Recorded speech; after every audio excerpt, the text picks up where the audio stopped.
Good morning, everybody, and welcome back to the 2023 United States National Snooker Championship. It's day 3 of this wonderful championship live here at Embassy Billiards in San Gabriel, California. It is the knockout phase. It has begun. It was some exciting round-robin matches, but it's now produced 32 strong players that will be doing battle, and will wind down to find out who the champion is tomorrow. That match will be at 2 p.m., but lots of great matches are going to be happening today. Knockout style, best of 5 matches in these first few rounds. David Burney is in the booth with you. Hopefully some other friends will come along throughout the day. But our featured match on the TV table is Stephen Wong, last year's champion, going against Jay Shaw.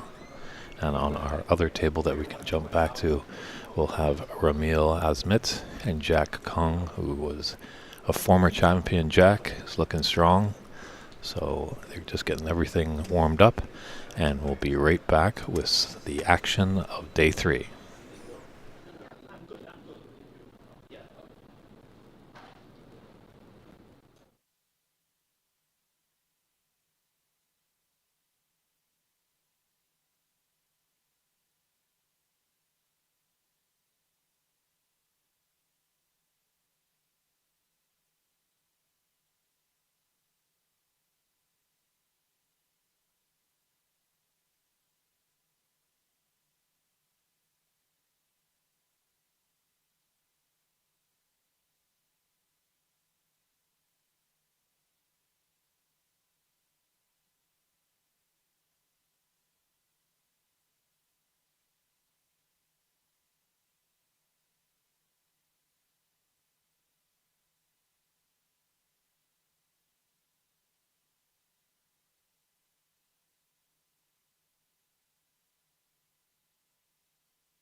And just before we do get started, the great player Thepchai Onun, great, really exciting player from Thailand, will be coming to Embassy Billiards around December. So definitely reach out to Stephen Wong, who's the owner-operator of this club, to get involved. Fitting to be a great event. Not sure if anybody was listening yesterday, but when we had Darren Taylor in the booth, he was predicting not 1, but possibly 2 maximums by Thepchai. So if you are in the California area, it'd be a great event to check out just before Christmas. Good morning, Godfrey Chan. Today is not the last day. The semifinals and finals will be tomorrow on Championship Monday. Today we've got 32 players strong as the top 2 from each group. We had 16 groups, all made up of 4 players. The 32 have come into the knockout stage.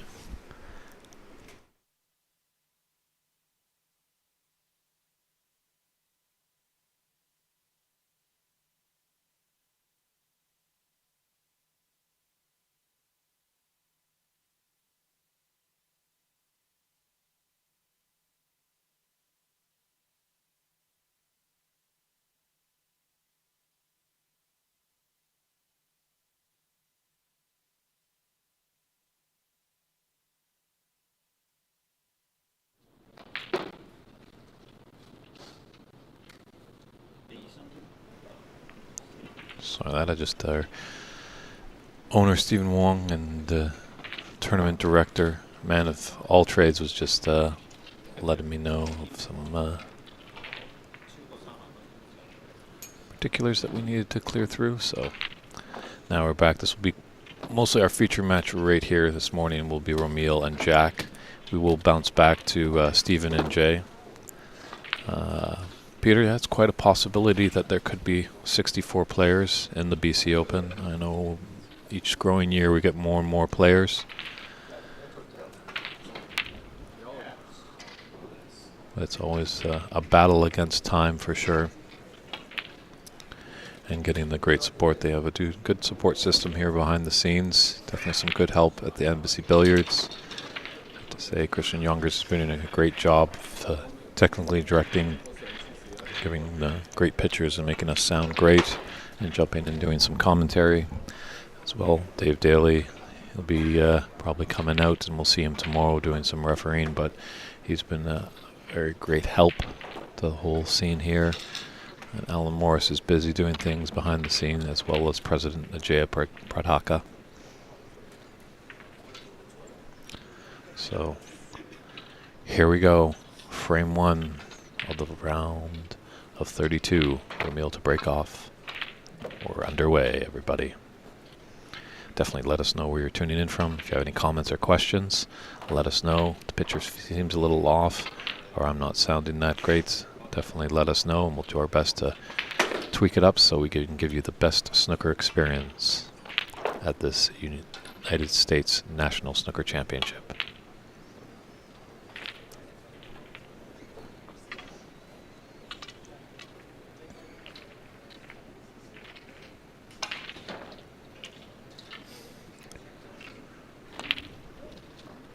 Jack actually is a former champion, so he definitely would like to get his hands back on that Tom Collins trophy.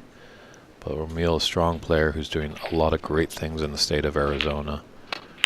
Really helping that state get involved in the great game of snooker.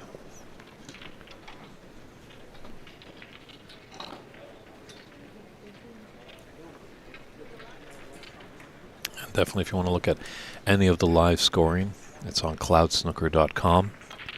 All our new fans that are tuning in, that's a great resource for any of the stats that have occurred during this tournament. You can see where your favorite player fared in the round robin, if they made it or not into this knockout round. Right now we're sitting in at the high break is Renat Danka with 105. Very impressive work yesterday, but it could fall today, as these are best of 5 matches. Some of the players might open it up a little bit in the early stages, whereas talking with Darren Taylor yesterday, we both agreed that it's a bit tough, those best of 3s, because if you kind of open it up, your opponent could get in and really knock in a good break and take that first frame, and then you're kind of on the back seat pedaling a little bit, because one more frame loss is a loss of match, and you don't really want that.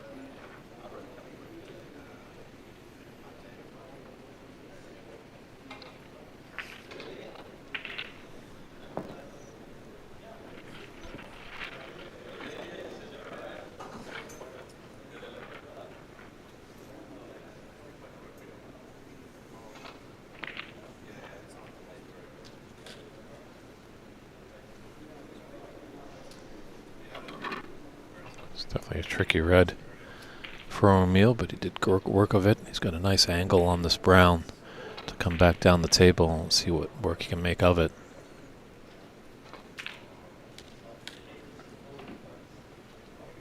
Thought about it a little bit as it rattled in the jaws, but eventually did drop.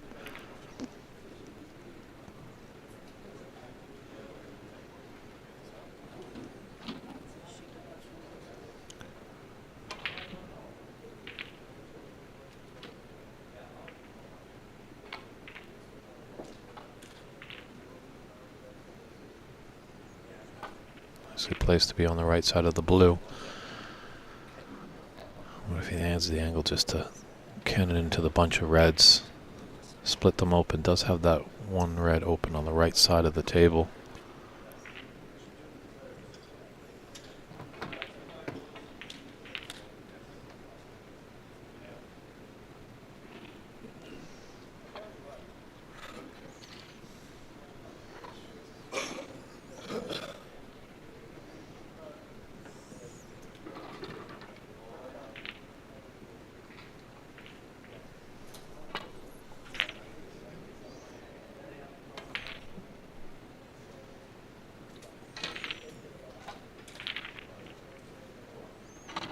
Wow, that's a great shot. Real solid contact there. Definitely a little tricky using the wrist. Got some good action to draw back. Again, on the right side of the blue. Natural angle is going to take him down into the business end with all those reds.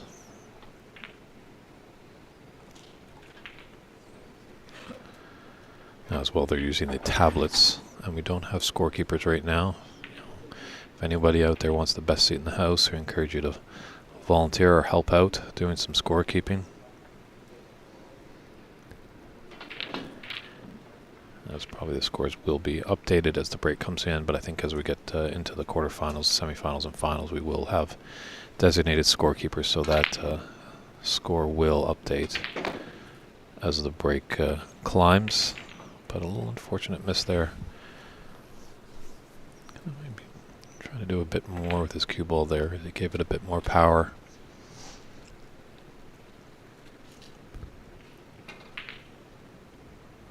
Chance for a double here for Jack.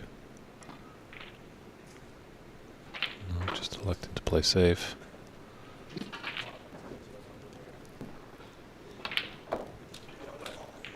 So a decent opening 17 break for O'Meal.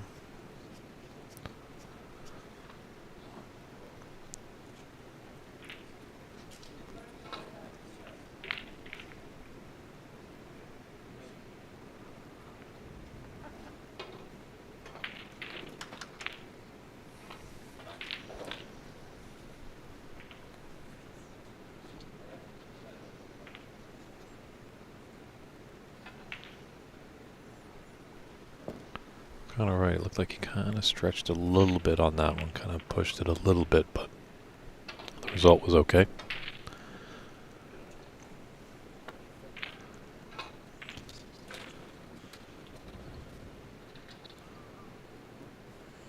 Don't know how this is going to be, but he's pushed the blue safe. It could have been worse for O'Meal there.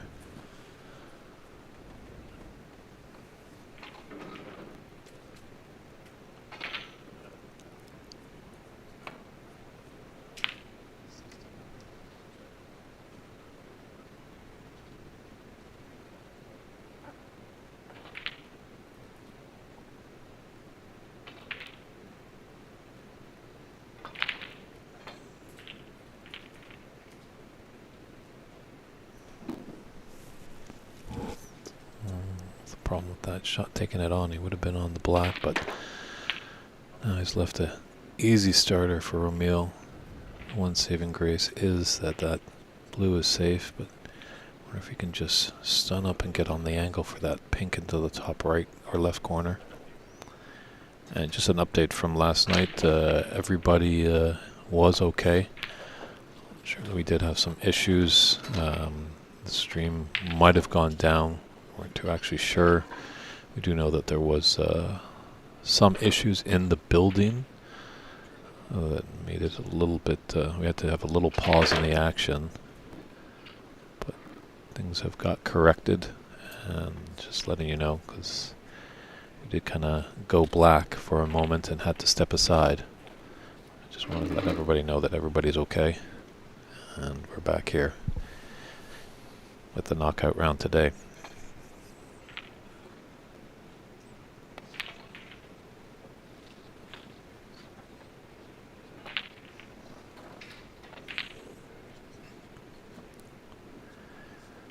We'll see what help that is for O'Meal. He's kind of developed the black there. Played it with safe, his last shot. And we might see a lot of red balls go down to the bulk, possibly. Or is O'Meal going to be adventurous and take this red into the left side?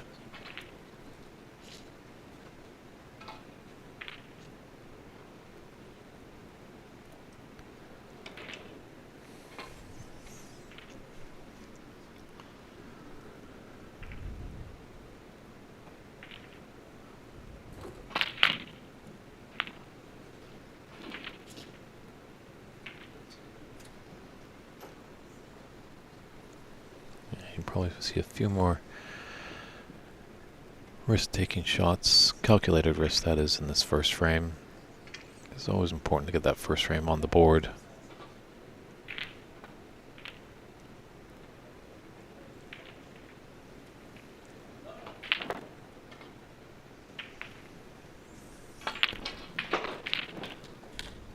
Nice long pot there by Jack.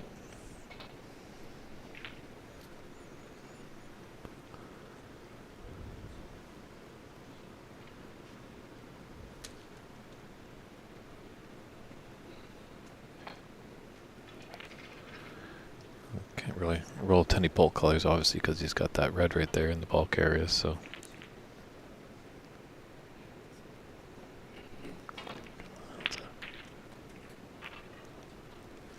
Tough ordeal here for Jack. Because if you come down to the top end, there still are open reds. No roll up there, because obviously the red is right by his cue ball.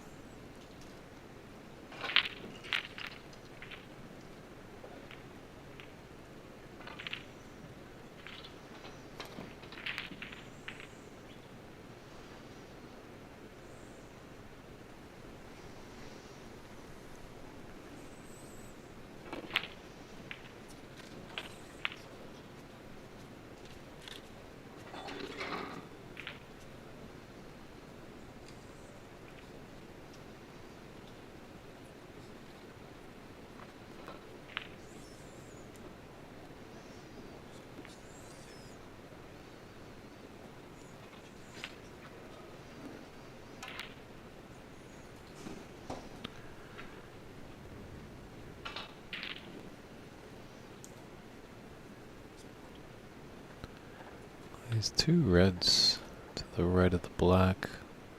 The one on the furthest right, if he clips off the side, he might be able to get around the blue and get back into bulk. The problem is obviously this one red that's by the blue spot. You have to get a good cue ball. Wow, great shot there. You have to take that full-blooded, that's for sure. Did well to draw it back.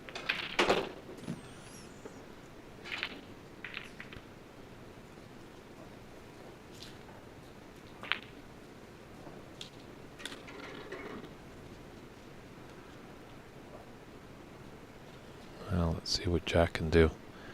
I like the aggressive nature of that shot. Sometimes some players would roll it behind the brown. But in this first frame, he's playing the more aggressive nature, trying to get that first frame on the board. Very important.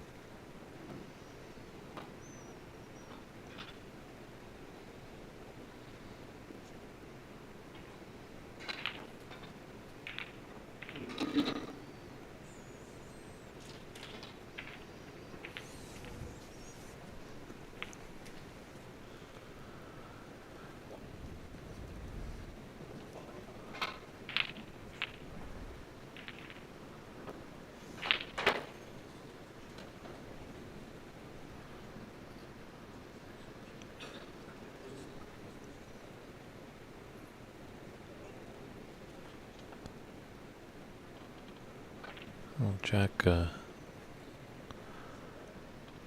of the more shorter players in this tournament, but definitely not short on talent. He's definitely a strong player. I know he was eyeing that black. Obviously, taking on the blue, he'll need the rest.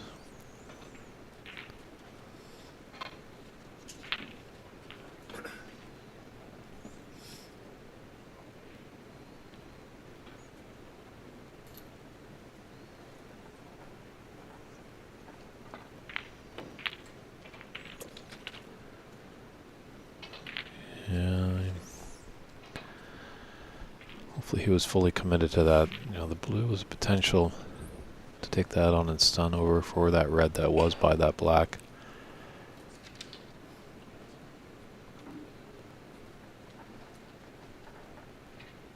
Yeah, nothing is easy in this game. It's a chance for Emil to take his cue ball into bulk. Kind of almost a two-way shot.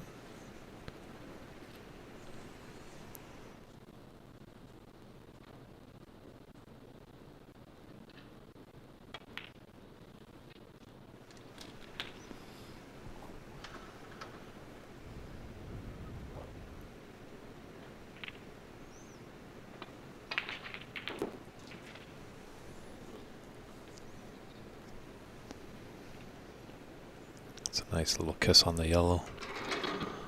Hopefully he's got a bit of an angle so he can stun down off the yellow. This vantage point on the monitor does look a little straight on. Stuff is we're not right beside the tables.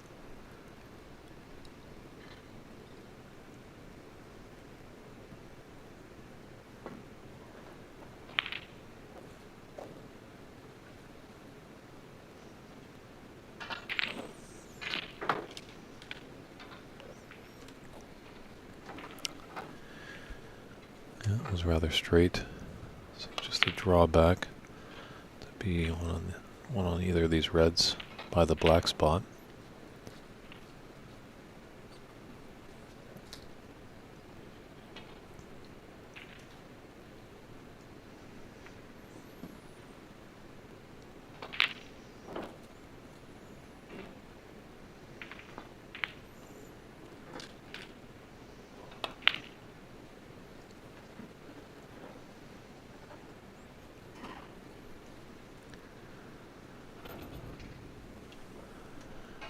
Well, now he's got an angle on the yellow to come off cushion, come down table.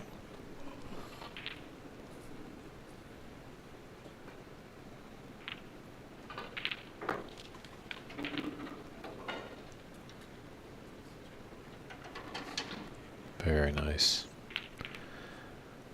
Look at that. Cue ball just gets by. That green for the red. Just waiting for the adjacent table. John Poon over there, putting together a decent break.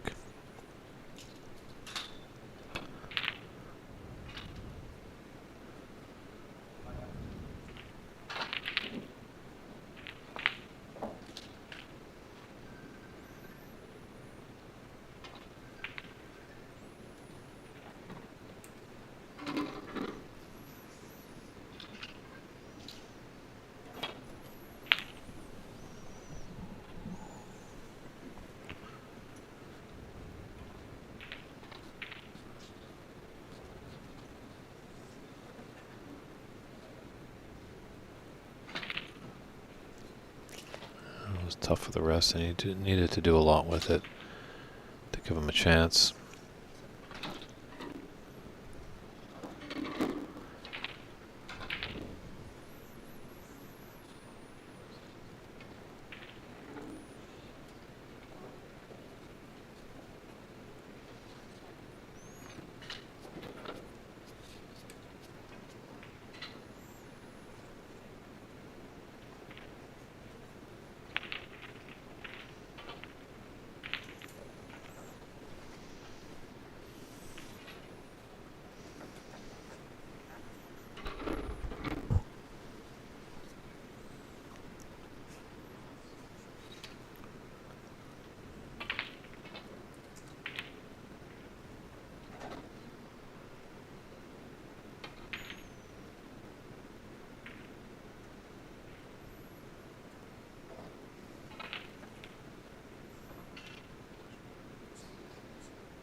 Didn't want that cannon into the brown there with the red.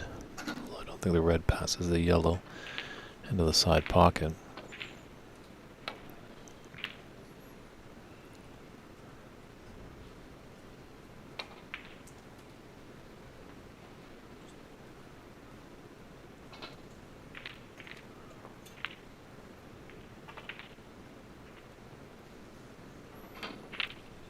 Good two-way shot there. Give it a shot, but definitely got a good cue ball there as it's tight to the baulk cushion. Obviously the advantage of putting your opponent in this situation is when they are tight to the cushion. You can't get a lot of action on the cue ball, and sometimes there's a problem that you might inadvertently put some sidiness. Sometimes you're cueing down on the ball, and that little bit of unwanted side can throw your cue ball, not giving the correct shot that you desire.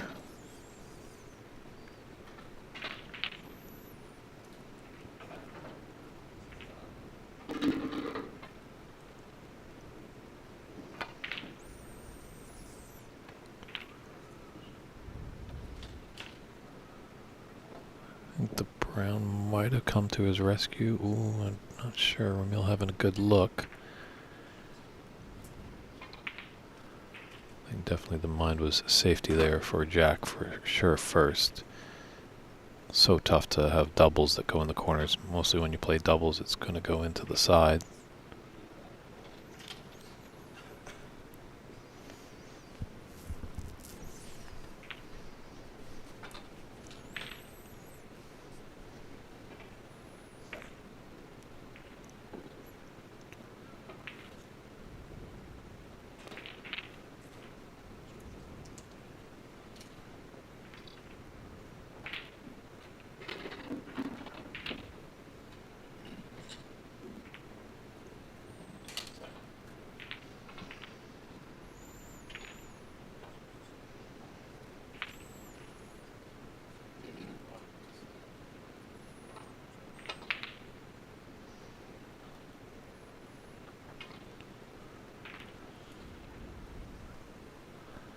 So a little tactical affair here. So each player just playing some impressive safety shots, trying to force their opponent to make the error so they can get in.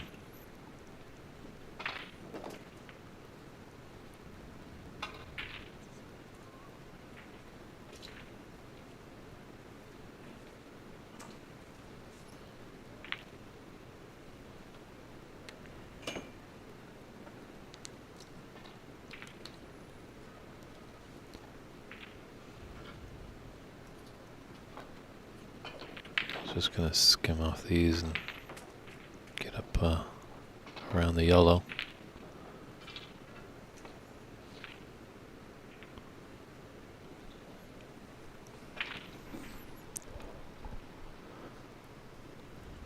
You're not going to see a lot of careless shots now in the tournament. A lot of these players are great ability. It is an amateur tournament, so there's no pros in here, so there are capabilities definitely of centuries, as we saw yesterday.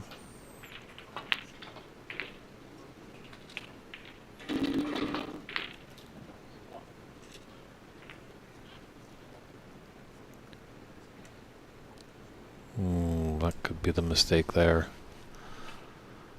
He's gifted an opportunity for Ramil. Let's see what Ramil can make of it. He's got to just give himself some composure.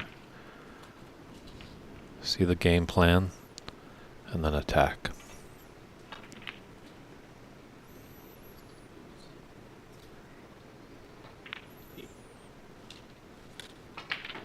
Eric made it in. Glad to hear you're back.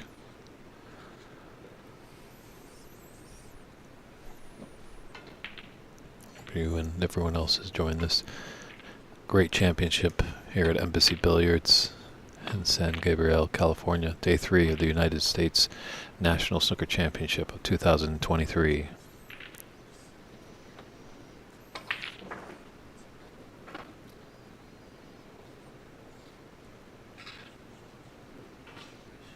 So Jack's going to be in a little bit of trouble here. Ramil opting not for the long pot. As we knew in the round robin, with the foul and a miss, it was 3 attempts, 2 putbacks, but now that we're in the knockout phase, it goes back to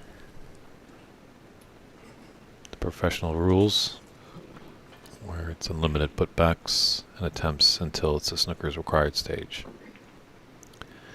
So sometimes if you lay a great snooker on your opponent, it could be very profitable.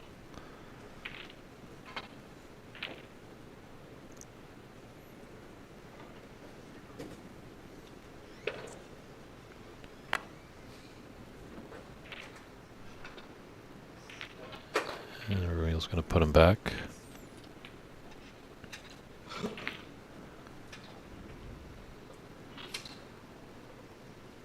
Yeah, I think might, when I have a moment, talk to Jay or Alan Morris, the guys with the USSA, as we've done back up in Canada, of putting the Paragon cue ball marker is a fantastic tool there, and it has a little notch right in the middle. So what we've found is to mark the cue ball with that.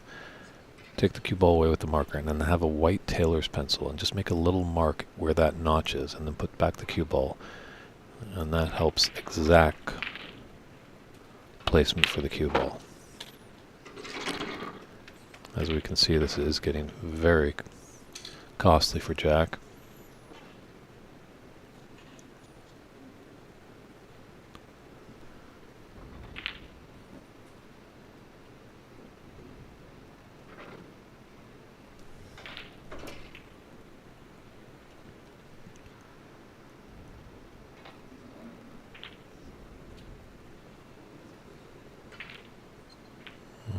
Electing to shoot off that in off, so maybe I might be wrong there. It might just still be 3 attempts, 2 putbacks on foul and misses here in the early stages of the knockout round.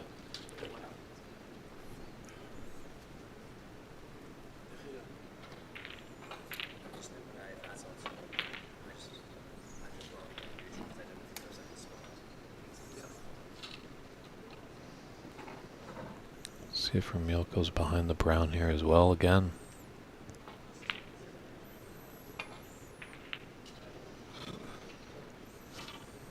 Yeah, if it worked once, why not do it again?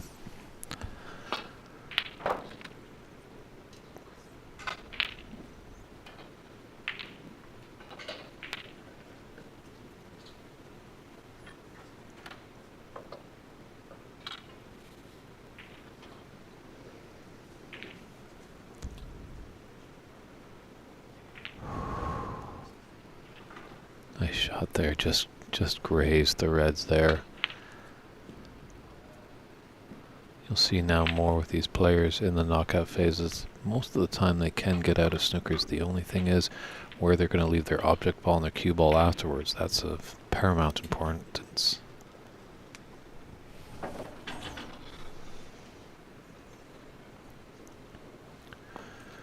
So Ramil with a 32-14 advantage in this first frame. It's best of 5, race to 3.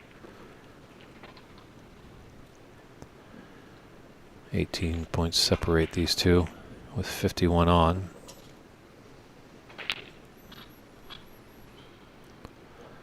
First frame of the way, always a little bit, nervy. Gotta get the cobwebs, wake up a little bit.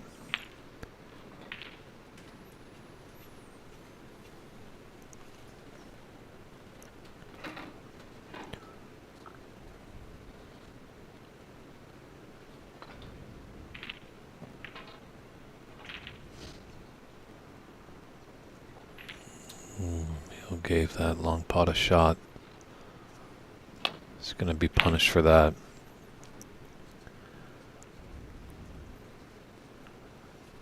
The final will be a best of 9, and that's scheduled to go tomorrow at 2 p.m. Pacific Standard Time.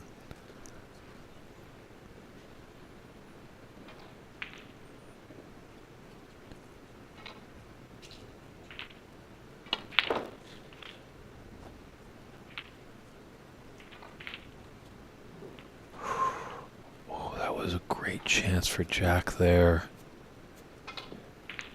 Now it's Ramil's turn to punish him for that mistake. I think Ramil has reserved himself that he was going to be sitting in his chair for a little bit there, so he sprung up like a Pop-Tart getting out of his chair with this opportunity.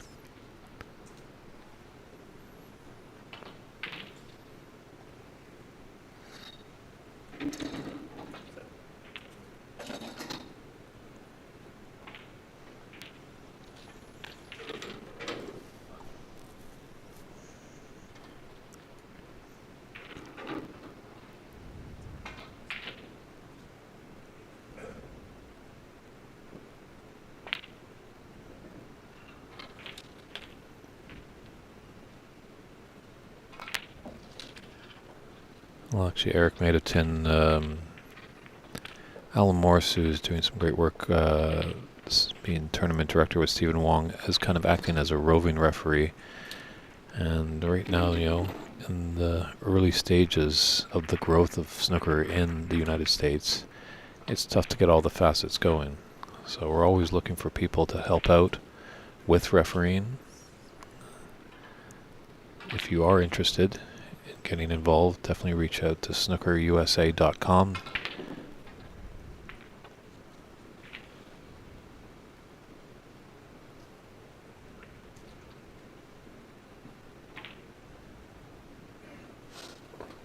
Good eye there, double R. Rob Richards. The yellow ball actually is spotted on the wrong spot. However, that's in the past now. I'm pretty sure some player is going to notice that, but either player hasn't noticed it, so the ruling is obviously there will be no foul for either player. Just oops, let's carry on. But hopefully as we continue to grow, we can get referees at each table, scorekeepers at each table, and just enhance the experience for both the players and the viewers.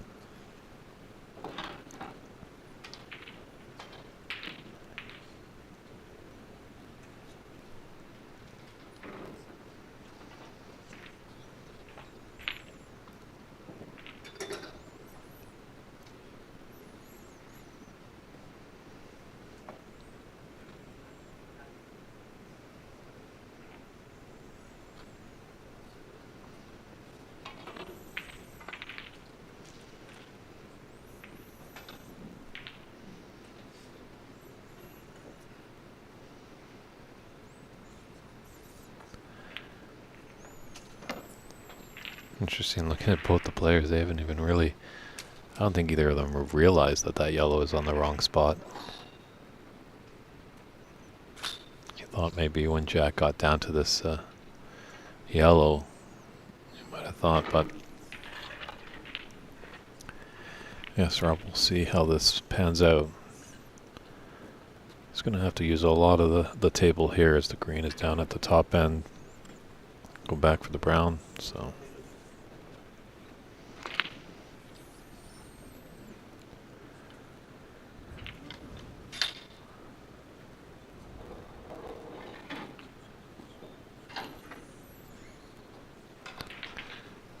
Yeah, it looks like that error respawn of the yellow hasn't come back.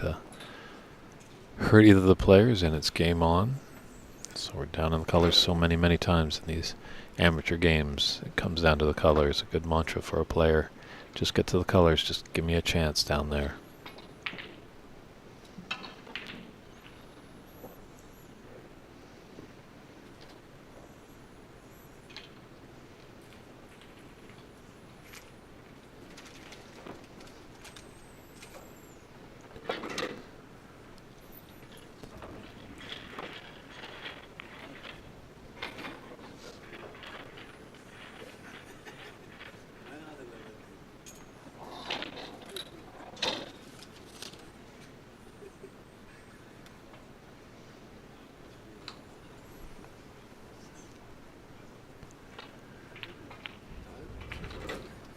This is definitely unorthodox here. Gotta be mindful of that pink.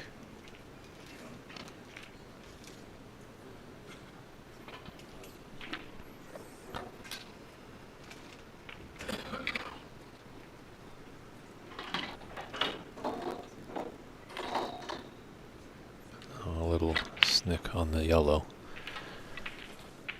And Jack put Ramil in a bit of trouble.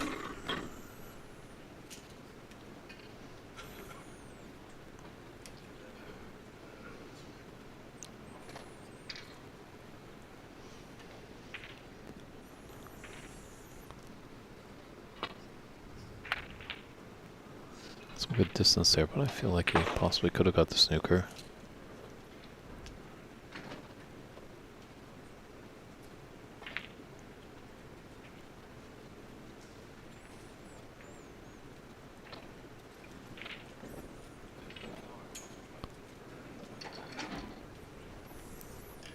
Yeah, And now Jack's in a little bit of trouble.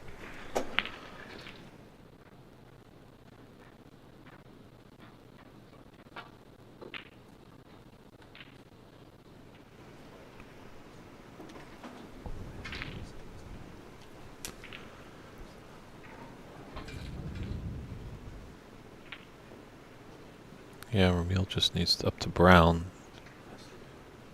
for the frame.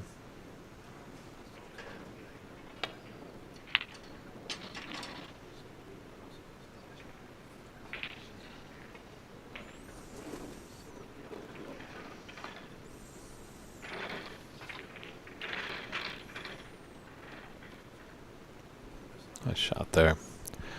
Equally acknowledged by Ramil with a tap on the table.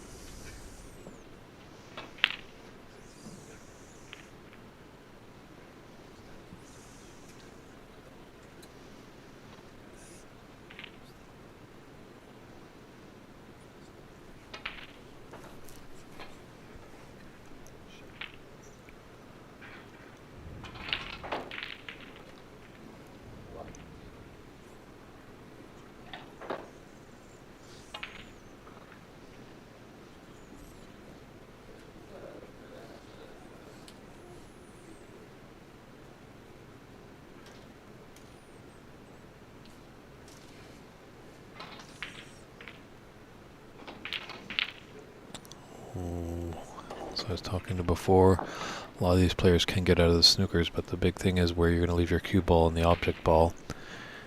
Fortunately for Jack, he's left an easy yellow here for Ramil. Let's see if Ramil can take charge and clear up and take this first frame. Yes, Rob Richards up there in Ontario, Canada. This is a very nice venue. 9 tables they have here at Embassy Billiards. They also have about 10 pool tables and 4 Chinese 8-ball tables. Very nice lounge as well that you can kind of wait for your table when you're ready. A good atmosphere, good amount of parking. There's tasty food nearby. So Stephen Wong has done a great job here of bringing the great game of snooker to Southern California.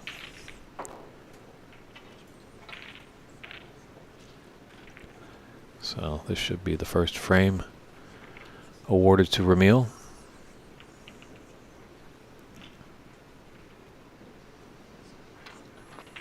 But Jack is a fighter. He'll be battling.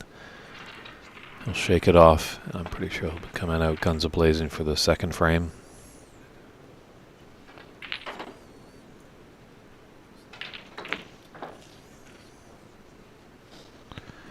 And there's the frame there. We'll just bounce over to our other TV table featuring Stephen Wong and Jay Shaw as they're in frame 2. Looks like Stephen Wong took the first frame. Defending champion, owner-operator here of Embassy Billiards. Got a pseudo co-tournament directing, so he's doing a lot of things this weekend. But it's very nice that he has a great staff here that kind of can help him. They know how important this tournament is to him. So he's able to turn off his snooker room owner hat and put on his snooker player hat. So we will check back with them as things progress there, but we're going back to our featured TV table with Ramil Azmet against Jack King Kong.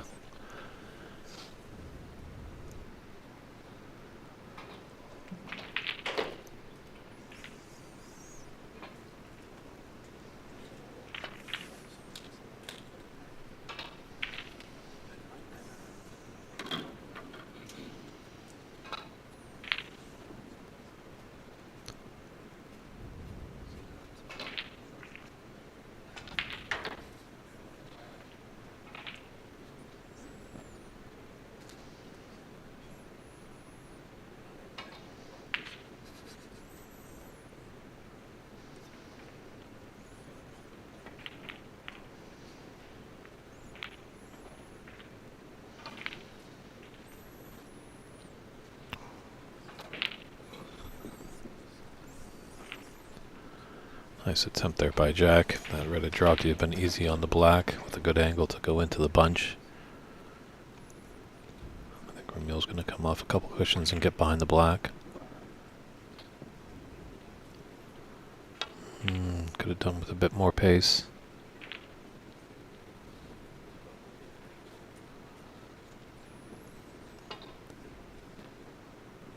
Well, we'd love to see you in the room. Eric made a 10, as he says he's about 40 miles away from St. Gabriel. That's about 80 kilometers for our Canadian viewers.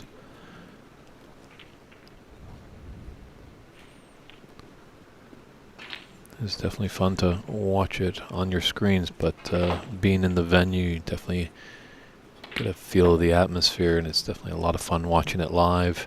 A lot of great people watching, a lot of snooker enthusiasts, so it's always a good place for good conversation, jokes, and great tales of snooker lore.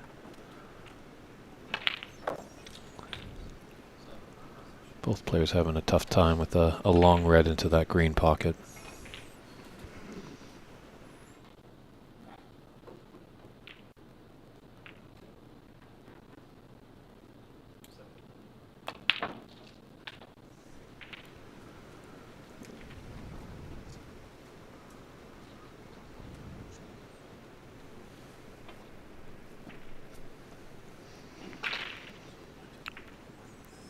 Hello, Honey Potter, all the way tuning in from Belgium, home of this year's world champion, Luca Bassel.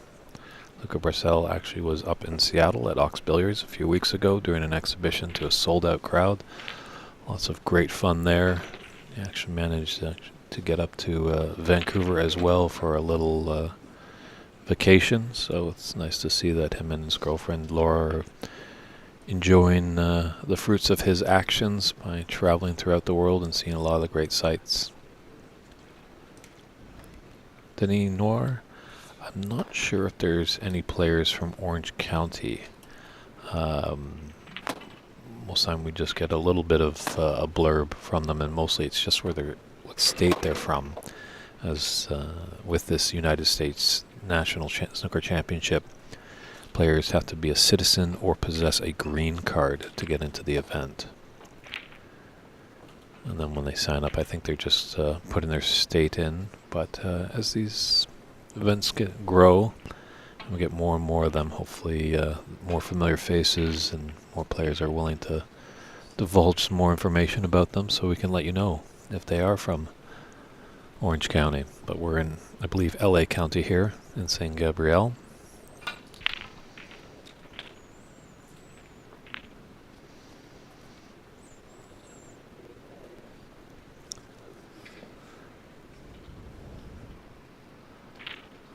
Tough shot there, but tough one to take on, because this is looking like a really good opportunity for Ramil.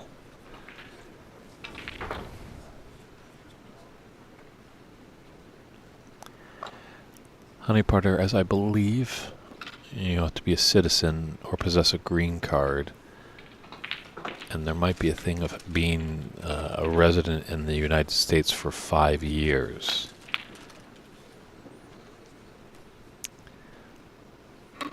Oh, we're working on it, Rob Richards. We are working on it, as I live up in Vancouver. Do a lot of stuff with the great guys at Ox Billiards, as that's the team that's bringing you the stream. Christian with all his technical wizardry. But we have been in talks loosely of starting up a border battle, as we did have one when Bays first opened back in 2020, February 29th, a great event to kick off Bays. Emotions were high, expectations feeling great, but then unfortunately 2 weeks later the world shut down.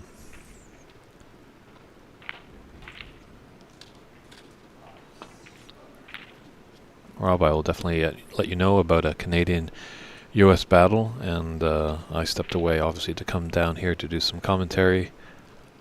But I am busy working on a trophy for that event.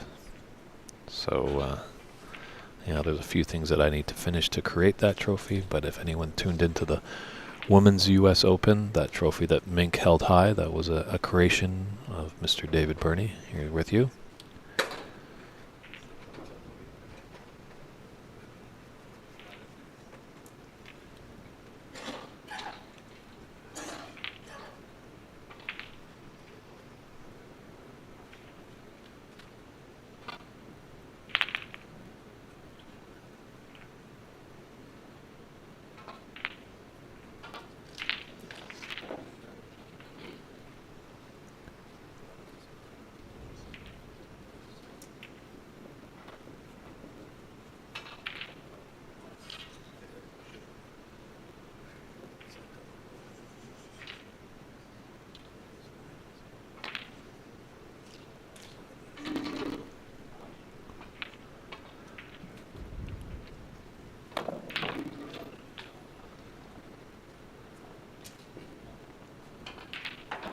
definitely are working on things, Honey Potter, for more open tournaments in the U.S.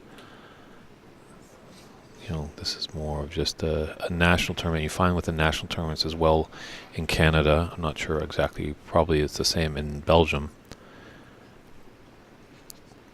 But for these national championships, there is a degree that you need to be a citizen of those. So, but hopefully, as things grow and grow and grow, we can have open tournaments in America, and that at least would open it up to players from other countries. Take care, Rob Richards. Rob actually does a wonderful job up there in Ontario, Canada, with the snooker scene. So if you're ever up there, definitely reach out to him. He runs some great tournaments, puts together some great streams. A really all-around great guy. So he's got to run, but hopefully tune in again. Rob will be here all the way till Championship Monday tomorrow.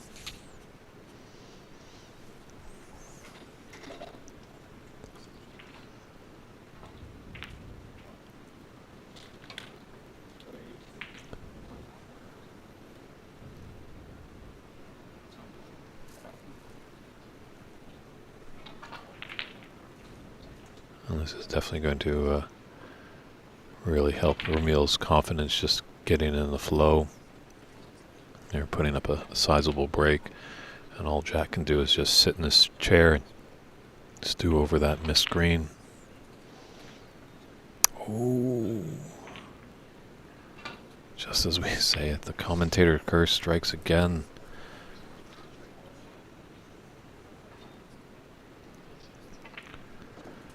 Well, Honey Potter, definitely keep snookerusa.com.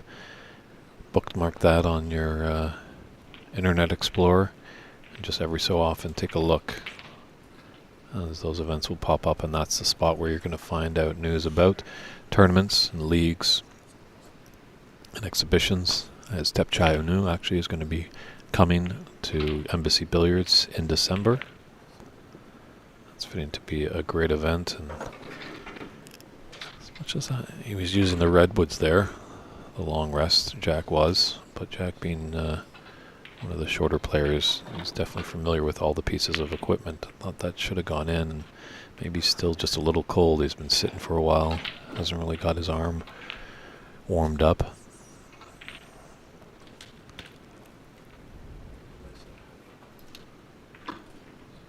Just could have done with running that a little bit more.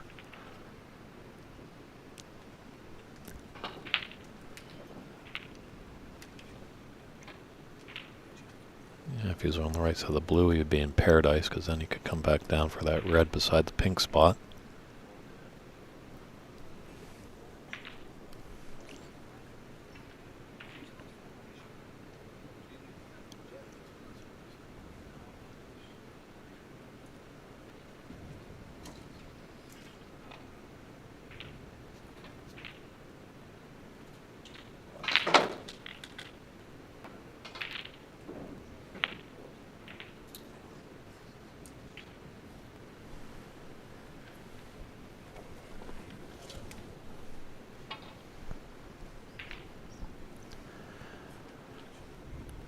It's a bit tricky. Line cut here. Played it beautifully. Very nice shot. Ramil's definitely feeling it here.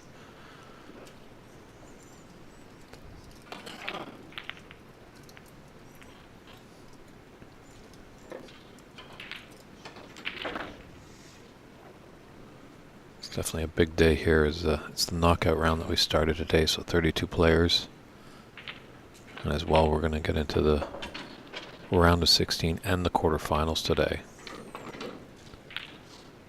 So there could be an advantage to these players that are playing first in this 32 player knockout, because they'll be able to get a little bit of a rest while the bottom half of the draw plays, but then it's back onto the round of 16.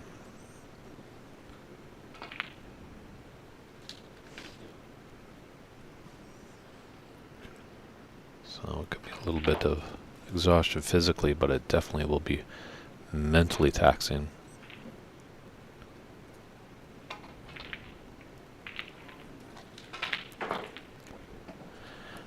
Charles Apple is wondering about where he can find a table in the Hoosier state of Indiana. I believe Snooker USA or PAPSA, snookerusa.com or papsa.org, one of those websites, they might have a table finder function where they have a map of countries, especially obviously Snooker USA, map of the USA of where tables are in the country, and PAPSA might have that as well with all the countries like Canada, US, Brazil, Mexico, Colombia, Cuba, Jamaica. They, the whole Americas fall under the jurisdiction of PAPSA, and they might as well have a table finder there. Hopefully you can find something in central Indiana. Well, there's a lot of space in America, so maybe you could be fortunate enough and maybe purchase a table. Craigslist sometimes is a great resource to find tables.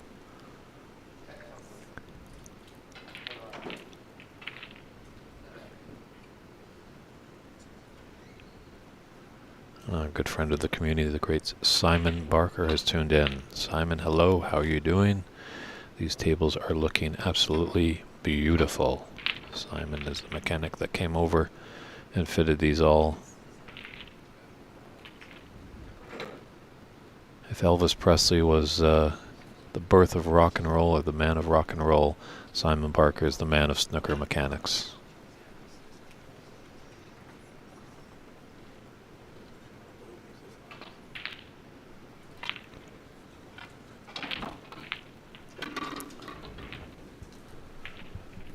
So Ramil has been able to punish some mistakes that Jack has made in this second frame.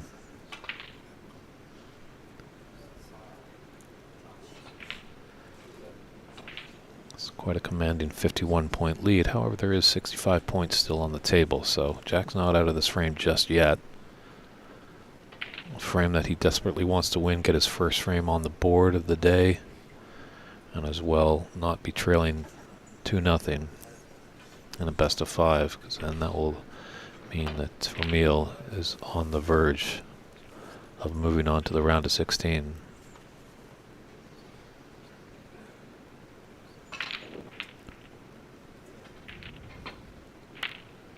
And Charles, we're hoping definitely that, like with putting more of these events on, that people are getting inspired to potentially open rooms. There's a fair amount of space in North America. The one problem is a lot of these clubs do kind of come about in big urban settings, not more in the rural settings. But Simon had an interesting story, Mr. Barker. He was installing a personal table, I believe, at some guy's farm in Kentucky.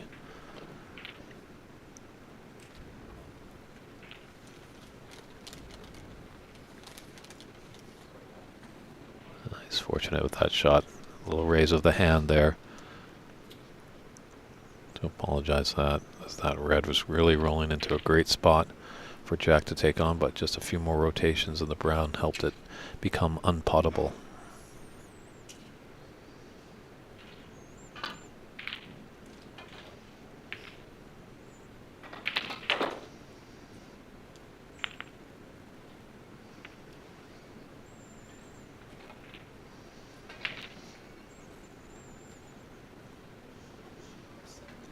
Tennessee, thank you, Simon. Just corrected me where he was installing a personal table. And Charles actually, maybe there's Simon that's on the, Simon Barker's on the stream. As I told you, he does wonderful work. You can check out his site. I believe, Simon, correct me if I'm wrong, it's snookermania.co.uk. Simon is a supplier. He can find you tables. So he's a great contact to know.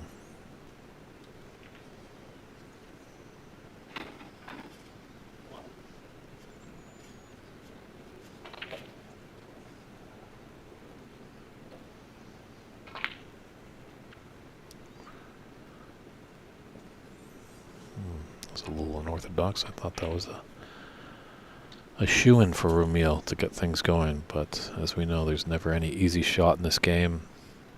these guys, the professionals, to make it all so easy. But definitely, it is nowhere near that. I encourage you all to, if you can find a table, hopefully Charles, in central Indiana you can find one, but put your hand on the table and definitely try this game out because it is extremely difficult.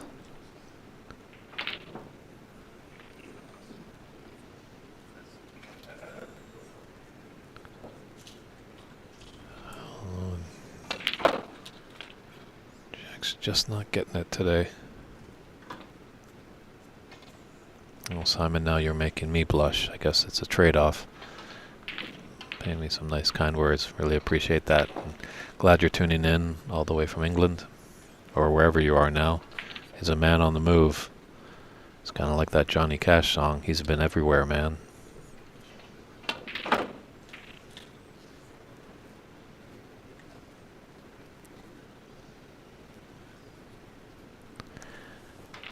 That's a good point to bring up, Uncle Social, about the Chinese players that are really exceptionally talented.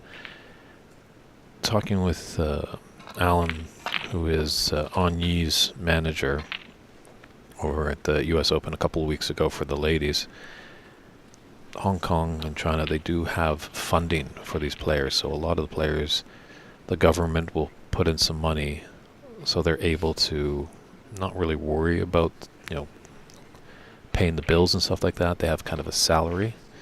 So if we can start maybe implementing something like that in North America, it doesn't have to be all, for maybe a few players that are showing some promise, that we can kind of get back and support them. That might help foster the talents, and maybe us here in America and Canada can have some great players.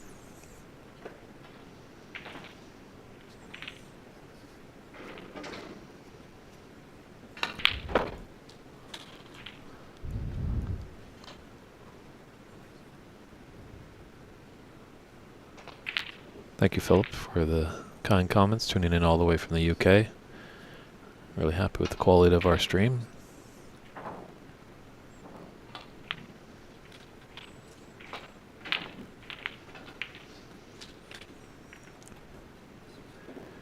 You can't knock the quality of play here by Romeo. He's really turned on the jets in this second frame. A few missed opportunities from Jack, and he's let Romeo in, and Romeo has done the important thing of punishing the opponent.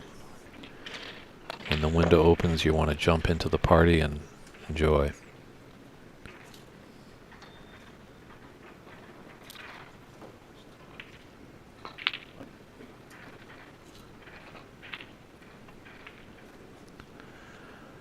And that's a concession there, so Romeo takes a commanding 2-0 lead in this first round of the knockout phase. We'll jump on over to our other TV table featuring Stephen Wong and Jay Shaw as things get set up on our featured table. Looks like it was kind of more of a scrappier frame over here, as it's only 19-6. Don't adjust your sets. We are not watching rugby. We are watching snooker. And as you can see, some of those reds down there are a bit tied up just below the black spot.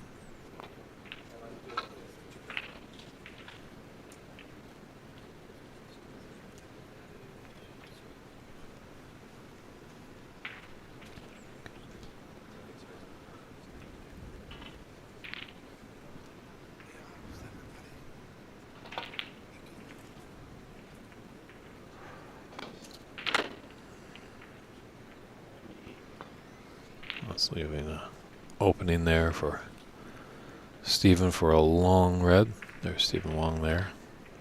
Last year's champion, owner-operator of this great club.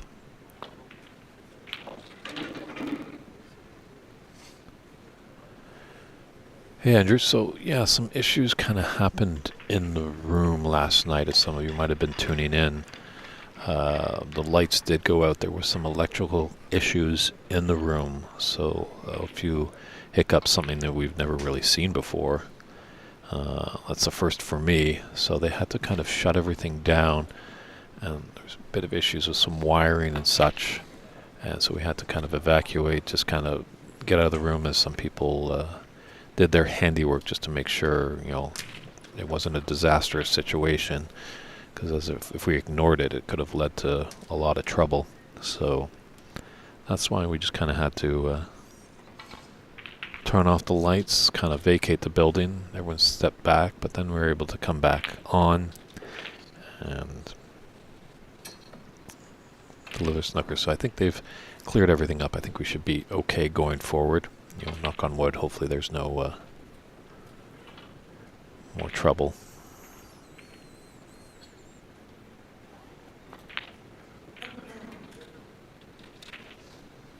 Yeah, that's the one thing. Obviously, when we came over to this match, it looked like Steven was a little bit ahead, but it like Jay actually was on a break. And that's the tricky part with these iPad tablets kind of scoring system, is if there's not someone right at the score thing, most players are usually accustomed, you know, when the break is done by the opponent, that's when they put up the score on the scoreboard. It's just how we all learn and know how the game is run. So hopefully soon in the future we can get designated scorekeepers so they can have that tablet in their hands and be able to score and keep it up to date, so all you players, all you viewers can be up to date, and the same with us.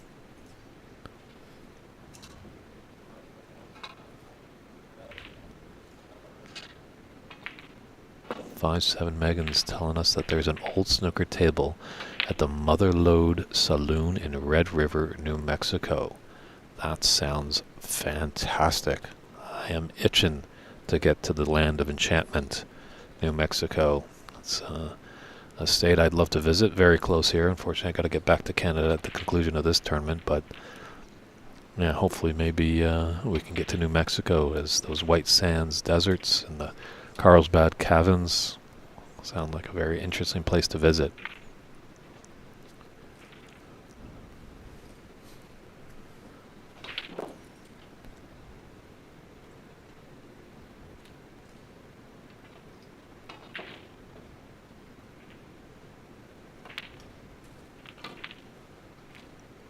Oh, 5-7 Megan.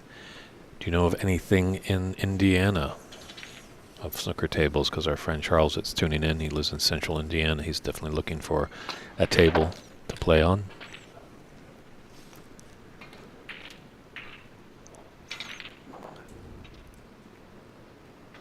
I'm just looking through the room. You can see that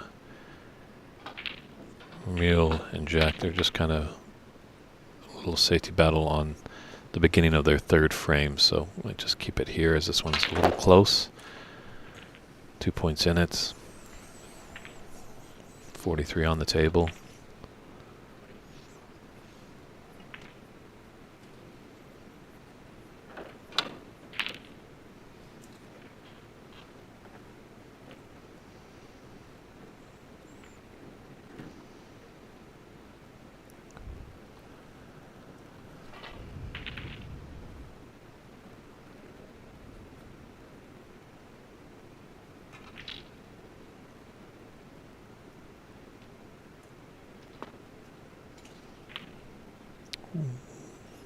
Good effort there. Nice try. Unfortunately, he's left this mid long for Jay.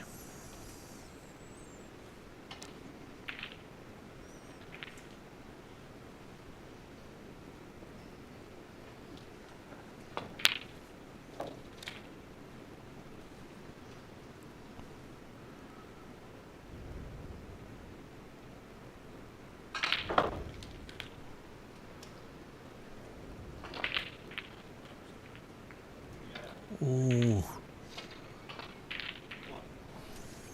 Didn't go.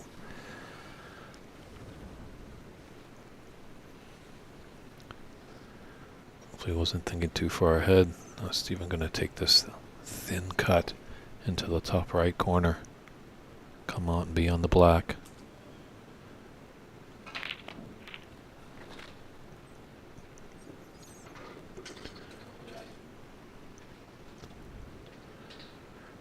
Good opportunity here for Steven to steal this frame.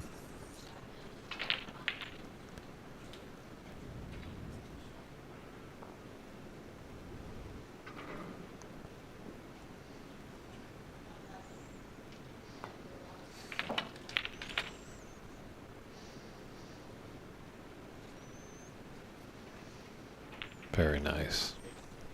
Very nice black to come up table, be on the yellow, come off the ball cushion and be on the green.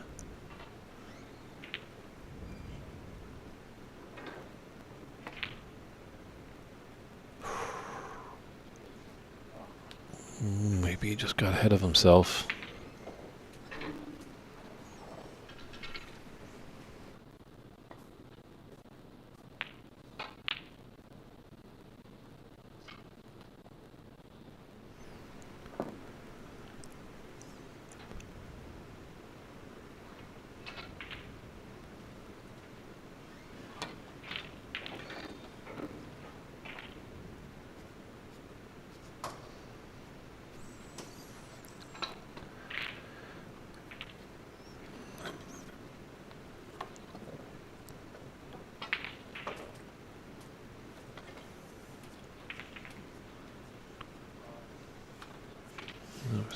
Go into his cue case. All these players now have all the gadgetry, the telescopic extensions, the mini butts. It's a great evolution, definitely in the game. When you're playing with your cue, you really get a feeling, a sensation of your own tip. And obviously in years past, you'd have to use the house cues for those long shots, but now with the technology, you can stay with your own tip and keep that good feeling going.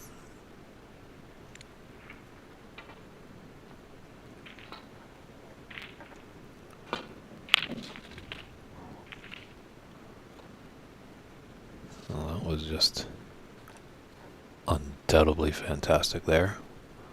Great shot there by Jay. Long pot. He's got another long green.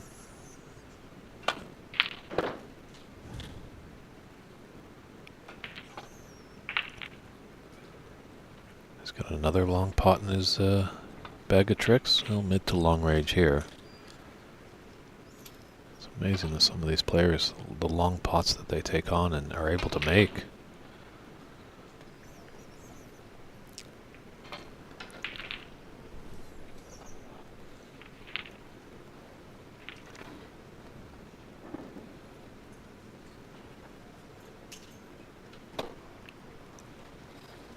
He's just looking for a piece of equipment. He might be tying a shoe, but I think he's looking for a little bit of an extension. There it is. As I was alluding to, that Stephen was using the telescope extension on his last shot. Now we can see that Jay has used the mini butt. Just that extra bit of 8 inches just makes you not stretch.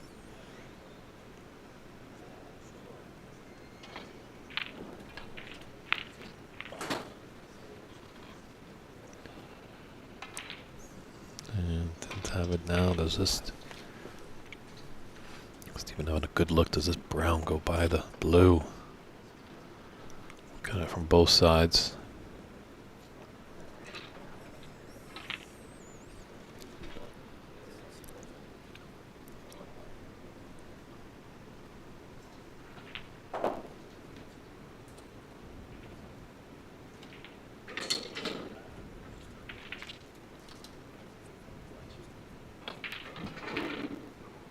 Was on. Yeah, big frame this is turning out to be. So we're tied 40-40. And there's 22 points on the table, so if Steve can nip this one and take a 2-frame advantage, it really will boost his confidence going into a third frame. But if Jay's able to take it, it will tie this match one apiece. It might propel him to grab that third frame, and this long potting of Jay is just phenomenal. Going to come up nicely. This pink is going to be the interesting ball.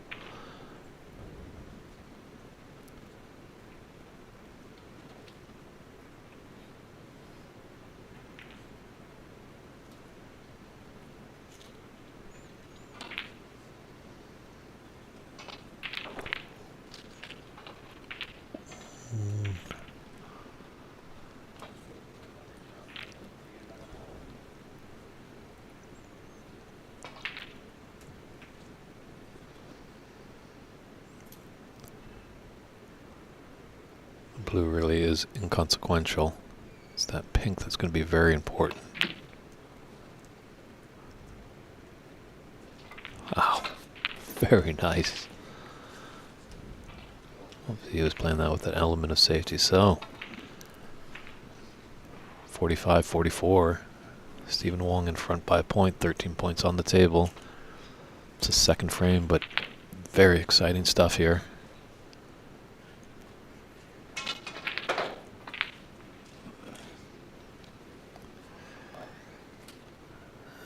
Long pots have been Jay's specialty. Can he put this pink into the bottom of the green pocket?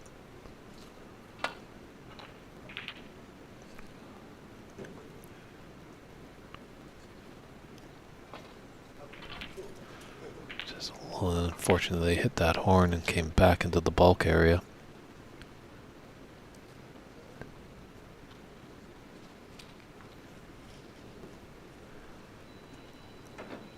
I think Burnett will be scheduled to come on after these matches. This is the first group of the top half of the 32 player knockout draw. So 16 players are playing right now, and then he should be playing in the next half. Not sure if he'll be on the TV table or not, but definitely check out cloudsnooker.com.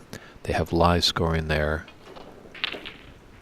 We still have kind of a kind of roll off, roll on policy. If one of these knockout matches concludes and if players are in the room, they'll just jump onto the table in the spirit of keeping the tournament going. It's a nice pink. Tricky black. Needing the rest.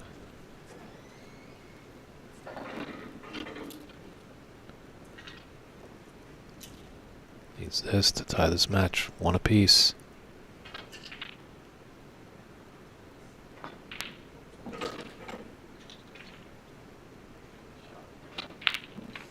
Wow, struck it with confidence. Great shot there. So Jay Shaw takes that second frame. They're tied 1-1. Now bounce back over to our feature game, and we'll check in on these guys a little bit later.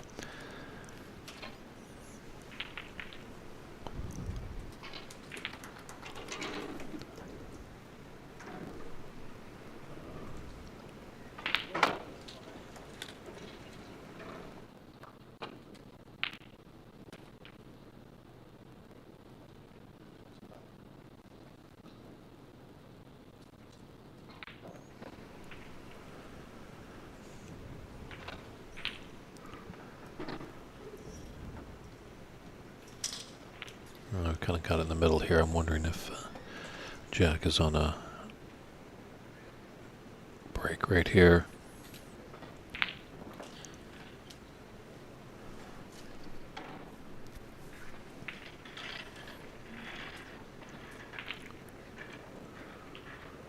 Somebody tells me he is on something. He's stroking the ball quite nicely. Kind of a little too close to this blue.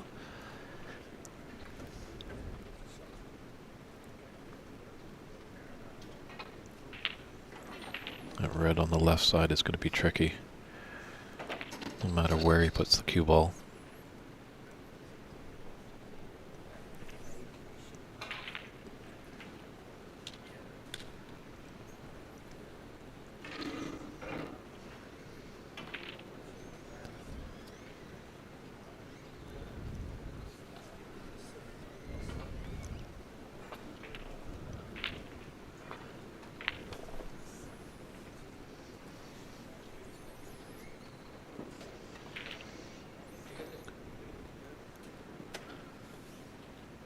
Well, that's true, Uncle Social. There is a gap, but these are amateurs, and you know what amateurs are? They do it for the love, whereas professionals do get paid. So a lot of these players play it for the love. They do have other sources of income to pay the bills, but we're glad that there's a lot of up-and-coming strong players. And Darren Taylor, who was in the booth yesterday with me, was quite impressive by the standard of play, as he comes all the way from England, has playing snooker for a long time. His father was the great David Taylor.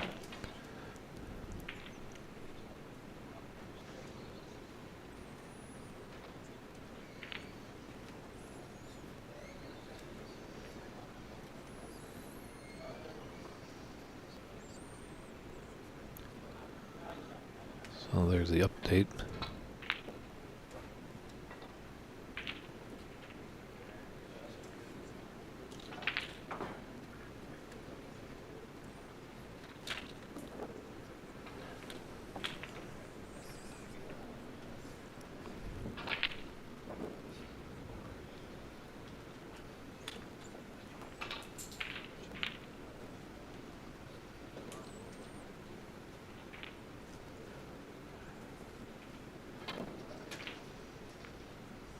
A little shot to nothing here for Jack. The right side of this red by the pink spot.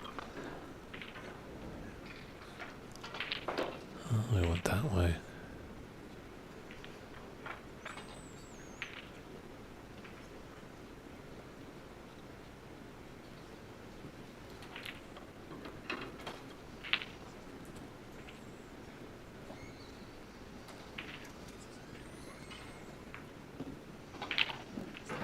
Just taking an eye, seeing maybe potentially if there's a plant here.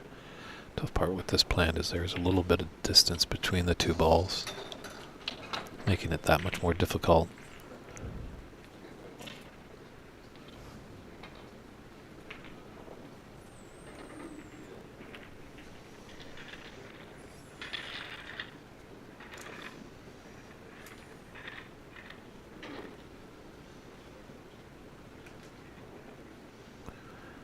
So 42 to 11.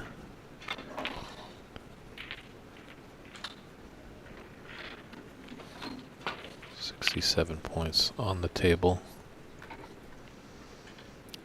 So a lot of snooker to be had in this third frame. Important one for Jack.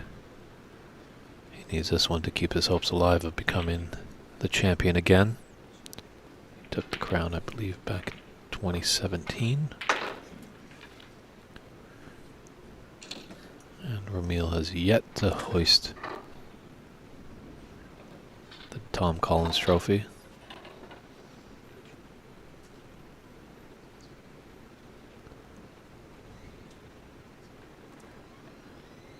Probably clip on that open red, come off two cushions and come back into bulk. Ooh, thought he was going to take the one that was a bit higher.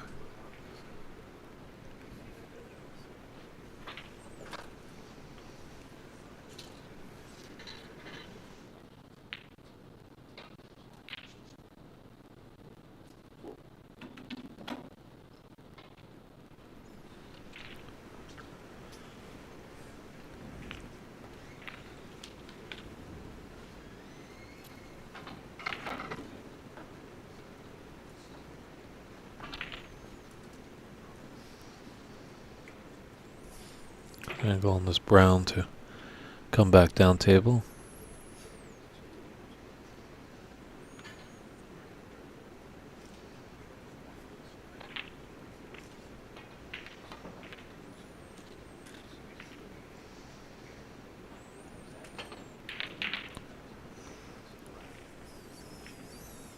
Very nice shot there. Good chance for Jack here to take his first frame of the match.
Yeah, couldn't hold for the black there, but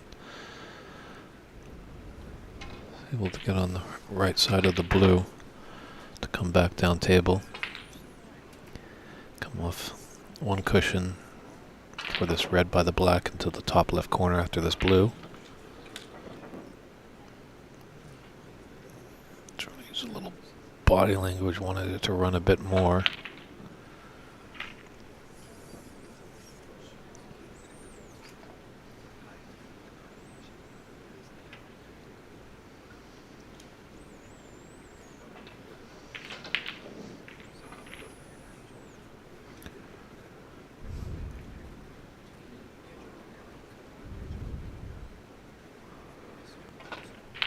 Have to play the safe shot. And that's a concession there for O'Meal. So Jack's still alive. See if O'Meal can lick his wounds and maybe take the match in the fourth frame. But it's a 2-1 advantage for O'Meal over Jack Kong. Bounce on over to our other TV table that is featuring Stephen Wong and Jay Shaw.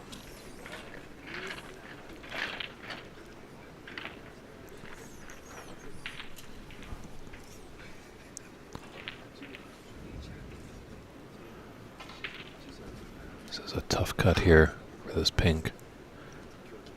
If this goes wrong, it could be disastrous.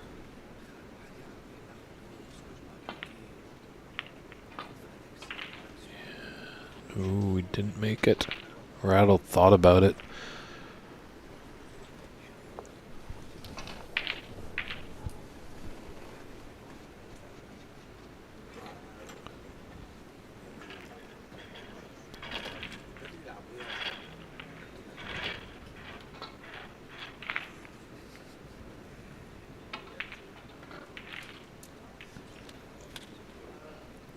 How Stephen does with this opportunity.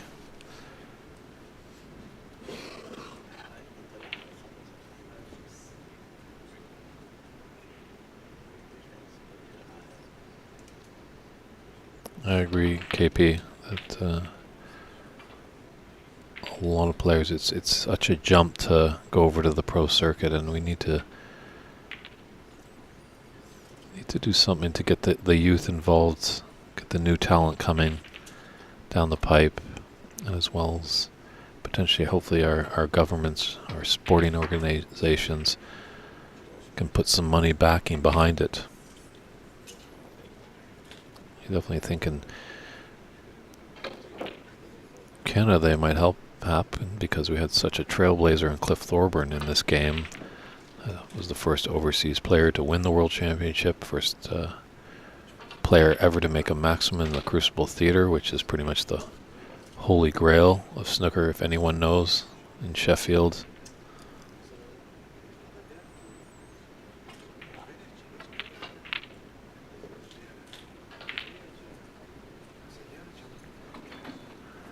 But I think we're on the right path.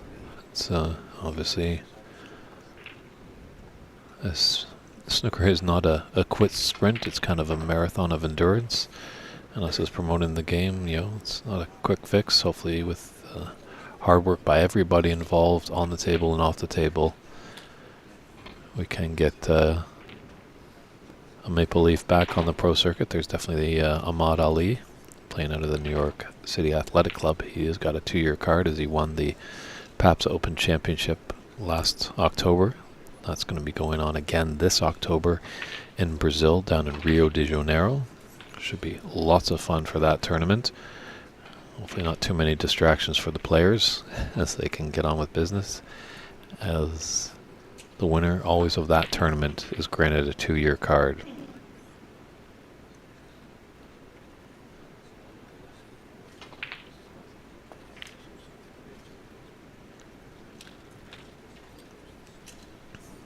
Yeah, Stephen making good work of this.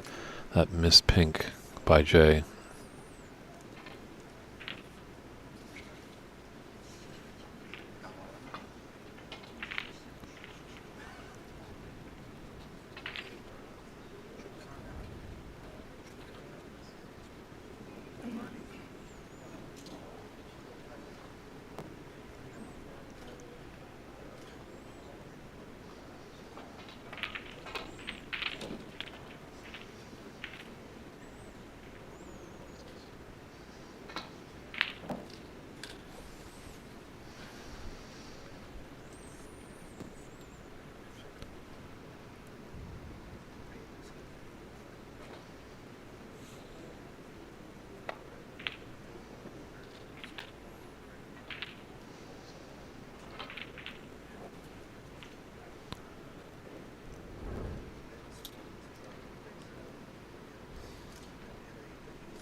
It's just a bit tricky, but there's an angle for him to come down.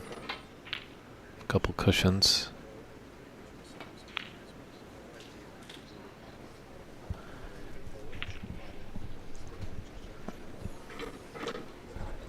Himself a long red, but this is tricky.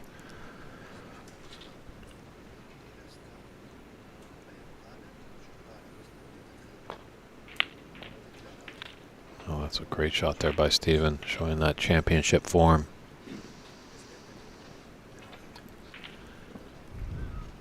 Yeah, you'll probably see a lot now in the knockout phase. A lot of these players like to keep the table, almost cut it in half and be at this top end, just hanging around the black, potting in a lot of reds with them. You don't see them going in and out of bulk a lot, carelessly.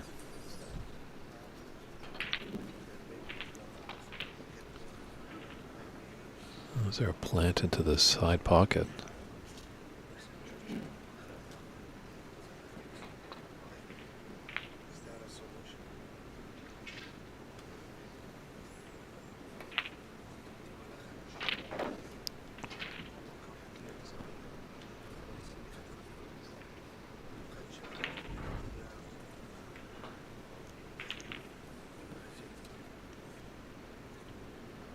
Nice 37 there by Steven.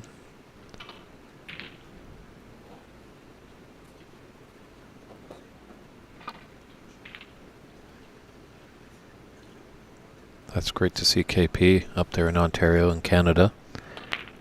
About 5 years ago, there were 60 players playing, and now they have over 160 players playing in their tournaments. Yes, Uncle Social, there's, in Canada, hockey is a sport. In America, baseball and American football. So, but as I've alluded to through the broadcast, is now we're showing this game, I think more with multiple sports networks. Hopefully maybe the great game of snooker can get onto those and just exposure, because that's how I found out about this game way back, as some people of our Canadian fans might know TSN, the sports network. I was able to see this game in the late 80s, early 90s, and see when Stephen Hendry was just potting them from the lampshades, as they say. So if we can get exposure, that's a good help. As myself in Vancouver, British Columbia, we were in dire straits as well.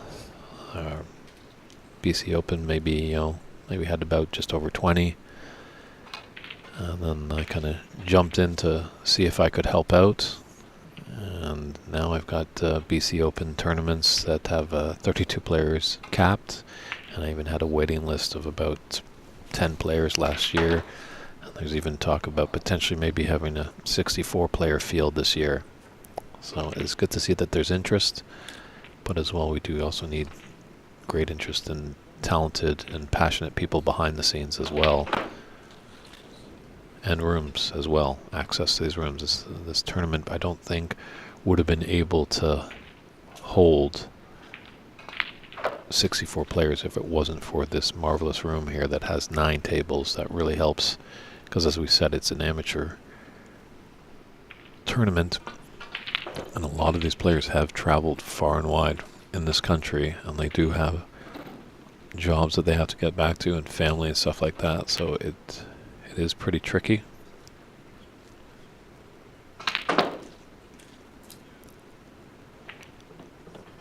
It's true, Uncle Social there with some great Canadian players. Brady Golan also in there, Elaine Robidoux, Bernie Mickelson.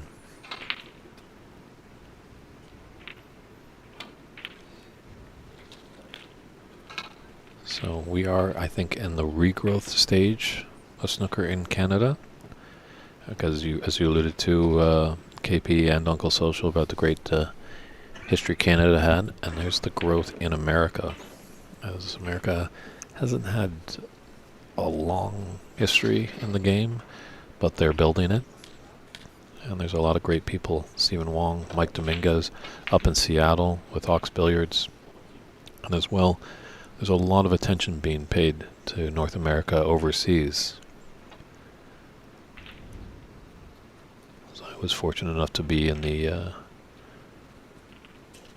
press room this year in Sheffield, taking my pictures, and talked to the great Michael McMullen, an Irish reporter, and he was quite appreciative of me being in the room. He got along quite famously, had great discussions about the game, and he felt like it was just nice to see a new voice in there and a new twang in the voice as well. So we'll keep knocking down the door, and hopefully the land of opportunities will open up.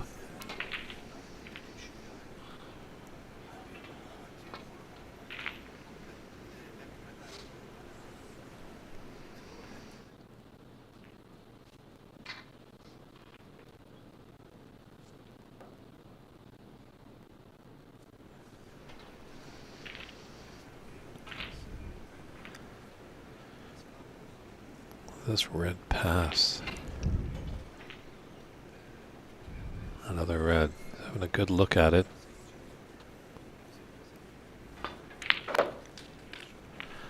Uncle Social, actually, I was 18 of us back in 2018. 18 Canadians went over to see the Masters at the Ali Pali, and everyone thoroughly enjoyed that.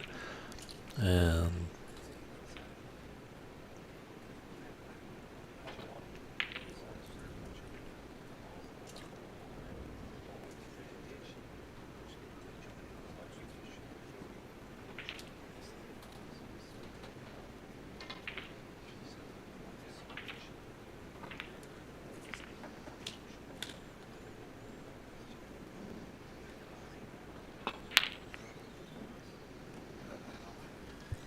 Jay has kind of crawled back into this frame.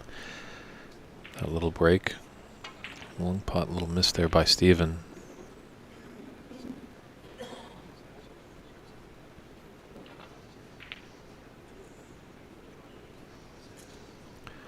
Yeah, I think that would help as well, as you mentioned, Uncle Social, about being the Masters is an invitational, the top 16 players. We are getting more and more exhibitions, as I believe when Dave Daly, who does some great work helping out at Ox Billiards in Seattle, he was mentioning when he was on the stream the other day that they've been able to get Judd Trump, Luca Bassell, Ricky Walden. They even had Alison Fisher come in, who Alison was a great snooker player back in her day. Unfortunately, just the women's game wasn't really well supported. So she came over to America and found that she could make a good income playing pool.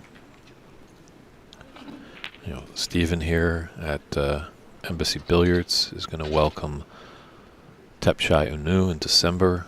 So there's a lot of players that are interested in coming over.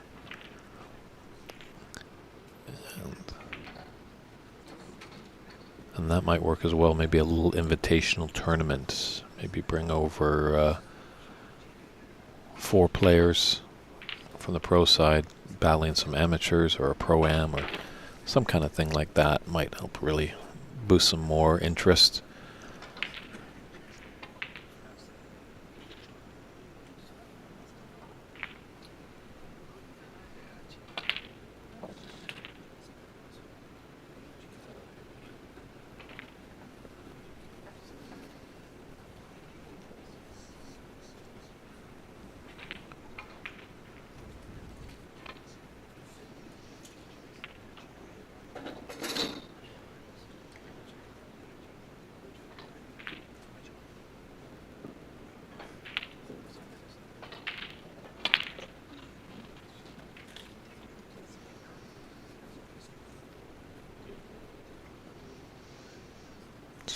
Mindful of this red against the cushion as he takes on this red in between pink and black.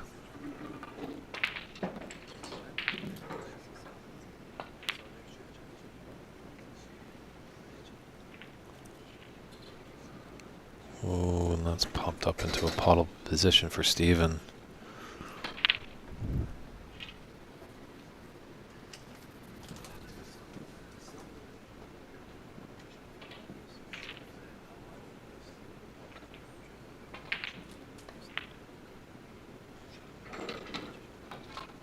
Very nicely done. think Darren Taylor would be quite happy how these players play. He was a bit critical of some of our other match yesterday's. John Edone the third and Darren's pupil Mike, trying to pronounce his last name, they were kind of popping up on the shot. As you can see, Steven stays down for not a huge amount of time, but they stay down more than the newcomer. There's no need to jump up on the shot after you take it. It's always good to stay down, and as I say, listen for that pot to go in. You'll notice, you'll probably see as you're watching this tournament progress, as we get to the stages of the final, a lot of these players just keep their head down, and as well, they pop up if something doesn't feel right in their pre-shot routine, they'll get up. Because no one's forcing you to stay down. Once you get down, you don't have to stay down. You can get up, make sure everything feels right.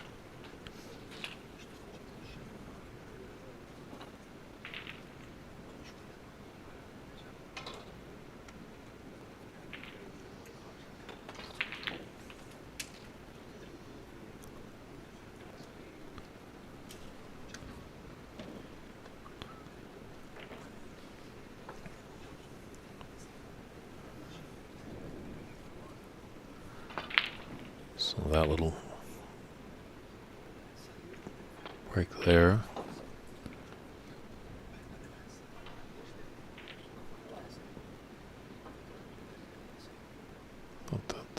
Because it is now. There we are. Now it's updated. Took a while there. That break has put Stephen ahead 14 points.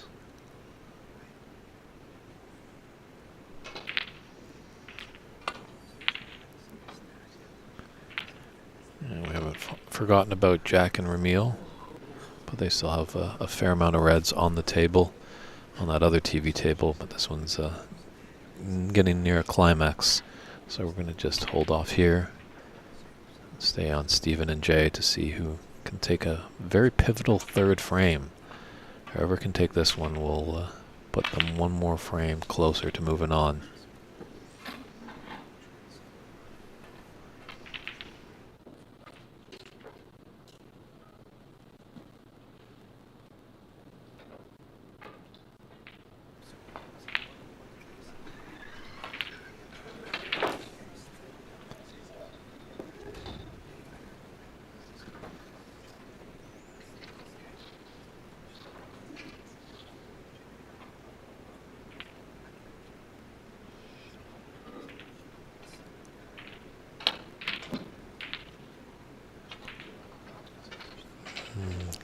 He kind of maybe stabbed at that a little bit, but he did need to draw it back for the green. That's because it was a mid-range shot.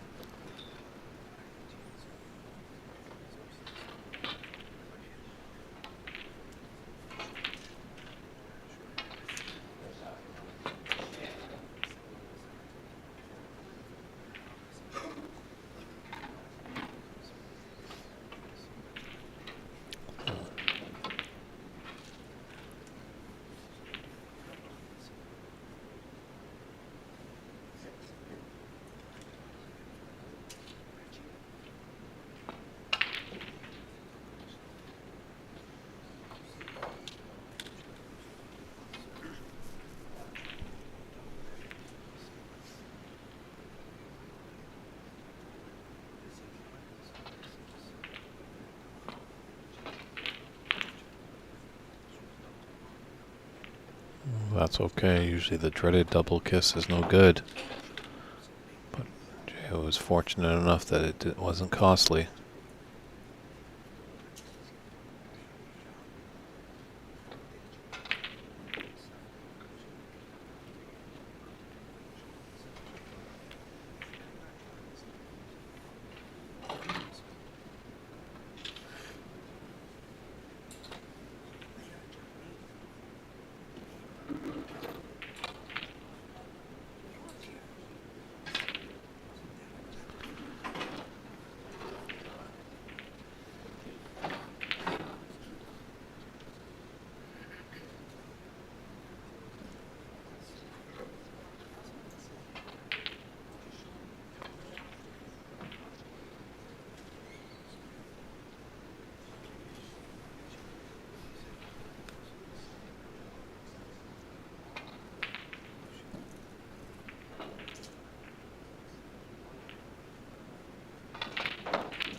A potential free ball here.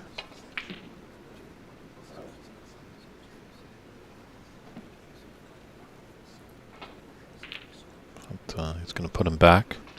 So while they sort things out there, let's just take a quick jump over to our other table here. As Romil is in the lead in the fourth frame, 30 to 14. It looks like Jack is on a break.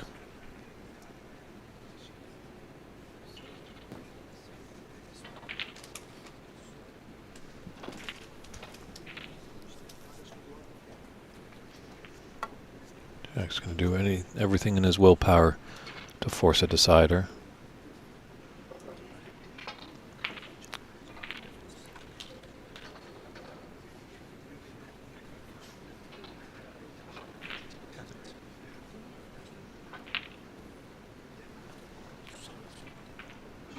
Just thought I can see Stephen failed on his second attempt. So we'll jump back there and see how he fares on his third attempt.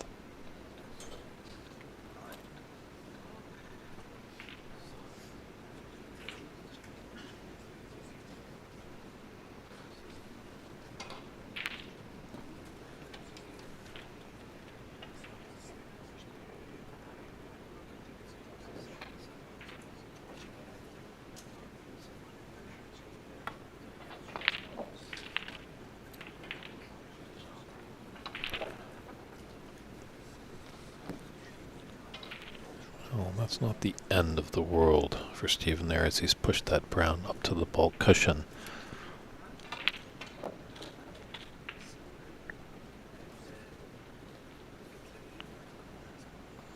He could have an angle here that he could just disturb that brown.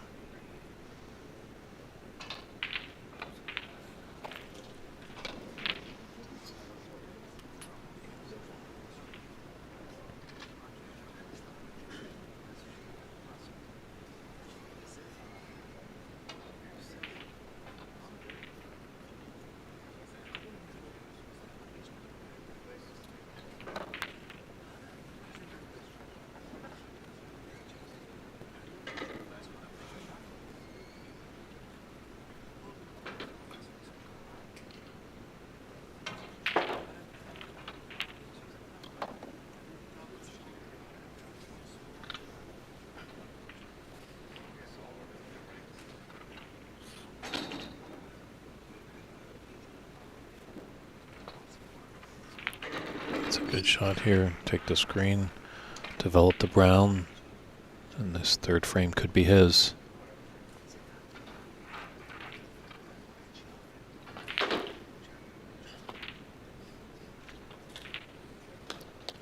Nicely done.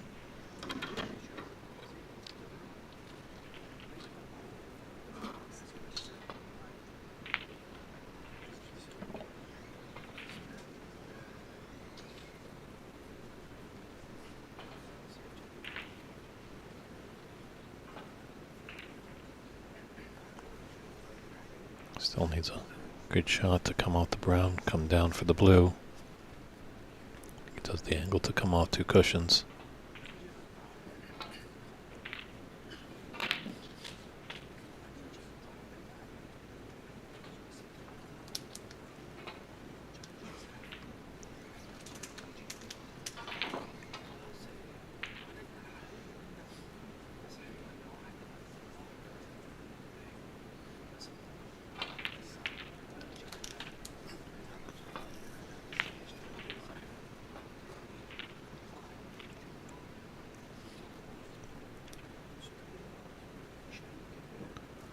A great steal here of this frame for Jay. It's putting the last year's champion in trouble. Just having a glance over there at the scoreboard. It's tough for us to tell as they're not updating. Don't know if this black is needed or not. Doesn't matter because the black goes down and Stephen loses that frame as Jay takes frame 3. It's a good lead there, 2-1. We'll definitely check back. But right now we'll head over to our other TV match. Emil Azamat from Arizona. Jack King Kong just playing a lovely snooker there. The 2017 U.S. National Champion. They're both tied 32-32. 51 points on the table, so anybody's frame here, but very important for Jack to keep his hopes alive. He needs to take this frame. I think this blue is going to be very nice for Emil. I think he has the snooker. Looks by it yet.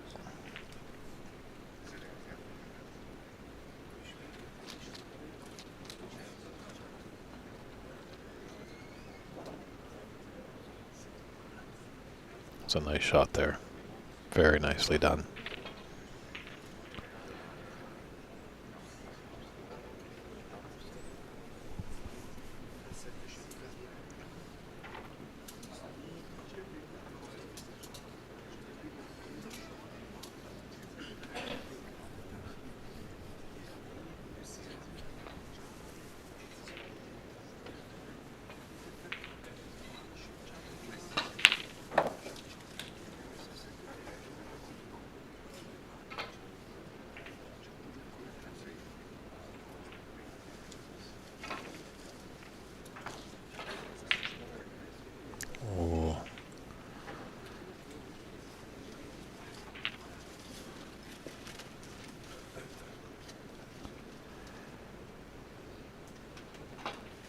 I believe there is possibly in this first round a limited number.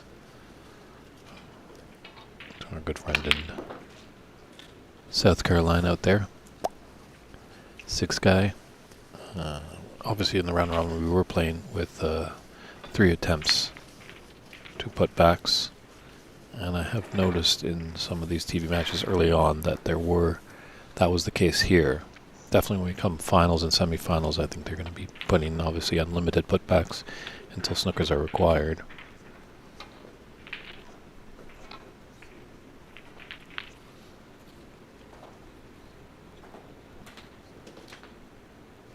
That ran just enough.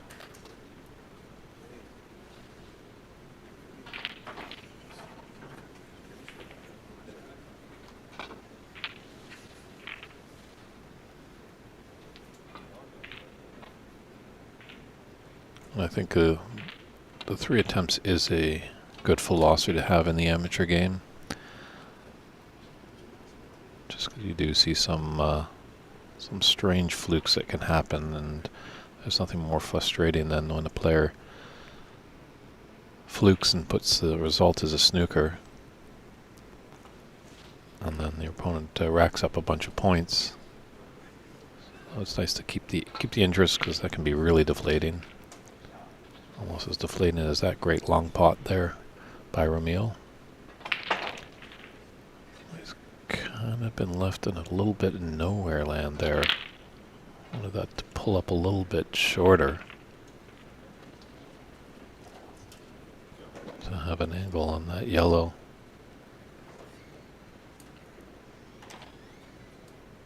I think he's just going to come behind the green off the yellow here.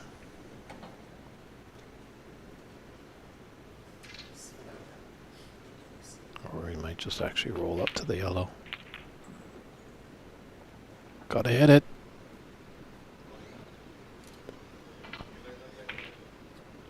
Jack's wondering if he hit it.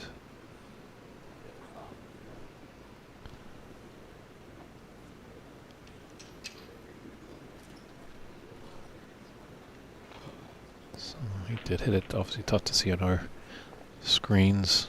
Hopefully as we keep growing, we'll get more and more cameras and instant replay. And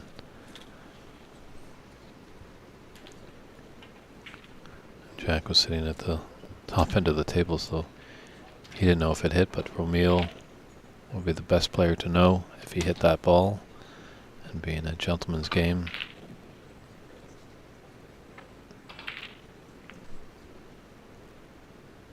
Oh, my apologies, the score did show up, so Ramil did actually not hit it. And Hopefully that will help as we grow as well. Hopefully we'll have referees at the table so they can announce fouls and touching balls and free balls when they do happen.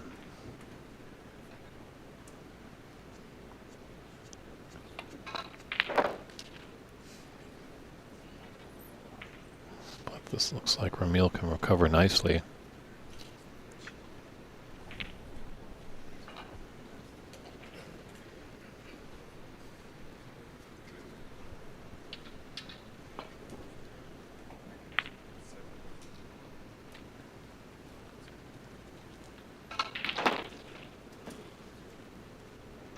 Good chance for Ramil here to take this frame and match in this visit.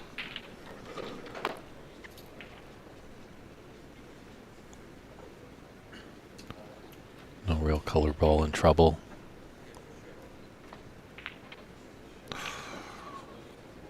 Ooh. Commentator's curse comes back again. I know Christian is saying there's no such thing as a commentator's curse, but unfortunately I think I cursed Ramil a little bit there, and he's just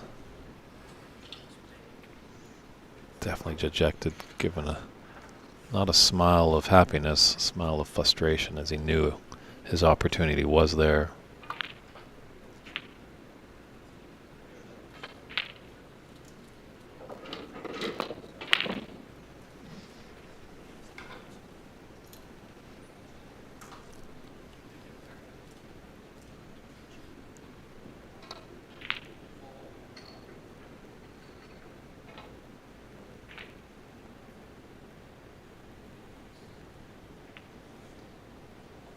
Don't know if he's got the cover on the blue.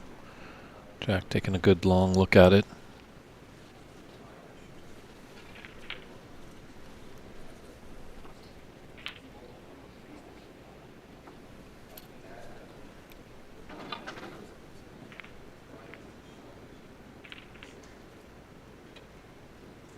It's a very nice hit there by Jack. Coming off a couple of cushions, glancing off the red, coming back into bulk. Giving himself a nice cue ball, putting it tight to the cushion.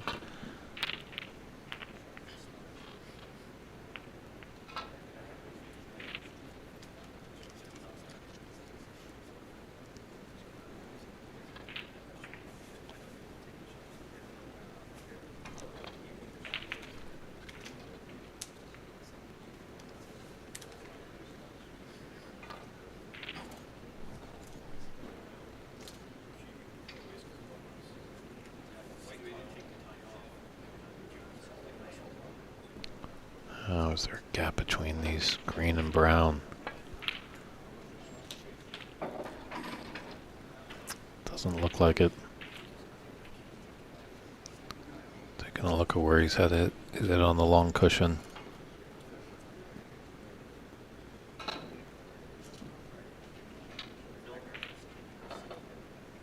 Gotta be mindful of a free ball potential here, which I think this is. Jack electing to put Ramil back in. This is where the sportsmanship comes into play. Both players will have a discussion, and play will only resume when both players agree that all the balls are back in their correct position as best they can. Players are encouraged a little bit to put a little bit of a chalk mark sometimes where the cue ball is when they are in snookers for an accurate respot. As I mentioned, up in Vancouver we use the Paragon cue marker and the Taylor's pencil to mark where the cue ball is. Some events also use a coin to put down, kind of like resembling golf when you mark your ball on the green to get out of the line of your opponent. Nice adjustment by Ramil there. It's a great shot there.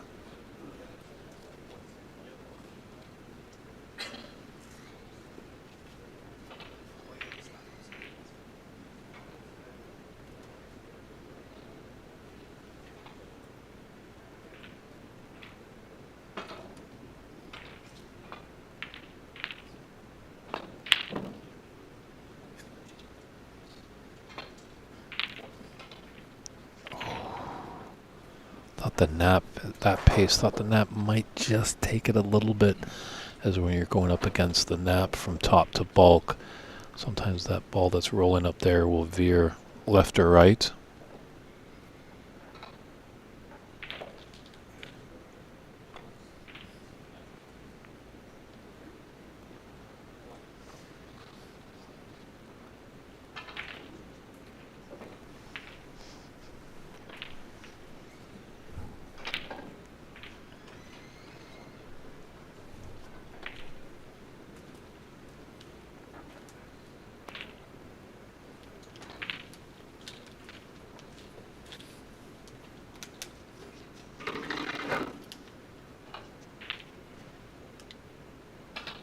Yes, they are well leveled, well clothed. We had the great Simon Barkey. Actually, he was tuning into the stream. Not sure if Simon's still on there, but he came over all the way from England.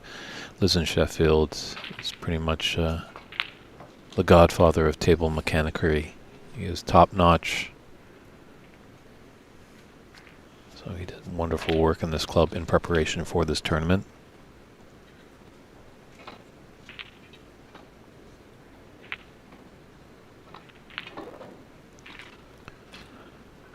Vermeil's just got to keep focused, keep a level head, can't get too far ahead. He has the opportunity in front of him to win this match. It's all in his hands.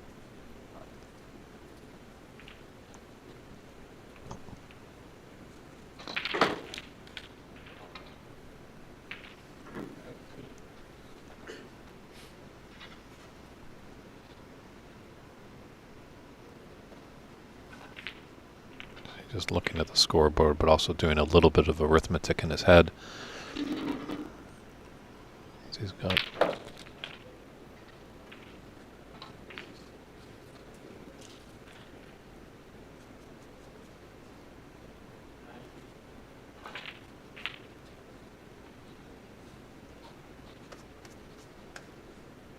got 18, I believe, by my count.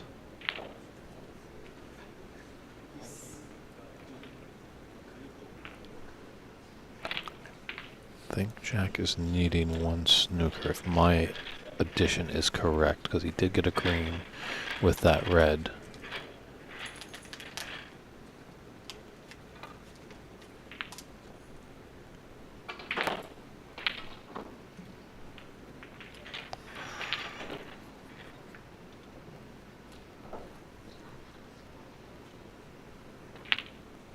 So Vermeil just at the tablet to update the score for their match and for us. So it was actually 19. So Jack does need a snooker to keep his hopes alive of becoming a two-time champion of this event. But Vermeil, who's never hoisted the Tom Collins Trophy, definitely wants to get his handle on that silverware. As well, $5,000 goes to the winner. But as we've said, money comes and goes. It's the trophies that last forever.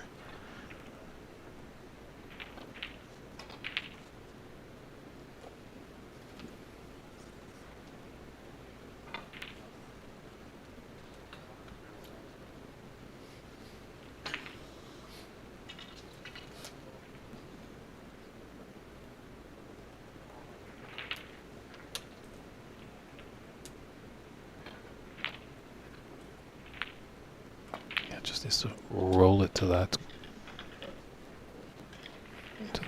jaws of the pocket there. I've seen it a lot, actually. Some just put a little extra pace on there. Eric Made of Tin is asking if an ambulance has ever been called due to a snooker injury.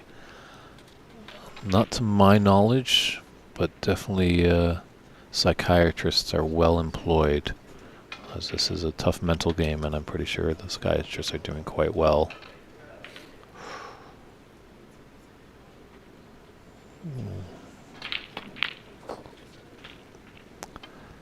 I think this could be it. Unfortunate hit on the horn there.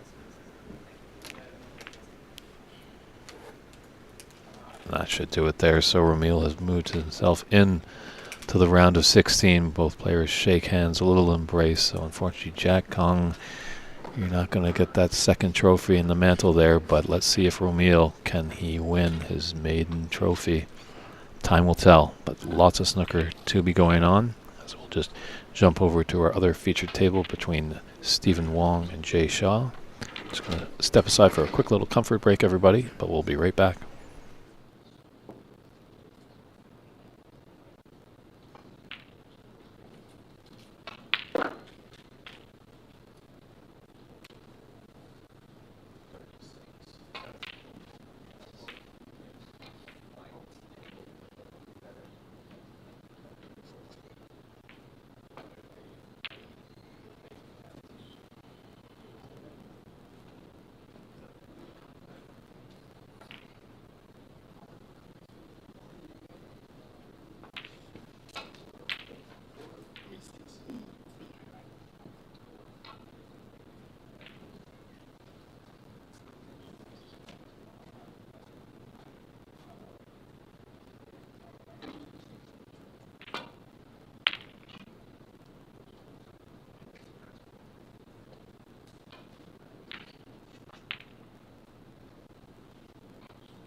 And it looks like in this fourth frame, Stephen has a commanding lead of 55-12.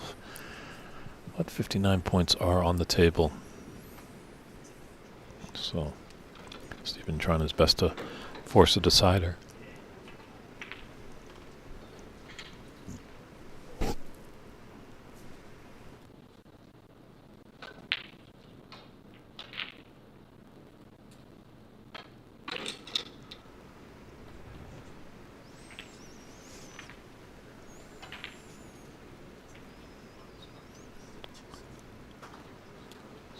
Cue ball there, tight to the ball cushion. Jay is going to be cueing down a little bit on it. Always a chance of unwanted siding to be thrown onto this.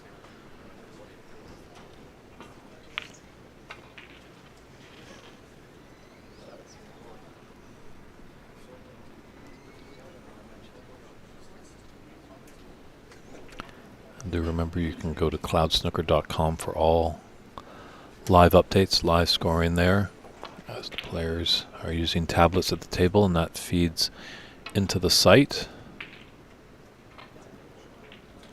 Ooh, what a little California earthquake luck there, as that red definitely thought about it for a little bit and eventually dropped.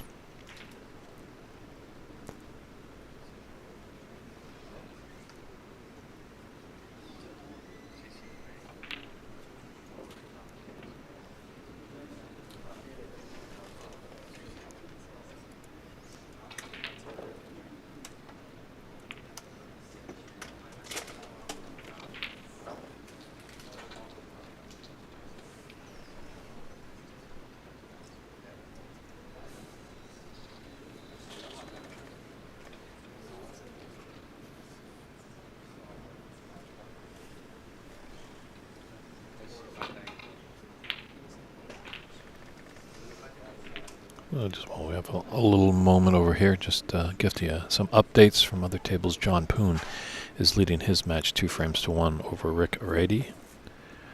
Li Hua Chen, strong player, has a 2-frame advantage over and Shiji, although he is trailing in that third frame, 49-33. Christian Youngers is trailing Kevin Wong 2 frames to 1. They're in their fourth frame, and Christian has a slight advantage over there. Truman Wu has a 2-1 advantage over Dawa Zhao. And Patrick Gigi and Peter Kwan are tied at 1 apiece. And Jay He and Corey Sykes looks like they might have just been getting started. They might be on a new table as a conclusion of some other match has happened, as they're just getting started. And as well, Omar Balasara and Jeffrey Pong will be getting started momentarily. So that's the updates from around the room. You can follow it as well on cloudsnooker.com. It's the 2023 United States National Snooker Championship.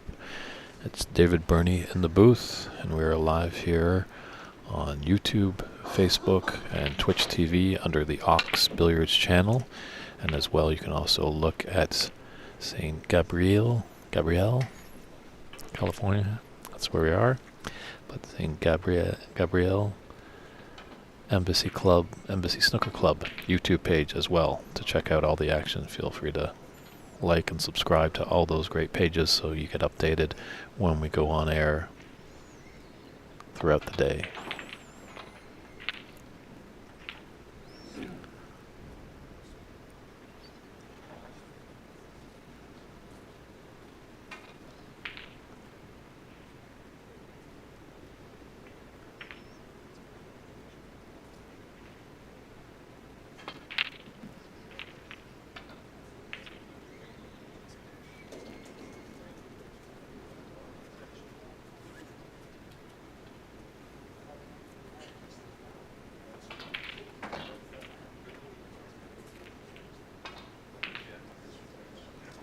Gonna be playing the cross double here.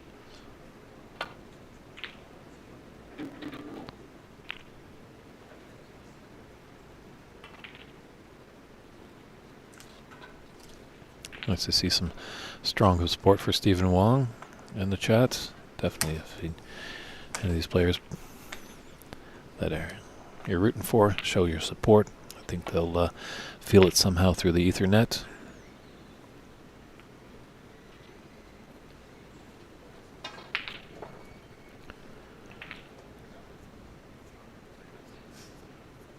About 37 in it and 43 on the table. Jay is going to have to pull some wonders here.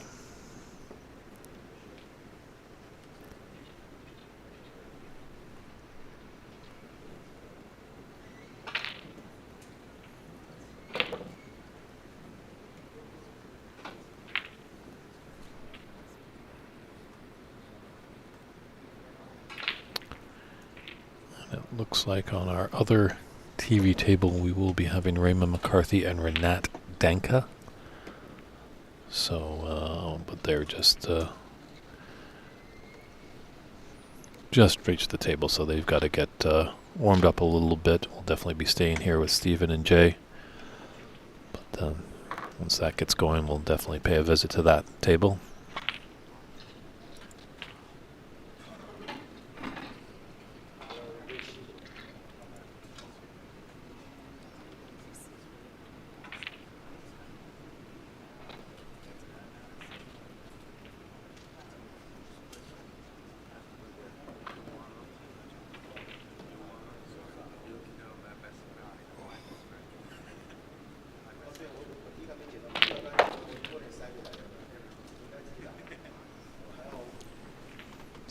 Definitely that pink should push us into a decider.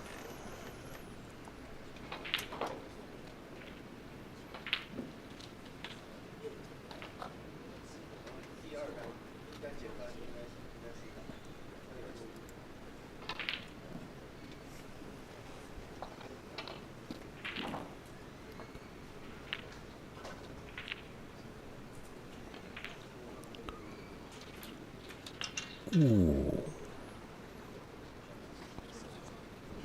pulling off there, but I think it's inconsequential. Raymond, or not Raymond, sorry, my apologies, Jay. Just Raymond was in my field of vision there. Jay is just taking a look how the updated scoring is in there. He'll concede that frame, so hold on to your seats. We've got a decider here. Will the champion keep his campaign alive to keep that Tom Collins trophy in Southern California? Or is Jay Shaw going to be upsetter? We'll see what happens. Andre Thrope, just an update. Yes, Raymond McCarthy and Renat Danka are going to be on the other TV table, so we'll be kind of jumping back and forth to them as they're just kind of getting started. There's going to be just a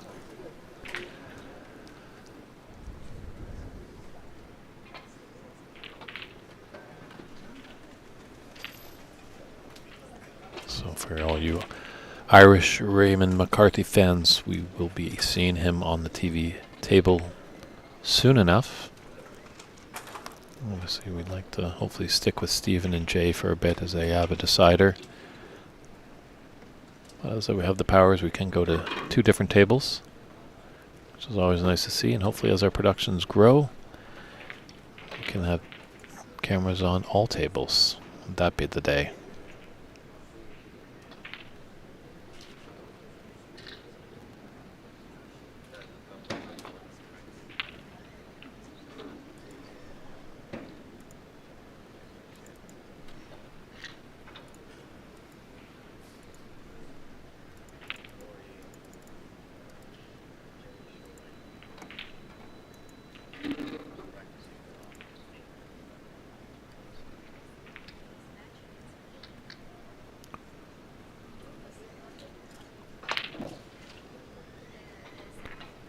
I think there's a little, maybe a little 5-minute break at the 4th frame, as some of our followers obviously.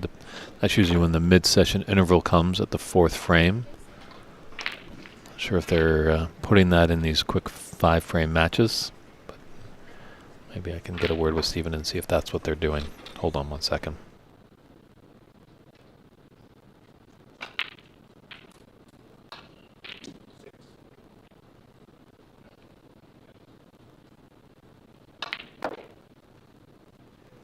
So yeah, our 2 players, Stephen and Jay, are just taking advantage of a comfort break. There is no mid-session interval in these best of 5s. With them take care of business over there. We'll just here's our other match that we'll be following. Renat Danka going against Raymond McCarthy. Renat right now is the possession of the highest break so far with a 105, but definitely it feels like that could fall over the next few days. Definitely a lot of more players play quite open up. As we alluded to, those best of 3s can be tough. You don't really want, you kind of come in already thinking safe, whereas the best of 5s, and when we get into the quarters and semis, best of 7s, and the finals, best of 9. In the early stages, some players might really start opening it up. And the coin toss has taken place, and it looks like Renat has won that, and he's elected to break off in our other batch of 32 player knockout. So a few players have gone home, some are moving on. And we will see how Renat and Raymond fare. Definitely at the early onset, I think Renat was touted as one of the favorites, so Raymond's going to be up against it. But I think as we've seen in this tournament, anyone is beatable.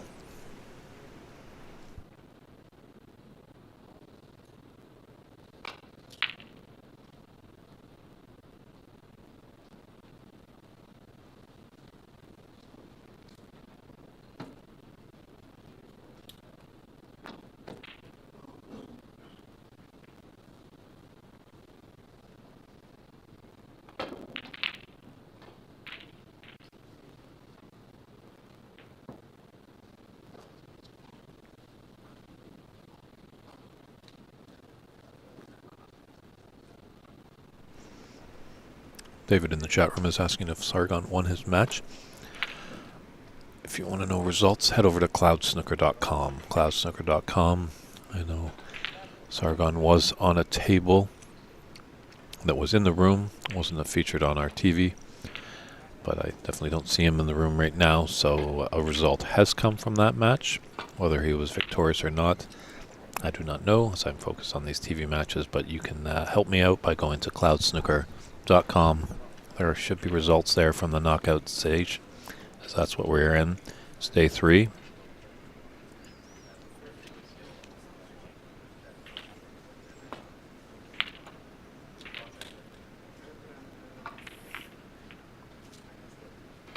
Yes, it actually does look like, just did a birdie told me that Sargon was victorious in a whitewash over Joseph Aldo, the Q-father, as he's like to be called.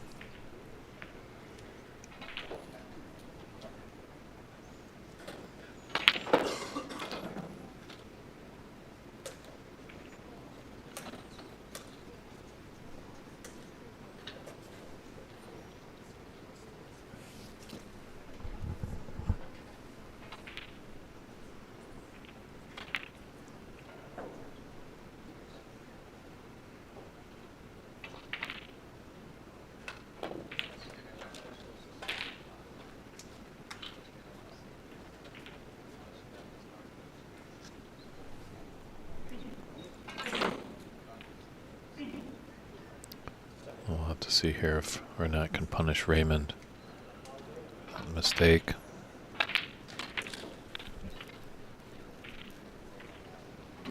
He might be able to push through this red, those 3 in a row, the red to the right. Pink's not going to hamper it there. Steady hand, Raymond there to respot. I think that black will go through that gap into the top left corner.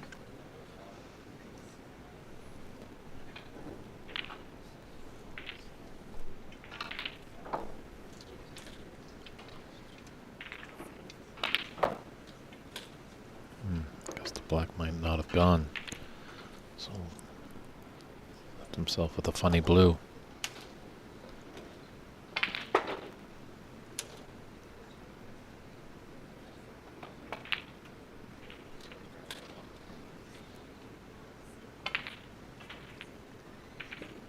We're adding a little extra piece of hardware there, the mini butt.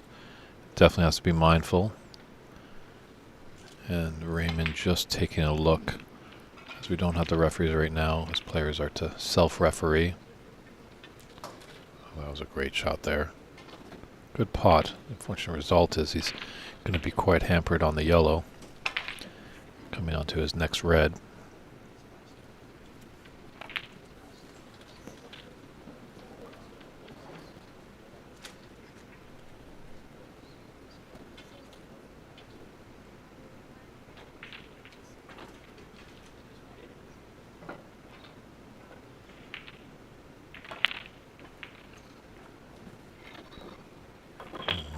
Gifted a chance there for Raymond. But Renat saw something that he didn't like with this black, so it's an 80 starter for Raymond. He's coming down to seeing if the pink can go.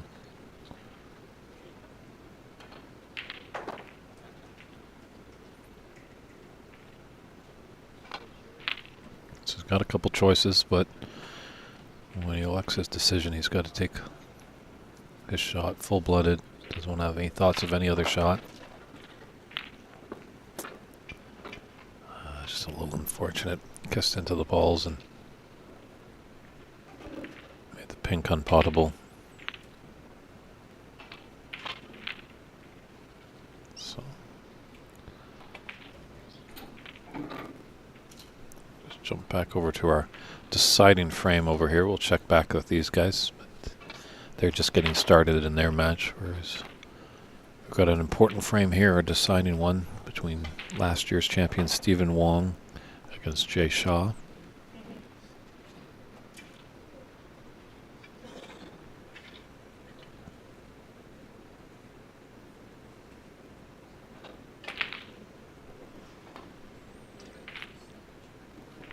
Steven got in early. That's a good 28-point advantage here. But it's just early in the frame. Lots of reds on the table, lots of points to be had.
That red in the opening on the right side.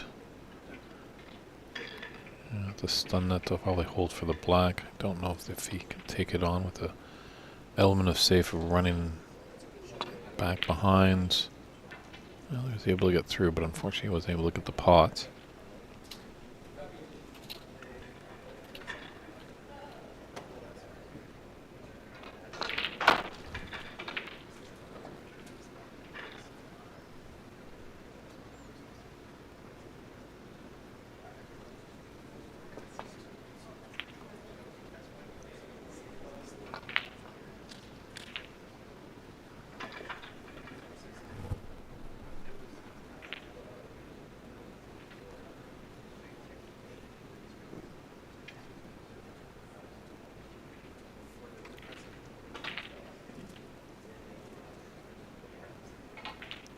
So, Jay's got a shot to just clip off the two reds. Back up table. Could have been a bit thinner and he could have got higher up there, more into the bulk area.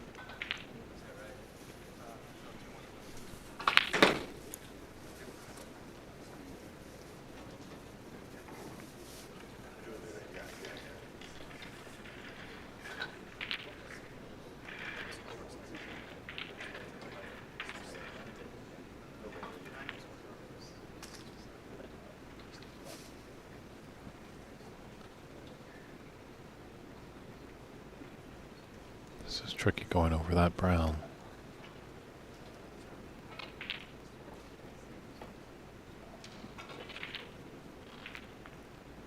Just elected to be a little safe there. Has left a few reds into the middle pocket for Jay.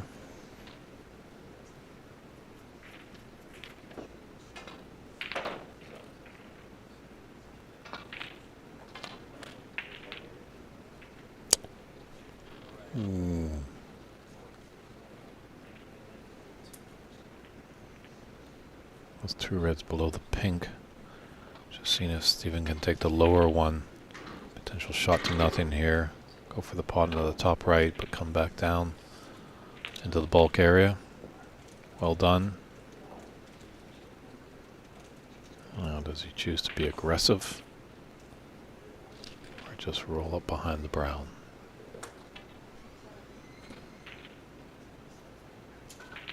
Even roll up behind that green.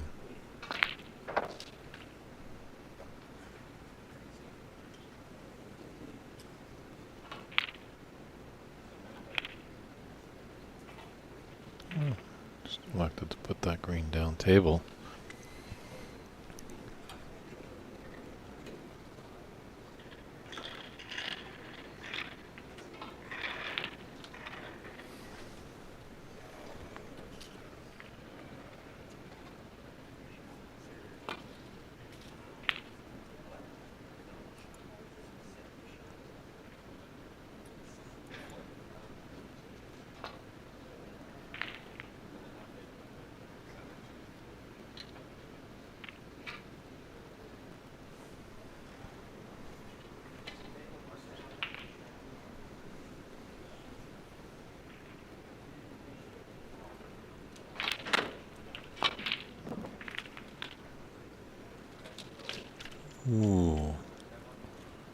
Didn't see that coming.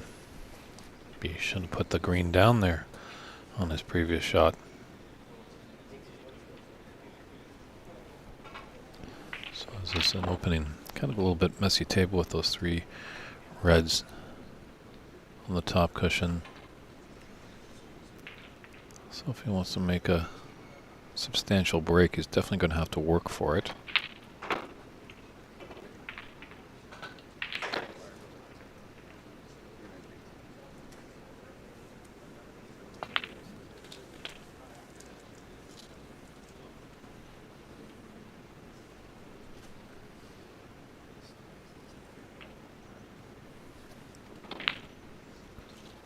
We can chip away at it here, Jay can.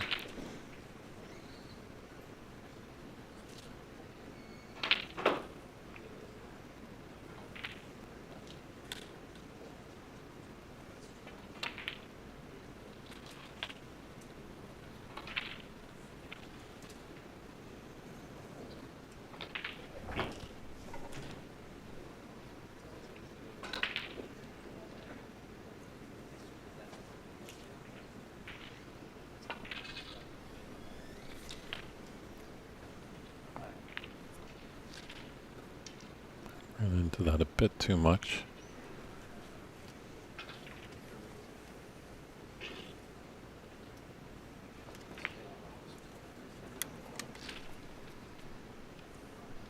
And fresh off his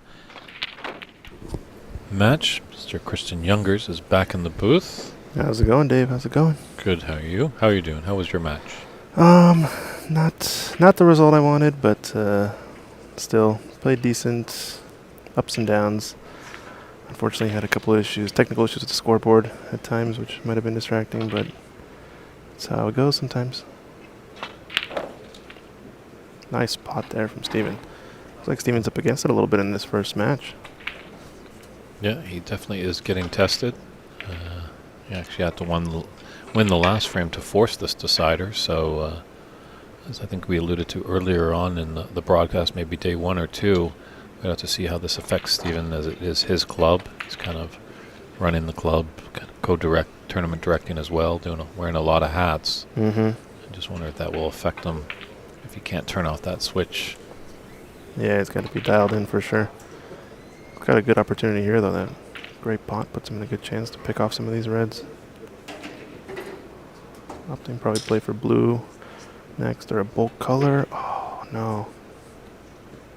Just overcut that. Tough shot, a little bit of a blind pocket there. David Brock in the chat. It's coming up with new nicknames every day of the tournament, huh? What was the one previously? Beauty and the Beast? I forget the one before that. Oh, shall I add to your poison, David Brock? What about Jughead and Archie? Or Beavis and Butthead, created here in Southern California many years ago. Yeah, right, yeah.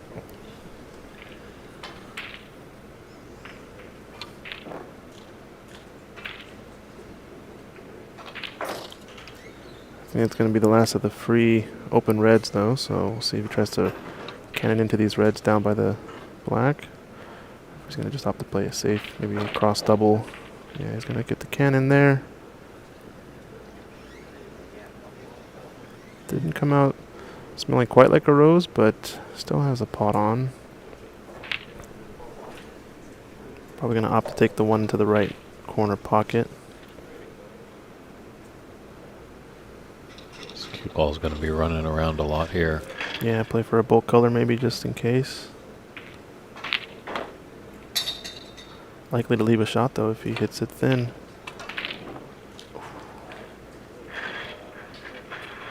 Ooh, that could be disaster for Jay. Opened up the other 2 reds, and it looks like pretty good chance.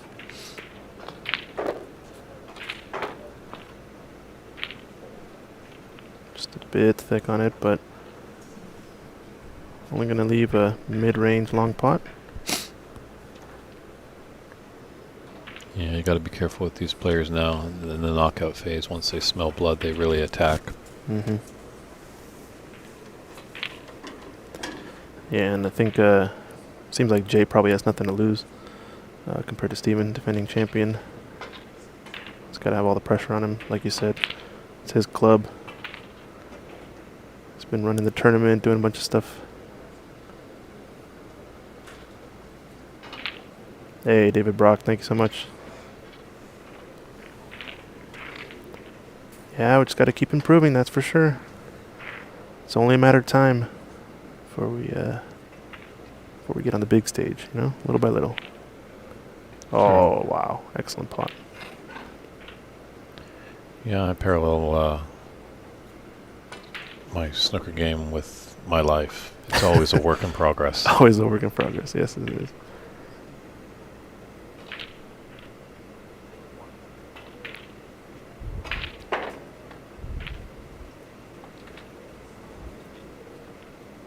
It's going to have to nail some pressure pots here to close out this frame.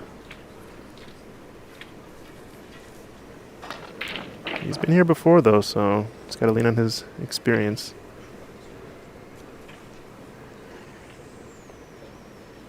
Looks like a big first round match. I think probably the biggest match is about to start over on table 7. But Jaya is playing Darren Taylor over there, number 3 seed. But Darren Taylor unseeded, however, in terms of skill, definitely would have been a seeded player had he been playing last year, I would imagine. This is a confidence boost for Steven, though. Oh, looks like scores aren't up to date, someone says. That relies obviously on the players, Norman, as they use the tablets at every table, and that feeds right to Cloud Snooker's website where there's live scoring there, and that also feeds to our stream. So many of the players, obviously, when you play the game, if you're playing a friendly with a friend, you rack up a break and then you put the scoreboard, so we're all used to that, not the running score. So hopefully in the future, if you want to come down and help us out, Norman, keeping some score. Yeah, that'd be awesome. It's a great vantage point, that's for sure. I think he wanted to cannon that red. That would have been a possibility for a big break, but nonetheless, putting pressure on Jay now. Just got to tuck this up behind a bulk color.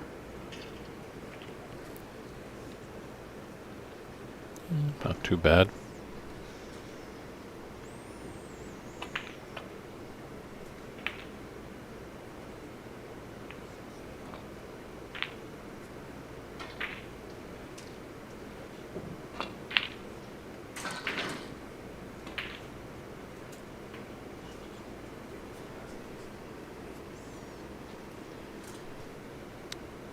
Like for some reason, score is still not updating for us. Let me see if I can get the scoreboard refreshed, maybe. Nope, still looks incorrect. Looks like it was a double-digit break, I believe, for Steven there. Don't know what's going on there. Yeah, a little hiccup with these tablets, I guess. Yeah, it was happening during my match, like I said, so maybe it's sort of the same issue. I think seems like it's scoring, but it's not persisting on the actual remote scoreboard.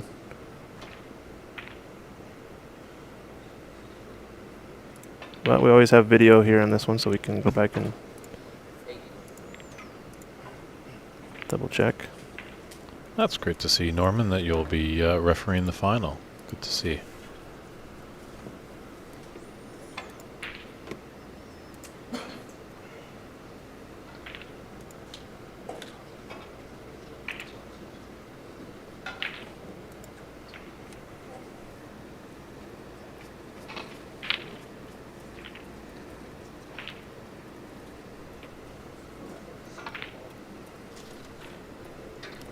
Looks like 21. So Steven should be at least at 40 in his score.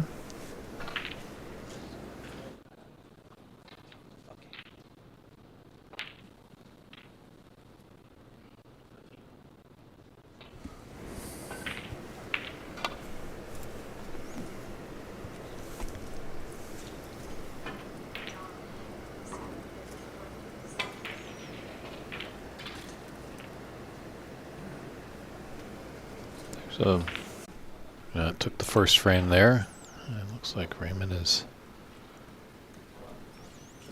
done a good job to come back in the second frame. He's got a 22-point advantage. And Renat has led him with an easy starter.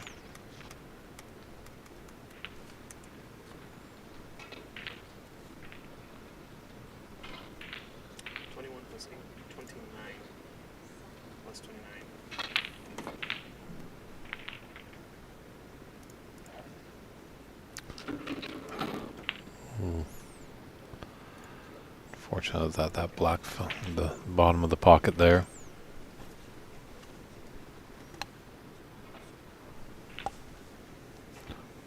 And we'll come back to Renat and Raymond because I think the scoring has been updated on this deciding table. Yeah, so looks a little bit better. This is correct. Yeah, so he had the 8 that was missing, and I believe a 21. So 29 plus the 8 break. Thanks, Hung Norman, for letting us know. And then we did double check that on the video feed, and then he had a 21 break, a couple blacks, and a brown afterwards. So 58. Now he's on a break of 1. And that was his frame ball there. Yeah, and it's going to roll up on this black, I think.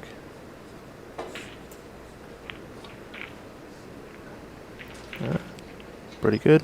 Cut lots of cover there, that's for sure. Yep. Didn't even want to risk not hitting it.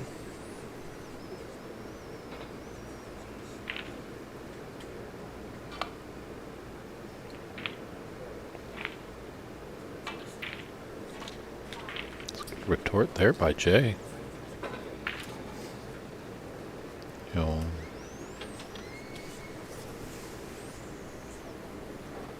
know if Stephen can get a little whiff of this red going past the blue.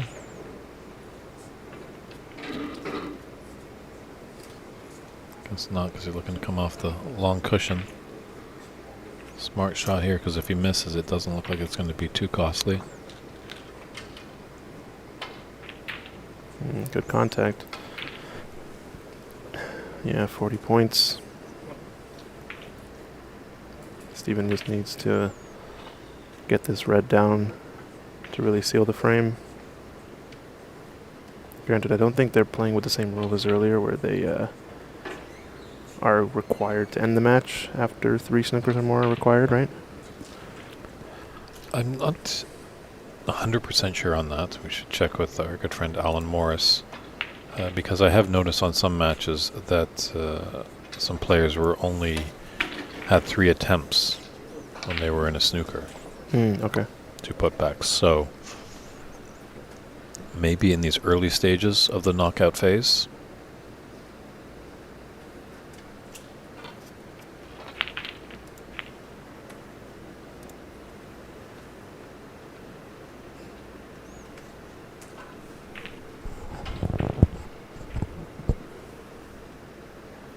I also overheard that once we get to the quarterfinals, we are going to be doing unlimited putbacks until snooker's required, because I believe there will be a referee. It's going to leave a pot on. True, but with 40 points in it, 35, Jay does need a snooker, and there's also potential of a free ball with that last red. Interesting. I don't know if he's intentionally trying to play the safety there. Maybe just mishit it. A great opportunity there to get onto the black, so I think he might have just missed the pot.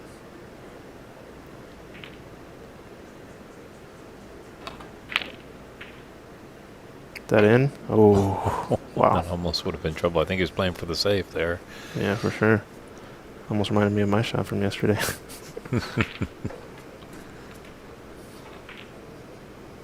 Was it a good flashback or a bad flashback? I don't know. It's a bittersweet, salted chocolate, salted caramel, you could say.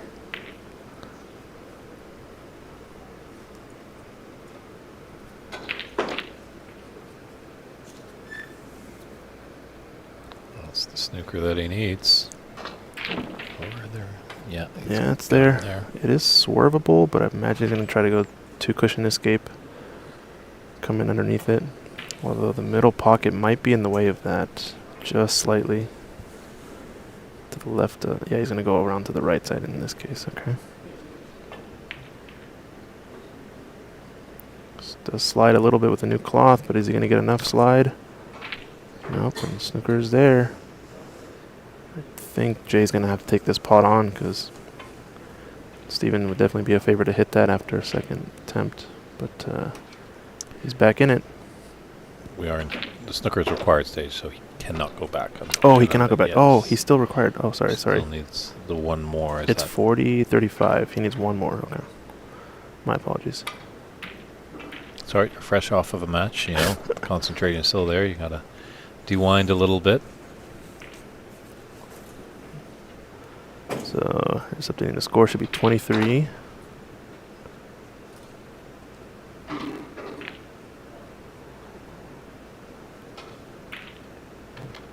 Looks like it's still not updating as of now. You are correct, Christian. That is, it's a 59-23. So 36 is the difference, and there's 35 on the table. And there's a second snooker. Second foul. So it's a bit of a discrepancy in terms of what the ruling is, but it used to be the case that post foul you can respot the player. I think I remember hearing something that they changed the wording of that rule. Yeah, like as a result of the shot. Now that it's no longer snookers required, are you allowed to replace? I don't think this is the case. He's going to have to play this no matter what for this tournament. So, if we could call upon David, Mr. Encyclopedia Brock, who is in the chat room, maybe he can help give us a little bit better explanation. Score should be 28-59. For those of you at home.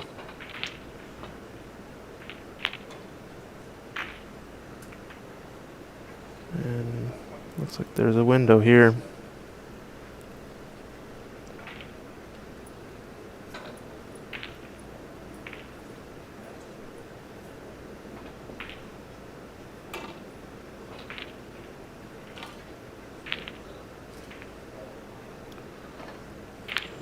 Double kiss there.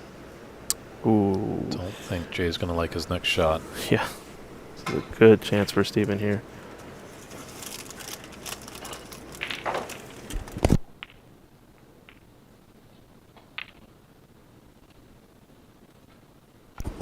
I think he snookered him on the better side, not leaving an offensive kick opportunity here. Oh, David Brock, say the question again. So, for example, one snooker is required. The foul occurs, and now after the foul, the gap has been bridged. Oh, he goes in off. Wow. So one snooker is required. The player ahead fouls. After the foul results, now there are no longer snookers required. Are you allowed to put back? I believe this has gone back and forth in the Pro Tour a few times, but it used to be the case that it was post-shot. If no snookers are required, you were allowed to put back unlimited respots. But I believe now the rule has changed to if at the start of the shot snookers are required, then this shot is not eligible for foul and a miss. Let us know. I think that's the case. So that's what the cue means. Ooh, say the cue again? Oh, yeah. I thought David Brock was making a James Bond reference. Well, looks like should be 28 for Jay. 63. Interesting that Steven's score is updating, but Yeah. Jay is not. Yeah, very interesting. And it looks like... Oof, good hit there.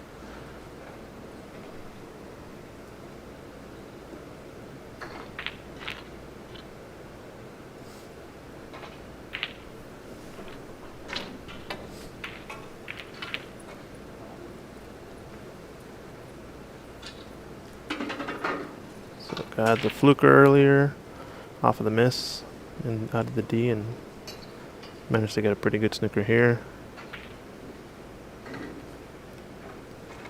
I think Steven will definitely rest easier once this red goes down if he's able to pot it. It's going to be the big 8-point swing if he can get it down. It's gonna, yeah, another snooker. So back and forth, they're going at it. Yeah, tense and nervy decider. Neither player wants to go home.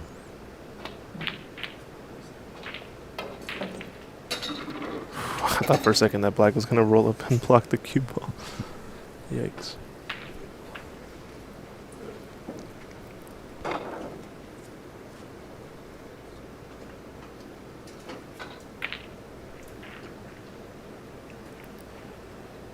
I think our second TV table, Renat has taken down the first frame. Let's just take a little pop over there and see what the score is. Yeah, Yes, it looks like as Renat is putting the balls on the table, is leading that frame as that score line said, so he's got a 2-0 advantage over Raymond McCarthy. Watch out, black here. Oh, does that have a chance? Nope.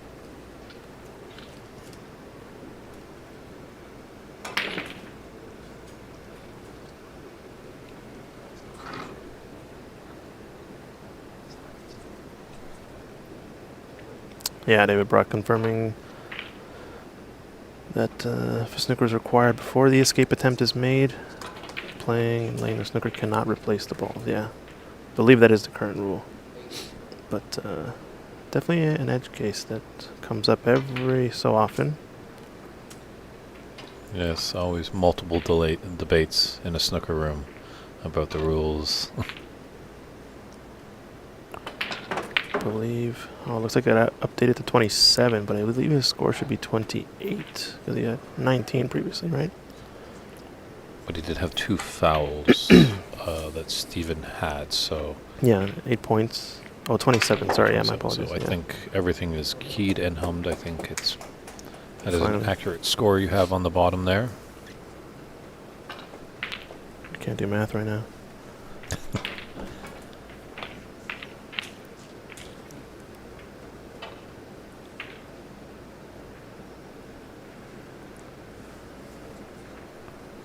So you have an angle to thinly slice this in.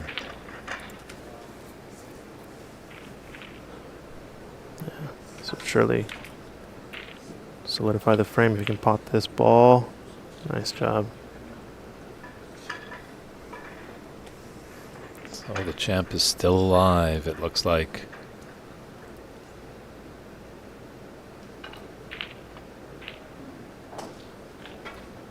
Yeah, this is definitely... Nicely on the yellow too, yeah. Let's get a clearance. Come on, Steven. Let's see the clearance. I think he can relieve the pressure now and let the arm a little loose. True, he was definitely up against it, trailing 2-1. But sometimes when your back is up against the wall, you produce the best snooker of your life.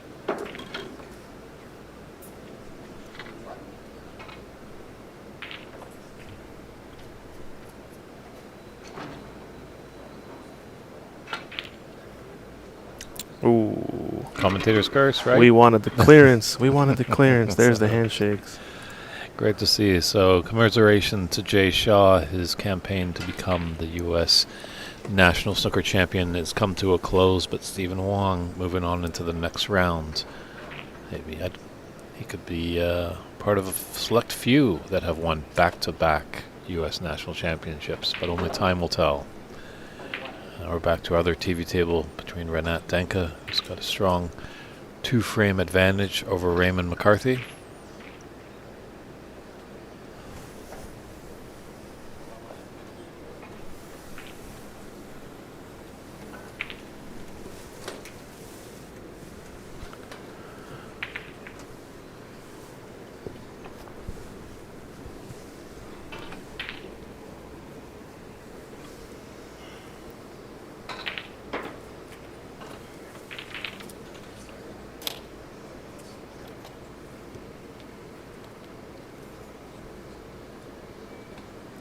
This is an interesting plan that Raymond's taking on. This is an extra long stem rose. Lots of distance. Wow. Wow, what a pot. I think he's on the blue too. Just looking at Renat off table, just kind of shrugs it off. Yeah, okay. Doesn't really let it bother him. Alright, opting for the safe up into the bull cushion. It's gonna leave. Possible shot to nothing on this red, just on sitting on the black spot, I think. Or the one between the pink and the blue spot. It's like right in the center of the table. Both, I think, are shot to nothing. Oof, just managed to miss the pink.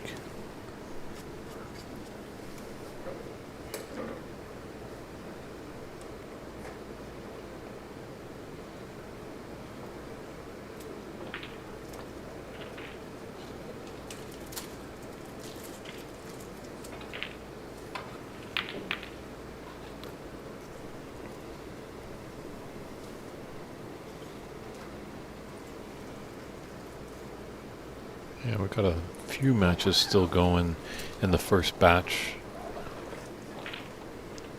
of the knockout phase here. There's 32 players that started the day. Slowly dwindling down. By the end of the day, we will have the final four. Yeah, we're going to have the quarterfinals at 5 p.m. Is that right today? That is what it's scheduled for, and then the round of 16 is scheduled for 2 p.m. Okay.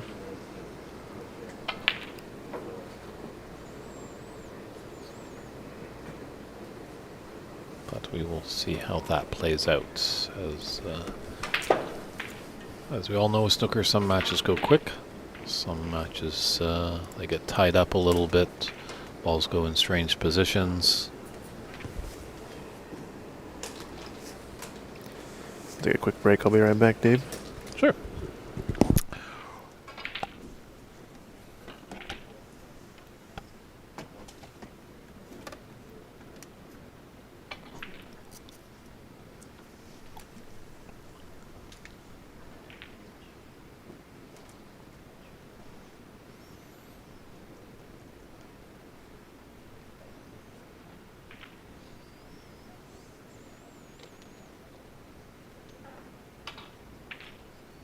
Yeah, hopefully Raymond can channel some of that good support.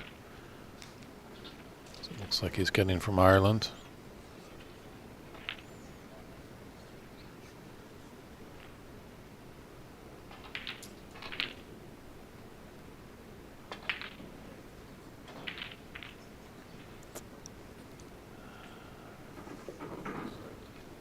Just couldn't find a home for that pink ball.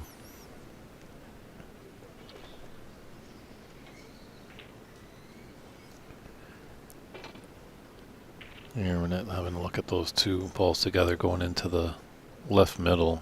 Kind of like actually this one that he's looking at. That could go into the right middle. Just seeing if it's a thin cut, he could go up to be on the pink, and that would be really advantageous to get the pink back on its spot.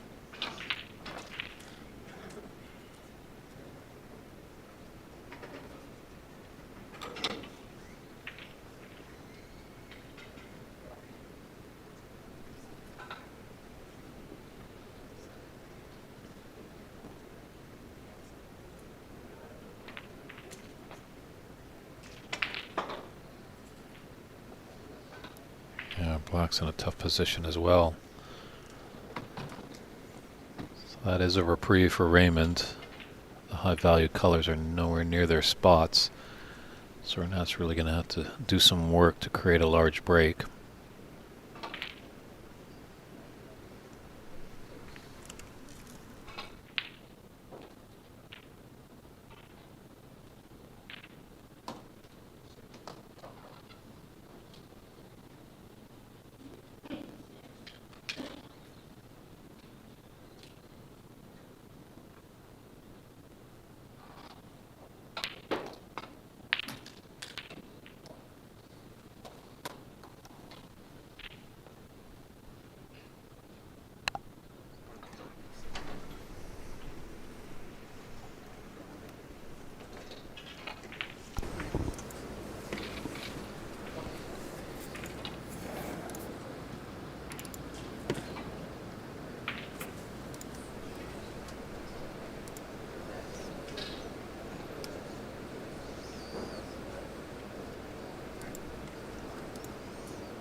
Unfortunately, hasn't left an easy starter.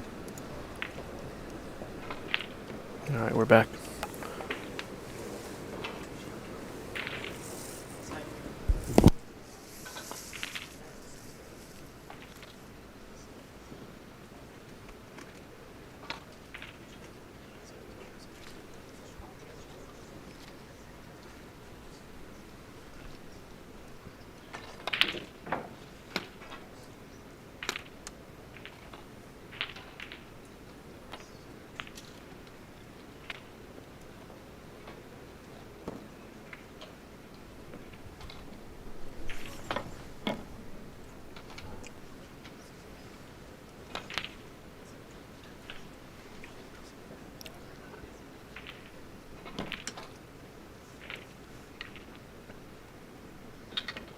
Yeah, I think both these players would just love to get either the pink or black back on its spot with a lot of red spaced out in this business end of the table. It's a great shot there. Good pictures. Great to have you back, technical director Christian. Yep. You got all the angles. Well, really just 2 or 3. Oh, wow. Great pop. But see, that's just to illustrate, that we're always looking for great people behind the scenes. You just get the advantage sometimes, I'm in control center over here, and, you get wrapped up with stories and engaging with the audience and calling the plays. You kind of forget that there's a couple other camera angles, so it's great to see that we've got Christian can come in and help us provide with that. Yeah, for sure. It's also a lot of fun, Get to learn how to do a lot of this stuff. Yeah, Rome wasn't built in a day, but it did take an army.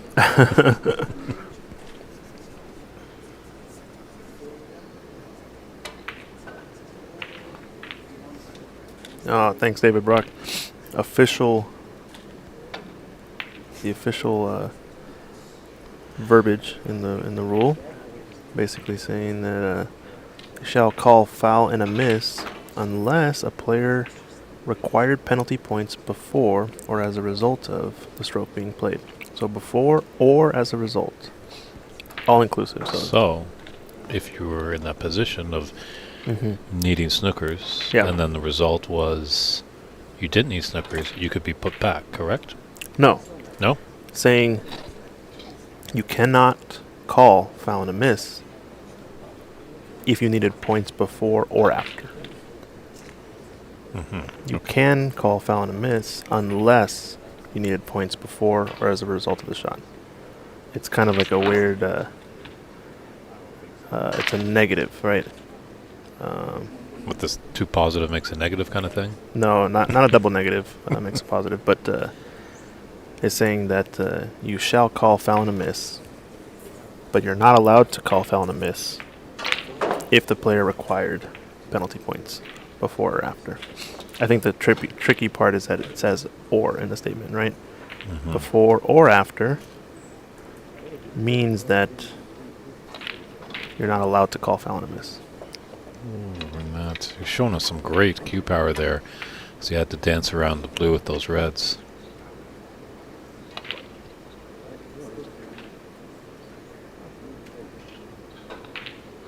I think maybe an easier way to explain it would be using and for both negatives. So essentially, foul and a miss can be called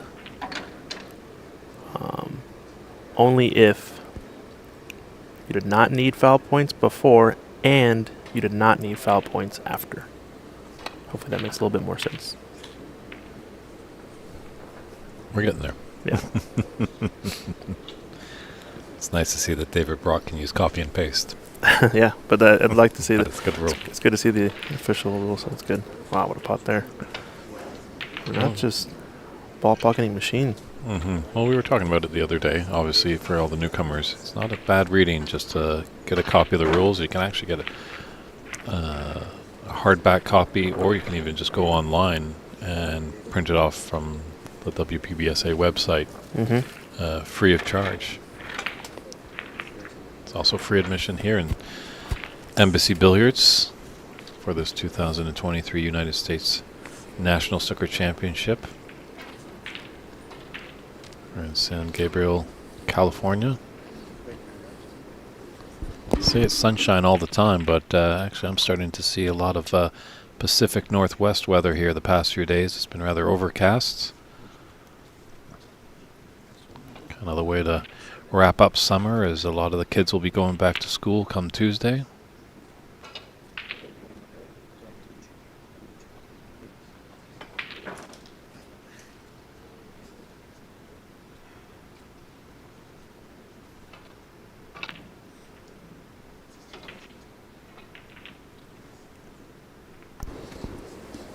Went for that one there.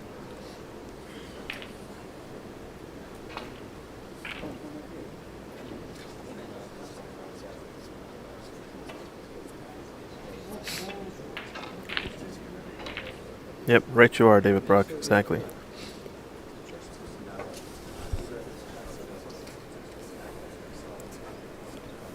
It's just funny, the verbiage.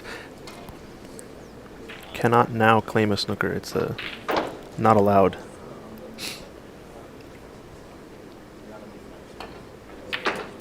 Yeah, I think Renat knows that his opponent is reeling a little bit, so yeah, he's taking on a lot more shots. I think he wants to just kill this frame off now. Yeah, give him a good rest as he's on the verge of punching his card into the round of 16. And why not get done and dusted, because some players might be coming off the table and jumping right into that round of 16. That was close. Good attempt. And he got the snooker there. Oh, jeez. Try to see a swerve, maybe. Oh, he got the hit. Nice. Nope. Yeah, sometimes you just get roll of the balls. It's been unfortunate sometimes in these kind of rather shorter matches, the best of fives. Sometimes you can think a player has all the luck, but usually it evens out in the longer matches. Yeah, I do like that it's best of five now, because it's really a toss-up when you're in a best of three in the group stage. That's where things can get really, really wacky. Ooh, there's a chance. Oh. Yeah, Raymond does need a snooker with 37 in it and 35 on the table.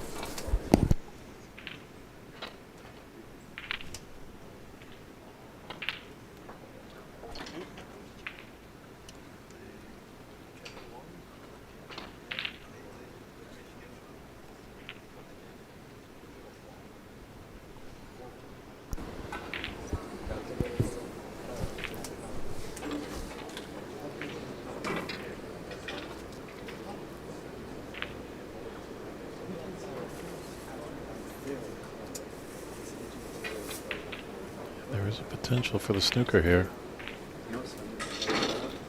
This is going to go in. Oh, no.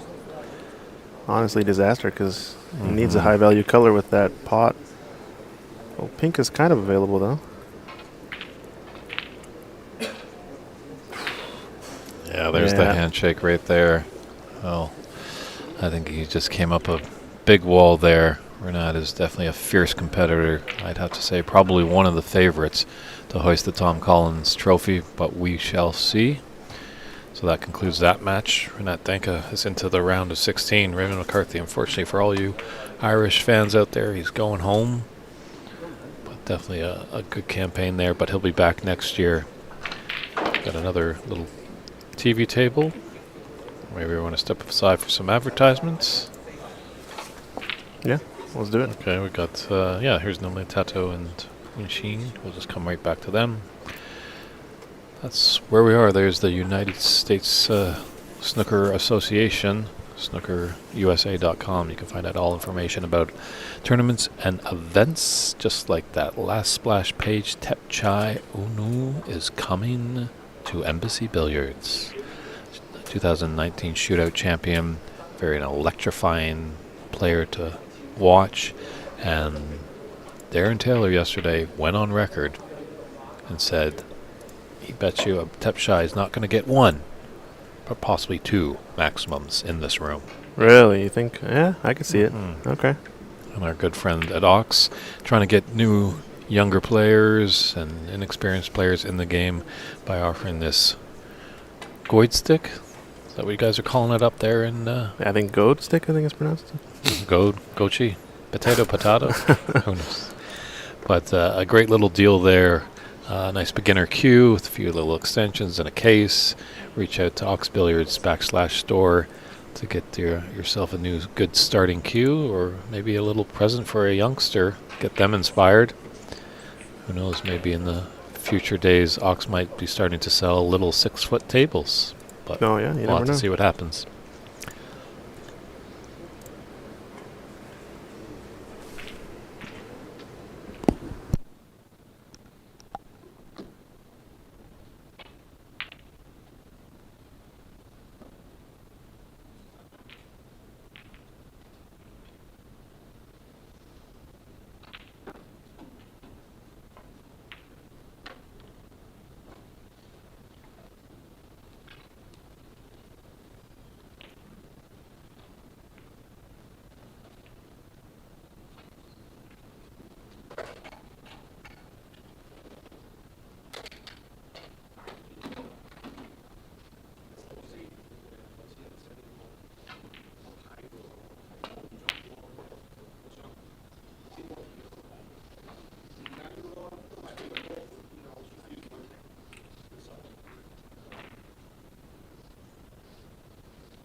Sorry there, Mr. Brock. I just had to take a quick little comfort break myself, and my partner in crime, Christian, has just gone to get some lunch as it's approaching the noon hour here, 12:30 on the West Coast. It's the 2023 United States National Snooker Championship here at Embassy Billiards in St. Gabriel, California. If you're in the neighborhood, feel free to come and visit us, as admission is free. As well, the stream is free to watch as well, so subscribe and share it with your friends, whether you're watching it on Facebook, YouTube, Twitch TV, via Ox Billiards channel, or with the St. Gabriel Embassy Snooker Club channel. Like and subscribe those.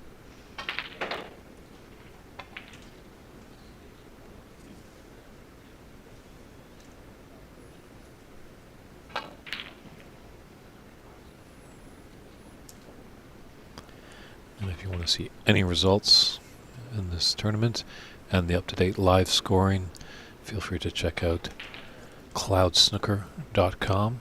It's cloudsnooker.com, as all the players in this tournament are using tablets to keep their score, and that directly will respond to the website there. As well, it responds to our TV table matches, where we have one right here between Nali Tito and Wenshi Zhayu.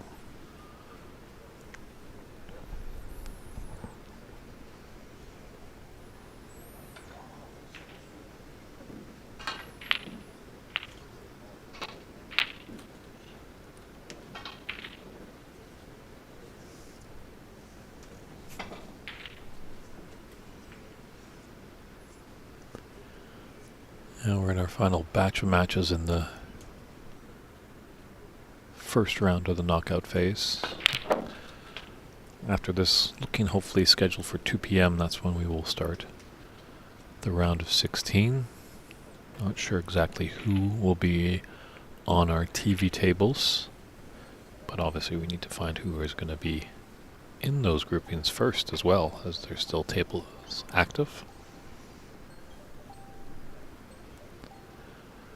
And then at 5 o'clock tonight, scheduled for the quarterfinals, and those are best of 7 matches, so lots of drama there to come to a conclusion tomorrow, with semifinals starting at 9 a.m. Pacific Standard Time, and tentatively scheduled for a 2 p.m. start on the West Coast for the final of this United States National Snooker Championship of 2023.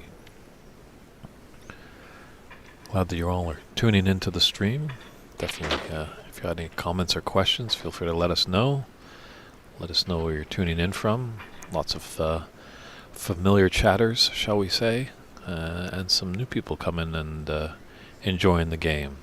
And do remember, there's no stupid questions. Some of us are well versed in snooker, some of us are brand new, and we want to let our new fans know how great this game is. And instruct them and tell them all about this game, hopefully in the effort to get them hooked and inspired to pick up a cue, and maybe someday you could be playing at this championship.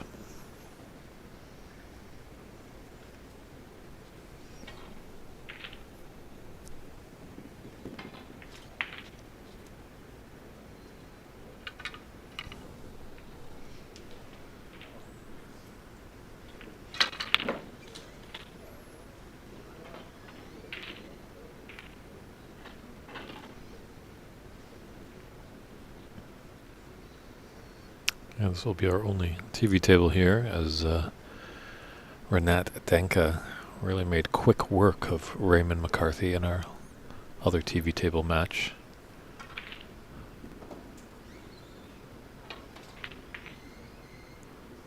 So definitely Renat is good favorite to win. There's definitely a big match to start things. We've got Darren Taylor going against USSA President and PAPSA President Jaya Pradhakar. So Would have been a nice match to get on the TV table, but unfortunately we have a little still philosophy of rolling on, rolling off in the first rounds. So when tables became available, we got matches on those.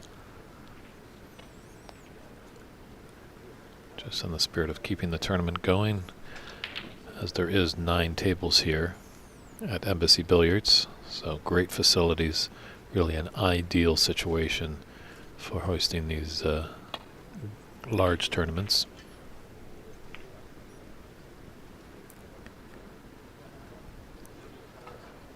But when we come down to the round of 16, all tables will be in use. And we will have 2 TV tables that we will be bouncing back and forth from.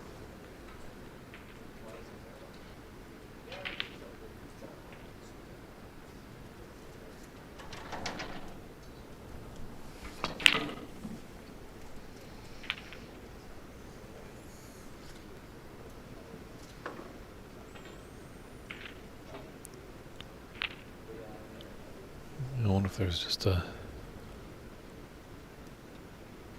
first frame jitters for these two guys. That one's really getting in stride to start things off, but we'll see who's ever to take the first frame. That might bode them some confidence.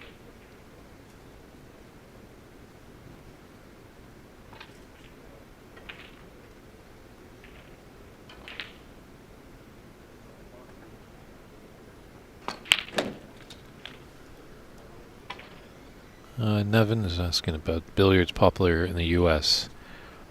Now, are you talking about English billiards? A game that kind of really started it all. That's full with cannons and caroms and all that good stuff. Because sometimes there's a little misunderstanding. People think obviously billiards sports, and sometimes in North America they're unaware of the game of billiards. Because we're more predominantly in this country, pool is the big fashion, like a fraction of the billiard sports. They like their 8 ball, they like their 9 ball and stuff like that. So sometimes that's why you might see the title in there.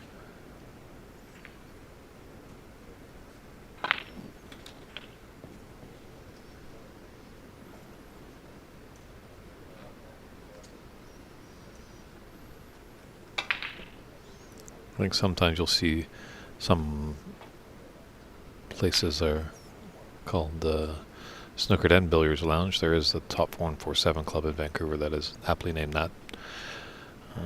However, Ox labels himself as Ox Billiards, and maybe just billiards encompasses all the games. I'm not sure if our good friend Mike Dominguez is on the stream, why he went with Ox Billiards, not Ox Snooker and Billiards. But maybe when Christian comes back from lunch, we can ask him about that, well, what the reasoning was behind it.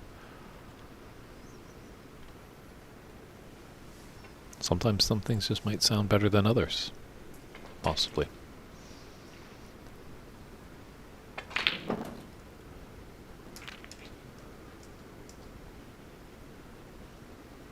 Even I know some people that haven't even include billiard, snooker, or pool in the name.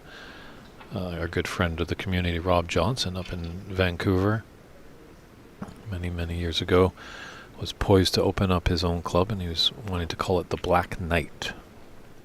So maybe the Black Knight and then in small letters, Snooker and Billiards Club, but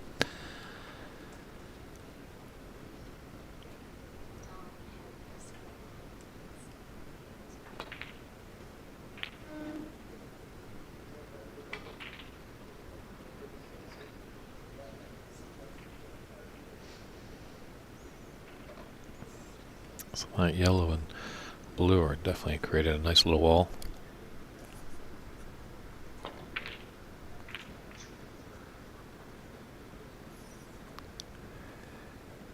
Might just be getting behind it there. Oh. Does the green come to his rescue?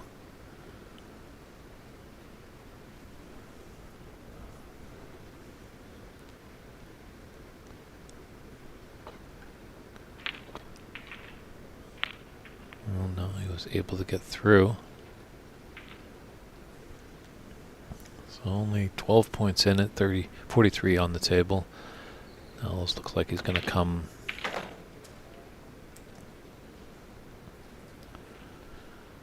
And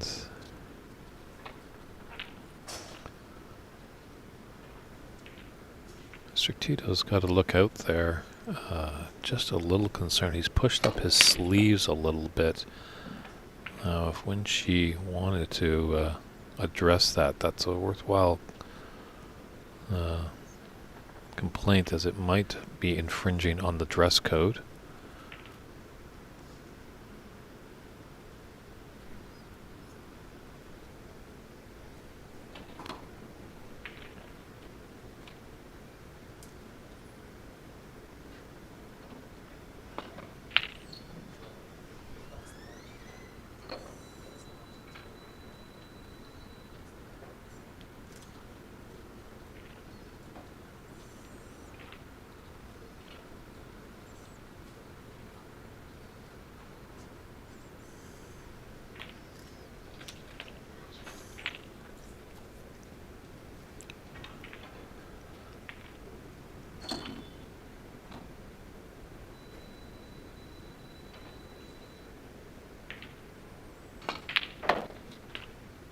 Nice black right there, increasing his lead.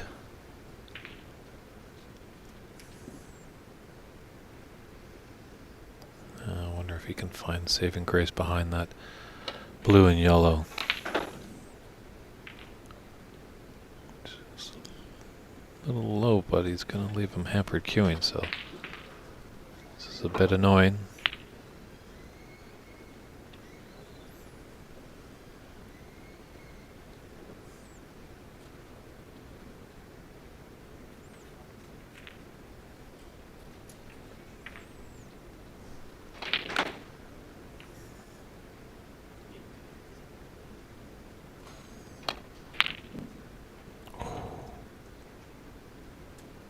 Attempt there, just hit the horns and didn't drop. He's pushed that. Well, it looks really thin on our screens here, so it's definitely a chance.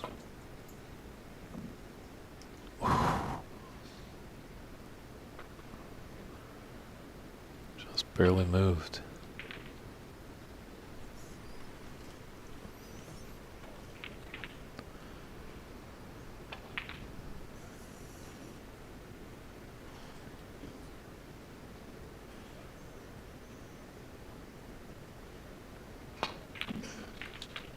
That's how you cut it in. Great shot there by Winchi, coming all the way down. Hold up. Not too much.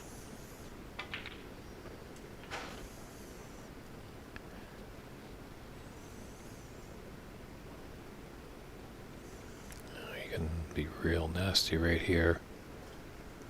Lay the snooker. Oh, he went for the pot and trying to get up onto the more aggressive shot there. I think you would want to put your opponent in the snooker after that, because the yellow is right near the blue. So there's definitely a chance of a 5-point foul as well as a free ball. So might have been a costly mistake there by Winchi.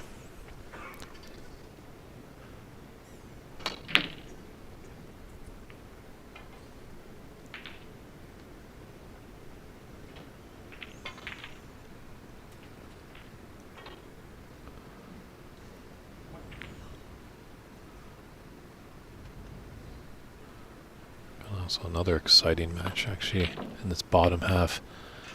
Callan, the Romanian assassin, going against Jackie Wee. As we did see Jackie in his first match, he was struggling a little bit, but definitely dug in and got out of the group stage. But he's against a tough customer there. So definitely take a look at cloudsnooker.com for all those results there.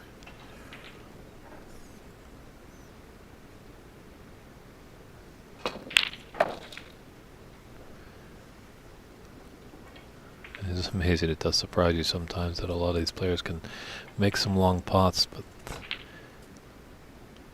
it's just one pot. That's the problem.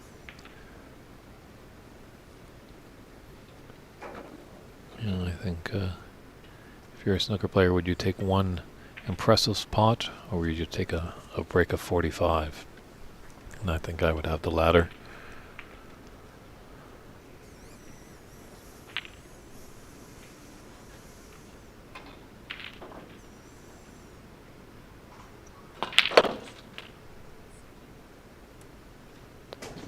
So nice brown there by Niall.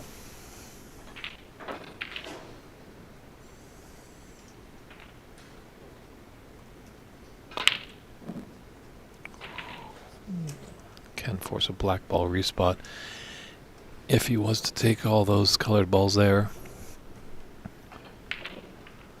So just the blue is the frame ball for Winchie. But black is safe, pink is safe, so I'm not liking Niall's chances here.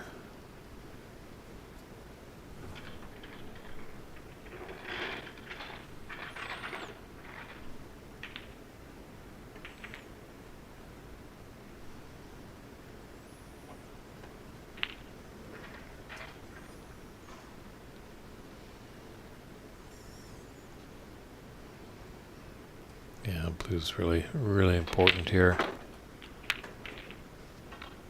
Ooh, danced a little with danger there. That pink almost dropped. That could be very detrimental to Winchie.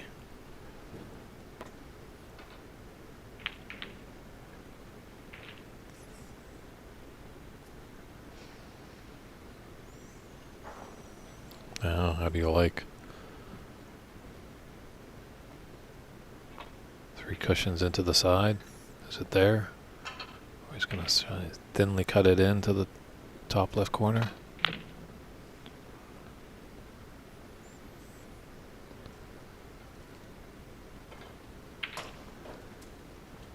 Well, this has shades that we could be going down to the black ball. Could have a respotted black. Our first one on the TV table.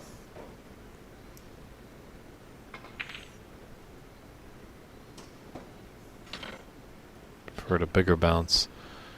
He just sits there deflated at the table. Oh, this one looks rather close. Might be a thin cut. Be really thin. It might be out of the pocket a little bit there. It might be just glued to the cushion as well.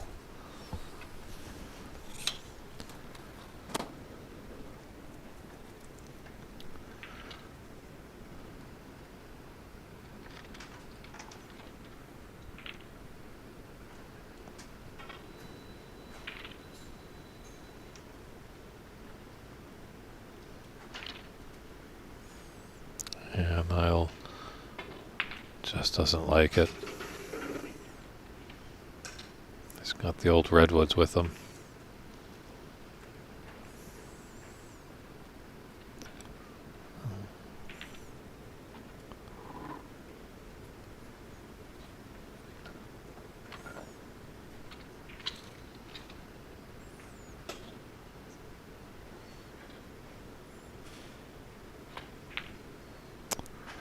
It was tough.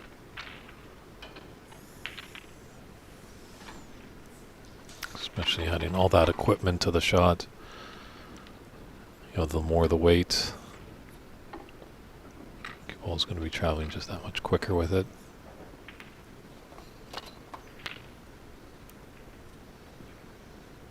Needs this to run. Needs this to run. Ouch. It's kind of gifted an opportunity. It's a long pot. It's definitely challenging.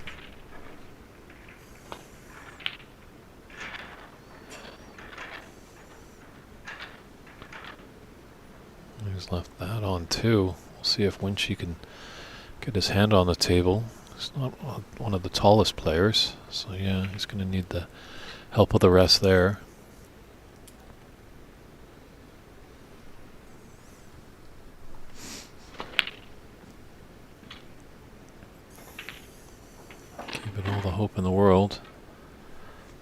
Both players taking their chances, but leaving their opponent long open potential pots. It's only going to be a matter of time before one connects.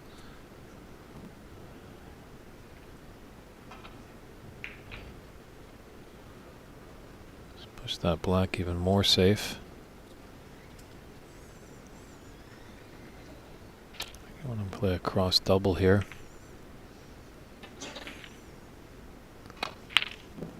Oh, electing for the pot and thought about it, but just wasn't able to drop.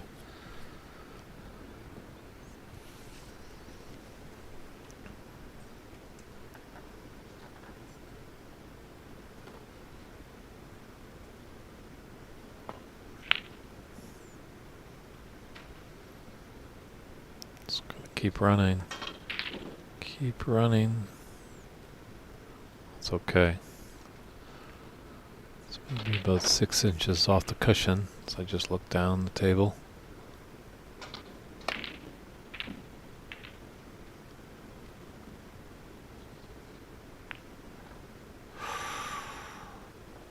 Ooh, he's pushed that black out. Didn't want that. Really wanted to keep that black on the cushion, as he knows that Niall just has to get pink and black to force a black ball respot. Obviously when she just needs the pink and it's come out. Long pot here.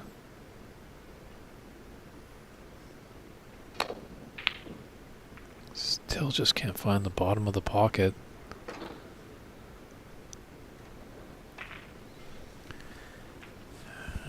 This is a mid-range shot, but now we'll need the rest.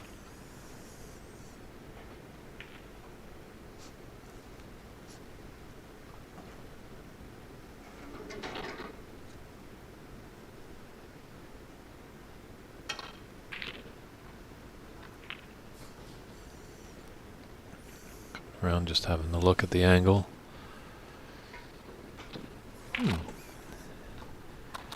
Interesting, he's brought 2 cues to the room. Just trying to take a look at that one. Looks like he's got a 1 piece, and then maybe he's got a 3/4 that will accept the extension. So just a little bit of a mini butt extension, giving him the reach for this.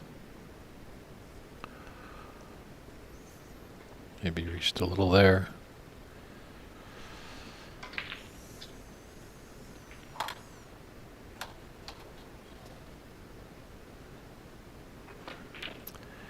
DM, as long as you are an American citizen or possess a green card, you can enter this tournament. So definitely we have some players that were natural by birth, born in America. There are some that actually were born in different countries, but they have taken up citizenship or able to obtain that green card to work in the US of A. And hopefully in the future they will have more open tournaments so players from around the world can enter.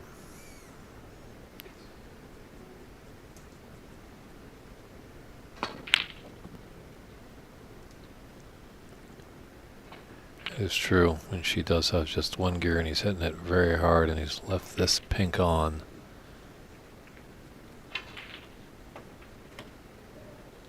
Wonder if there's just an angle. Does he have to come off the side cushion and get behind that black into the opposite side pocket?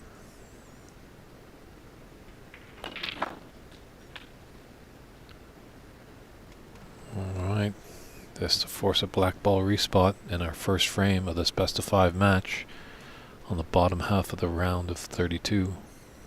The 32 players, the first round. Ooh, thought about it.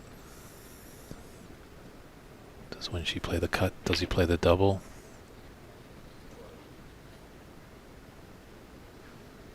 Obviously the seasoned pool player obviously likes the double. Bang shot, they'll call him pool. The snooker player, definitely if they could cut it in, they appreciate that much more. That's what when she went for.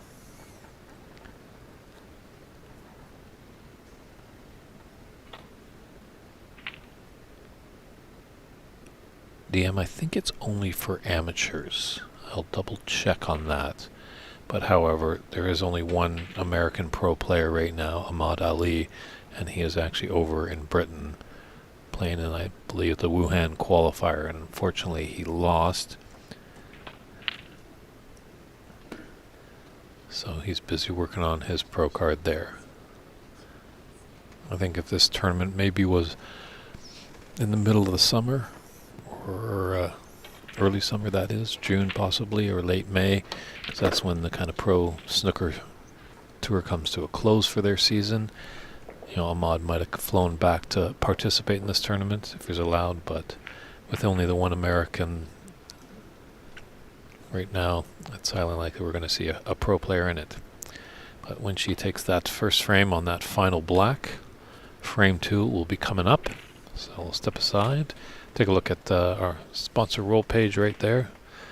It's our good friends there. That's snookerusa.com. That's where you can find out great information about this tournament, upcoming tournaments, and special events, especially like this one with Tepchai Unu coming to Embassy Billiards, looking to be here in December. Make sure you get a ticket for that. That's going to be an exciting exhibition for sure.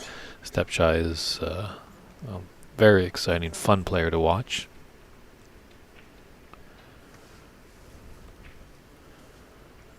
There's the two prime sponsors of the event, as Ox Billiards is providing the stream with the lovely pictures, great camera work, and audio, bringing you all the action in Embassy Billiards Clubs. That's where we are here in St. Gabriel, California.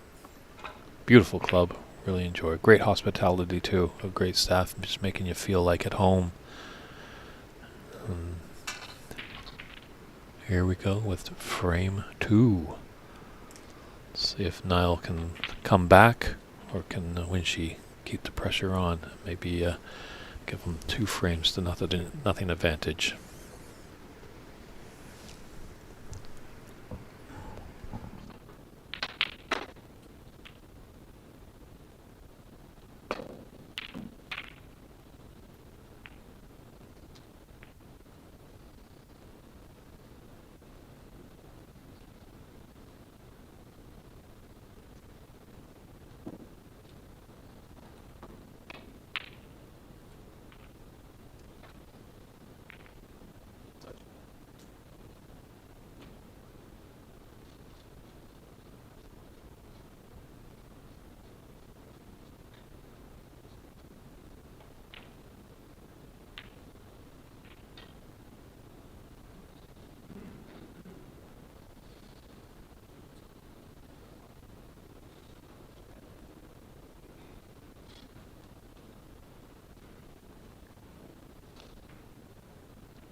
Red balls are starting to space out here. Black balls unobstructed, so whoever gets in first could put a substantial break.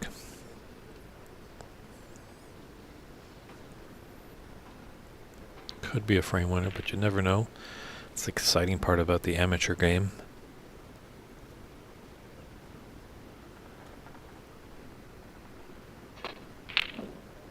Thank you, David Brock, a good friend of the community over here.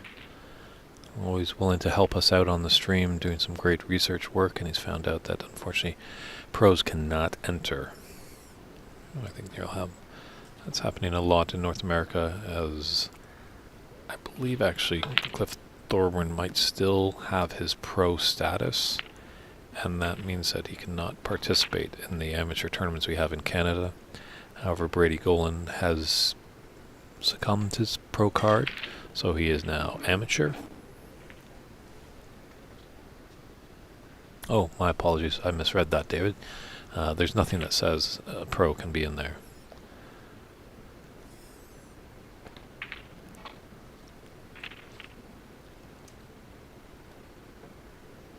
Yeah, I know in some tournaments in Canada we only leave it to amateurs, so you could be a pro, as I was saying. That Brady Golan was a professional player, but he is now has amateur status, so he's welcome to join in any tournaments in Canada.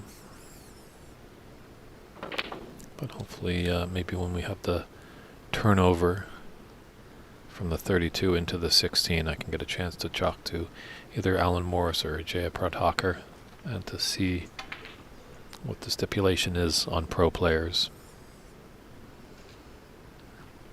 I think the time right now in America is there really isn't many pro players, and you have to be an American citizen or possess that green card. So that's quite a process to go, and I can't see really any professional player on the circuit right now jumping to that way of doing things.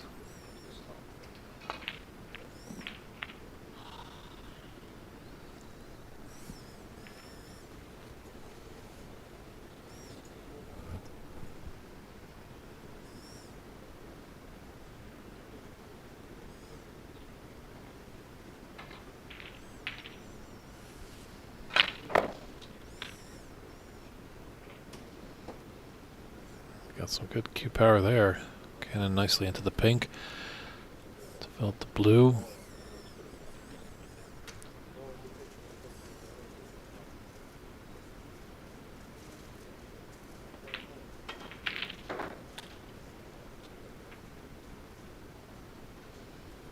Paul, I agree. It's a great sport, and we're seeing a lot more Americans getting into this great game of snooker.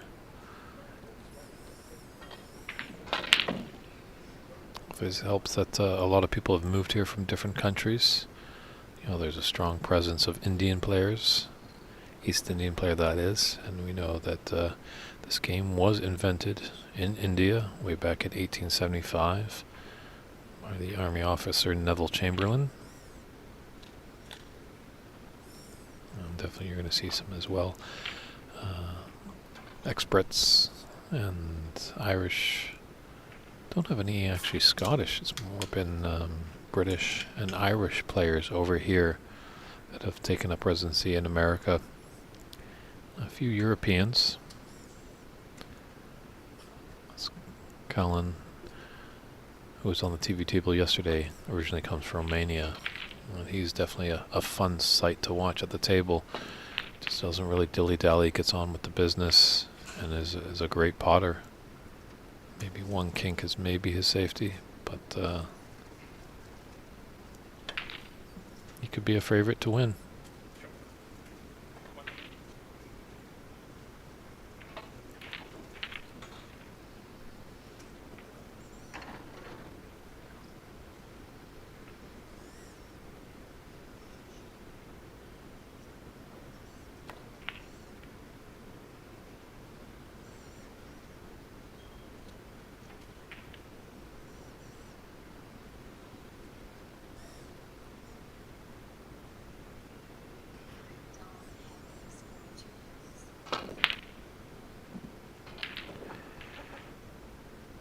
Yeah, I have to agree there that both players do strike the ball rather hard.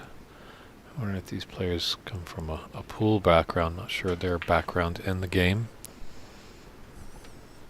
Obviously, the telltale sign sometimes is how they chalk their cue, as you see. Sometimes the pool player will chalk their cue east to west, where a seasoned snooker player will chalk their cue north to south.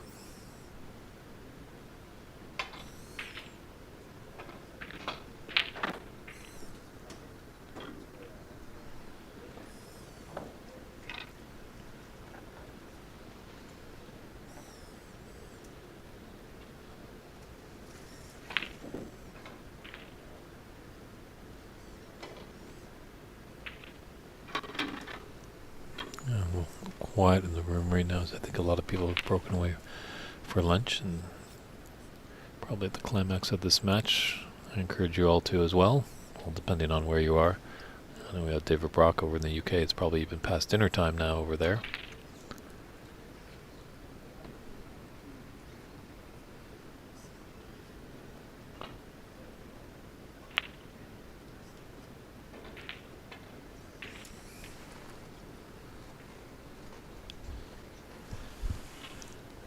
Both these players kind of struggling to find a little bit of form early on.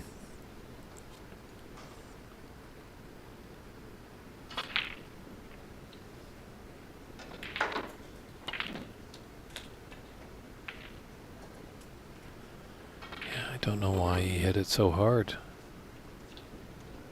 That pink could have been a lot easier, and I don't even think he's got the pink. Don't think he's got the black. Don't think he's got the blue. What's left for you is just a yellow sitting out there. He's trying to will that pink with all his might.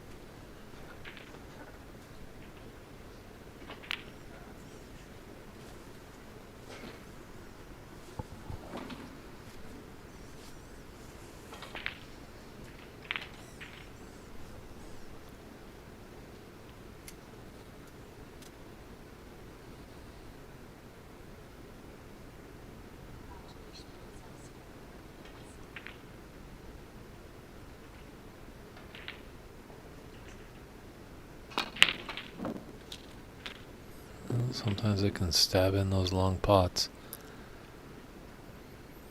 But as we said, it's only one shot. Yeah,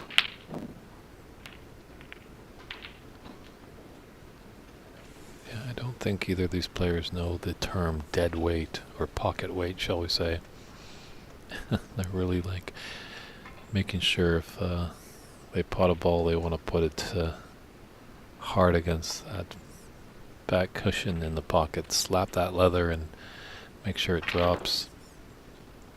The part is with hitting it so hard, you have to be that much more accurate, whereas rolling it in or gently putting it in with comfortable pace, sometimes the horns can help you out and make your object ball drop.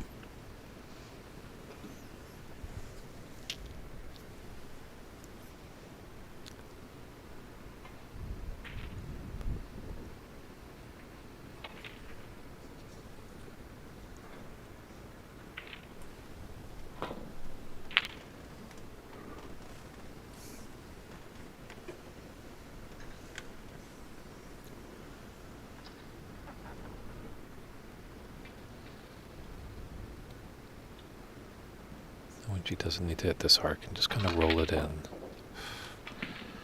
Yeah, you have to be straight on accurate with that.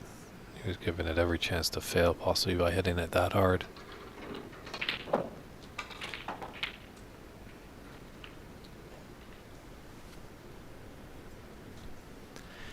Some of these players I feel like haven't fully developed a snooker mind. They obviously come from a background of cue sports, probably maybe pool or 8-ball. And just fascinated. There's another game, and it's a very challenging game, this game of snooker. So it does keep you coming back to the room because you always feel like there's something that you can improve on, a shot that you missed that you know you should have missed. And then as you get going with that, because everyone obviously comes into this game that you want to pot balls, and sooner or later you will realize that the game is called snooker, and somehow that's an opening to let the devil come in, and you can find ways of really scuppering your opponent. As the old adage said, snooker is not a game of what you make, it's more of what you leave.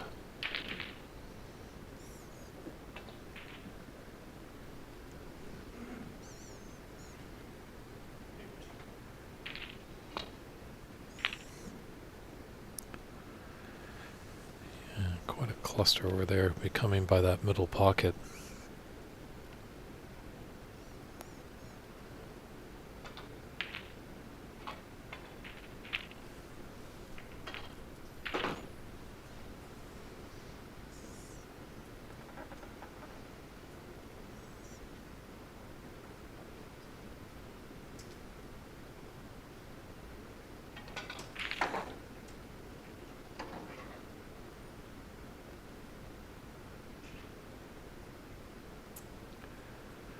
Agreed. AA 6884888.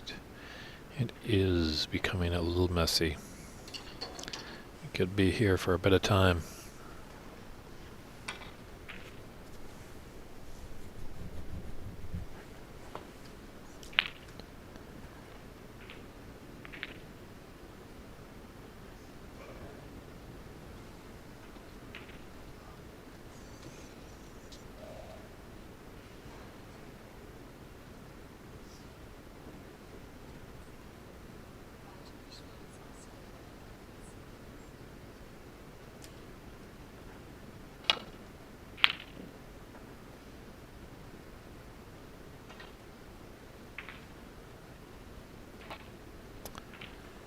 Well, Paul, there is Ahmad Ali. He is an American player that is on the pro circuit right now.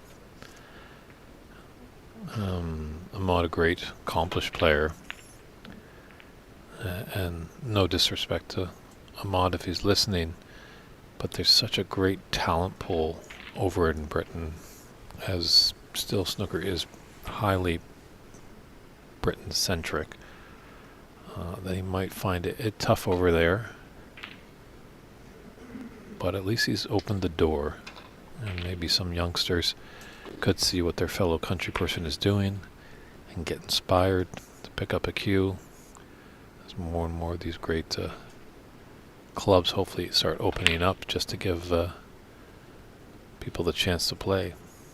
That's a big thing. I don't think there's been many snooker tables in America. We're now seeing more growth of it over here.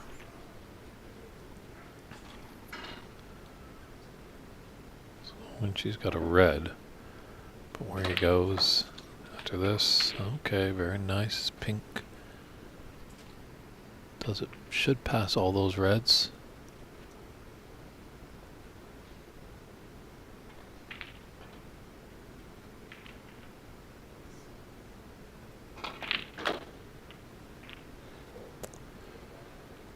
Ooh, really messy now. Pink, black, and blue all tied up, all in those bunch of reds.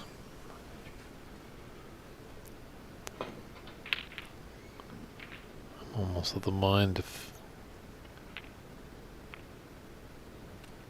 in this frame of both players are struggling a little bit, if maybe it was I at the table, maybe just open things up, put the pressure. I think that's what we don't see sometimes. It's pretty nerve-wracking when you're putting together a break and you're going into the unknown.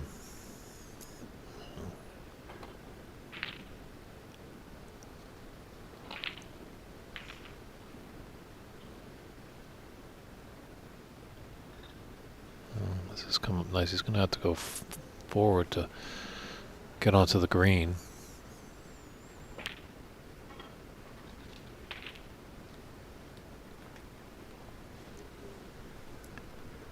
But yeah, it is a thought in the amateur game. Kind of just, open up those reds. And you go, alright. Try and make a run out. Let's see what happens.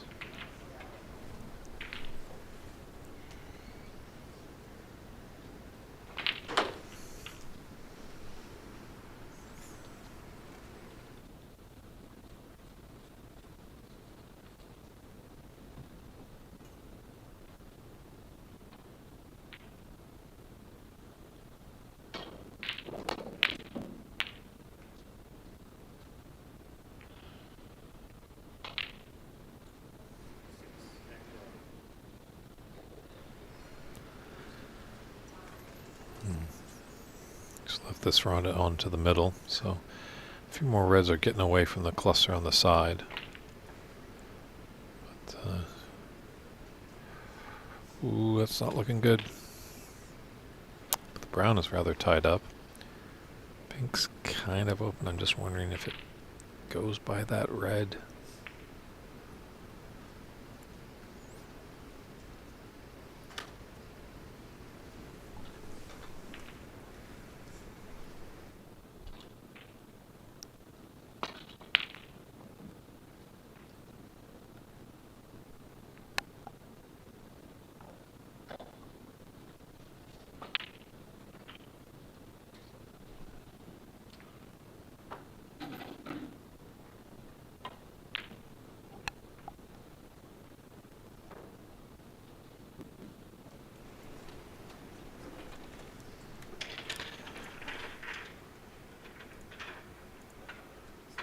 So actually our great technical director, Christian Youngers, is back in the booth, and he's going to help us out to get a little extra bonus coverage, as we do have a great match between Ajaya Pradhakar and Darren Taylor. So he's just going to finesse his cameras a little bit, and we might jump over and check in with that match, as this one is a little bit of a messy frames, getting tough getting going, whereas Darren and Ajaya, two strong players, both probably high favorites to hoist the trophy.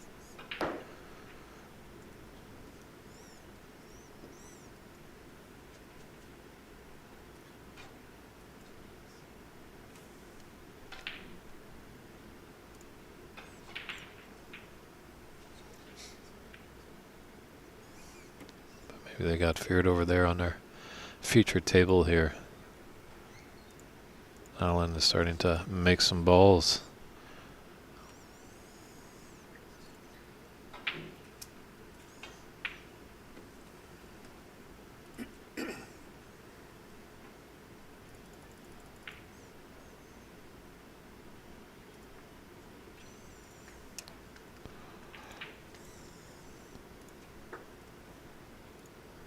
Was an interesting shot. I thought maybe he's going to roll it behind that yellow. Not sure why I didn't try to put the yellow into the green pocket. The natural angle is going to take him down table, and there is an open red by the black spot.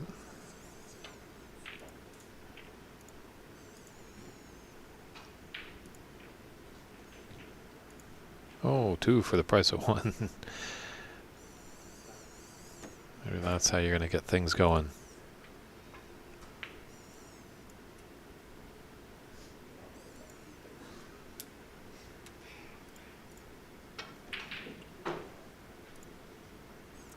Now these guys are putting in there, waking up a bit.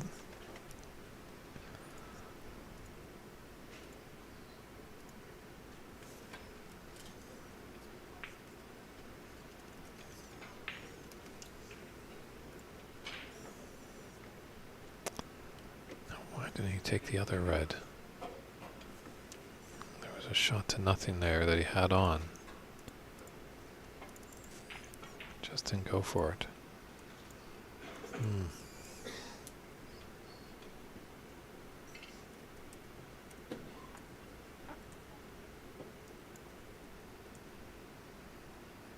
Yeah, I thought higher red, the one that's just above the brown right there, when she would have taken on, tried to cut to the top right corner, maybe come around the 2 cushions.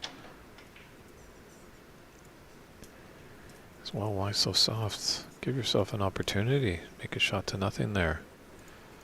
But maybe they know better than I am. They are at the table. They know what they're comfortable with.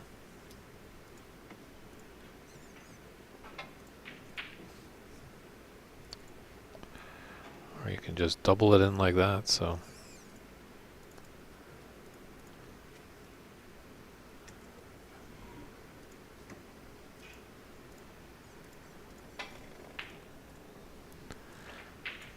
When she is crawling back into this frame, but now there's a cluster of reds and high value colors just on the left side, so we'll see how this plays out.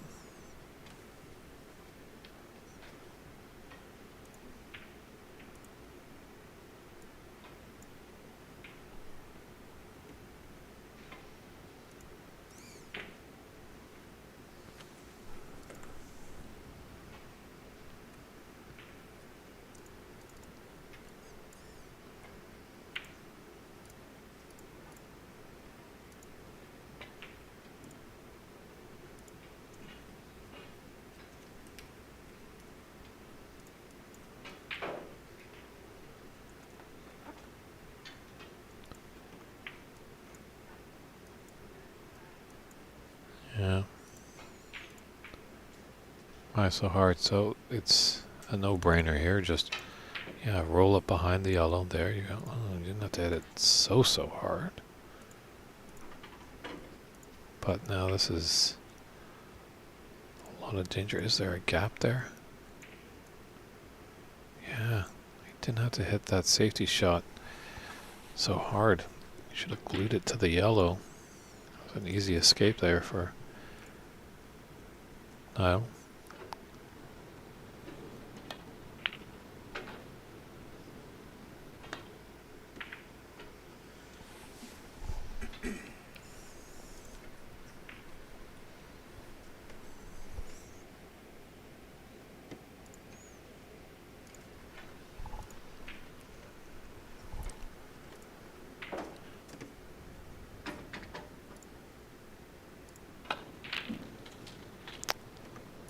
There we are.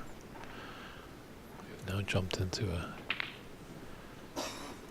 great technical director there, Christian Younger says it's kind of a more, it's a little flatter, not a complete bird's eye, but that's because it's just got to go over our initial table.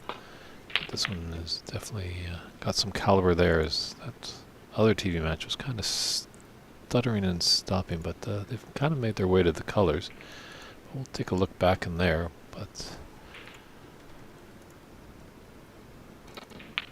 this is definitely an exciting one right here. With the Jaya Pradhakar leading this frame. And the match is tied 1-1, so this one might be able to go to the distance. But I'm actually going to step aside because I know we've got a long day of some great snooker action, so I don't want to be falling over in the booth. So I'm going to go grab some lunch, but Christian right here, he'll be in your trusty hands, and he'll guide you through the two TV table matches that I have. So take care of our viewing audience, Christian, and I'll see you when I'm back with a full belly and ready to plow through the rest of the day. Sounds good. We'll see you in a bit, David. Alrighty. I was told by the higher ups that we wanted to get viewing one of these side matches, Darren Taylor and Ajaya. Probably honestly the matchup of the first round, because looking at the draw, number 3 overall seeded Jaya, and Darren Taylor's not seeded in this tournament, but definitely capable of being a seeded player, that's for sure. It was awesome having him in the booth yesterday with David Burney. If you guys haven't seen that, go tune in. Quite the color commentator is Darren Taylor.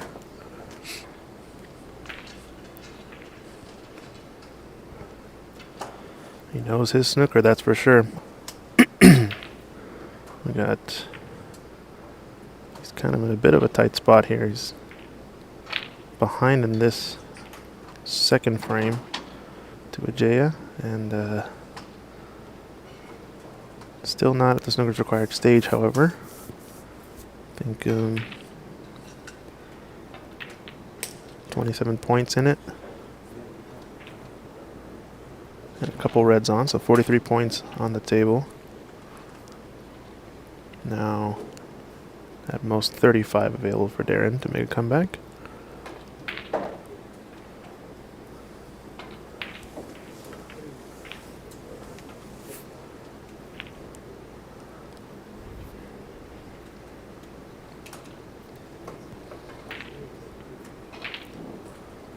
Ooh, that ball rattled home. He's going to get pretty good position here on the red, I believe. Just below the black. Although I might have slightly hampered cueing, it's hard to tell from this perspective.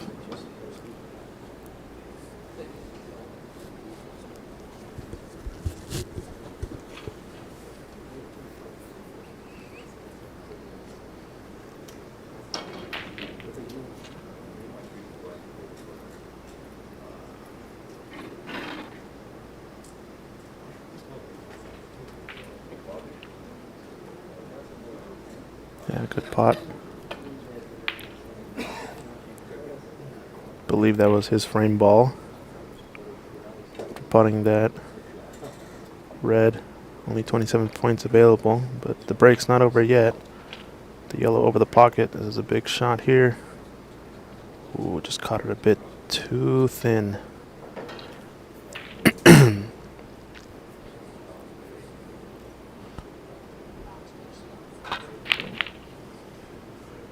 So 32 points. The difference here. 27 remaining. It's going to be 2 snookers required for Darren to get back in this frame. This is a best of 5 though, so neither player totally out of the match yet. Oh, rattled that yellow ball.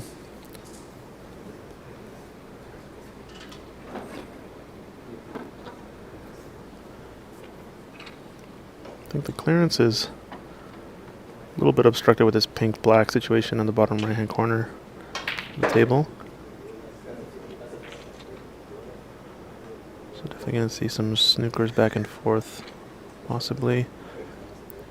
Might be a slight window here. It's hard to tell. If not, I like the two-cushion escape behind, around the green pocket, basically. Come in behind the yellow and hopefully get behind one of the bulk colors, but it looks like he has a direct line at it. If not, a one cushion. Yeah. Wants to get behind this pink, ideally. As long as he controls the bulk color still, going to be playing back and forth in this one.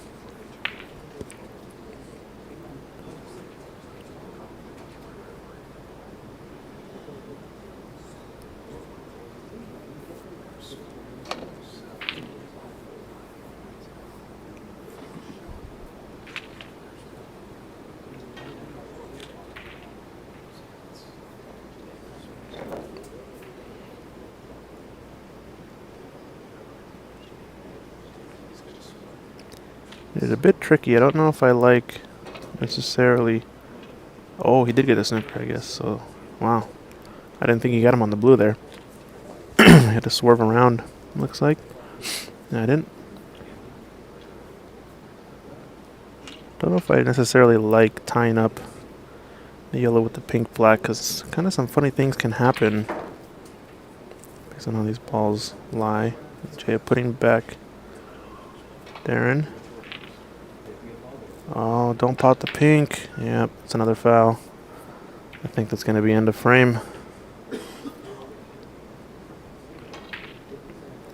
I guess with the black and the pink over the pocket like that, it makes sense. But feels to me like typically when you're pushing, the ball that's on up against some other colors can be a little risky, because you can be asking for a situation where your opponent maybe can just roll up on a ball or play a stop shot and leave you dead hooked on the ball, forcing you to kick multiple rails. But I think it was prudent by Ajaya to just roll the yellow short of the pink and black, forcing a mistake there. So now 2-1. He's going to be on the hill, as we would say in pool.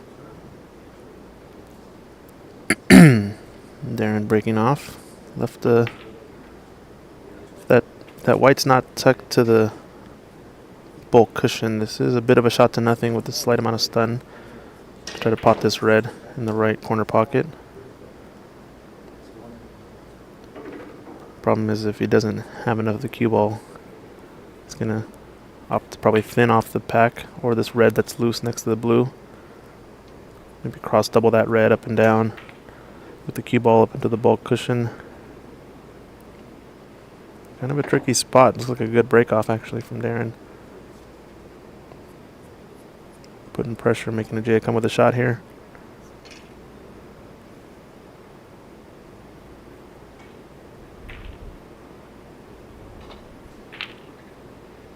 Yeah, I'm gonna have to kind of go for that pot. It's what it felt like. But I think kind of played the dump shot at the same time, so wasn't really going to be on the black that straightforward.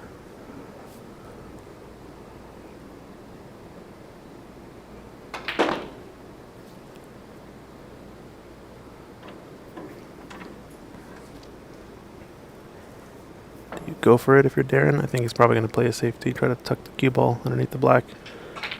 Put Ajay in a tough spot. Oh, went for the double. It's not a bad shot.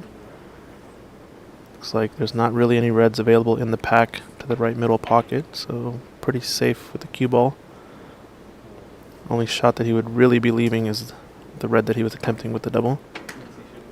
You can see another dump shot situation here. Just push this red up and out of bulk. Play the cue ball tight to the bulk cushion. You kind of put Darren in the same spot you were in from the break off. Oh, he actually went for the pot there. Played kind of a stop shot with a cue ball. He's going to leave a pot on. I think this blue is slightly blocking the pocket, potentially. Looks Awfully close. Do believe the round of 32 is coming to a close. I think we only have 2 other matches in this room and 1 in the side room. We're in a bit of a barn burner on table 10 over here. Looks like Patrick Gigi and Peter Kwan in a grinder of a match. They're in the colors. Patrick potting the green now in the decider. He's leading 15 points, it looks like, with 22 on. So Peter Kwan in a tight spot. Was leading 2-1 in that match. Oh, Ajaya with the miss pot there. Uh-oh. I think he did manage to get away with it. Doesn't seem to be the most costly of misses, as he was playing for the black along this top cushion.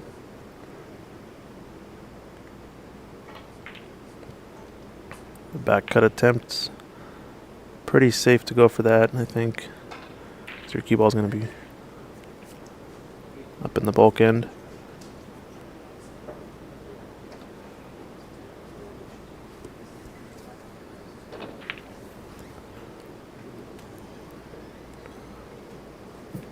There's a mid-range long pot. Fairly long pot into the right corner for Darren. I think the angle he has is makes it a little bit risky to go for this with low.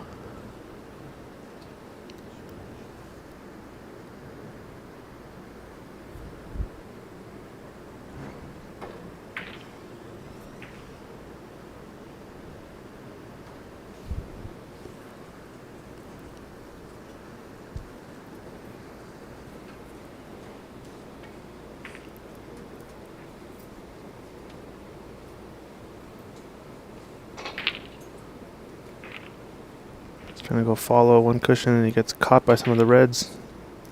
But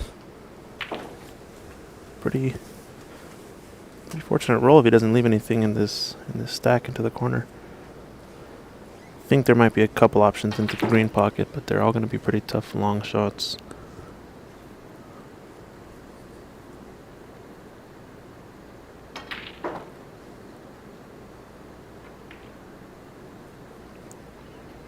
Oh no, Patrick Gigi misses the blue on the other table. He had a sitter in the pocket on the brown. Misses his frame ball. No, sorry. Yeah, so now Peter Kwan requiring snookers on the side table. 20 points in it, 18 remaining. If you guys want to check out the live scores, cloudsnooker.com has it. Ooh, J.O. rattles that red. It's going to be tough for him now. Unless this green came to the rescue. I think it did. Covers this red. The yellow pocket.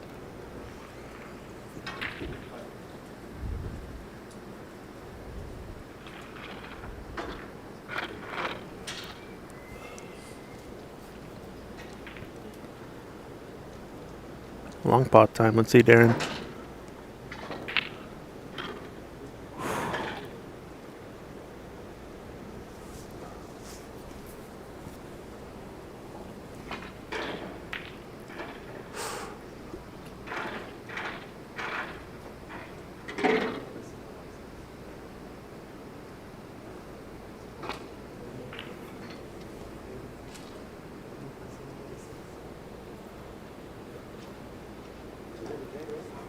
Yeah, looks like a score update. Looks like Patrick Gigi winning that match.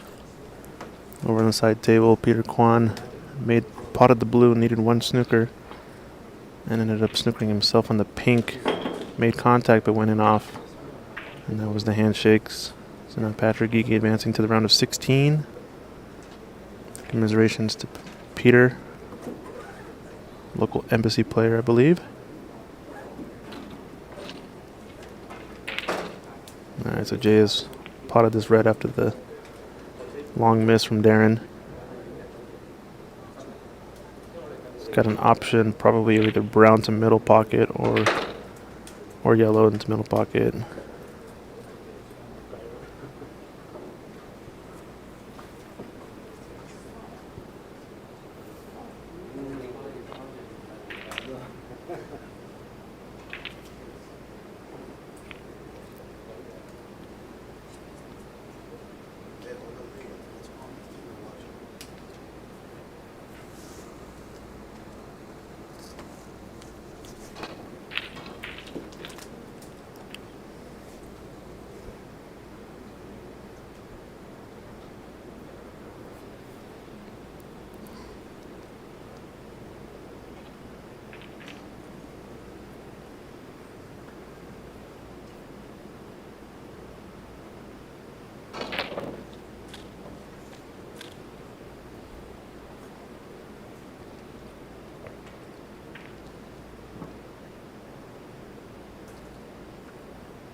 Oh, missed there from Ajaya.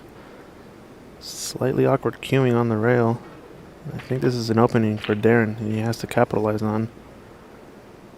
So just perk up and get ready to go now.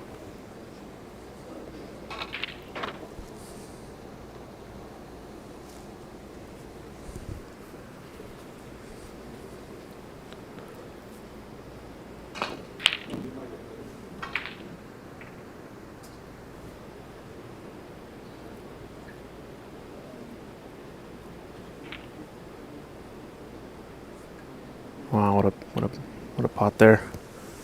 It's got to be a confidence booster for Darren. Problem is the black's not on the spot, so this is going to be a key shot here to get on the black. Get it spotted. Hopefully have some chance to get a big break now. It's looking pretty decent on it.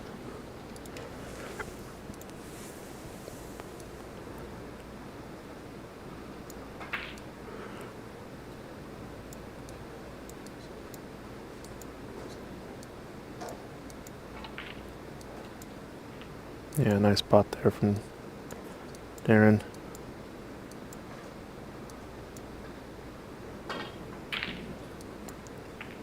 Ooh, he did well there to roll the cue ball over the black spot, so now it has to spot up by the blue. I think he would have liked to have been right on the red with the black spotted, but at least the cue ball not obstructed.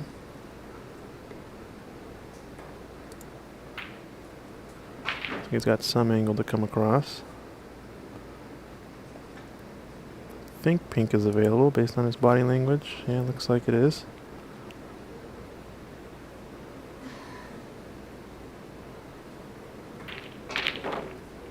How's the split here? It's looking pretty nice. So in with a real good chance is Darren to put on a big break.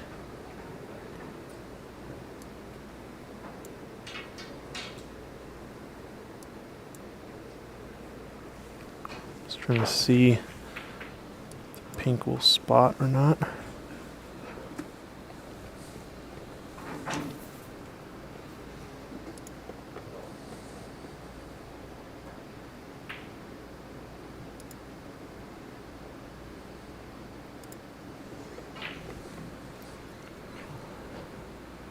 Sorry, apologies, not the pink will spot. If he can pot it into the middle, maybe? He's looking at what other reds are next available. Yeah, he's looking to play these reds. The bottom of the pack. A little bit difficult for us to tell from our angle. But I think if we can hit that window, the bottom red of this stack of three, just to the left of the pink vertical, looks to be what he's going to play for next. He's going to get a perfect angle on the pink. You always want to be playing 3 shots ahead.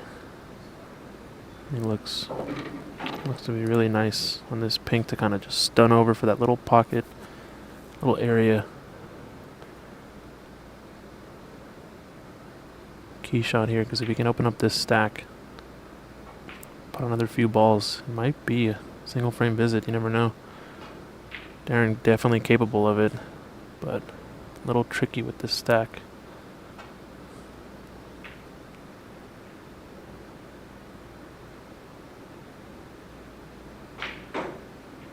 Good pot there. Where's the cue ball going to end up, though? Yeah, he's lost it. Slightly tricky cannon on that second red. He knew he had to hit it with some pace, but he would have liked to end it up on the black or the blue at least. Now I'm just going to be playing the roll up. Looks pretty good. I think he snookered on all balls, Ajaya. Don't know how large that break was. 30, looks like a 30 break. And then with the snooker.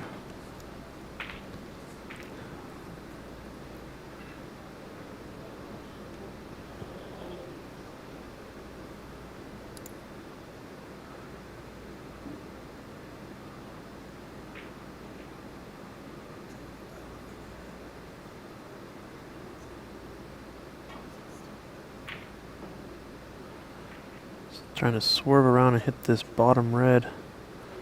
Is he going to get there? Nope. I think based on the angle, it's going to get put back.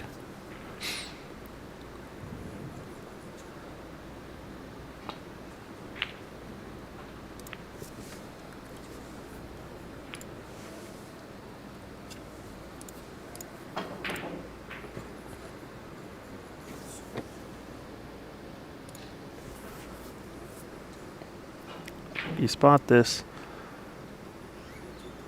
They are playing 3 attempts, 2 respots on this situation. Oh, he's hooked it a little bit more this time. He's going to hit the stack. Is he going to leave a pot on? Nope. I think he's all right.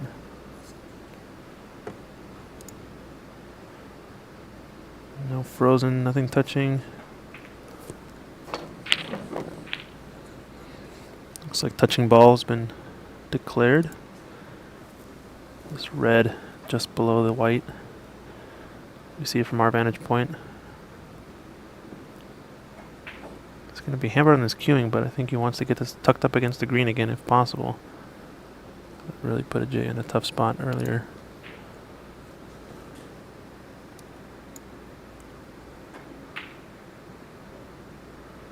Good queuing there. How's the speed? How's the touch? Wow. Very close, but I think he's left an edge of this stack.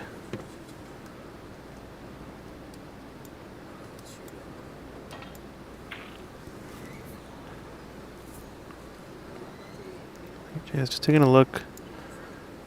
See if he clips the edge of this rightmost red on our screen. Where is it going to go to? Can it cannon off of that bottom red? Go towards the pocket? Doesn't want to leave a shot on, obviously, so he's going to try to cut it the other way.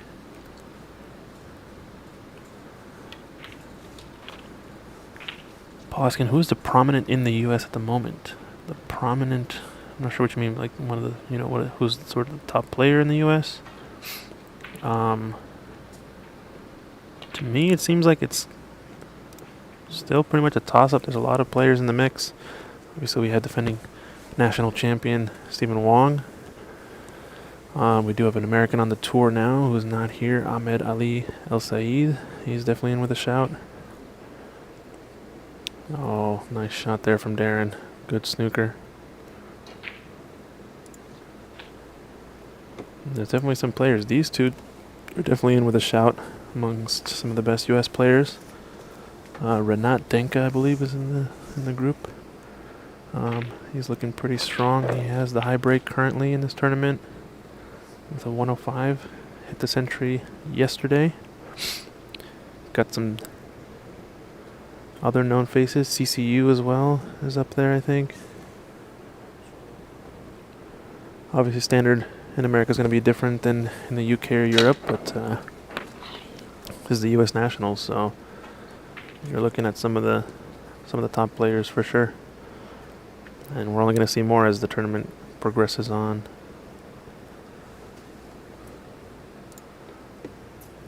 Going to try to roll up maybe to this red at the bottom of the table. Oh, he's hit the gap. It's going to leave a pot on. This might be a costly mistake from Ajaya if one of these reds is potable to the right pocket.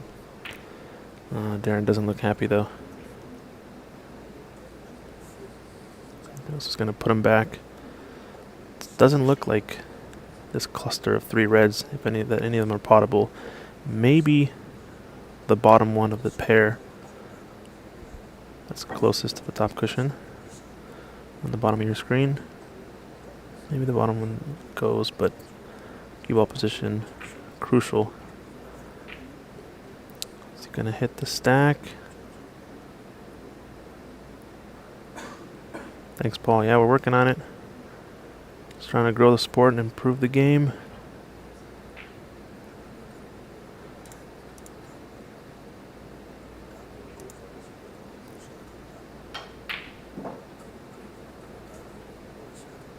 Is he gonna give up maximum foul points here? Wants to hit the stack.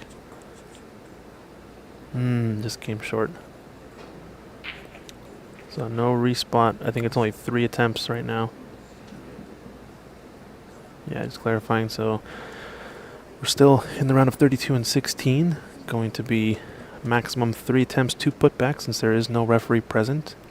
I believe once we get to the quarterfinals in this tournament, we will have a referee available, and unlimited foul and a miss rule will be in effect until snooker is required. So Darren going to try to tuck him up against his green again. Can he get there? Wow. Awfully close. Think.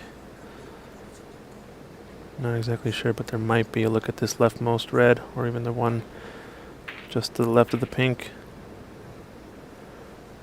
This one's available. He's going to cross double it. Yep. Ooh, he's going to catch the jaw. That could be the mistake Darren needs. 46 to 4, 42 points the difference. Still plenty of reds, but if Darren can get another double digit 20 to 30 break, it could be what he needs to seal this frame. Big shot here.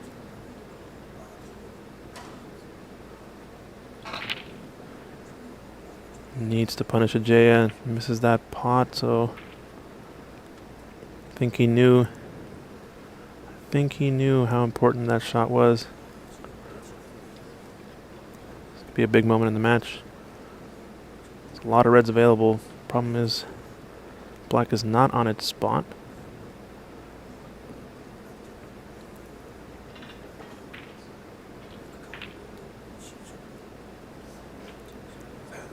Good pot there from Ajaya. Has option of yellow to middle pocket to come down, or green to become 1 or 2 cushions across.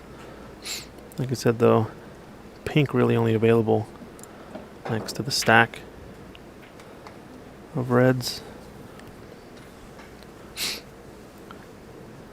Would be fortunate for Darren if this black and brown are tied up though. Would prevent Ajay from getting a real big break. Oh, he cannoned into the blue there. Is he going to get behind these colors? Oh, I think he just got there. Wow, so barely has this red available to right middle or right corner pocket. Risky shot though, because stretched out, and definitely imagine he's going to leave something on if he doesn't get this.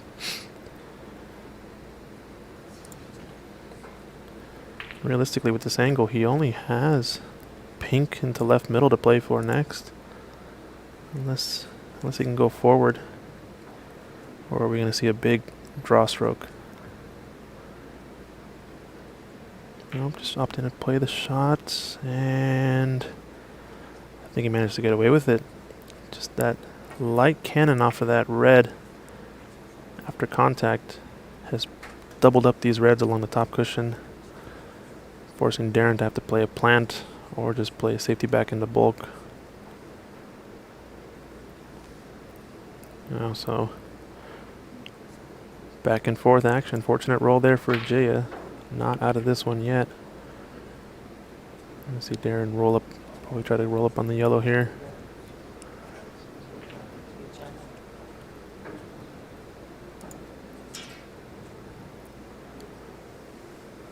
The good thing is he's managed to cover the rightmost red and the red closest to this right corner pocket. But has a shot to nothing, I think.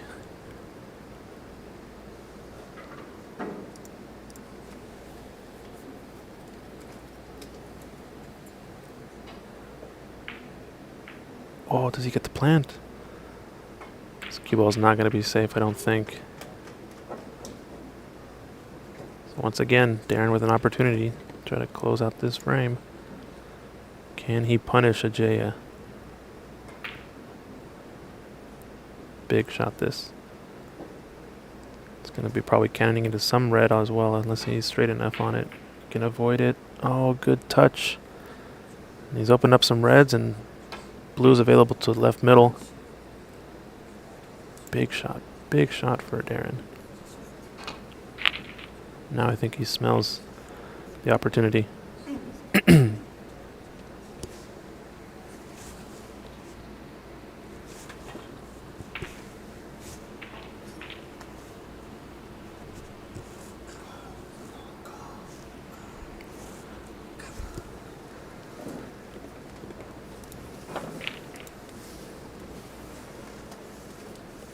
Wow, missed pot from Darren. That was a huge moment.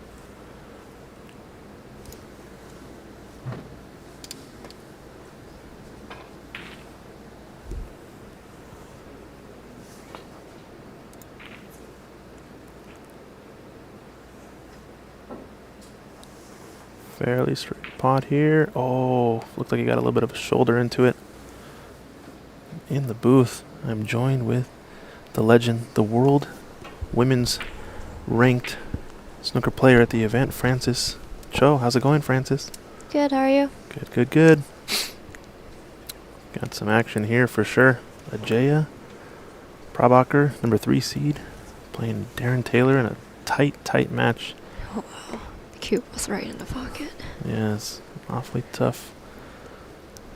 Darren with the initiative so far, but really needs to close out this frame. He's had a couple of chances recently where he needs to just punish Ajaya.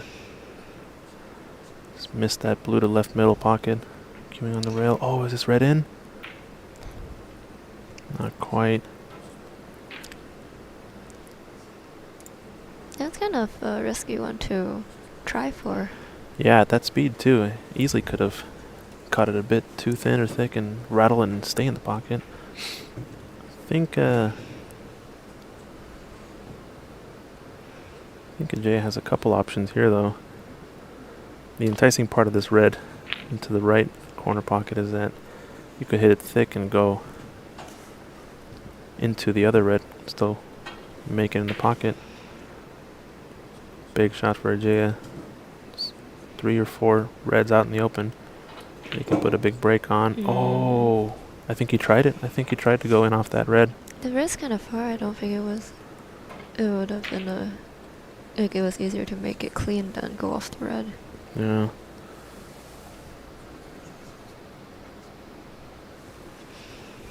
Now I think Darren has to capitalize. These are the moments that he needs to take full advantage of.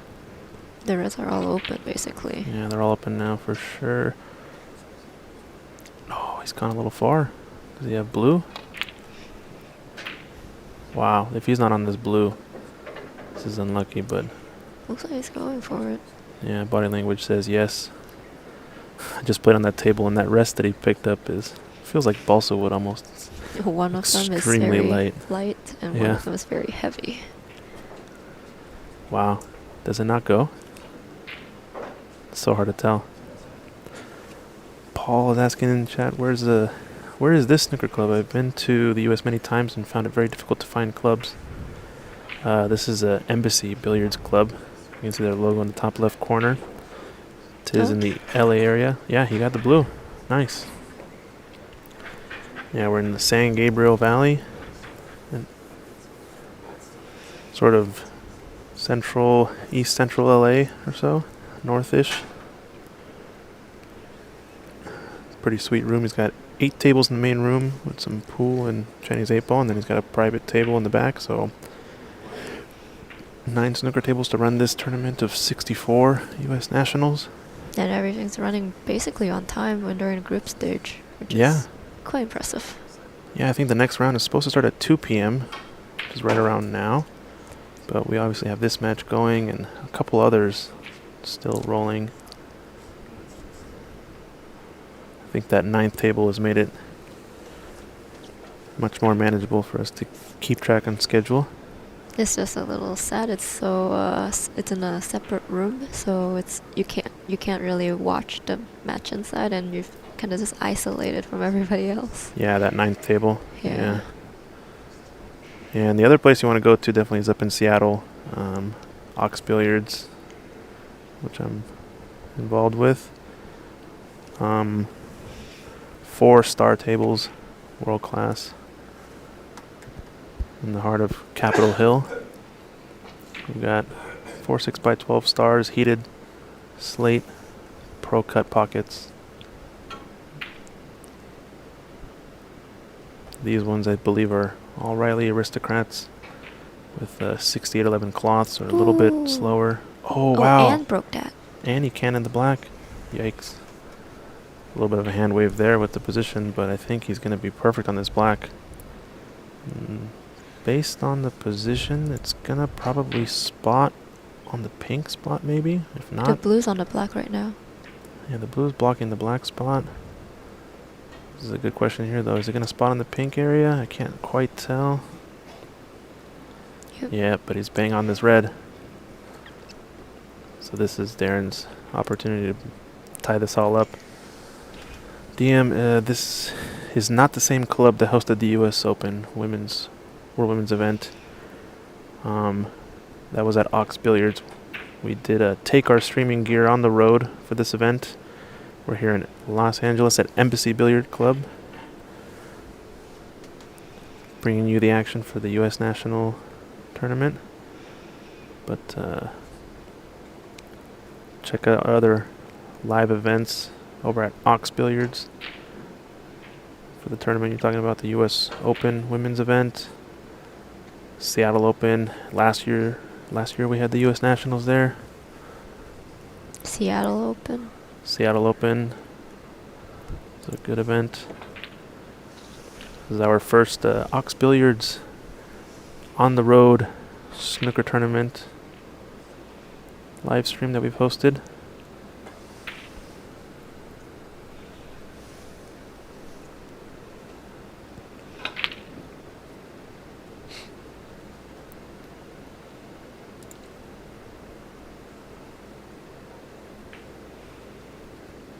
Oh, did he overcut that? Oh, Yep. no, but... He blocks the pocket. Yeah, but I think that's enough points, so... Yep. We're going to a decider, ladies and gentlemen. Jaya had 2-1 lead. Darren Taylor squeezes enough points out of that frame to tie it up. And of course it has to go to a decider. Why else would we be here? We need the excitement. Yeah, of course. Pretty good stuff. Looks like we've got a couple other matches in the room going on. This one is still, I believe, 1-1 knotted up. But definitely the match to tune into is Jaya and Darren Taylor. Like I said, Jaya number 3 seed. After the first round draw, managed to draw one of the toughest, not probably the toughest, runner-up out of all the groups. Darren Taylor, son of David Taylor, hailing from Arizona. Good friends with Ramil and others in the Arizona area.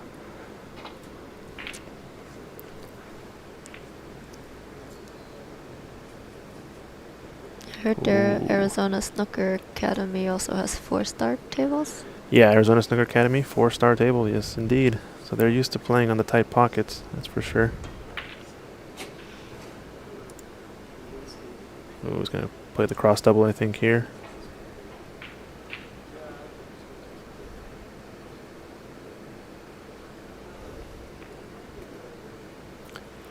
Yeah, DM saying he's amazed it's viable to have a snooker club in Seattle, LA. In the UK and Ireland, there's a lot of snooker popularity, but seems like all the big cities, the clubs are closing down. That's why we need your help, ladies and gentlemen. Like and subscribe and spread the word. Trying to grow the sport here in America. Yeah, at least Ox is not, and here too, it's not a full, like, only snooker. They also have pool and Chinese 8-ball, so they bring in some people on those and, you know, some of them might convert. Yeah, I think that's going to be the main way for snooker, honestly, in America, just because pool is so popular, right? Yeah. It's going to kind of see a surgence of these kind of hybrid clubs that have maybe some bigger pool tables and get the big 9-foot players over on the snooker table, because the challenge is definitely there.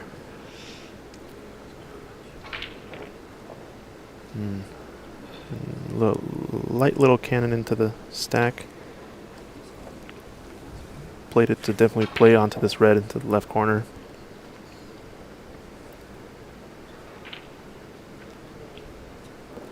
Nice shot there. A little bit of inside to hold the cue ball high on the black. Are you a fan, Francis? You got David Brock. Thank you. What a guy, David Brock. He's going to have to play up for this red, loose red to the right of the stack probably. Or this red up by the blue spot. If he can get the blue back on the spot, even though yellow's tied up, he's got all he needs to put down a big break.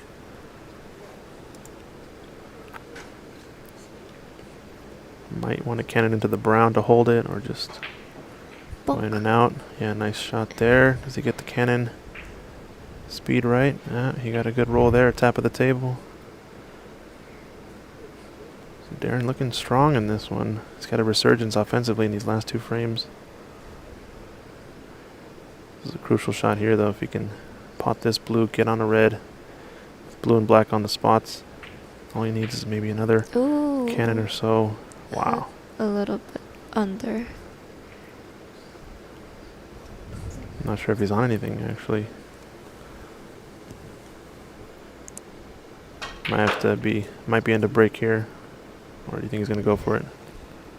It's kind of a two-way, right? You go for it down and you send the cue ball down. Oh, it goes. Oh, he hit it on the thin side. Was he going for the center? Might have been. Yeah. It's a little bit more of a two-way if he catches it thicker, hits the knuckle, and it comes back towards the stack. But I think now he's kind of helped the J out. Done some of the hard work getting blue and black on their spots. Okay, no, it looks like the red is past the side pocket enough that it's not really potable for a JSO. We're gonna see safety and the cue ball back up and down. He's under hit this though. Would have wanted to be tucked to the bulk cushion. It's really hard. I found this, at least because I'm used to ox tables, so generally I can get the speed right to get pretty close to the rail, but here, I have a really hard time getting even behind the bulk line just because it's so slow. Yeah, the 6811 cloth definitely slower speed. Ooh, that plant almost on. Needs this to roll. I think he's covered this red. Just in front of the pocket.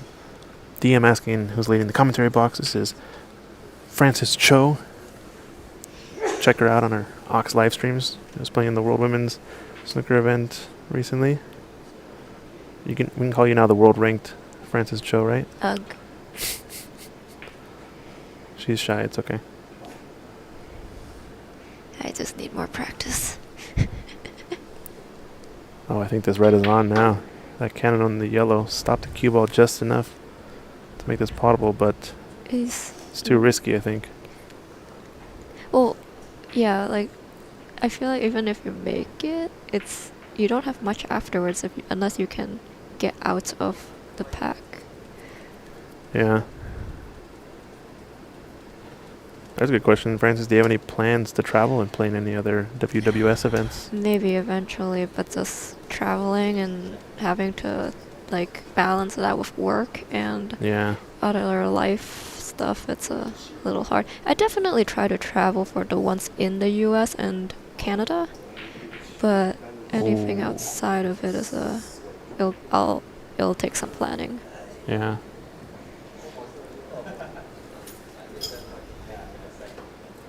Wow, and I think she actually hit the wrong side of the red there. Have you played Allison Fisher? Nope. Nope. We actually had Allison Fisher at Ox. It was before I found out Ox existed. Yeah. She came and did a clinic and did the commentary for the Northwest Cup. You guys can check that out. I think On the Wire Creative Media hosted that. Shout out to Raw Hannah. Doing the live stream for that last year. And we are hosting it again. Northwest Cup, Oregon versus Washington pool tournament this November. Oh no, Darren. Any of these reds go into the I think he corner? has the center. Oh yeah, the center red has been there the whole time.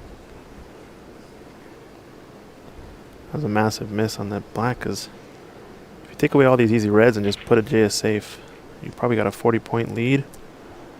And the J keeps having to play safety after safety after safety. And you're leading him back in. Someone else asking, have you ever played Mink or Rhiann Evans? No. I mean, to give some history, I started playing snooker last year. Last So year? I don't have a lot of snooker history. You're a pool player at heart. Learning the Well, game of that's just snooker. what I started. And now I kind of went addicted into snooker at the moment. Yeah, yeah. No, I think this year at WWS I played Onyi and Jackie from Hong Kong. That was really fun. Yeah, you guys were in the same group on the U.S. Open women's event, right? Yeah. Anyi ended up runner-up in that event, I believe.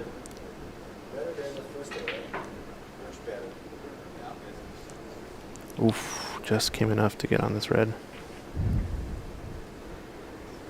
Yeah, Mink was champion of the U.S. Open this year as well. Yeah, But I watching don't. her play is really awesome. Yeah, yeah, she's incredible, right? Yeah, sorry, the stack. It's a bit of a one pocket term, I guess. Call it the stack or the pack of reds in the middle of the table. I'll try to use the right verbiage, but the pack. I missed the jack up green. Typically, when we call it the stack, we mean when you have to spot balls, game of one pocket or straight pool. When they go into the wrong pocket, you end up having to spot them, kind of like the pink would spot behind the pack of reds when it's not available to its spot. Oh, good pot there.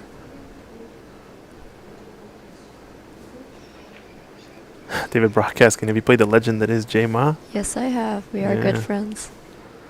The legend J Ma. And I need to go back and tell him that. Yeah, David Brock called him the legend.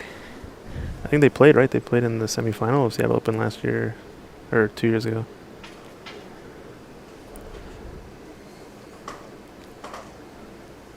Yeah, I do believe Mink is the only one who's registered a maximum Yes. on the tour. She did have a century over at Ox. You can check that out on our YouTube page. I think Mike just posted the full century. So did Anyi. Anyi had a century as well, but we unfortunately didn't catch that one on camera, right? I don't know. I think you caught the end of it. Yeah, but I not think- the progress. Yeah, just the last clear up of the colors, maybe.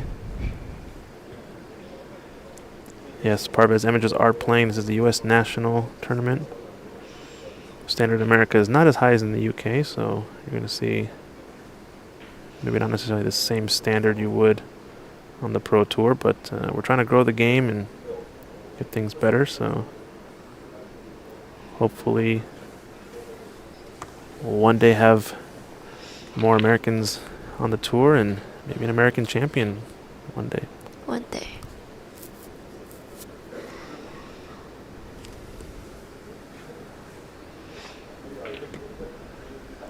Oh, he caught that thick and just an edge of the knuckle. Fortunate to get the red into the pack, so not really available.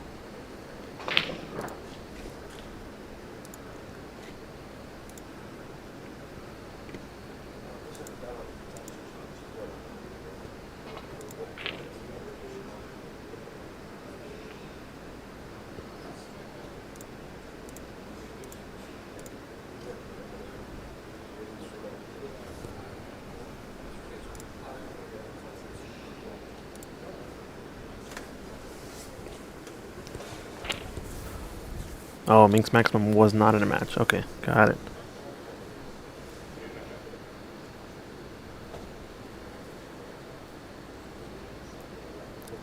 Yeah, Uncle Social on YouTube.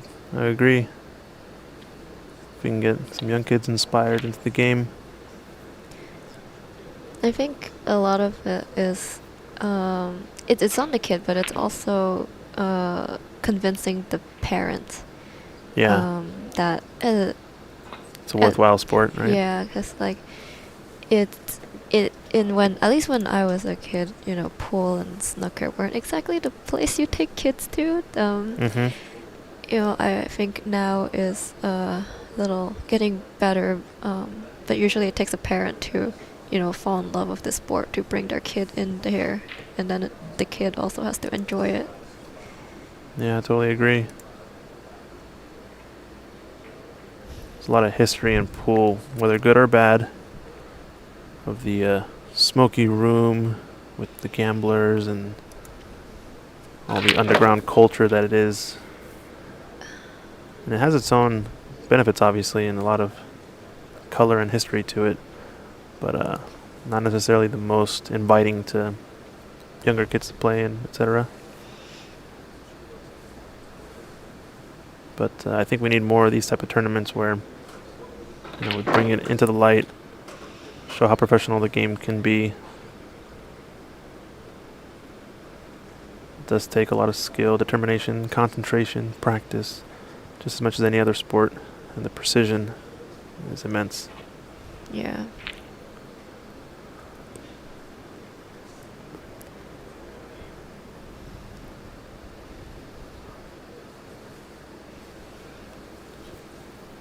Yeah, I think a couple of comments in the chat talking about some of the UK players visiting China in the 80s to promote the game and seeing how many Chinese pros there are. I think it also has a lot to do with a special player by the name of, wait, what's his name? Gosh, that escapes me.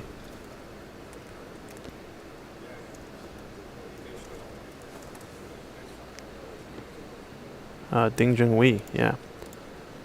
I think Ding is the one who really put snooker on the map for China. Inspired a lot of young players to come and play. And he's still playing at a top-notch level. Yeah, thanks folks in the chat. Yeah, exactly. The surge of Chinese talent. Yeah, and he opened Ding Academy over in Sheffield. Had the pleasure of visiting that when we were in town for the World Championship this past year, earlier this year. Awesome setup, ton of tables, a lot of players play out of there on the tour. But I think America needs their own version of Ding. Come on the tour. Proficiency at snooker is a sign of misspent youth. Depends who you ask. Yeah, I guess so. I mean, over in the UK, snooker players are pretty much celebrities now. You were telling me when you were there, they were just showing them on the big screens on the street, the Crucible matches?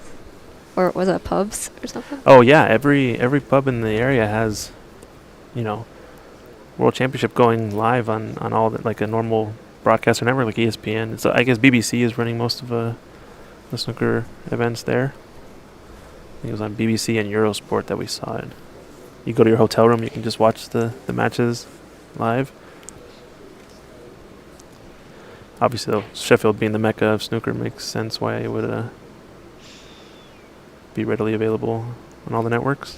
Like, I can't imagine bars here showing snooker rather than like some other sport. Mm-hmm. Uh-oh, this is going to roll too far. The red in the center. How has that not been put in yet? Yeah, that's the same red that kind of started the match off, right? It was been there kind of the whole frame.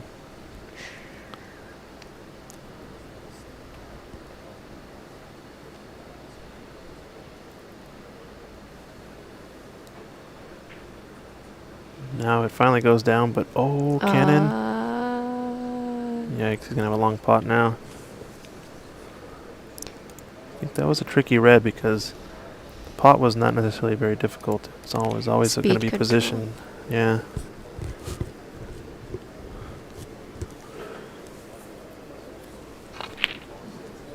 Wonder what you take on next here.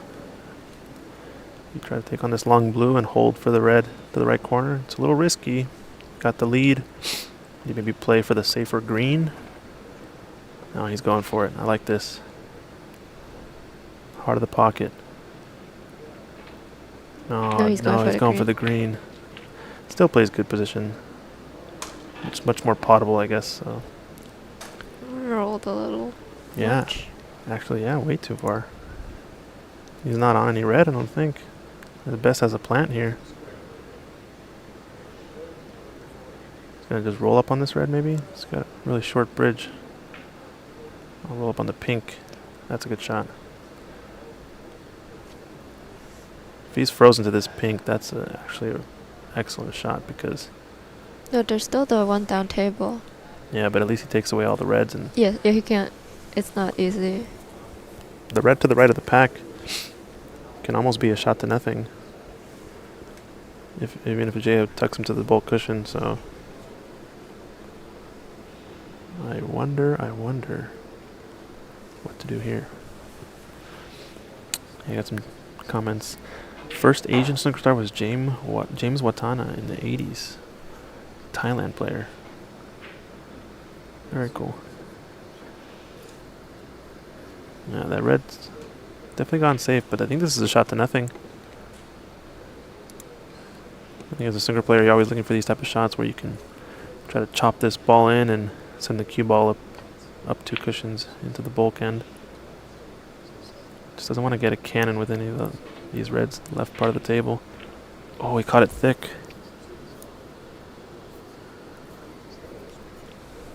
Wow, some back and forth action. I think this could easily be quarterfinal, semifinal match even. You never know.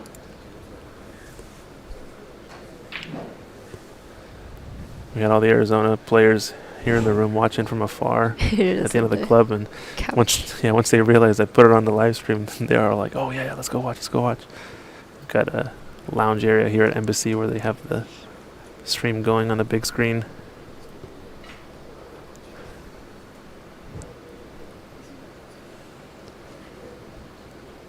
I'm just gonna cut this in the side. Oof, he might be too straight on this green to do anything with it. He's got a slight angle. He can maybe go forward. Play for the red to the right middle if he can get high enough to get around the brown. Personally would just play safe here. Yeah, It's so close to the rail. If you miss this, you leave the cue ball open for all the reds. He's looking at where he can cover this red to the right middle. Tricky spot because really you just have to kind of get right up on the yellow. Marco Fu, someone's saying, is probably the second biggest star emerging in Asia. Yeah, I think so, yeah. Hong Kong player, right? Had a lot of history also playing in Canada. And now we got a couple of strong Thailand players too. Tepchaya, which we It's coming to Embassy, right? We have an event coming up. Embassy Billiards is going to be hosting Tepchaya Unnu sometime in believe it's December, Christmas time here in Los Angeles.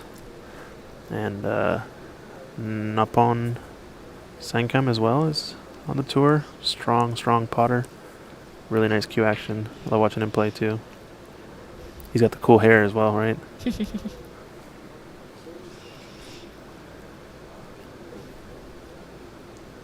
Oh, I just saw a fluke on our other table. Someone putting up his hands in frustration. What?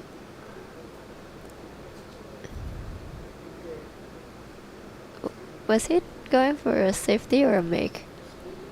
For the green? Yeah. I feel like he was playing safe, actually, yeah. Because he's in a tight spot now, right?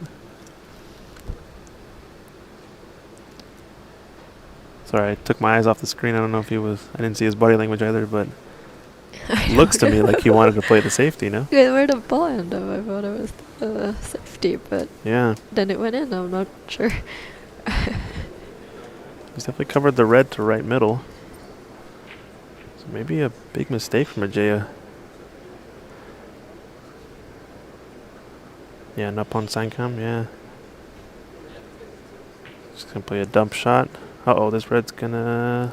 No, it's gonna settle on the long rail. Highest break in this tournament, 105. Renat Denka? How do you say his last name? Yeah, Renat Denka, yeah. Sorry about that. Checking on the other side table, but yeah, we did get a century. I believe that was yesterday, right, in the group stage? Yep. Did you guys catch that all on stream? Yeah, I think, not all of it actually. I think we caught the last 2 reds or so in the out, so probably about half of the century or so. Everyone's putting all the rest of their well-known players in the chat. I think this red just below the pink is cuttable possibly. If not, there's an edge maybe. He's playing it. Yeah. Definitely was playable for the safe. I don't know if it was quite potable.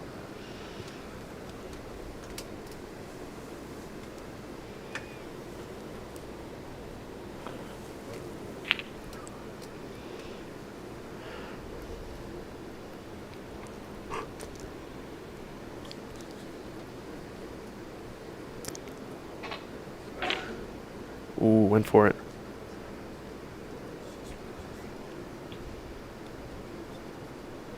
I think really has only left a long pot by the blue, but is it worth it?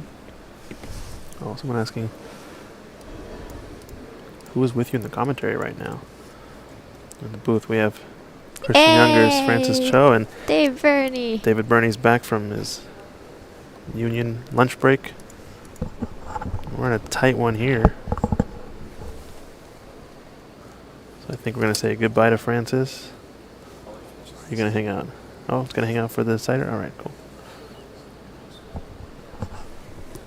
Francis is sticking around. And this decider, Darren Taylor, rightfully taking his time. Then a super close match. Like we said, Ajaya, I think number 3 seed in the tournament. Might be. You know how seeds are determined? Believe it's history. Wow, what a pot.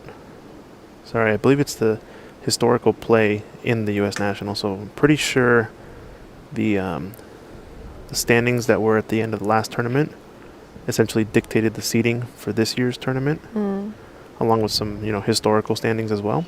I was looking at some of the past winners weren't seeded.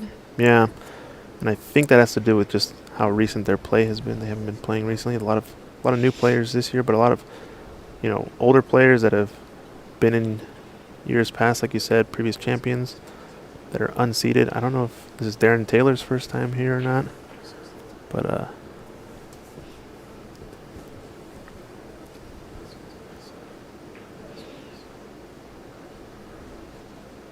alright, so smart shot there, pushing the green safe as well.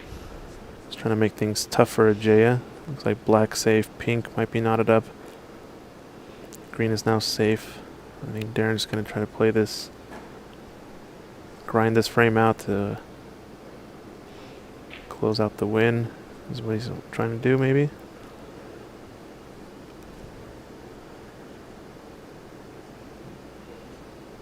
It's the highest level of snooker in the U.S. I think it's a little bit difficult to gauge as we don't have very strong rankings right now other than the U.S. National seeding that we maybe have done for the past couple years. And that's really just once a year. Yeah, and that's kind of just been from the one tournament that happens once a year as well. But I think, talking to Ajaya, there are plans to get more tournaments going for the USSA, hopefully. Another nice mid-range pot from Darren there. But yeah, hopefully we can eventually get a national ranking for all the U.S. players. At least something to work with for the time being. But right now we do have an American on the Pro Tour. Ahmed Ali El Said.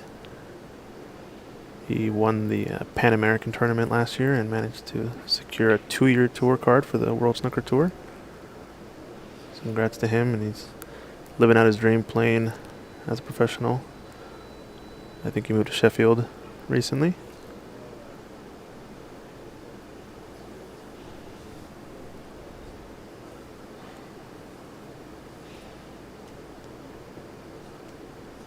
Are there any players in the tournament that were born and raised in the U.S., or most of them originally from other countries? Probably would say the super majority are from other countries originally, right? Where snooker was a more popular sport than it is in the U.S. Yours truly made it to the round of 32. I was born and raised I California. Said Most. I think maybe like 10-20% of the player field born and raised in America, you could say.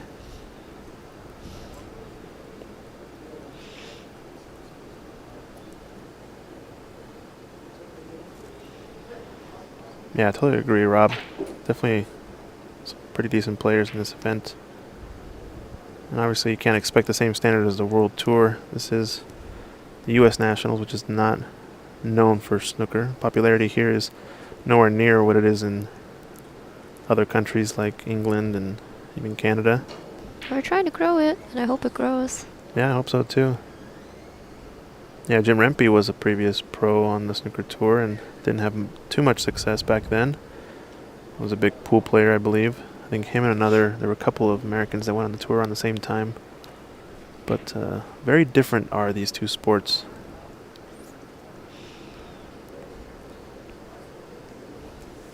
It's a little easier going from snooker to pool than the other way around. Yeah, when it comes to ball pocketing especially, right? Yeah. I think certain things also you learn in pool that you don't necessarily need in snooker. Some of the, Yep. especially when it comes to the type of stroke sometimes and the amount of spin, I feel as well. It's kind of an endless debate though. Well, we played the shot earlier, and I think he's just trying to squeeze out this frame.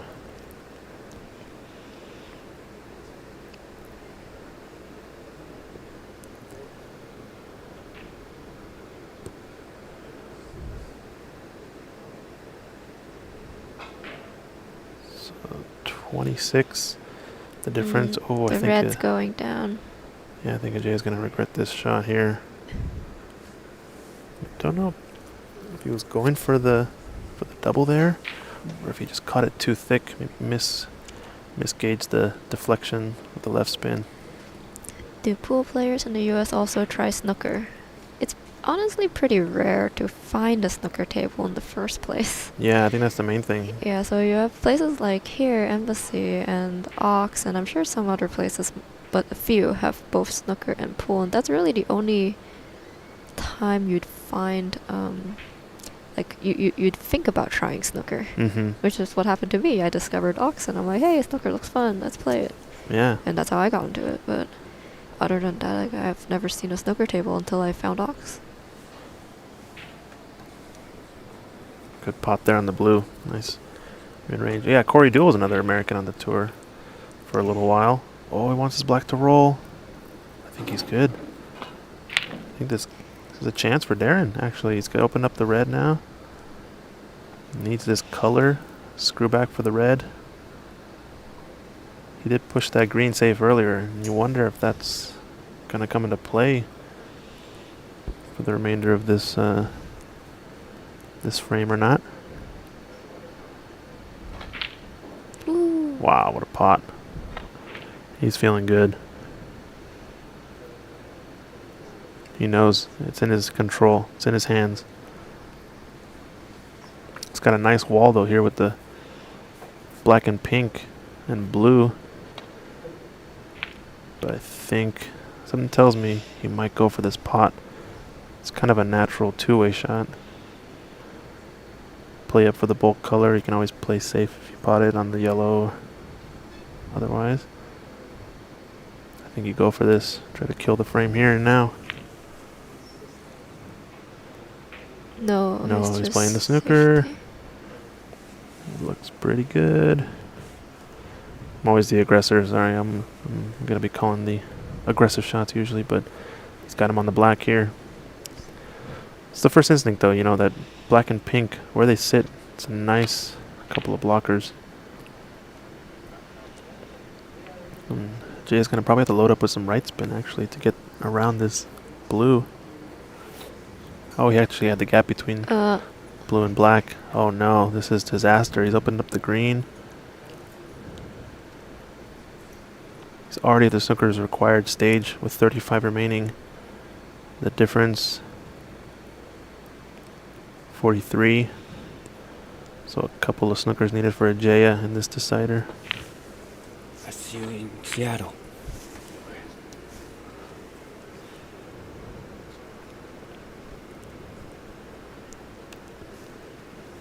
I think if you're Darren here, you pot this red. You've clinched this match. Still, as long as red stays up, there's always a chance for this snooker free ball situation that the pros are always looking for. So it's not over yet.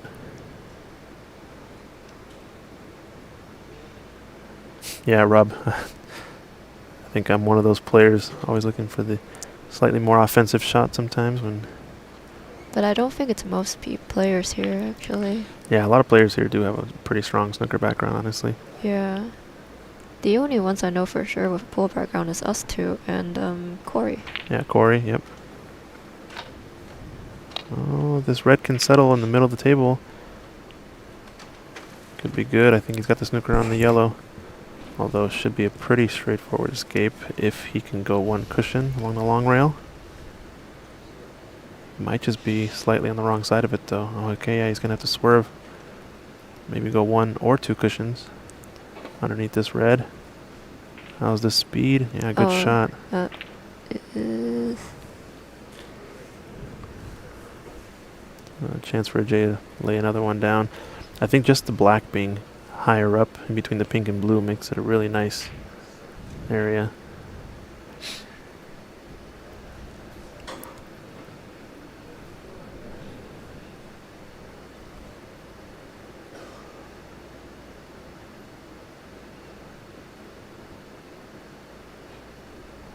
Gonna play a roll-up safety maybe, or is he just playing the cross double? Oh, he's playing the gap between those balls? He got fortunate there. Got it, but I'm not sure. Yeah, hand raise for sure.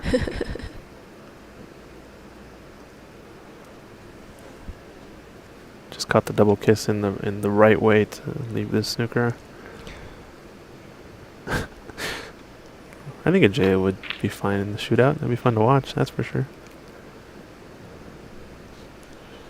Yeah, all the balls are nice out in the open. There's a nice wall in the middle of the table, and they're kind of all offset from each other, so ideal for laying snookers, but big shot. Wow. So that's one. I think Ajay does need another. Darren smart to shoot that at the right pace and not leave a free ball either.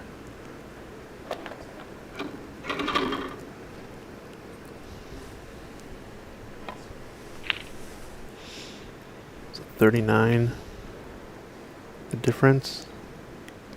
35 remaining. Needs one more snooker and maximum points to tie with a 4-point snooker. I imagine.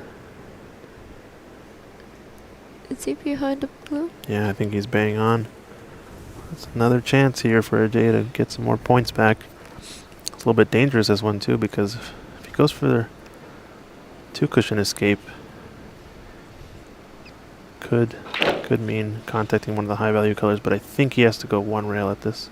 I don't think he has the angle for a two rail. Yeah, he has to go one at it.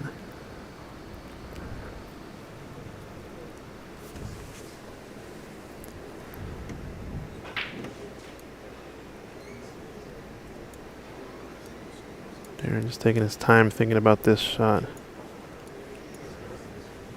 This is my favorite pose, when they cross their arms and put the cue. I call this, I guess, the, what is it? The, gosh, what's his name? Mark Selby. I call this the Mark Selby pose. Crossed arms, cue up in the air, thinking about it. Oh, we got Varun in the chat. What's up, Varun? It's a good snooker on this blue. Tough spot.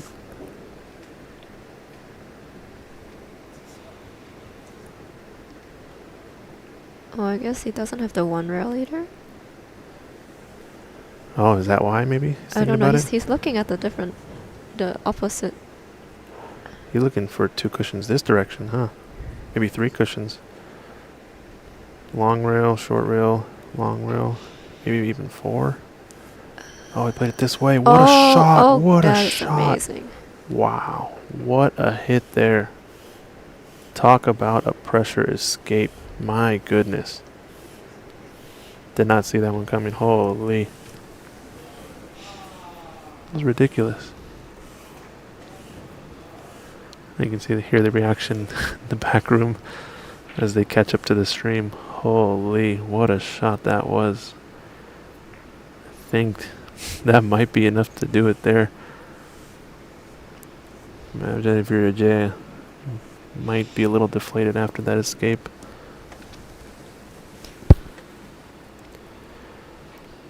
Left an edge of this one. He's going to get behind the pink here. Look at this. Oh, just caught him with the blue, I think. Yeah, sometimes I watch these and I get envious of all the people taller than me. No, I think there's an edge of this red, actually. Oh, we got Dan Peterson in the chat. Darren is a monster. Yes, indeed. Not only at the game, but in person, he also will tower over you.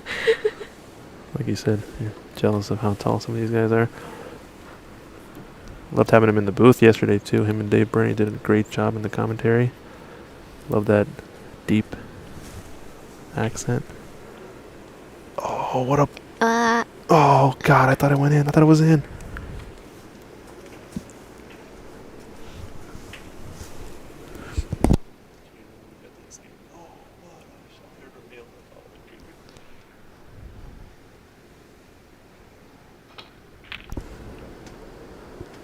Alright, well, Jaya still needs a snooker, I believe, right? 39. Uh-oh. I mean, he's shaking his head. That would be a chance for snooker. No, I think he was playing for the black there. This is a mistake, I think. He's got an off angle on the pink now. He wanted to get on the black straight in.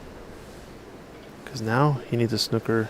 He needs 2 snookers once again. He needed a 4-point snooker and all the balls to tie with the black as his color. So now with the pink, he's going to be back to 2 snookers required stage. As all the balls remaining will put him 5 behind. Math is too hard. Yeah, that was a big. I think that was a big moment because black makes this a totally different game. Oh. Wow. Wow. Still in control though, technically. He didn't want that to drop, but Speedy played it at. Looked like he wanted it to settle on the top cushion behind the pink.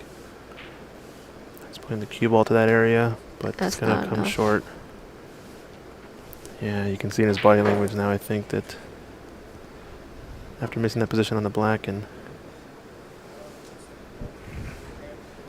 whatnot, I think change the momentum in this match for sure. Oh, double kiss? Is he going to get away with it? I don't know, man. It looks close. It's 31 down. Yeah, exactly. He'll need 2 snookers if he pots the pink, and that's all he had. He had to play for black to get 4 points away to tie. Wow. Drama in this round of 32 match. My goodness.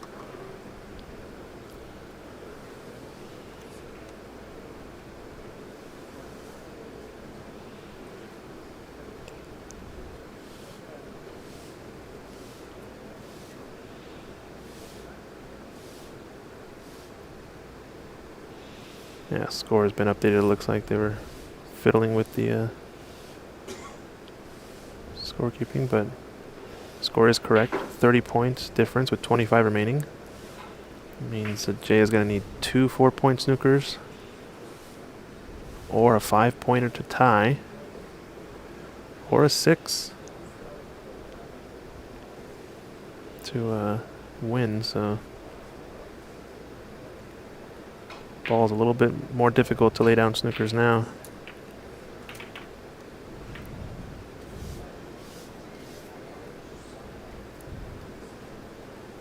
I think if Darren lays down one more or pots one of these, it's going to be frame and match.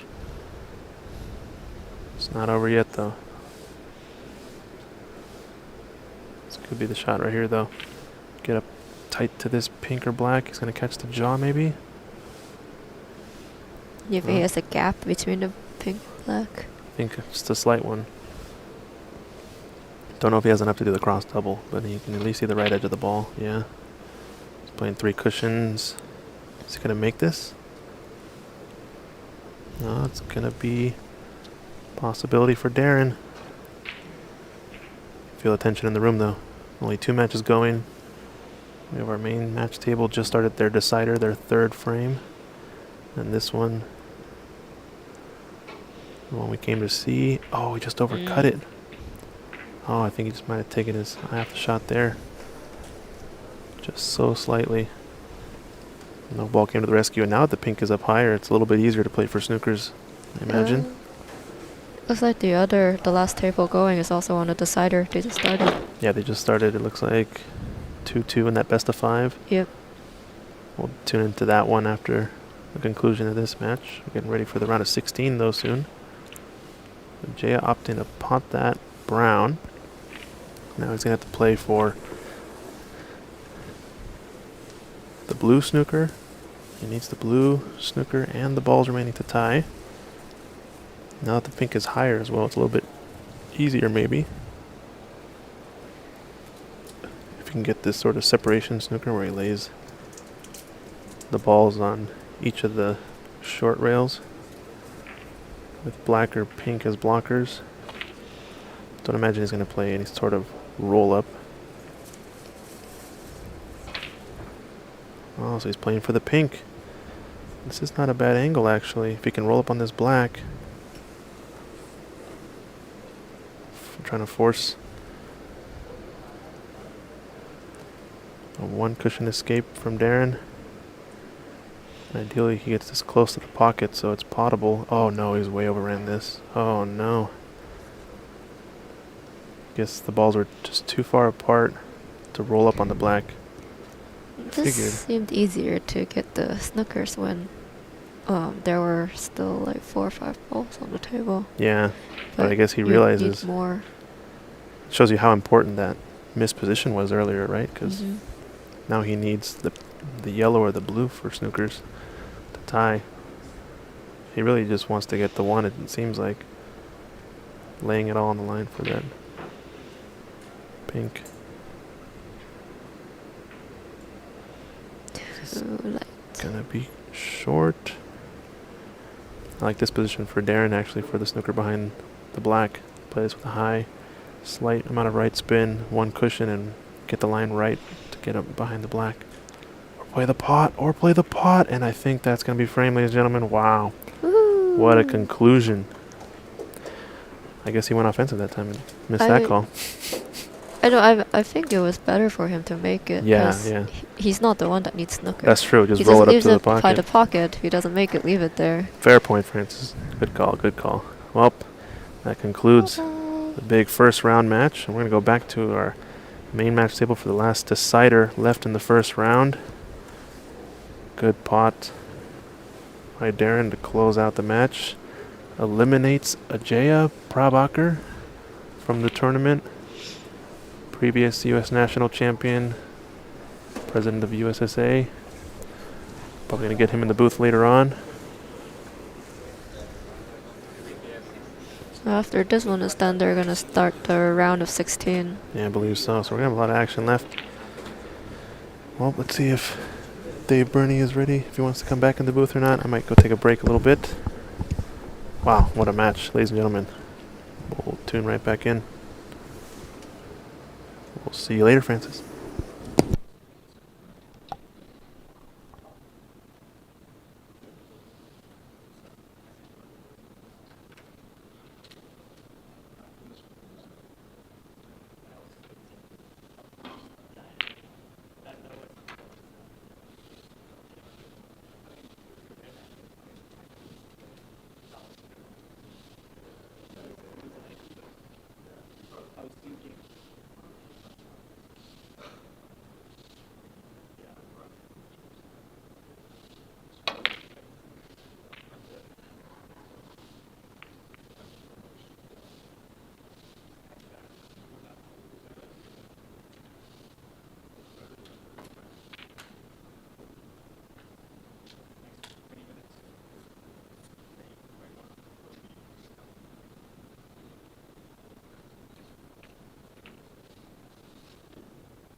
All right.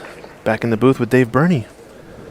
Yes, we have to have some lunch, but so we've got a little one match that's kind of taken a little bit long in our 32-player knockout stage, but in keeping the tournament going, we're going to get 7 of our round of 16 matches going, and we'll be on one of our TV tables. It will be our featured match right here to start. Christian's just going to quickly get the scoreboard set. It's going to be CCU going against Corey Sykes. So remember, Christian, no bias in the booth. Oh, no. I love both of these guys. What do you mean? Is Corey from the Washington area as well? No, Corey's actually, believe right now he lives in North Carolina, I believe, or Virginia. I'm not sure. East Coast. Mainly a pool player. Got to meet him today during this weekend on this trip, and really nice guy. Definitely the kind of pool player you want to be close with. Good philosophy of the game. And obviously we go back with CC. He's our Washington, probably our Washington #1 player right now, you might say. Although Omar, I think, also is registered under Washington, even though he's currently living over in Africa, and he's been playing pretty well. But I don't have a dog in this race. Don't worry, it's okay. I can be unbiased. But we're going to have to go back and forth on this because they are in the colors in the other frame, even though that is still the late match for the round of 32. Yeah. Also, maybe we can take a little jump over there and see as that gets close.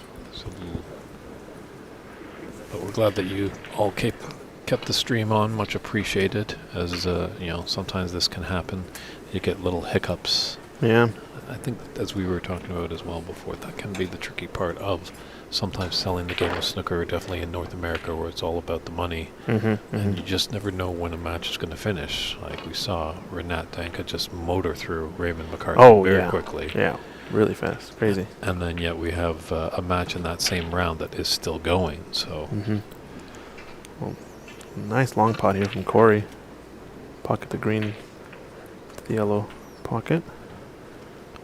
Good stop shot and decent start to this one. If you can get this red down, I think blue will be available. Oh, just overcut it. And, as much as there's going to be tactical play here, there's going to be great potting as well.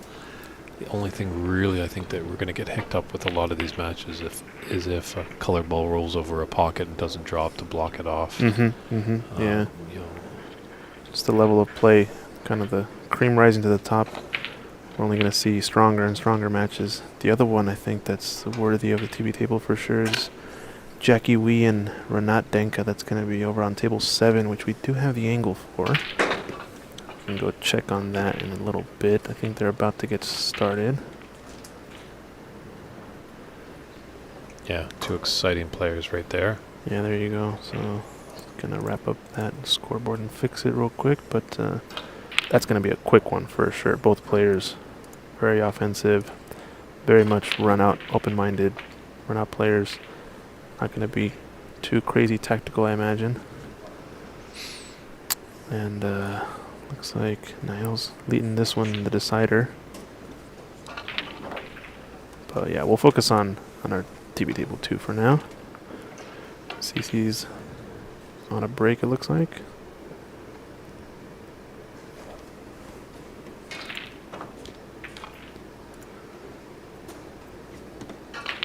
Yeah, I'd have to say that CC could be in that grouping of one of the favorites. But we'll see what Corey can do. Yeah, he is number 2 overall seed, I believe, in the tournament.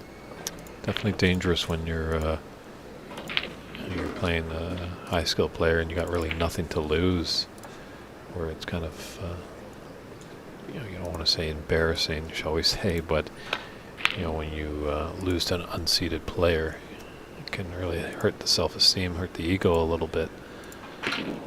Oh, definitely. So some of the reds in the pack definitely open here. Yeah, Cece's got quite the great resume. He was a Western Canadian champ. He's a Seattle Snooker Open champ. I think he's hungry for this title, though, the U.S. Nationals. He's runner-up, I believe, 2019, 2018, if I remember correctly. I don't remember who he lost to, but he's gotten close many a times.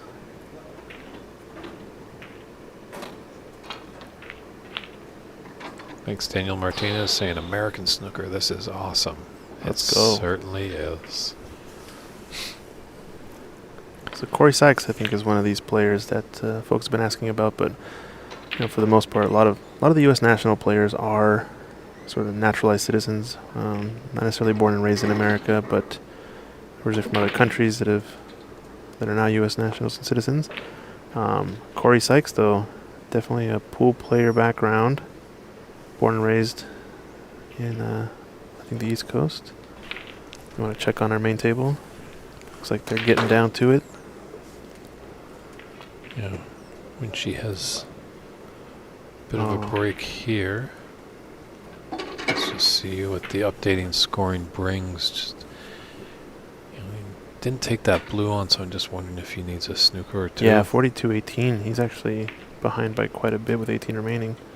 I think Niall's just trying to roll the blue over the pocket. I don't know who's awaiting that match. Yeah, there we go. There's updated. So it's a 20-point difference there and 18 on the table. So when she does need a snooker, and Niall does not. Oh, maybe not. Are they just keeping track with something else then, maybe?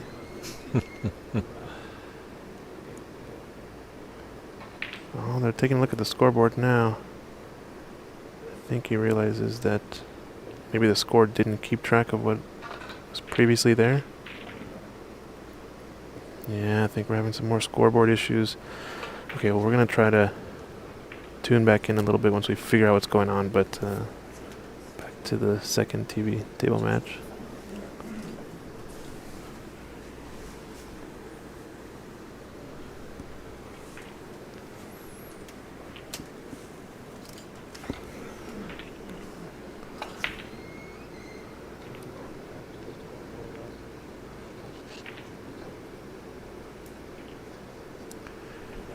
Unfortunate for Corey is there is a red all the way in the bulk area, so he can't just kind of glance off a red and run his cue ball back into bulk. Not sure about that shot, because this red is available to left corner. CC is right-handed as well, so might need a reach, but... Or with the spider. Yeah, he's going to get up on the table a little bit. It is thin.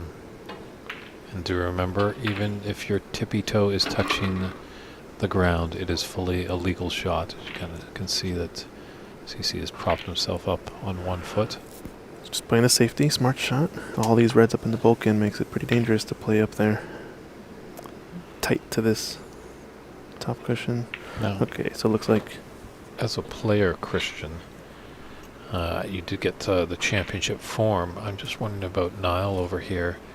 Now, he has the proper attire, yet he's pushed up his shirt sleeves. Now, is that in accordance with the dress code? I'm not exactly sure. I think the dress code, remember, it's stating that it must be buttoned at the wrist, is what the verbiage says in the email that I remember seeing from Ajaya. I don't know. Wow, what a shot there by Weixin. Wenching, yeah. Wenching, my apologies. Oh. But, yeah, it's not really buttoned at the wrist. It's more buttoned at the... Yeah, like mid-arm, forearm. Yeah. The forearm. Good call. But, he also, I don't think he's wearing a bow tie either. I thought knockout stage required a bow tie. Otherwise, it was a disqualification. Yeah. I don't know. We'll have to follow up, I guess, with the dress code situation. Mm-hmm. I'm going to go see if I can find someone to answer a question. Maybe Alan Morse? Yeah, maybe. I'll be right back. Okay. Thank you, good sir. Just trying to make sure it's a fair and equal playing ground, obviously, for everybody.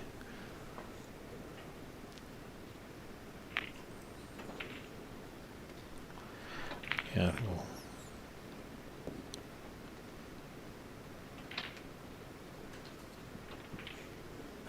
I agree, Mike. There should be a professional snooker competition in America, but these things take time and money.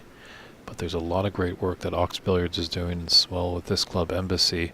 So the governing body over there in the UK has definitely got their eye on America, that's for sure. I think it's a market they have definitely been eyeing up.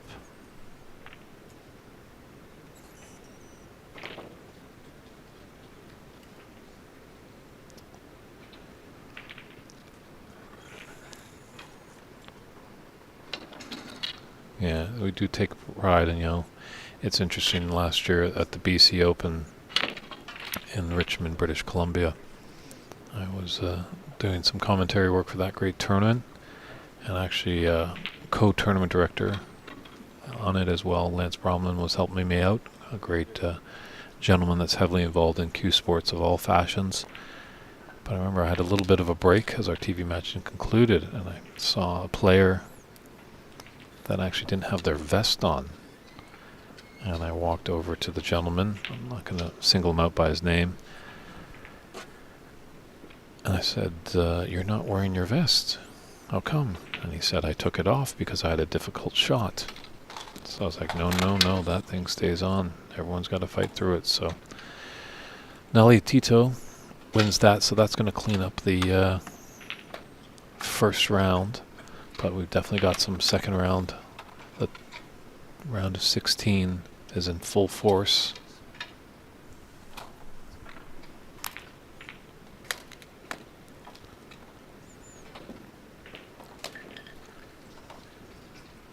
But definitely fortunate enough that we can have 8 tables in this room, so really everybody's starting almost at the same time.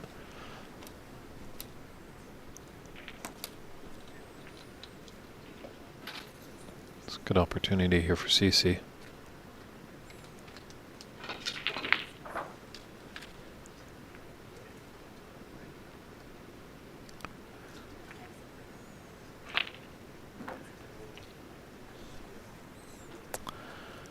I would agree, Rob. Yeah, we'll just up the level, and because not a lot of these players can get over to the UK or in China. That's a far way to go, because there is definitely nothing like seeing like a professional at the table, and I think a lot of these players will be quite surprised of how slow the players shoot.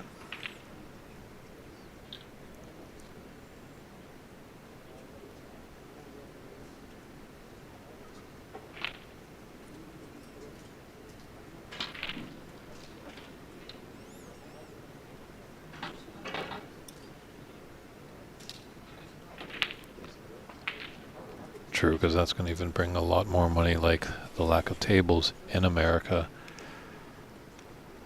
I do know that I think WST does have a traveling circus, shall they go with. They've got the production, they've got the tables that they travel around with to various tournaments. But definitely it's an added cost if you're going to bring tables all the way over to North America. You got to cross that Atlantic Ocean, so that freight can't be cheap. Whereas they're fortunate enough in Britain and Ireland and Scotland, it's fairly close. And actually, if they do jump into mainland Europe, it's a quick little hop over a canal or something like that. It's not the great distance of the Atlantic Ocean.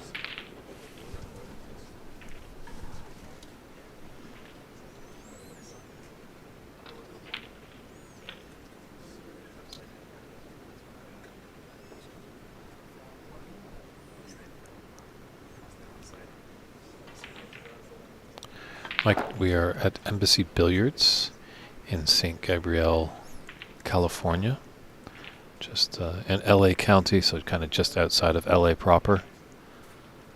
It's a little warm and sunny outside, but it's nice and cool and air conditioned, and a really nice environment here at this club as well. The staff has been very helpful getting everyone ready for this great tournament.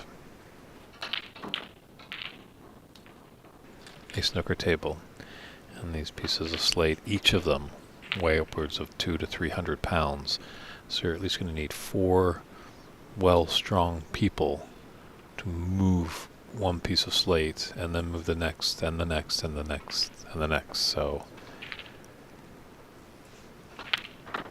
they do have invented a few jacks and tools that they can have to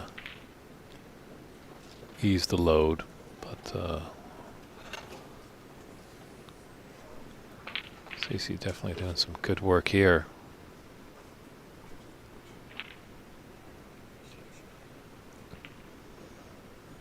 Unfortunately, this year was a runner-up in the Seattle Snooker Open to Varun Juneja, and actually he defeated Varun Juneja in the 2022 edition of that great tournament in Seattle.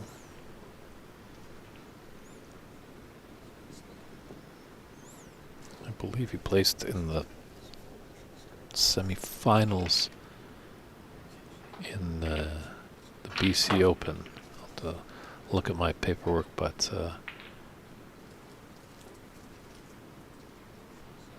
think he went up against, he went up against Max Guan in the 2023 BC Open. That was a rematch of the final, actually, of the 2022.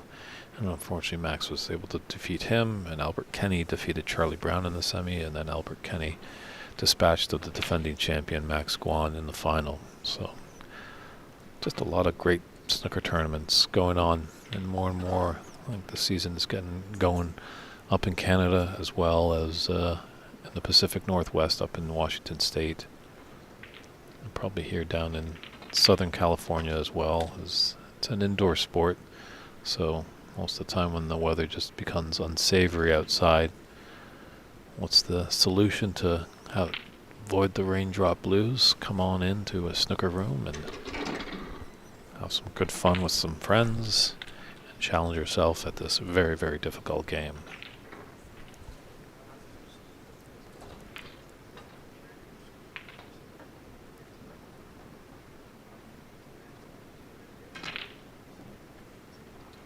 Ooh.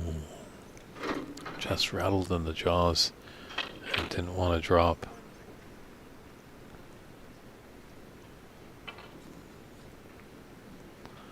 So CC with a pretty commanding lead, 44-5. But there's 67 still on the table.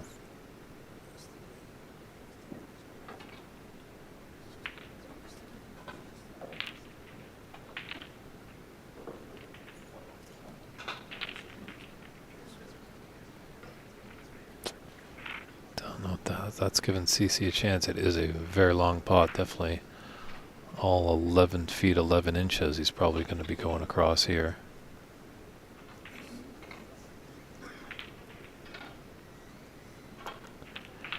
Rob, some do have coaches. He's asking if these players have coaches. Varun, who comes from Texas, who unfortunately knocked out, I was having lunch with him today, and he actually has 7 coaches. I think some players have brought Nick Barrow into their game. It's a great Englishman that does some online coaching, and he had a little world tour the last year that he was able to come over to North America and talk to some great snooker people.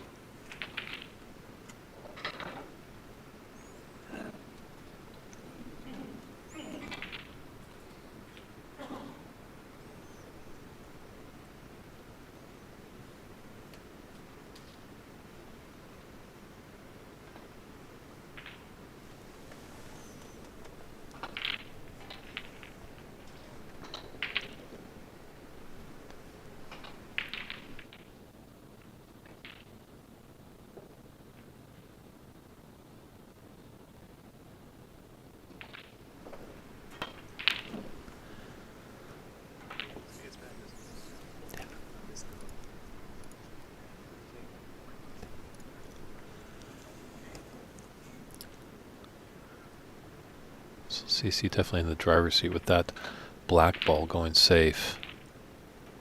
And a lot of these reds up at more of the bulk end of the table.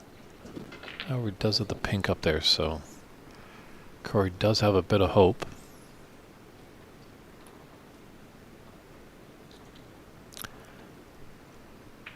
I agree, Rob. Like the trouble is obviously with our growth in the game here. Hopefully we can get more and more coaches involved. I know John Wallace and David Putty, who are out of Ontario in Canada, have created the Canadian Q Sports Academy, and they're doing wonderful things up there. David and John actually went over to England and took the WPBSA coaching clinic with Chris Lovell. So if we can get more and more people over there, it really helps. From personal experience, I picked up a cue, when I was a youngster and played like 8-ball, 9-ball, and then kind of went away. And then it wasn't until about 2013, when I picked up a cue again and was just fully dedicated to the game of snooker. But I never had actually anyone take a look at my stroke, see what I was doing. There might have been a few old veterans in the room, but they just have tips of experience. It wasn't until, as I mentioned, Nick Barrow coming over, that he really took a look at my stroke, and I feel like I've jumped leaps and bounds for sure. It really would help, and it's obviously tough when you get a little bit older because sometimes you fall into those old habits. So it's good to get into the game when you're young. I know that from my golf game. I know it's there somewhere, but unfortunately a career came in the way. But I do have the muscle memory in there to get a good golf stroke.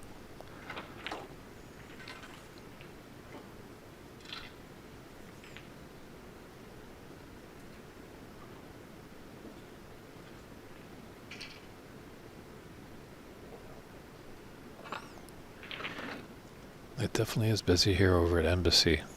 Like as soon as we get finished for the day, there's a little pause, they'll clean the table. It just seems like the cavalry comes in to get on the table, and a whole bunch of nice people that enjoy their snooker. I was talking to 4 gentlemen that play out of this club, really stand-up guys, and they just love coming in and playing this great game.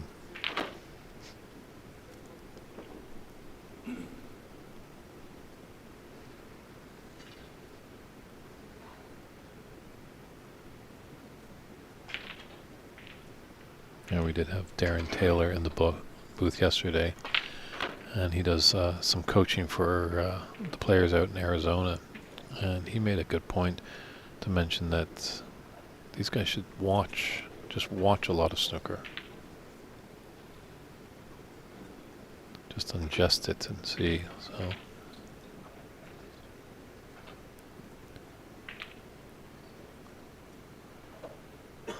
just checking if it's a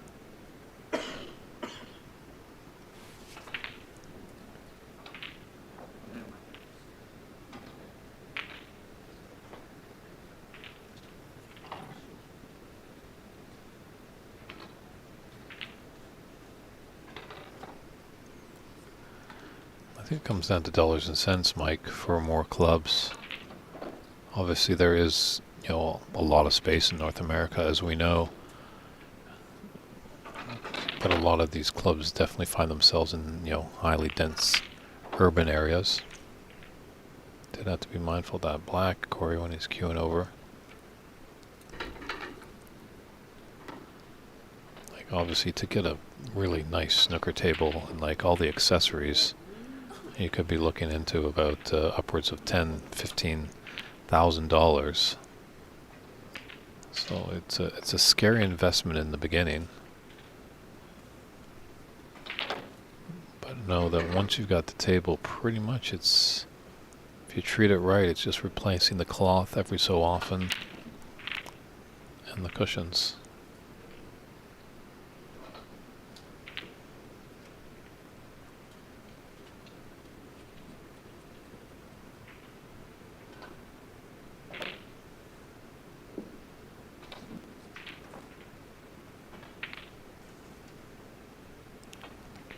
But lucky there. Don't think that red came out enough for CC to... Maybe you can clip it into the yellow pocket.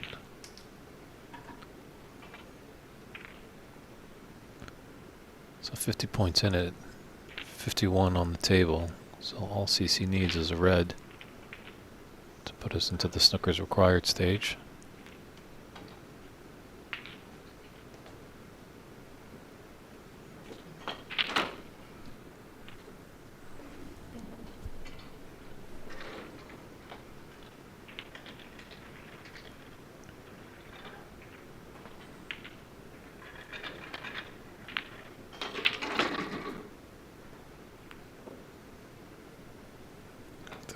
tables, it could be trouble. No, it's just going to come up a bit short. It's dangerous of almost going in the pocket, but also getting behind the black.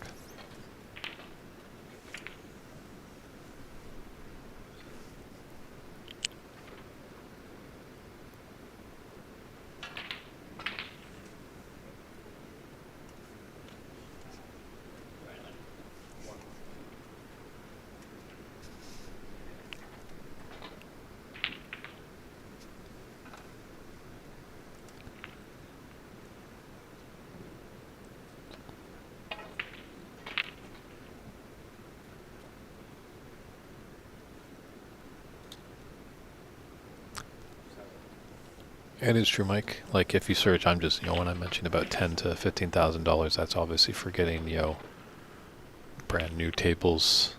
It is definitely a worthwhile investment, but these tables that Steven has have definitely been around for quite a while, and they're playing quite nicely.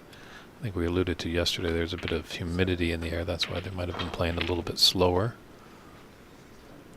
Because back in Canada and Vancouver, actually in northern Vancouver, there's a town called North Vancouver, West Vancouver, and Vancouver. I know it gets a little confusing.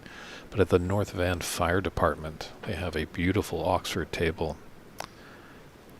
Unfortunately, the cushions have gone a little poor, and same with the cloth, but the craftsmanship of the legs and the rails is just phenomenal. I think I gotta pay them a visit, because hopefully if they were ever to move that table, hopefully I could find a nice home for them.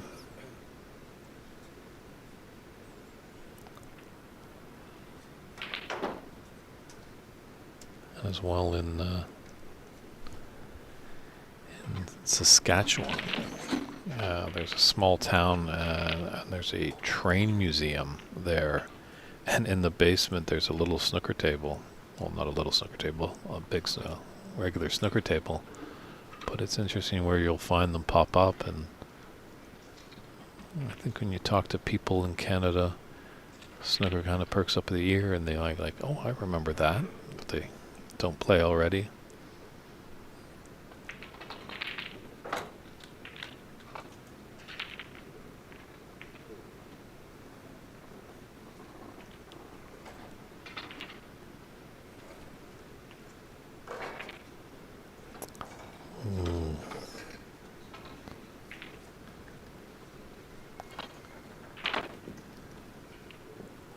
Corey having a look at the table.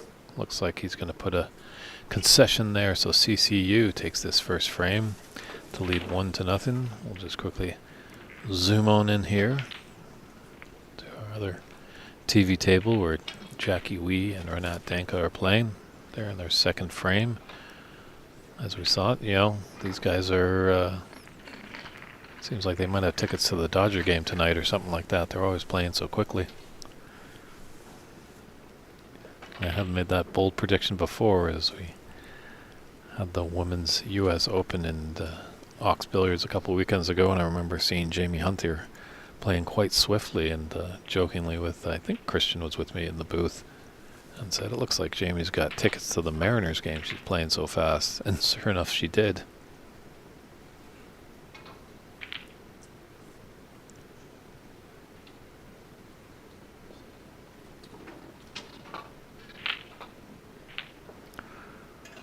Ooh, rain. That's it. That is the tough thing. There is some price to it, but it's not the end of the world. You'd think, when you think about it, what if you're a skier or a snowboarder? That's quite a lot of money. Like to buy all that gear. Lift passes are a lot. As well, the game of golf. Golf is quite expensive as well to play around. Then you're going to have food and beverage. So it just seems, a lot of things are going up in price, which is tough to see. Excuse me.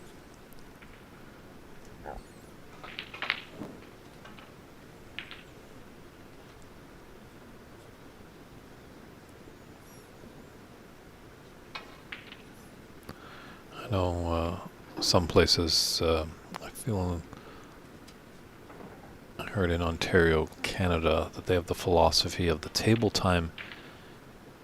It's I think they do the table time is cheap, and then the food and drink is costly. Or it might be the other way around.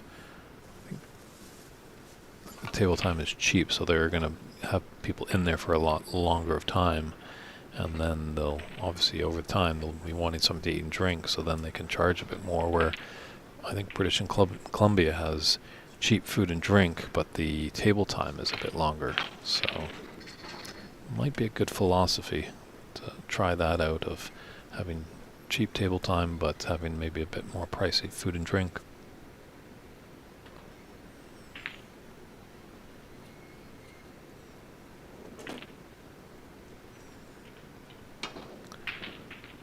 Yeah, Robin, I think that's what Rob Ashen discussing some notable players from Canada. And yeah, Ahmad Ali, the American player over there right now, he's trying his best to make some noise. I think he's finding that he might be a little fish in a big pond over there. But, hey, somebody's got to kick the door open first. When this country decided to go to the moon with the Apollo missions, it wasn't number 1, or it wasn't Apollo 1 that got to the moon, it was Apollo 11, so...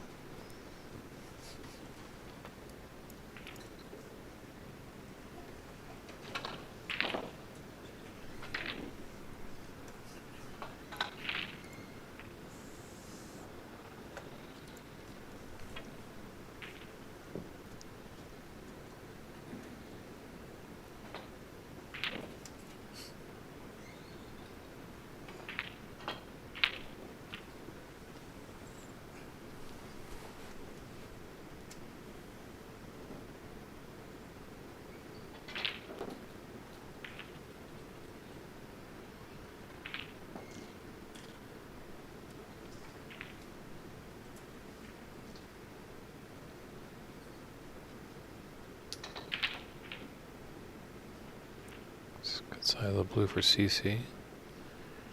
Might not have had the greatest angle just to cannon into the pink to open up the reds, and does have these loose reds that he can pick off. Really like to get that black back on its spot.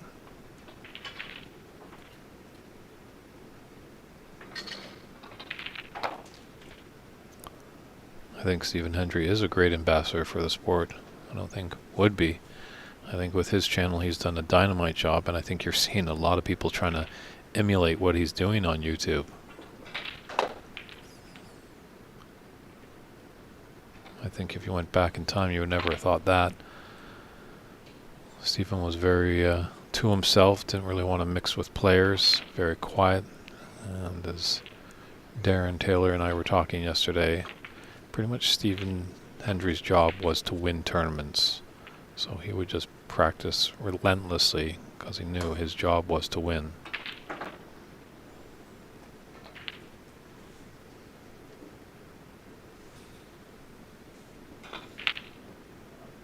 Oh, Paul Hunter, what a beautiful, beautiful player. Yeah, it's unfortunate that we lost him so early. Yeah, he definitely would have been up there, that's for sure. Still playing.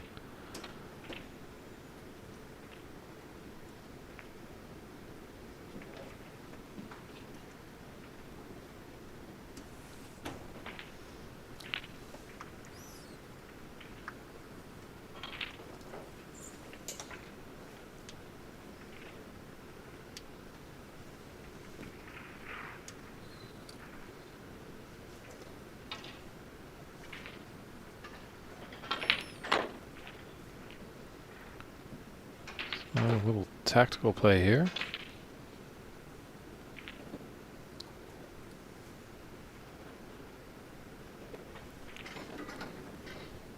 Mark Capel tuning in from Montreal, Canada, letting us know there's several places to play there. It is true. I think Elaine Robidoux has a club there. Stefan has Snooker 147. We played at that club way back in 2016 for Snooker Canada's Richler Cup. That was the first time I was behind the mic in a commentary world. Hopefully someday I can get back to Montreal.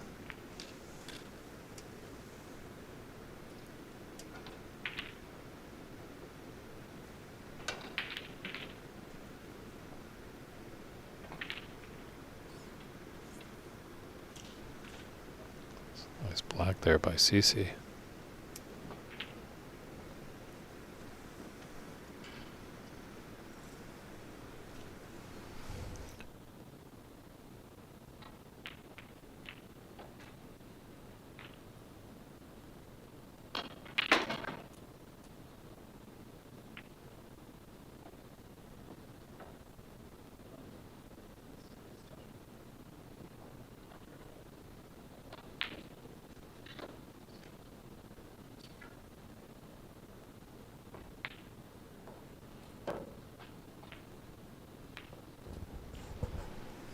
So just going back to the dress code debate that we had, players they are allowed to have their shirt buttoned at the wrist, but they can move it up a little bit as long as it's not rolled up. But they must be wearing a bow tie. Or a tie. Or a tie, or this, CC's got it. I'm not sure exactly what kind of tie that is. Yeah, it's a different kind of bow tie, I think, right? Yeah. A little, like cross tie or whatever. Mm-hmm.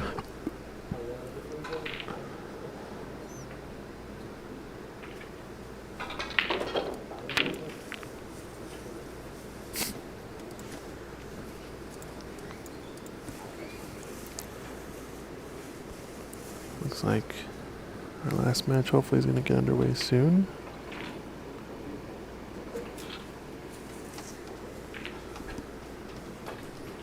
As long as they're smart shoes, brown shoes are alright.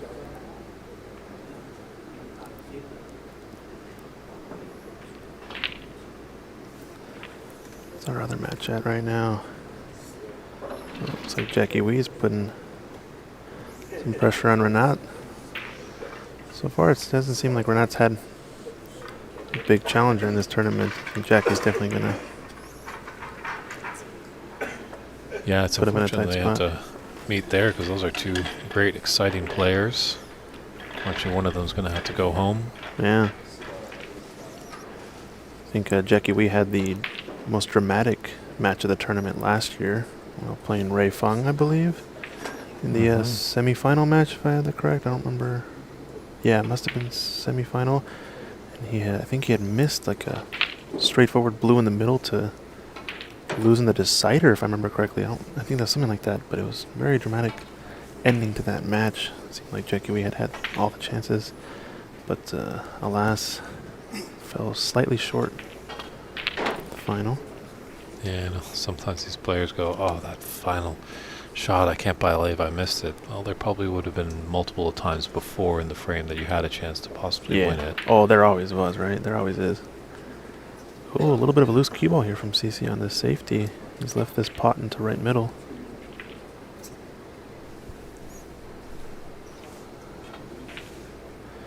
Going to be a little bit difficult to control the cue ball, though, in this.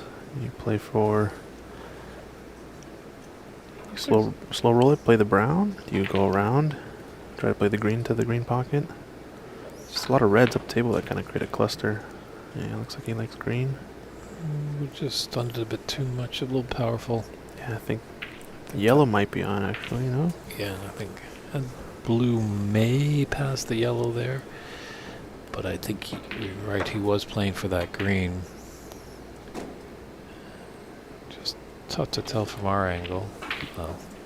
Looks like Corey's just waiting for Stephen Wong to take his shot on the adjacent table. He's going to come over and play.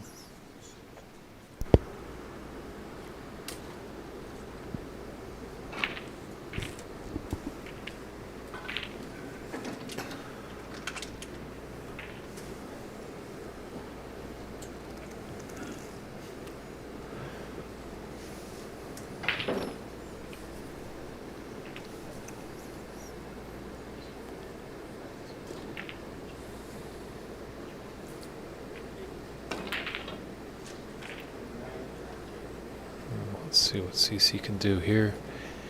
For this red, he's got an open red on the bottom of those four surrounding the pink. Don't know if that other red above that low red goes into the left middle.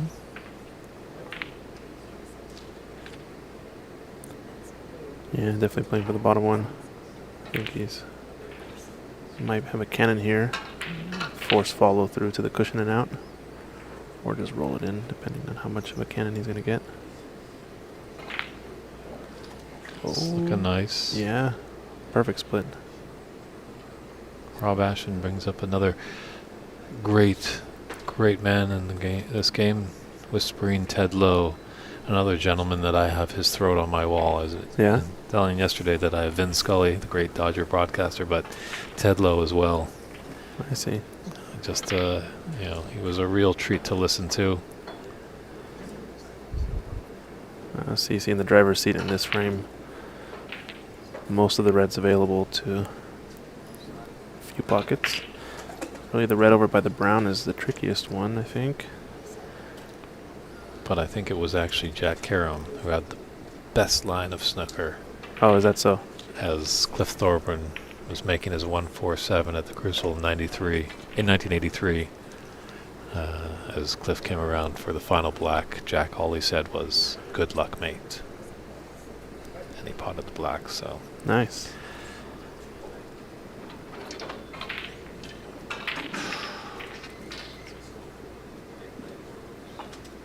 Maybe just a little tension in the arm there.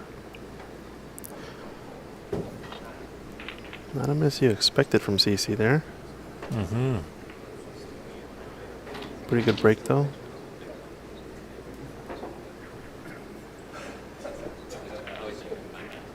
Definitely noticing all the players now, there's kind of a minimum threshold of scoring capability, essentially, now.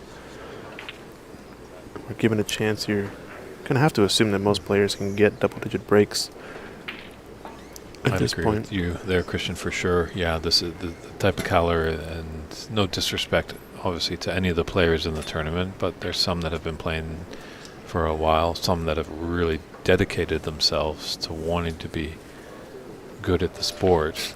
So we're at that time in the tournament. If you make a costly mistake and let a player in with an easy starter, you could be sitting for quite a while.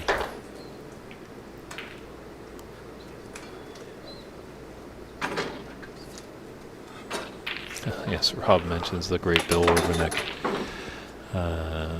Bill actually had a little bit of a tremor in his arm. So to calm that shaking, he found that lager was the key. Definitely Bill liked to have a good time, so he might have maybe abused that a little bit, but boy did he put back a lot of lager, and actually tried to get lager as a write-off for his income tax purposes. Oh, wow. Over in England.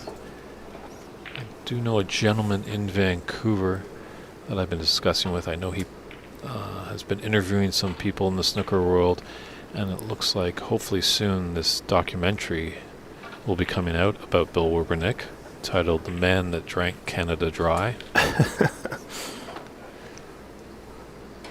So I might reach out to that gentleman maybe when I get back into Canada and see what that status is in our next tournament. I can give you all an update. And then unfortunately, Bill had to take beta blockers, and they were actually on the IOC's banned substances list.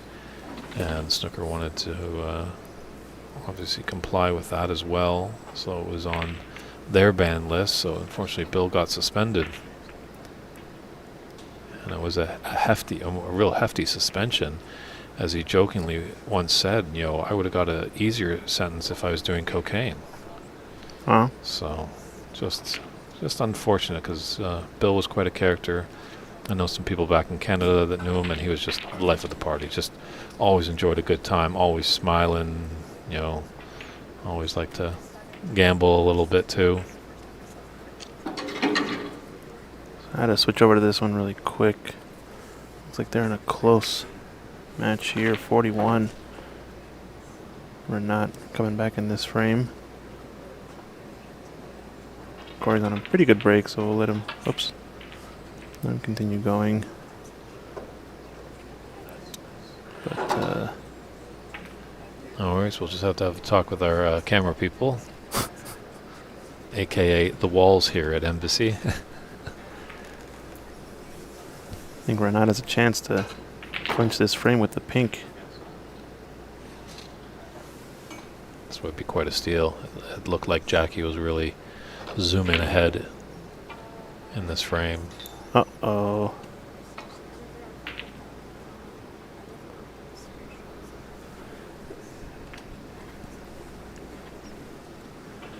Yeah, they still got a couple of reds on our feature table. Maybe we'll just hold off on the. Yeah, Corey's still going.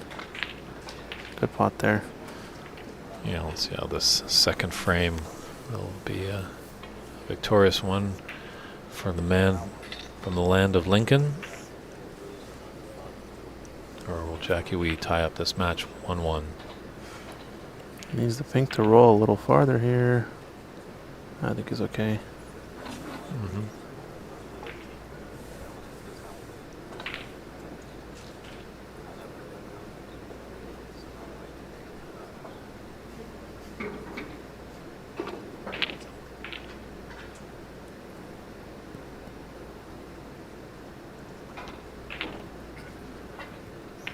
Yeah, this is, as you said, Christian, earlier, this seems like the first time that Renat has been a bit challenged. No offense to his earlier opponents, but he's having to think a little bit more. Uh-oh. And it's in. Wow, Jackie Wee with a astonishing double. Black ball game. It's a big shot here.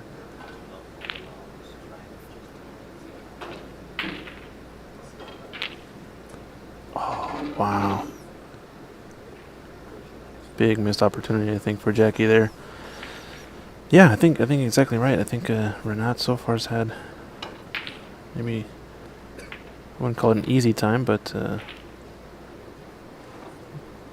hasn't had to struggle too much. I haven't looked at the actual results of the groups, but I wonder how many frames he's actually dropped in the tournament. Yeah, he's left that black out for Jackie. It's no walk in the park, but it's not safe. The pot is on. Big shot here for Jackie. He gets a second chance. Oh, just had a little twist of their arm at the end there. I think he knew he was going to miss or something. His body was telling him otherwise. Looks like on our other table, Cece's in a tough spot here. Snookered on this red. Corey's got a big break. Got himself back in the match. Oh, sorry. Keep pressing the wrong buttons. See, we need lots of people behind the scenes. If we're all concentrated on one job, we can do it very effectively. Christian is doing many, many things at once.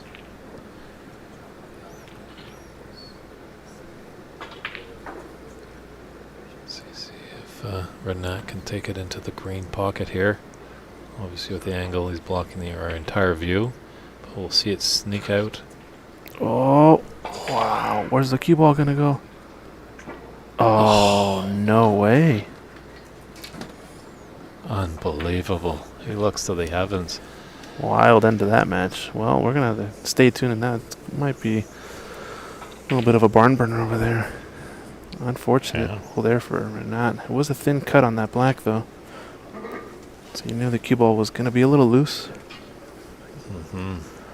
But Corey back in this one. But I think he just had a foul, though, on that pot attempt on the black and hit the... Or sorry, pot attempt on the red and ended up hitting the black. I think I'm kind of missing. Not exactly sure what happened there. CC now back in the driver's seat, it seems. Yellow and pink not available, so without a couple of doubles or thin cuts, I don't imagine this is a easy table to run out.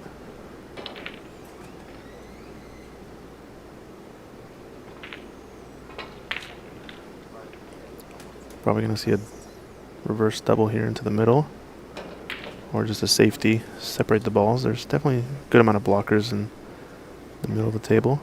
The black and the blue and the green. Brown is also enticing.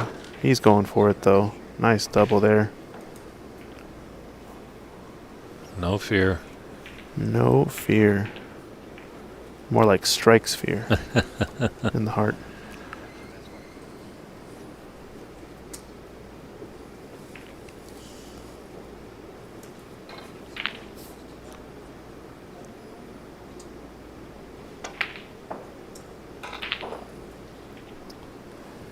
CC just apologized for the double kiss fluke there. But 25 points on the table and 16 in it. CC just needs green and brown to force us into the snooker required stage.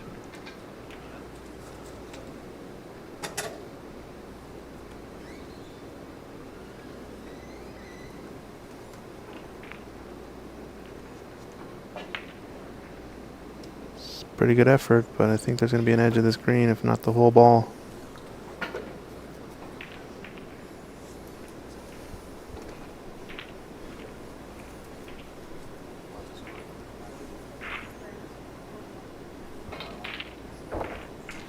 Wow.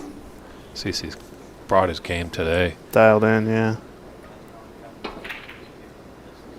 It's not a bad idea kind of to go for those shots just because we will have the quarterfinals later today. They're scheduled obviously for 5 p.m., but we've got a few matches to get through. It might not happen right at that time.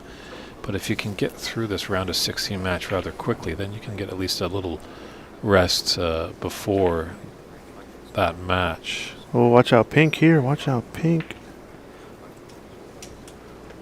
Dangerous. Little safety attempt there from CC.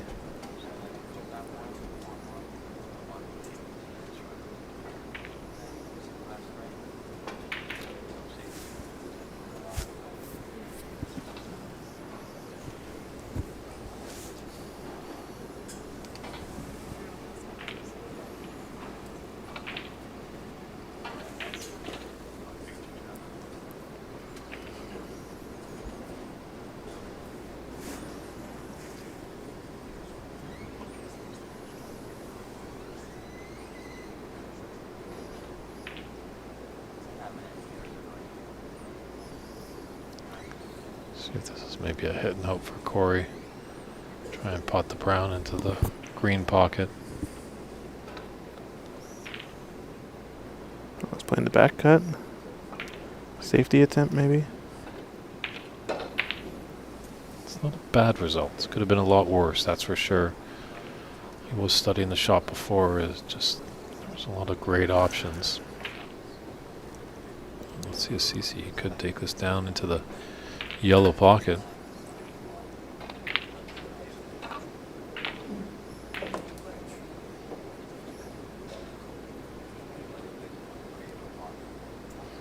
SC Manhattan over on YouTube. Haven't seen him in a while in the aux streams. Thanks for the kind words. You know, it's a great team behind the scenes here.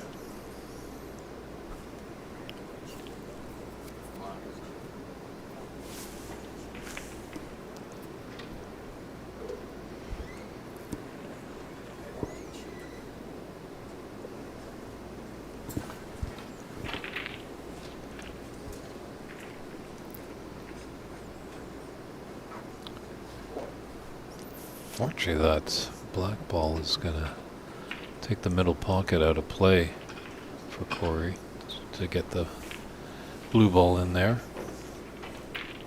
So that would have been the nice shot there because the natural angle would take him down to the pink.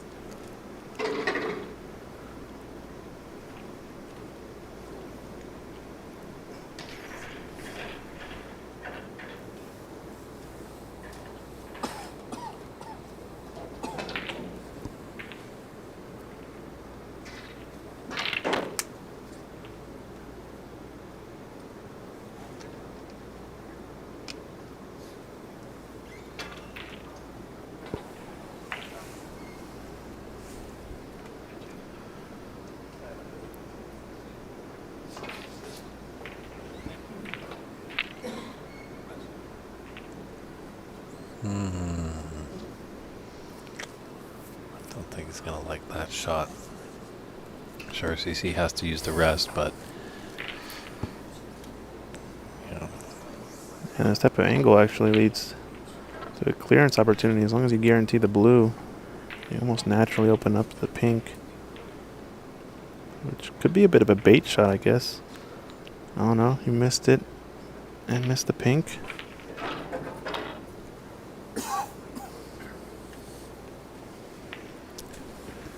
You want that pink off the cushion so you have more place to hide behind for the snookers.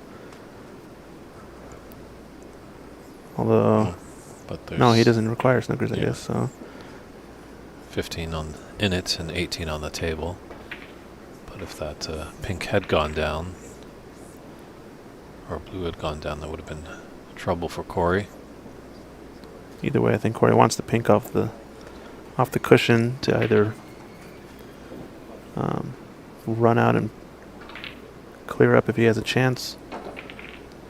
Yeah, definitely if that pink can get off that cushion. And CC has brought it off, but he's put the blue onto it almost. But getting that cushion, the pink off the cushion, just helps Corey's cause. Because then he can do a little bit more with his cue ball and potentially put it in good position to get onto the black. But Yeah. he needs the blue as well, so we can talk about the future a little bit in the booth, but when you're at the table you want to be in the present mind, stay in the moment, be focused in the present.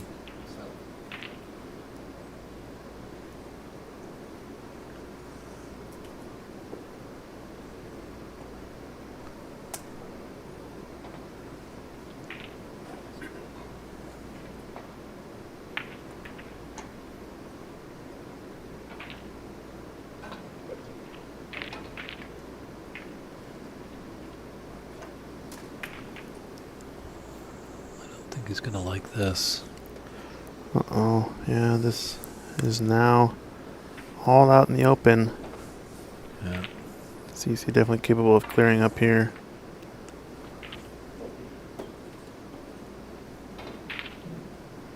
Ooh, tough miss. Is it going to hit the black? Oh, wow. He pots the black by accident. I think he's opened the door for Corey now. Does this blue cut? I think it's awfully thin, but it goes. Yeah, this is a real tester for your eyesight. Might be a costly mistake for CC. Oh. Mm-hmm. Because CC does now need the blue and pink. There's Corey's pool style with the closed bridge, but cuts it too thick and kind of felt like he jumped up on the shot a bit too. Almost like he knew he was going to miss, or his body was telling him. Yikes. So still anybody's frame.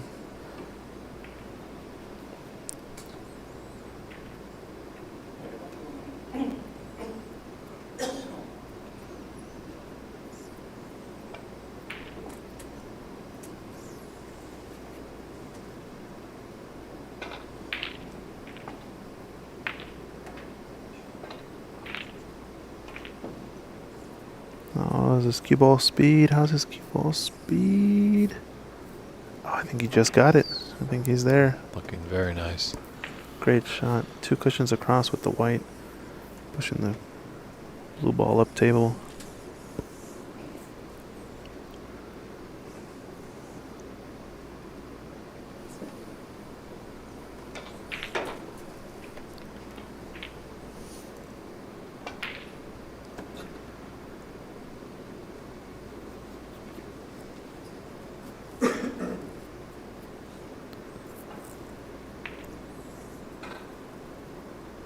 Two cushion escape.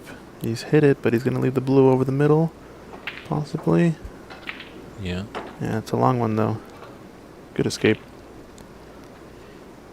Pressure shot there.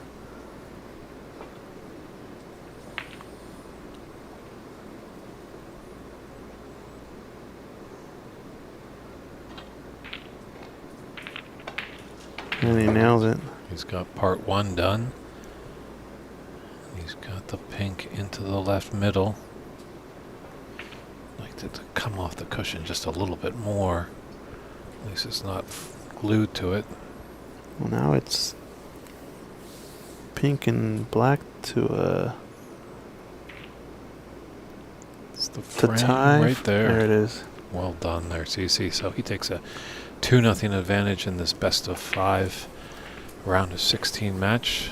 As we quickly jump back to our other TV table between Renat Denka and Jackie Wee. Renat has rebounded nicely after that second frame loss. He's got a 29-2 lead. Got there's still a lot of reds on. He might be on a break. Not sure because the scoring software doesn't update unless there's someone manually updating it. So.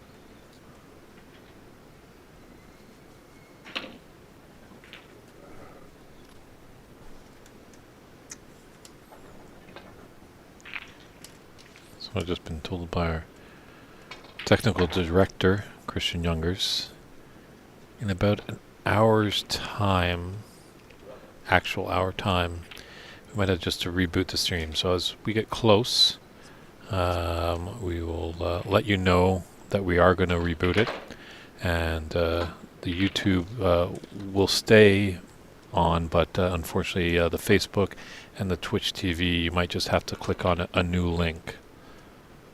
But we'll definitely give you a little heads up when we definitely turn that over. Just one of the things that we have to do here.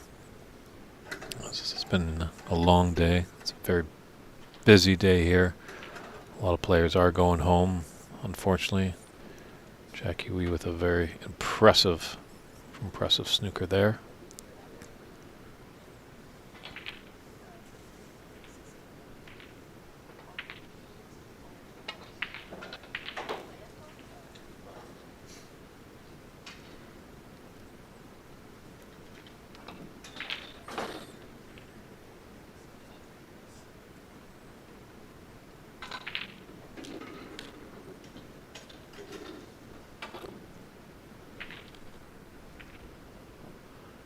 Yeah, I agree, Mark. I think things are picking up in the game of snooker. A lot of great people doing wonderful things. Great to hear things are happening in Montreal. I know back home for me in Vancouver, things are motoring along. Seattle's doing some wonderful things. This club here in San Gabriel, California, Embassy Billiards, the site of the 2023 United States National Snooker Championship, is a great haven for all these snooker fanatics in Southern California, even some friends from Arizona, as Romeo was telling us that he used to take the 6-hour drive to play here because there was no place to play in Arizona until he opened up his room with 4 great tables.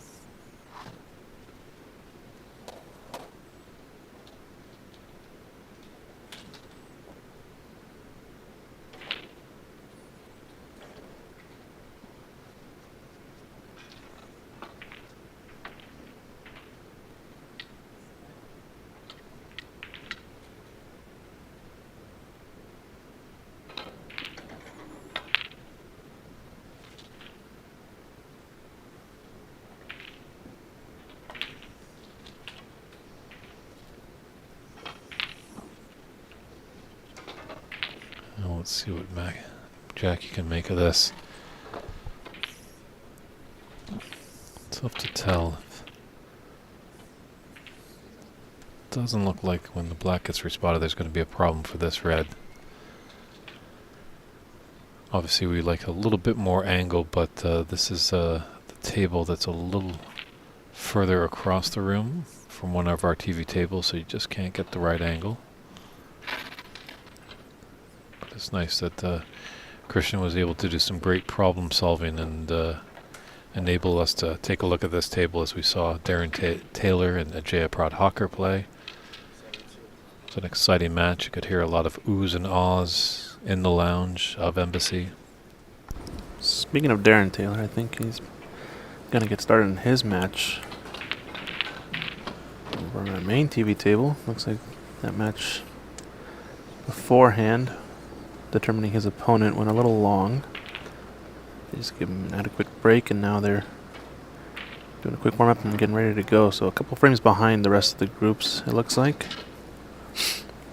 SC Manhattan. We did not bring the Ox cameras, but they are the same exact model and type of cameras at Ox. We're just traveling on the road with them, collaborating with Embassy Billiards, letting us stream here. This event. So far, so good.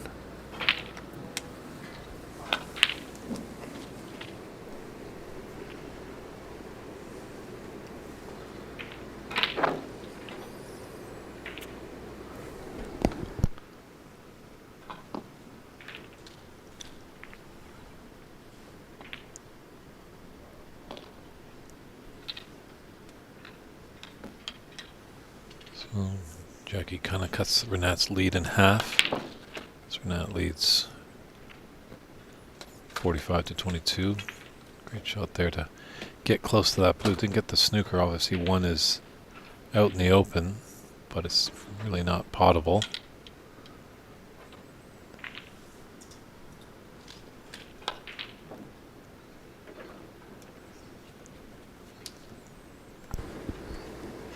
Yeah, they look really, really clean, right? Still, to this day, surprised how clear these cameras work.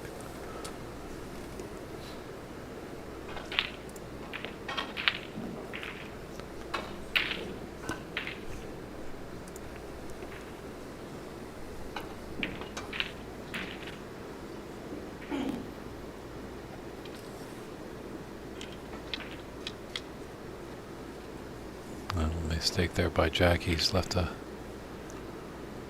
open red for Renat.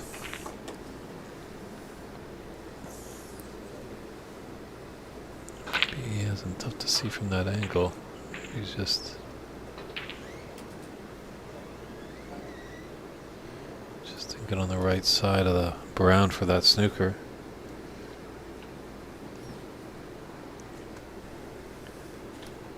This red does go by the blue. It's a bit tricky, obviously, from that camera angle. I'm just kind of squinting my eyes, trying to see all the way. It's at the farthest spot in this room that we are away from.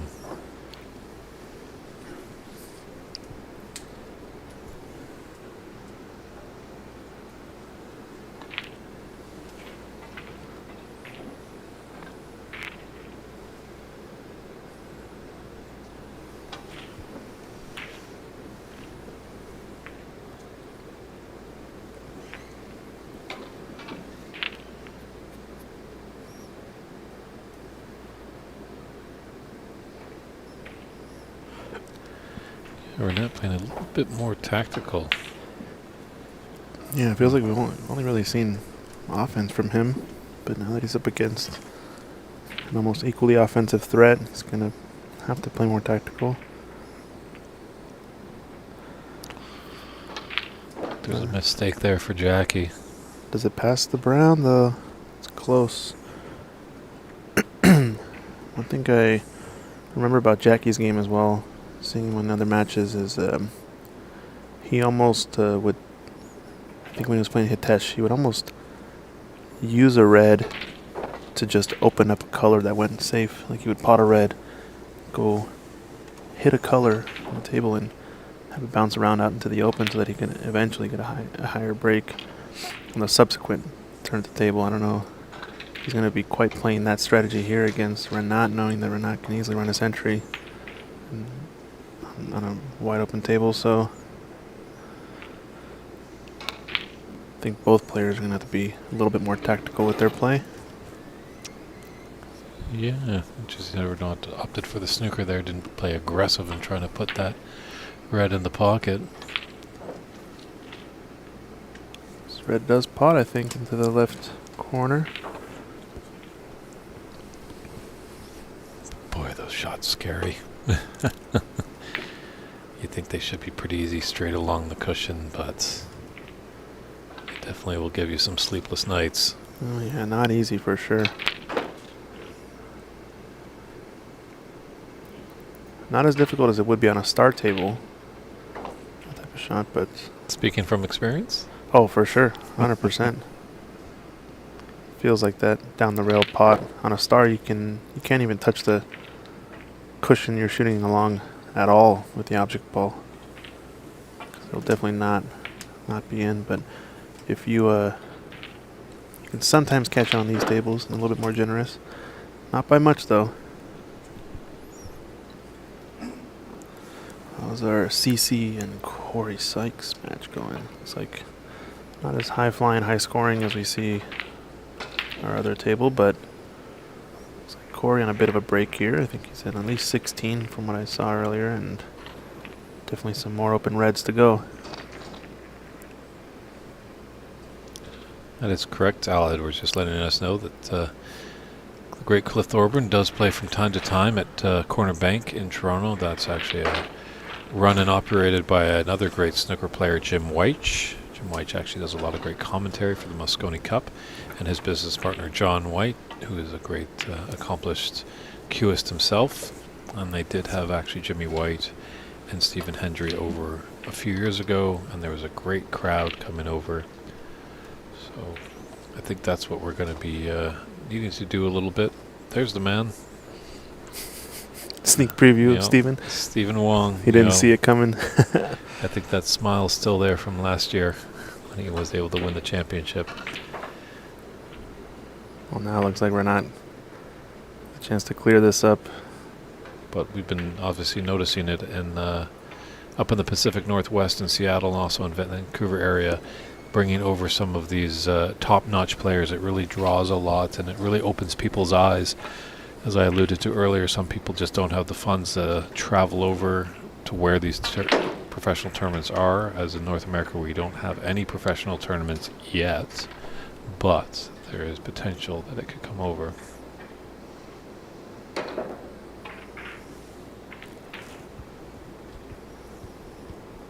Nice little 24 break there for Corey, but unfortunately left this pot on for CC. We're missing the back cut on the red. It's a nice drawback with all those bells and whistles there. You had the redwoods out, so that was definitely a tricky shot.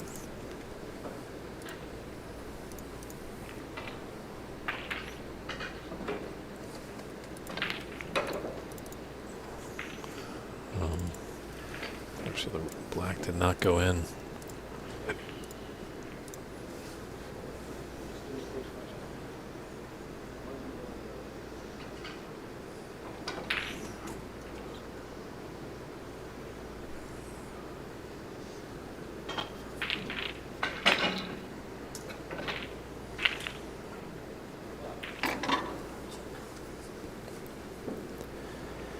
So Corey in must-win territory now with CC having 2 in his favor in the frame score.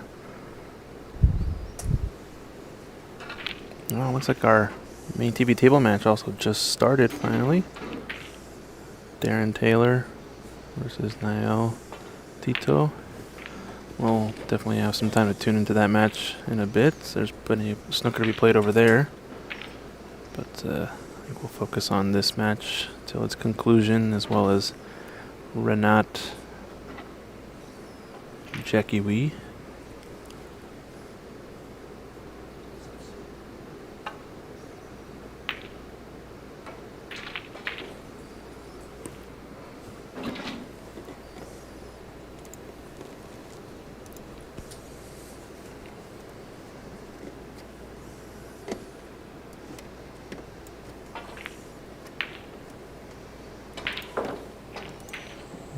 Just curled around that pocket and didn't fall in, so a gifted opportunity here for CC. Let's see what he can make of it. Actually, that yellow's in the way of the blue, but he might have the pink into the top right corner pocket.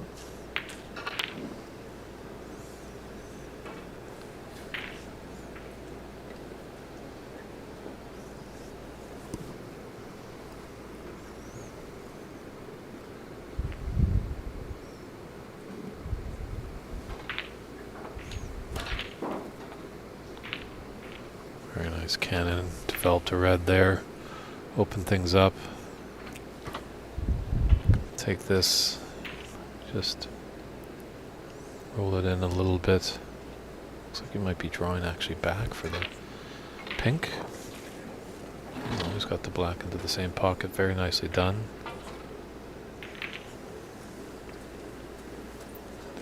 the hand, the angle, if it's just play some top, little trace of side.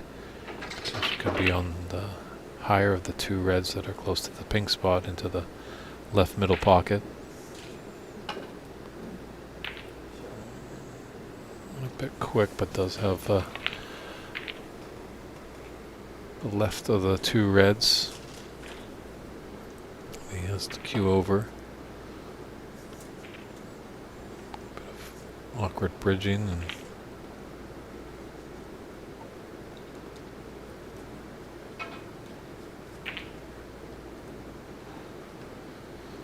just not comfortable right now with it. Might have to find the spider. Just double checking that red.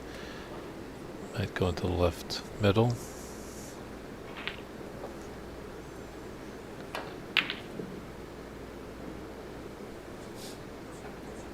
A little stretched out on this one. I think he's still a favorite to make it. Nice shot.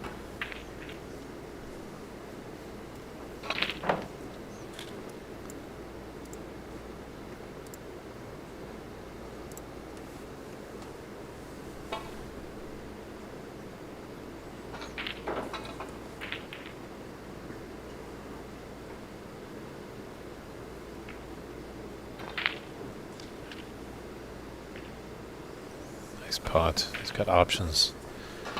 You know, obviously the red into the left middle, much easier. But just as a saving grace, he did have that red that he's going to be queuing over into the top right corner. It's tough to see kind of what angle he has there. Or if it's just straight in, he can kind of just run through ever so gently to be on the pink. I think that's what he tried, but he came a little bit short, it looks like. Not going to be overwhelmingly happy with this position. Might have to take blue up into the yellow pocket or something on the bulk end.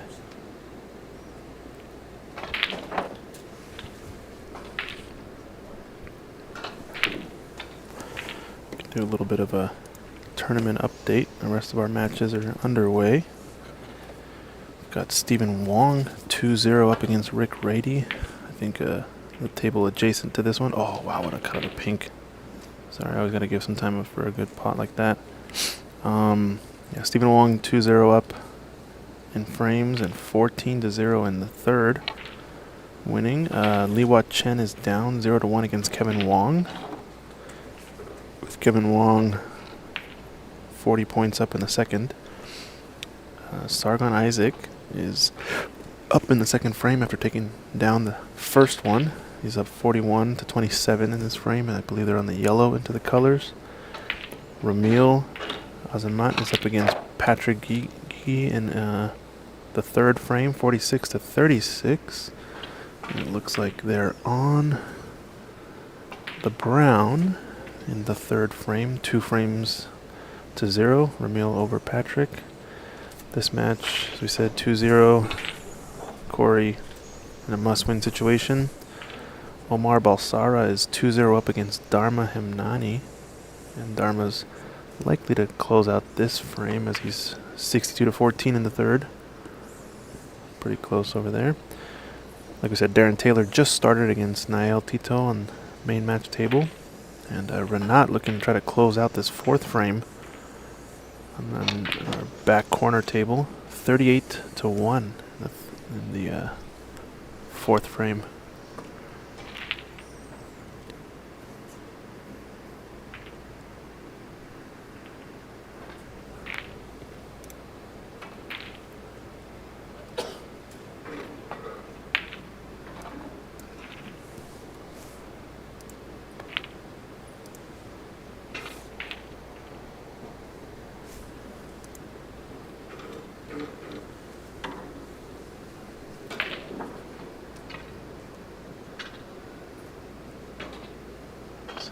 Going to come off the right side of this red. He went the left side, and that was the trouble there. Ran it into the black. I think he's fortunate enough that the pink has blocked that red, but I liked being on the right side of that red actually, because then he could come off 2 cushions and hopefully go into bulk. You're gonna roll up on the pink though. Good safety.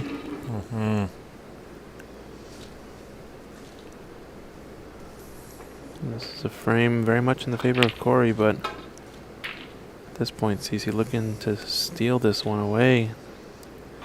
If you can get the 3-0, we'll have plenty of time between matches for the next round. But it's not over yet.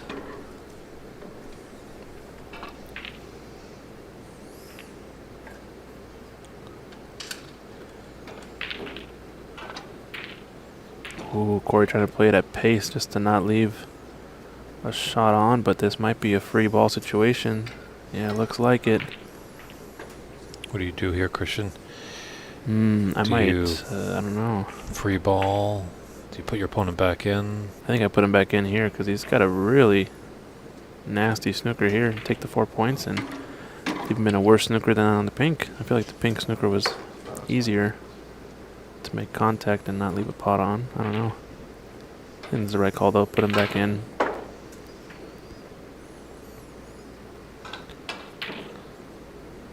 Wow.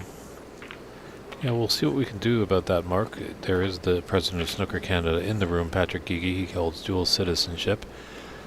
I know we do want to possibly get the Jaya Pradhakar, the president of the USSA, into the booth to get some updates of what's going on with the scene in America, but potentially maybe we can wrangle up Patrick to see if he wants to come in for an interview, if that's kosher with the American scene, just to give us an update of what's going on in America or in Canada.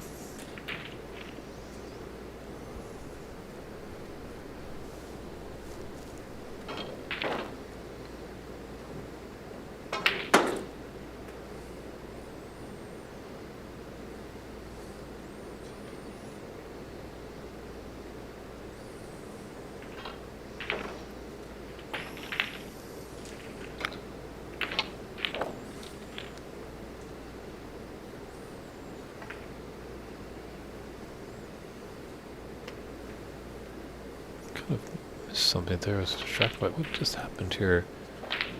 CC took the blue. Was there 4 reds? I thought there were only 3 reds on the table. No, I missed it. I'm not sure. I'll have to rewind it. Maybe go back later tonight. Yeah, we both kind of gapped a little bit there. I thought there were only...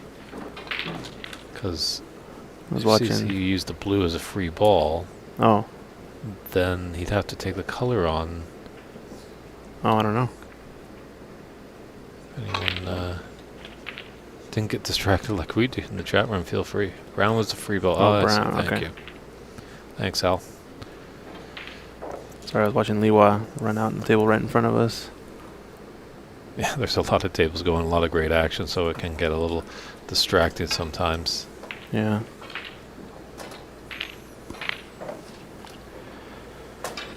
It's danger zone for Corey here. Yeah. CC with an opportunity. To steal the frame, to take the match.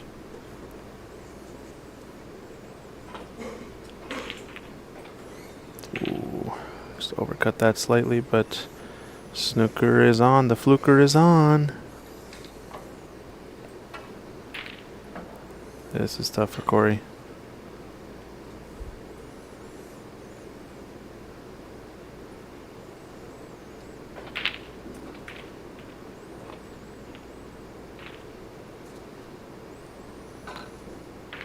Good contact on the red there. Is he gonna get a roll? Yeah, he's alright.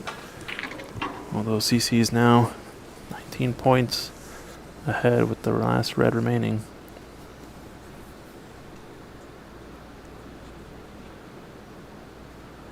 With red and black, can get to a tied stage with all the colors remaining for Corey. Otherwise, we'll need a few more balls for CC to close this out.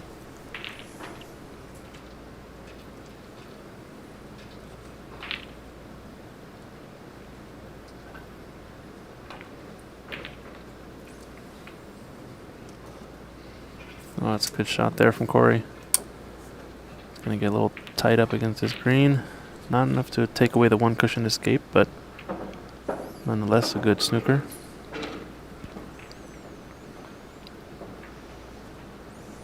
And it works. Is he going to leave a free ball is the question. Well, something about it. CC always hits it at that speed. He always hits it at that nice speed to not leave the free ball. Yeah, he's your fellow statesman. If he does get through, you know, I think you might want to talk to CC. Just remember to walk around the table. Take a look at all vantage points. We did see in last year's Seattle Snooker Open, CC continued going to the left side of the table to get out of a snooker. Didn't even try once on the right side. And I think most of us in the room were just screaming for him to just try the right side. We just got another make a lot of fine adjustments.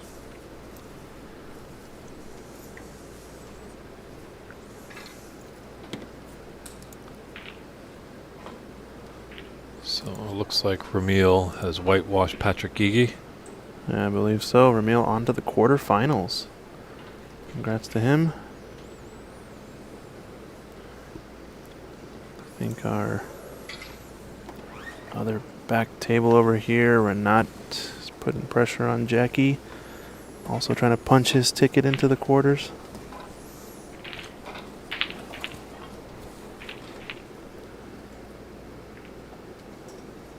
Yeah, 34 ahead, 51 on. So Jackie not out of the woods just yet.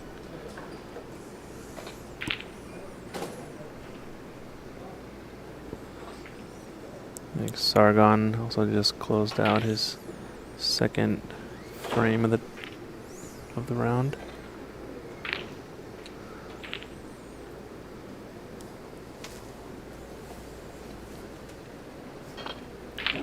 Oh, good pot there from Jackie. A little difficult to see. We got our friend there, Darren Taylor.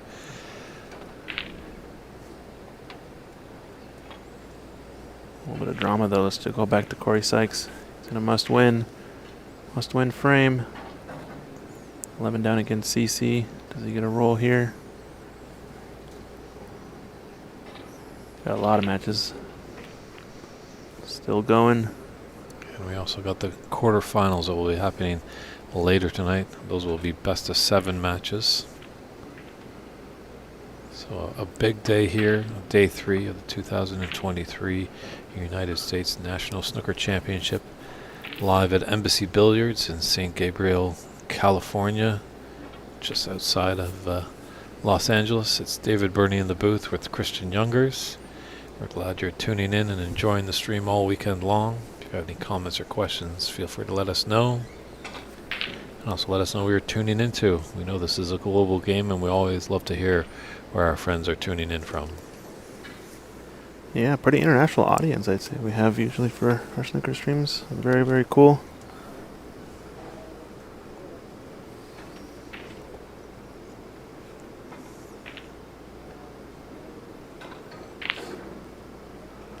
So Corey playing the 3 cushion red here.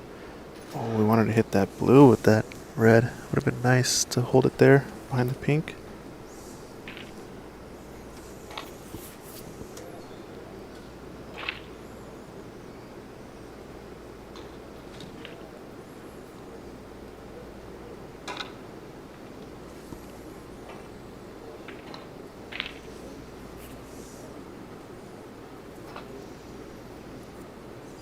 Well, he's got protection with the brown, so he's got the snooker.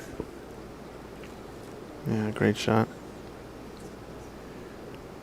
Brain, how's the action over there in Sweden? Always wanted to make it over to Sweden. If there's some great snooker action over there, that might just spur me on, because my vocabulary is limited over there, but I do know Hike Yorkirta Dave. Oh, nice. Oh, good hit. So maybe I can get away with that one if I go to Sweden. Good Swedish from Dave and good contact from Corey on the red. Leaving the containing safety.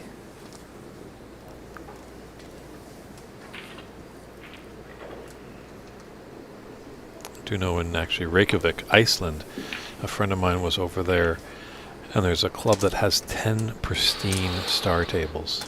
Wow, 10 tables in Reykjavik? Dang. Definitely have to visit that if I ever go, or when I go next to Iceland. That'd be cool.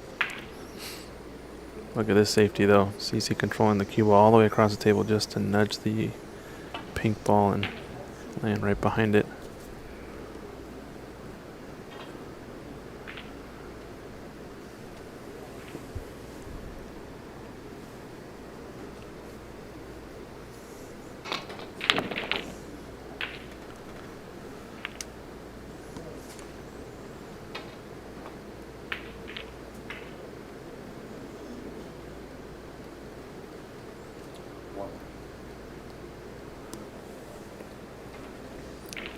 Corey in a tight spot. Let's check really quick. It's like Darren Taylor's up in his first round, or first frame. And Renat still up in this one. 24 points. So far, Jackie's still alive, although he's in a must-win frame. Likewise with Corey, he's still alive, but he's in a bit of bother here, that's for sure. Might be able to hit the red, but where's object and cue ball going to go? Hopefully in a safety spot for him.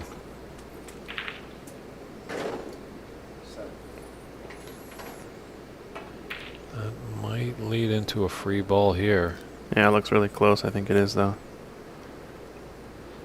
Both players kind of looking at each other, wanting to have a discussion about it. Or come and take a look. If it is a free ball, I imagine he's going to take either black and just roll up on it and play another snooker behind the pink. Or if yellow passes the red into that yellow pocket, and take that and play for blue or some other color. He's looking down table though, like he then wants to play the black. Or even pink, I guess, too. I think the pink and draw it up a little bit for the blue. Kind of like yellow more, but I guess yellow will block the red for a later stage in the frame. And he's feeling good, so pink it is.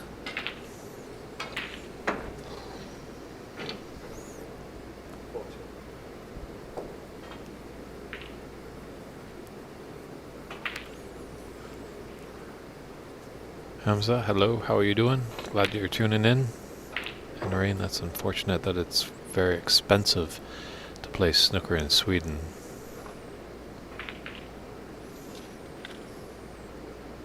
Yep, so CC screwed back enough on this.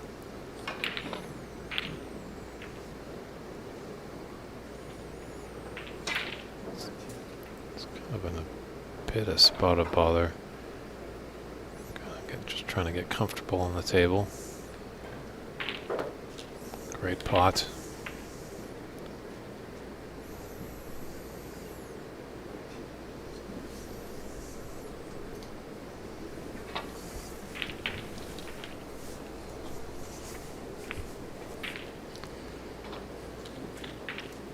Come up and down table off this blue. Wants to stay on the good side. Oh, he's landed perfect. True, I think he's just got a little bit of angle that he can stun up for the green. Oh, he just kind of stun run through for the green. Yeah, it was pretty straight, but still looking solid. Has his choice, screw back or go forward 2 cushions, or 1 cushion maybe even, depending on the angle. Nope, stop, screw shot. This is looking like a whitewash. Black, the only ball not on its spot, but it's not needed for CC.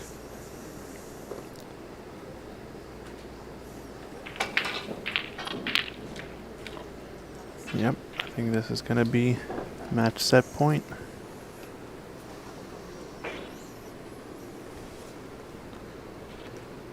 I think Renat might be running away with things in that match. We'll just take a... Last I checked, what, 1 red was on, so...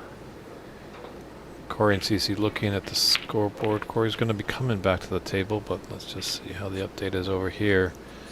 So... 17 in it, and there's 27 on the table there. Maybe we can quickly jump back to Cece and Corey. I think they've got a bit of business to do it with Renat and Jackie. This is 36 with 18 remaining. So I believe 4 snookers on the blue required for Corey to win. I think it's going to be a matter of time before CC closes this out. And with that snooker especially.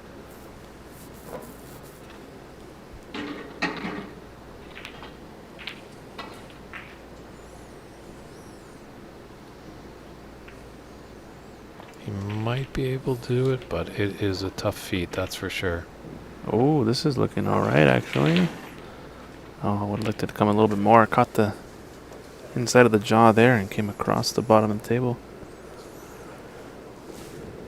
David Mikhail asking, can we get Sargon Isaac on the stream? Unfortunately, Sargon's in the farthest possible table for us to see, so it's going to be difficult for us to check out his match. But from what I understand, he is 2 frames up in his match in the best of 5, so if he wins his match, I imagine he'll be more available for us to look at. I'll see if I can get an angle on him though in a little bit. Yeah, 2-0 in his match. Oh, so Corey playing 3 rails around. Does he get the pink? Oh, the flick off the black. He's got a snooker. It's gonna need a lot though. That one pretty straightforward to escape from, so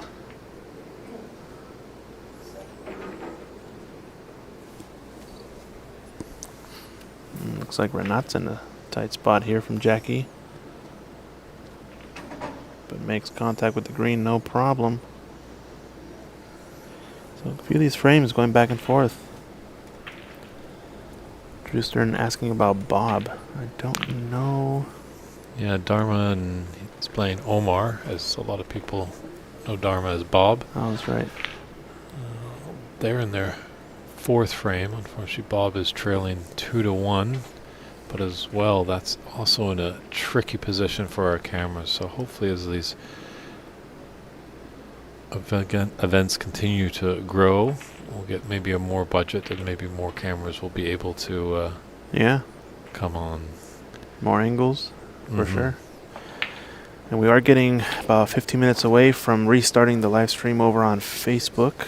We've got about 15 viewers over there, so just heads up for those of you watching on Facebook. We are going to restart the stream in about 15 minutes or so for you guys. You'll have to click on a new link and refresh the Ox page to check out the new live stream link. But folks over on YouTube are all good to go. Shouldn't be a problem. And Twitch TV is okay? It's not going to get... I think Twitch will be fine as well, yeah. Okay.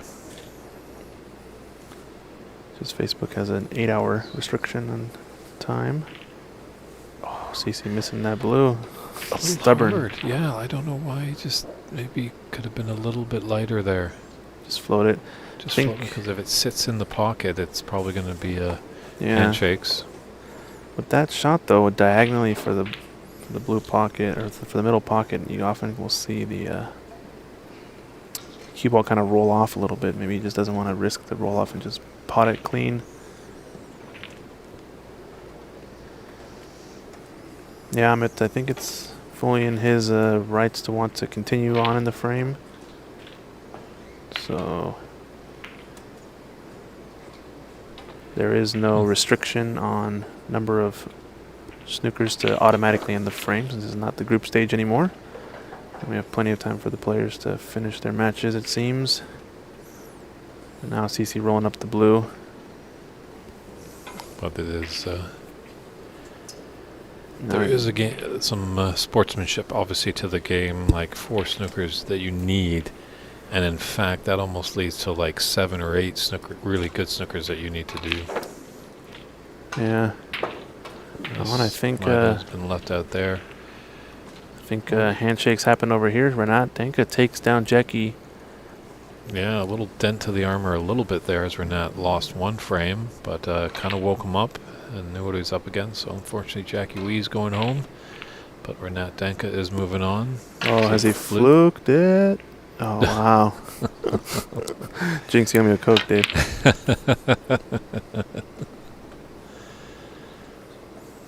Yeah, so that should seal the deal for CCU. He takes There a it is. whitewash victory there over Corey Sykes. And now we're back to another match we have here. They're going fast and furious. And Darren Taylor has won his first frame. So he's got a lead there. We'll see if Nail Tito can come back.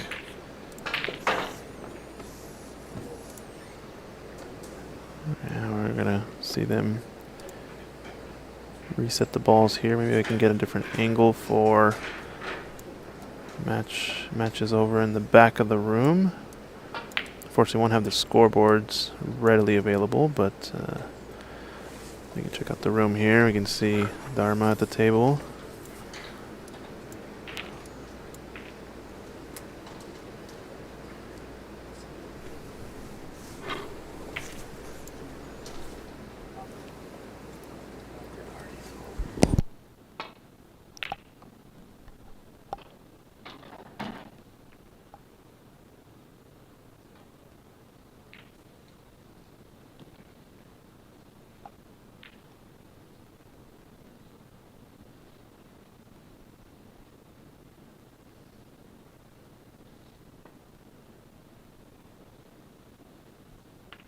Looks like we're 2-1 in this match, with Omar leading. I believe Sargon Isaac's over here in the back, leading his match 2-0. And there's the defending champ in the forefront, Stephen Wong. He's in a tough spot over here playing against Rick Roddy, I believe. I think he's 2-0 up in his match as well. So, still a few matches going in the room. I think the only one that's really been sort of delayed is over here with Darren Taylor and Nail Tito, but one frame down in favor of the Arizonian. Frame 2 action.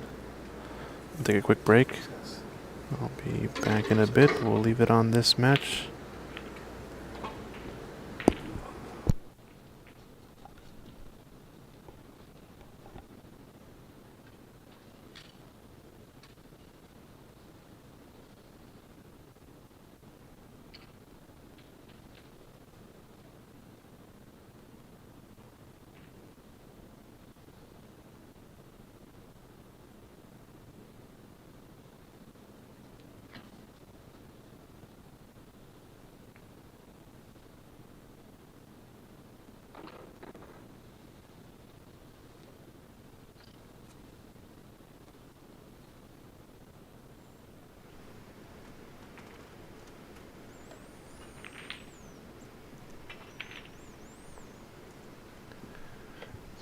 We just have about 5 more matches to go in the round of 16 here. This is one match that had a later start. This Nail Tito was really in a grind match against his opponent.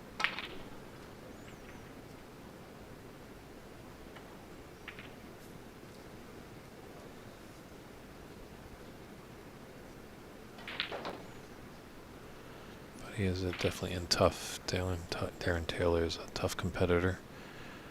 Knocked off the president of the USSA, Ajaya Pradhakar.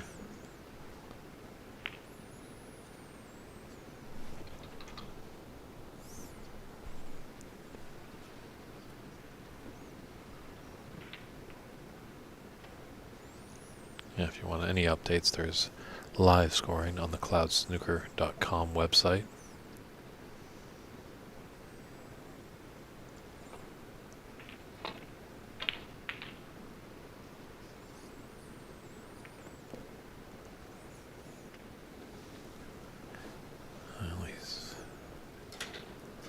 Left a red on into the right middle pocket here. Darren has.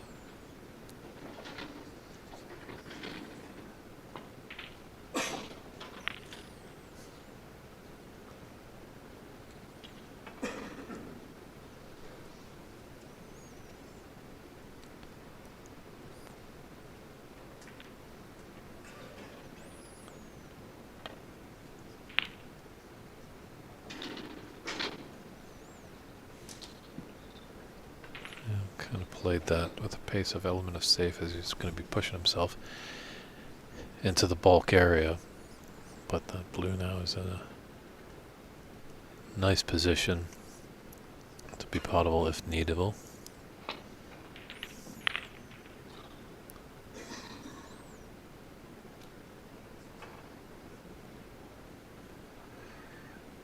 Fortunate enough that that blue has come to his rescue just to block the path for that red.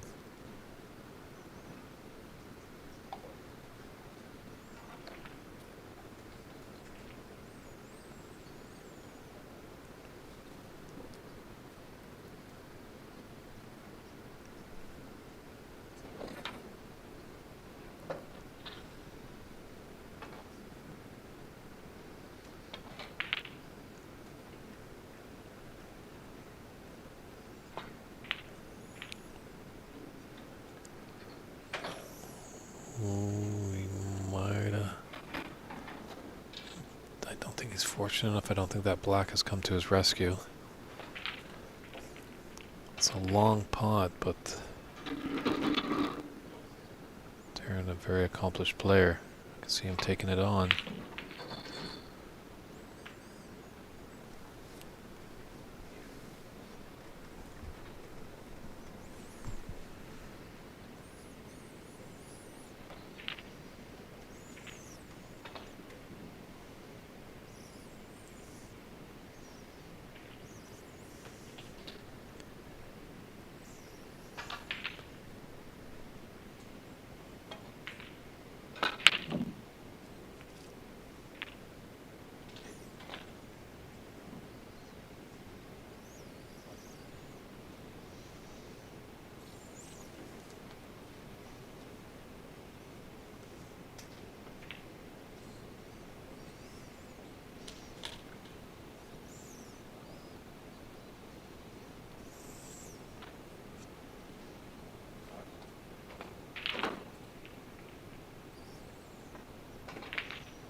Nice long pot there by Niall.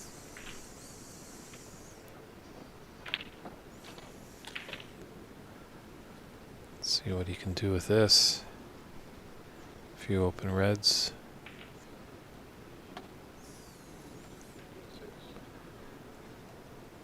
Blue is actually going to be on the black spot. That's when a colored ball is pocketed.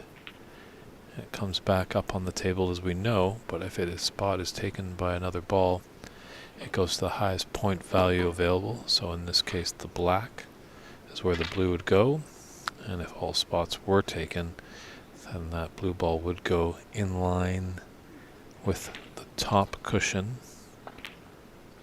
up and down, just with the blue spot.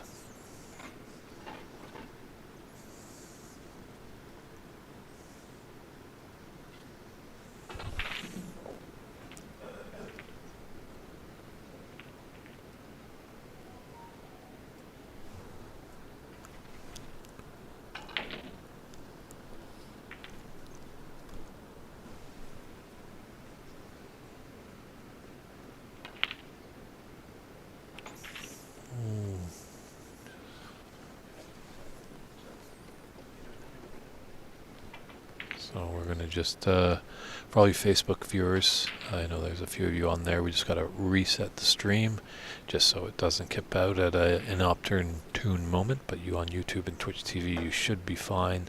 So hold on, and we'll be right back.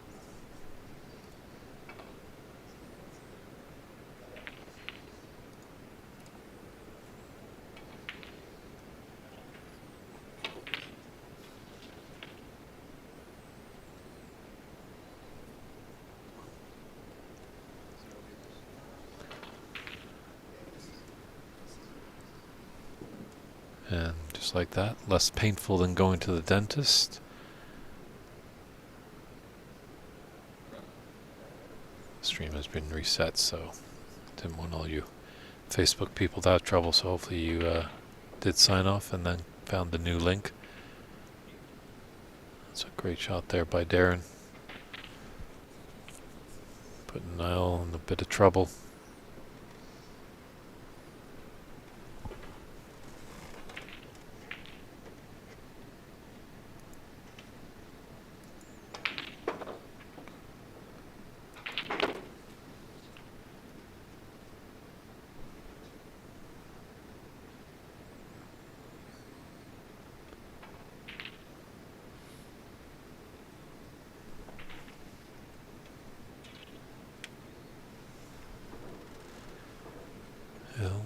Just an update around the room. Rick Raddy has taken the third frame, so Stephen Wong still needs one more frame to push himself into the final 8 and to continue his quest for being the defending champion. Liwa Chen is leading 38-14 in the third frame, but trailing Kevin Wong in the match 2 frames to nil. Sargon Isaac is leading his match over Truman Wu 2 frames to nothing, and also leads in the third frame 48-36, and they are in the colors.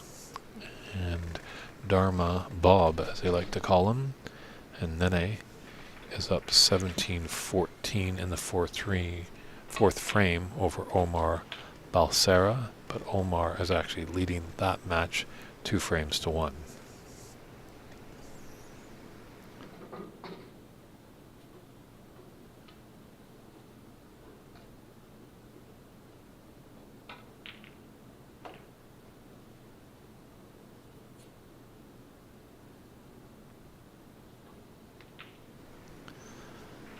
Very nice touch shot there by Darren.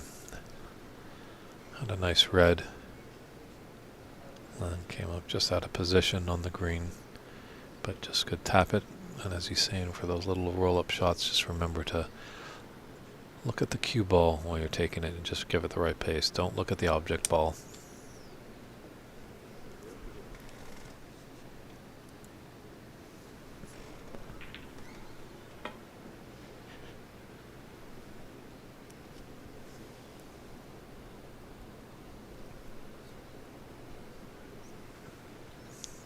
He'll be putting it back.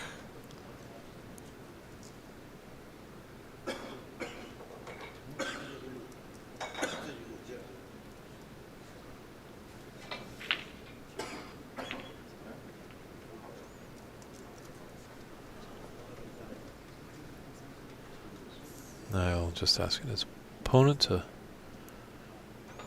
respot the cue ball. And both players just having a discussion of where the respot goes. So we don't have a referee on this table. It is up to the players to self-govern themselves.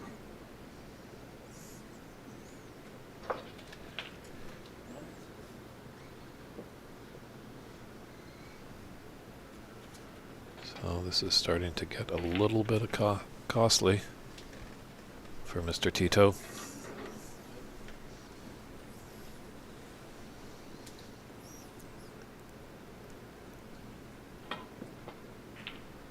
Might hit the pink. Oof.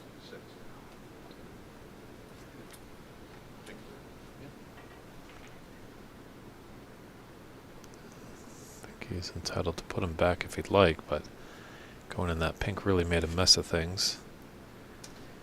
But Darren does have a starting red into the middle pocket.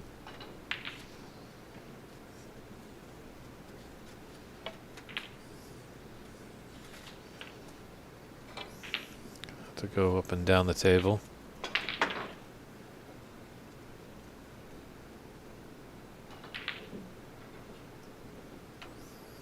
I want to cannon into the yellow or green.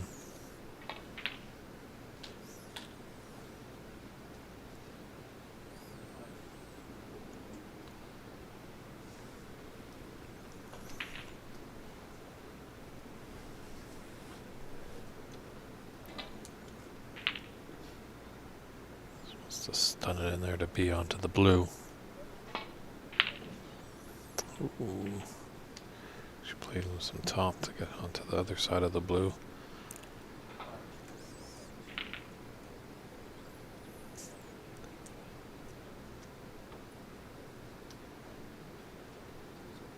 Sorry, Mark, I just had a brief conversation with Patrick, and I don't know if that's going to happen today, as he's got some family in town, and he was just shook my hand and said that he'll be back probably tomorrow to check out things, but this evening into this afternoon he just wanted to enjoy some family time with the wife and kids in La La Land.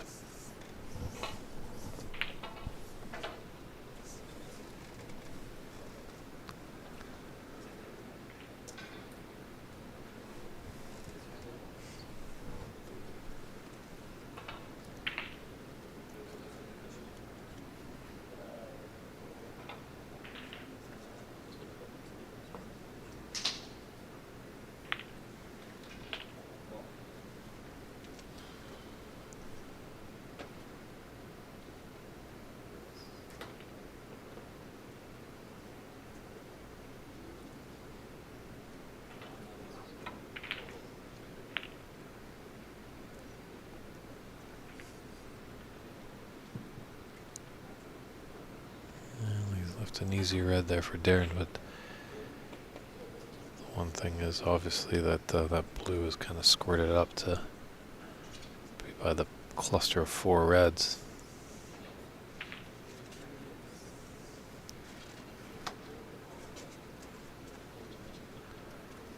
Yeah, you notice with Darren, he's always walking around the table, as he was alluding to in the booth yesterday. He teaches his pupils in Arizona. You know, it's one thing to pocket the ball, but you want to put your object ball in the pocket, say the red there, but before that all happened, did want to know where does he want to put his cue ball after the shot to be in a position for his next shot.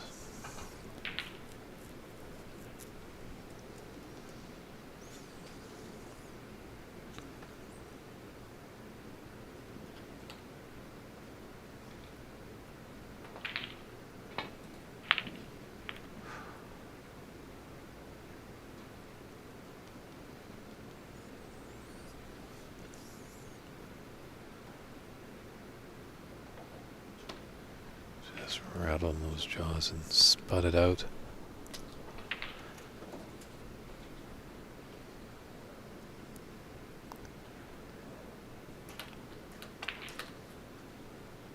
I'll just take a look at this red that's on the black spot.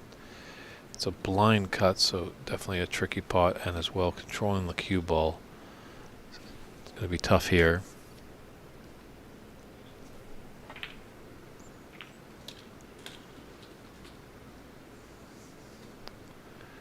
And just looks like a result over there that Omar Balsera has knocked out Dharma Bob Himeni. So Dharma is semi-finalist from last year. His campaign has come to a close.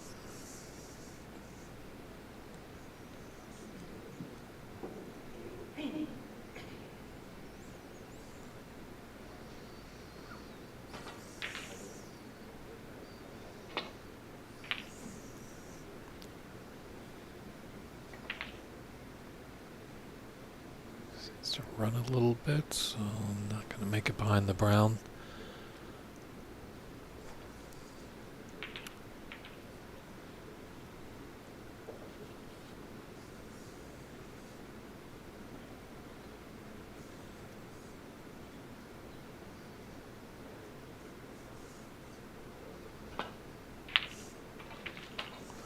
Great long pot there.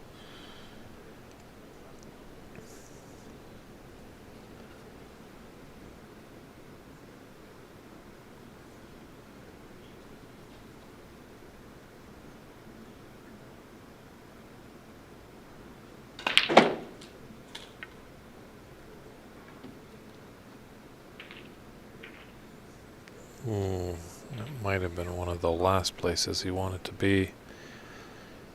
Fortunately enough, he can just clip off the reds and come into bulk. He might even have an angle to get behind that pink, yellow I should say.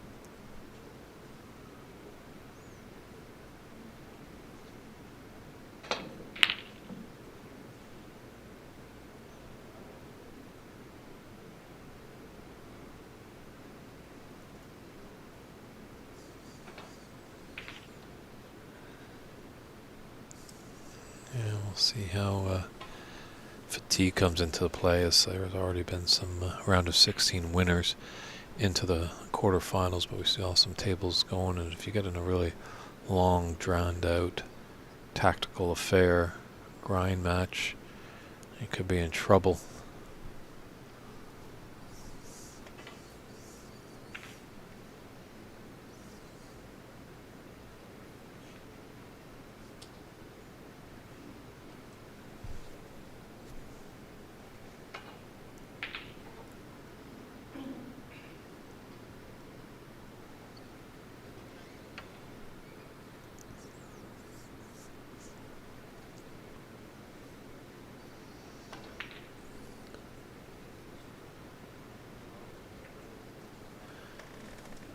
Just get an update from the room while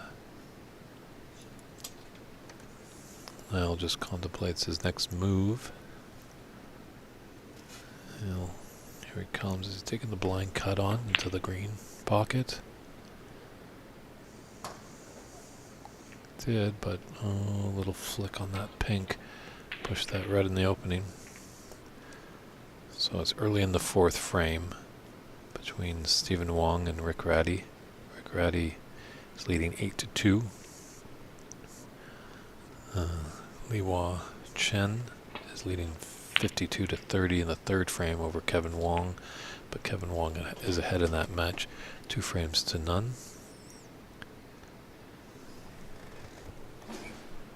And it looks like it's a black ball game between Sargon Isaac and Truman Wu. Wish we could put the cameras over that way. Unfortunately, we are a little restricted. And Sargon has a 2-0 frame advantage. He's got a long black on. He's up against the cushion. I can see it from my vantage point to room, so I know we do have some Sargon fans in the stream. So I'll just let you know if he's able to take this long black, put it in for frame and match. And he does it. So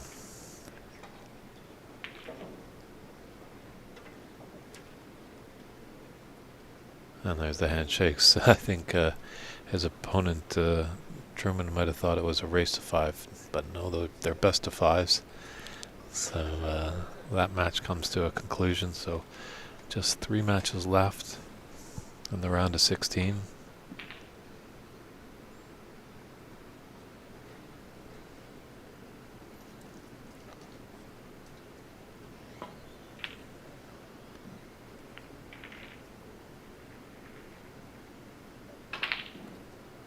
It's a good safety shot there. Let's put that cue ball really tight to the cushion.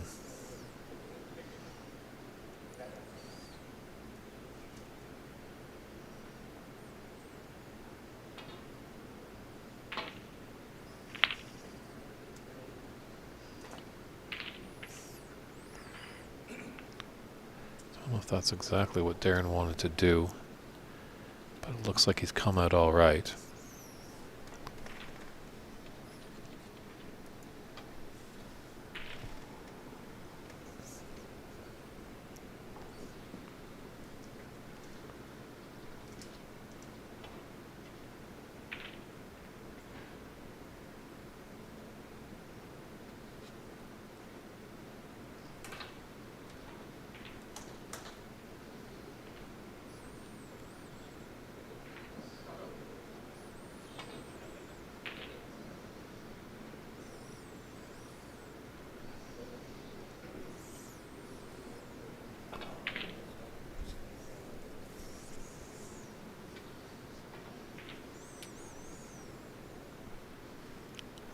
A little flicker in the room.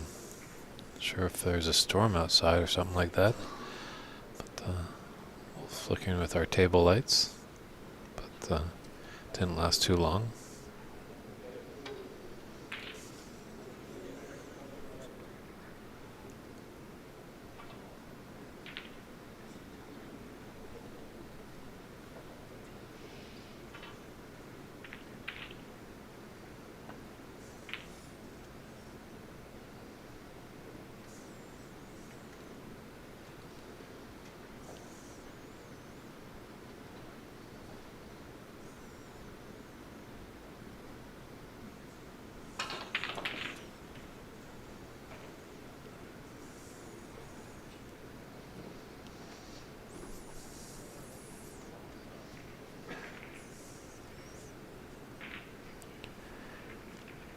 You know, that's a good idea, Al. You know, obviously the better player, I think, does like to play on great conditions. So why not staggered pricings for certain tables? You know, there might be, say, a beginner table and a more elite table. I know, obviously, in this club here at Embassy Billiards, there is 8 snooker tables in the main kind of room, but there is one table that is private, locked up in its own place, and that has a bit more of a price tag. So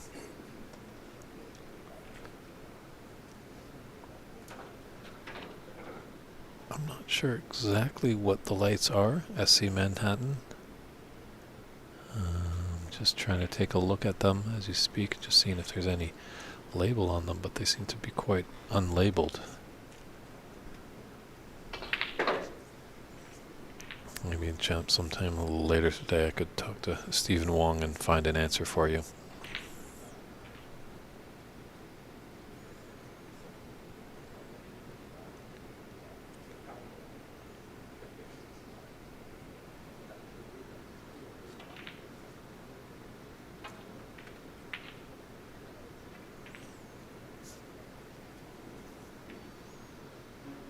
Yeah, Stephen Wong actually has put a lot of finances into this club to really give it a top-notch snooker feeling atmosphere.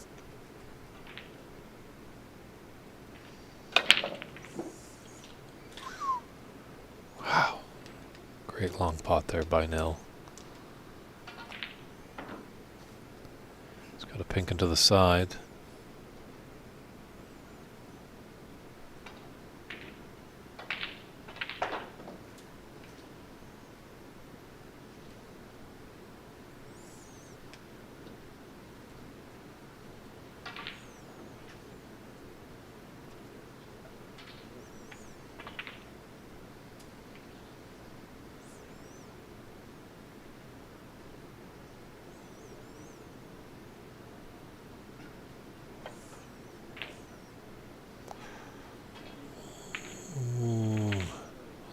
Convert the pink. Let's just start get some of those colors going. He's left Darren a red into the left middle.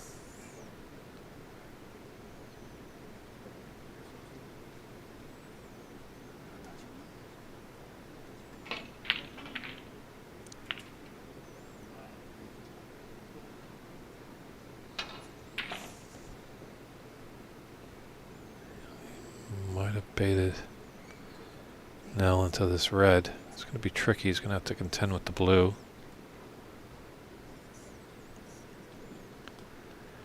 Yeah, it doesn't seem like he likes it.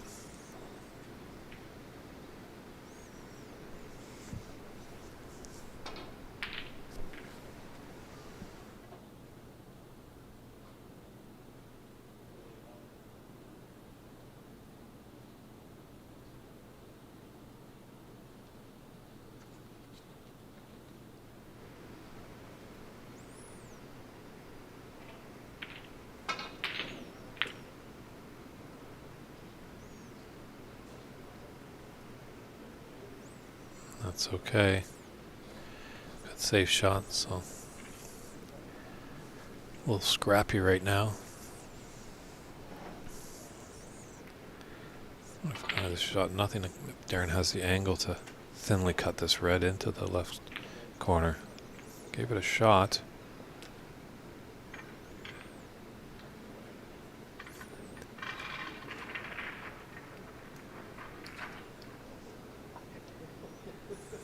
There's a risk or reward kind of feeling there. He has left it, but this is quite a long red here.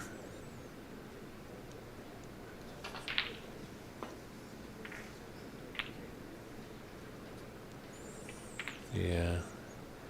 I wonder if that was straight on. If it was, he definitely would have had to hit it some pace and stun it. I think Darren might have a shot to nothing here. Got this red by the pink into the top left corner. Just needs to avoid the red.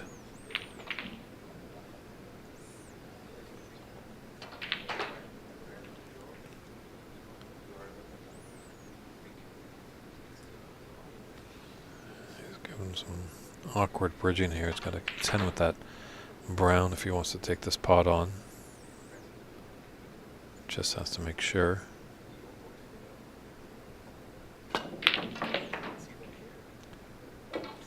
Wow. Just apologize for that fluke. And Darren doesn't seem too happy with that one a little bit. That was kind of a, just all bells going, just firing it around the table.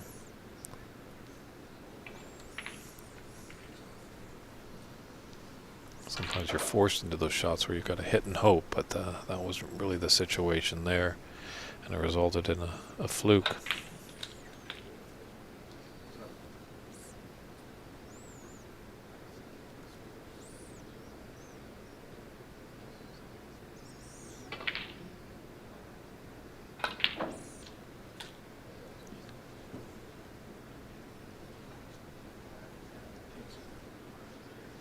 There we go, it's coming down to the colors.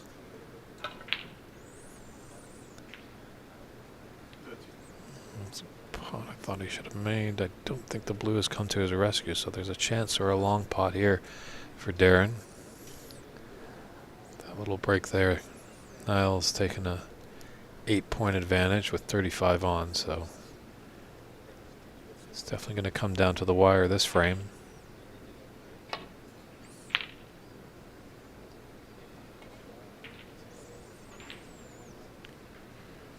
Good cue ball there, that's for sure.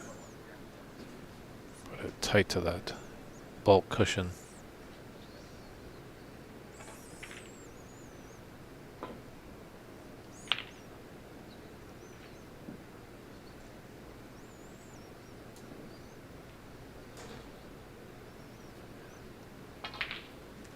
Looks like he's got the snooker. Don't think he can get by these. Pink and green, no, yeah, going up table. Probably a 2-cushion escape here.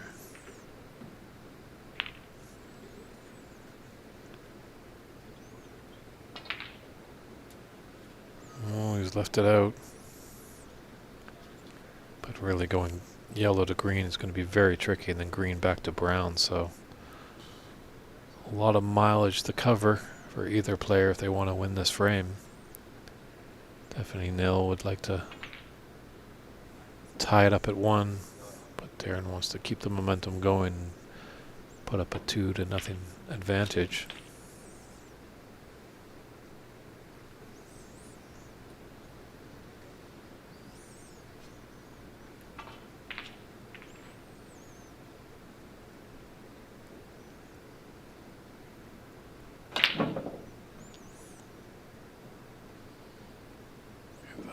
a lot of power. Didn't really need to.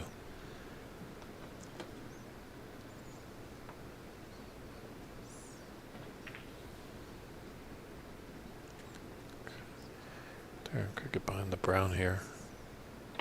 I'm just gonna leave it there and let the black help him out with the snooker.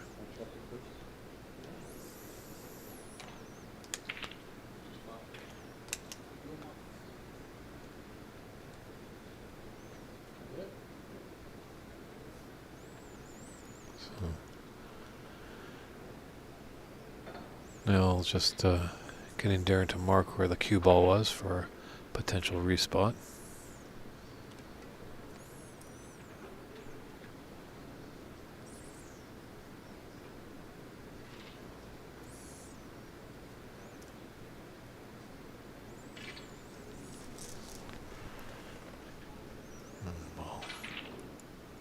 Well, contemplates that. I'm going to go to cloudsnooker.com. That's where you can find all the results.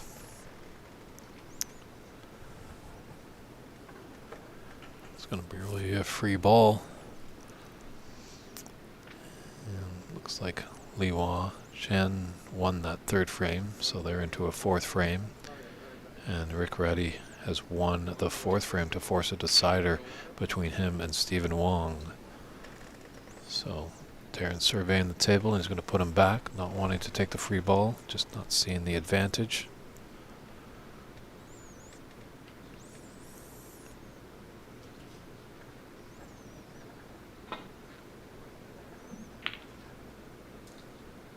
And at first you don't succeed, try again.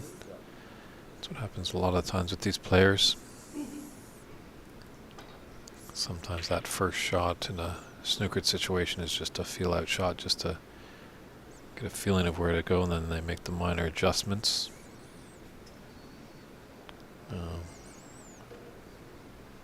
They're going to come off the right side of the yellow,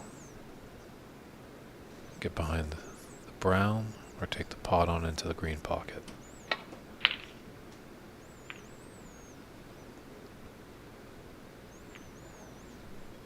Neither. Well, he knows his shots.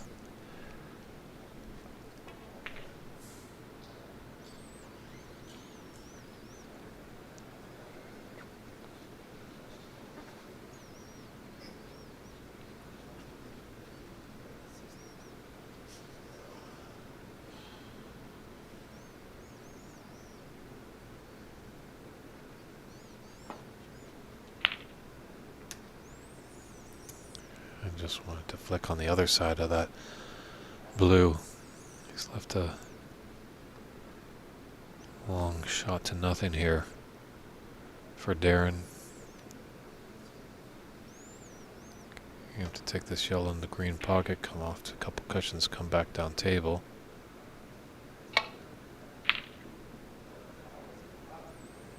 Unfortunately with that miss, the yellow's coming down as well.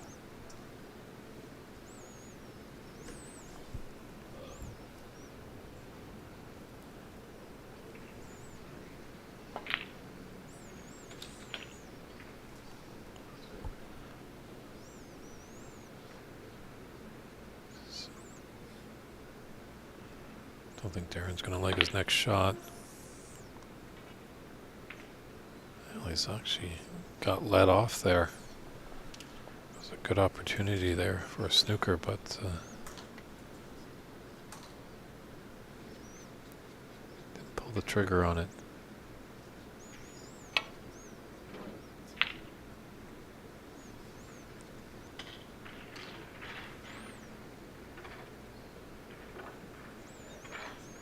Definitely see sometimes of these more accomplished players trying to play safe and trying to bait his opponent into taking a long shot on and maybe leaving an easy opener. But Nell's not going to take the bait.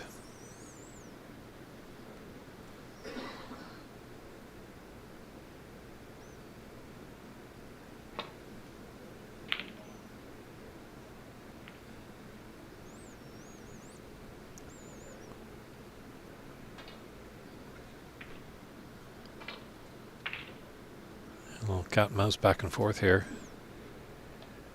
on the screen. Very important.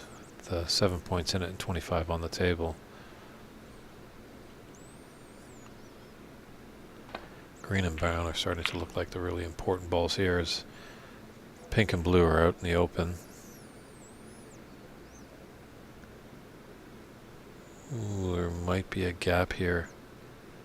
I think there is.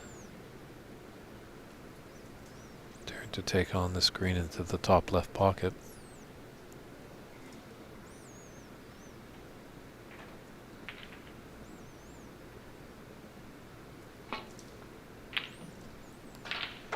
It was there, it just wasn't able to execute.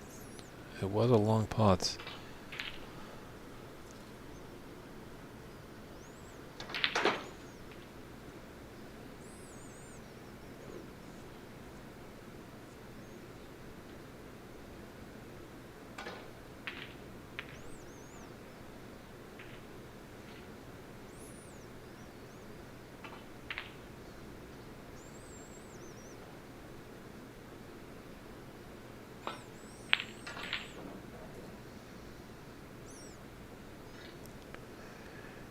And got enough. I wonder if the cross double is on here for Darren. Play with an element of safe. Get great distance between cue ball and green ball if he is to miss.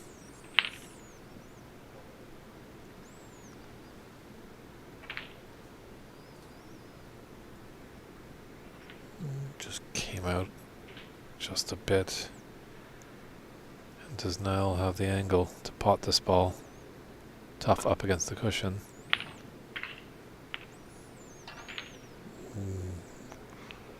Once again, he's a little bit fortunate right there.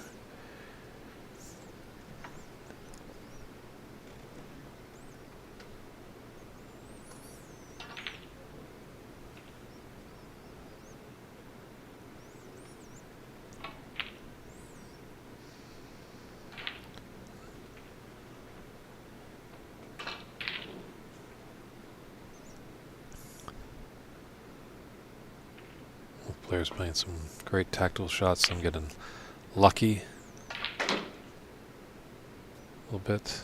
That little kiss is going to have the snooker there.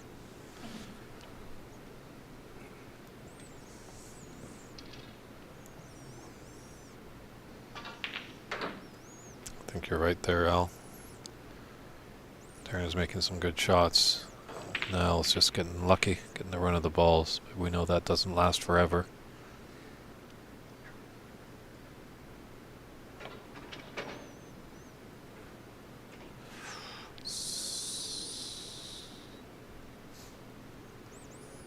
Free ball, he's going to put him back.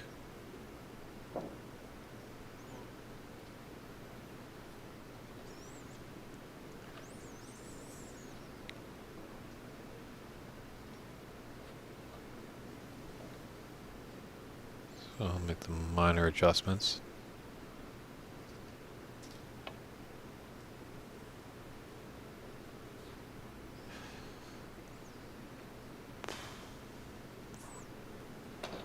Still just a little wide.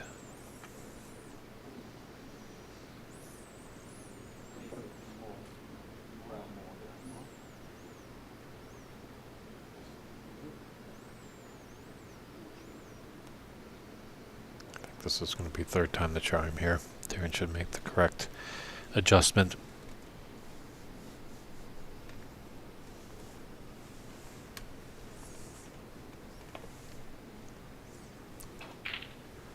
It's looking a lot better.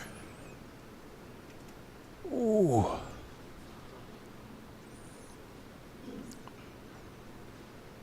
Just missed it there.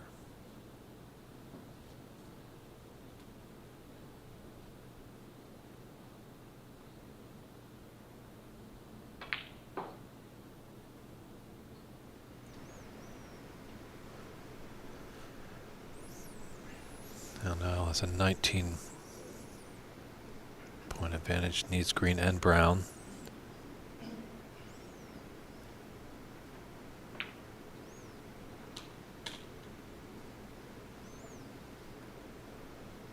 Tricky Brown. I think he's going to play it safe.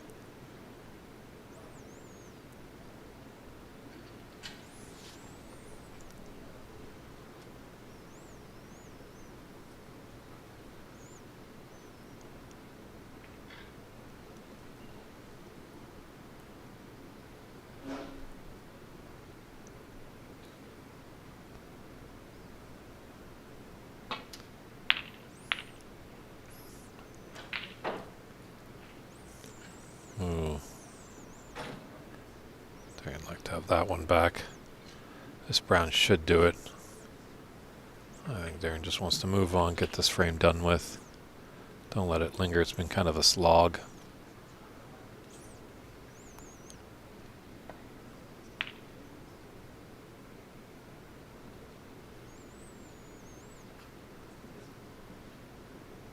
Well, he's coming back to the table.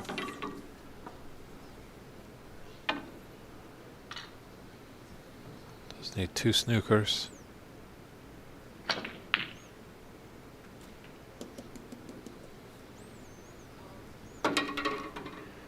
Pink and black are not in the worst places, that's for sure.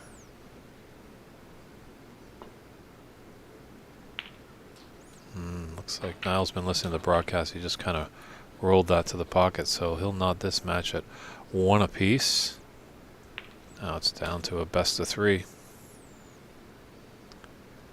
Time will tell who will make their way into the quarterfinals. We'll see. Frame 3 will be coming up after this short little break. Stay tuned. Can I take a rest break? 2 minutes, 3 minutes? Oh, restroom. Yeah. I thought you meant rest.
Thank you for waiting.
All blacks? 31. Huh? 31. 24, you take the 7. 31. Wanna count it again? If it was all blacks. No, not all the blacks. You take one pink. Oh yeah, took a pink instead. Yeah, 31. 31. Yeah.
Yes.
Quarterfinals, Rommel plays Sargon. Rommel to break for straight. Yes.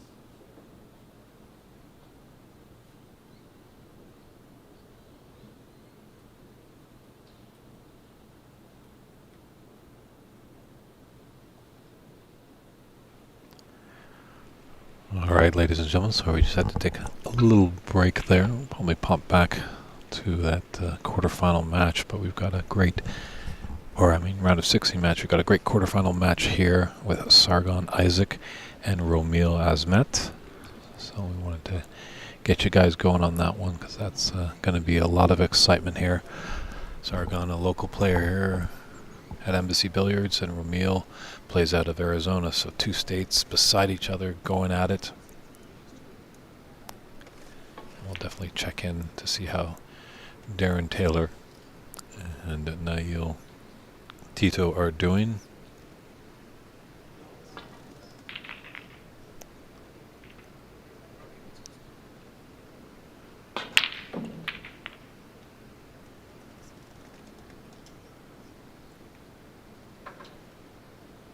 Okay, I'll try and take a look at what we can do about the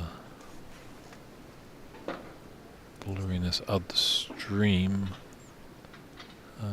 From my vantage point at Control Center, everything is looking all right, but we appreciate the feedback there. Definitely please let us know if it still is looking a little bit blurry on this quarterfinal match here. It's just getting started. Thanks, Mike. Much appreciated.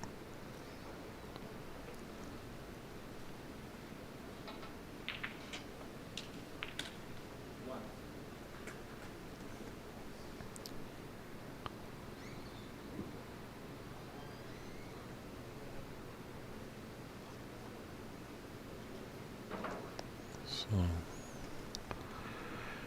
Emil in first, but unfortunately it wasn't able to get onto the color nicely. It's got to look out because there is a red that's just sitting over the top left corner pocket.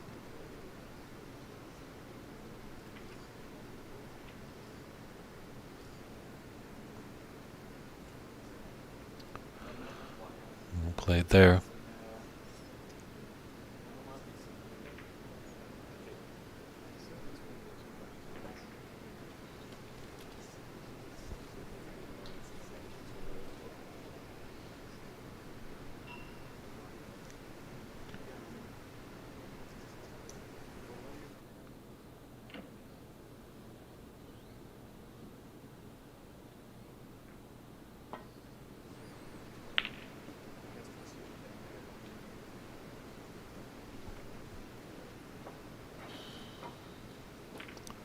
Thanks, Mark. Yeah, sometimes all it takes, these computers are funny business where just a quick little refresh.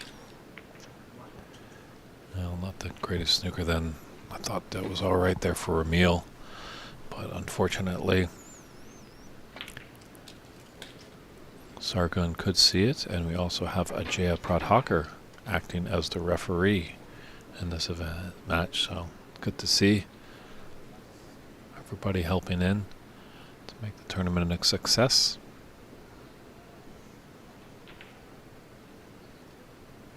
Sargon doing just a little bit of house cleaning.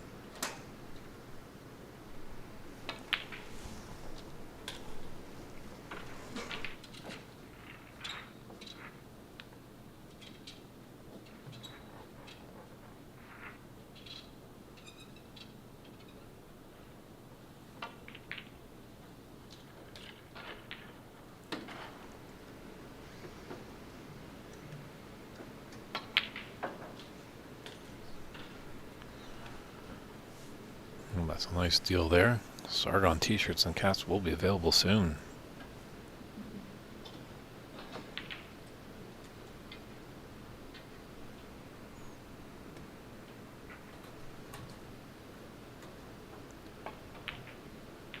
Yeah, Sargon has won this. Ooh, has won this championship twice before, so he knows what it takes to hoist the trophy.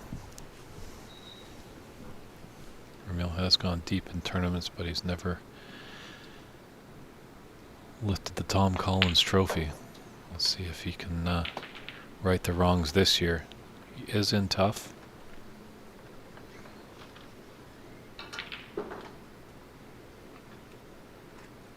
Definitely check out cloudsnooker.com for all the scoring and all the updates, as we do have one last round of 16 match between Darren Taylor and Neil Tito. The winner of that match will face Renat Danka.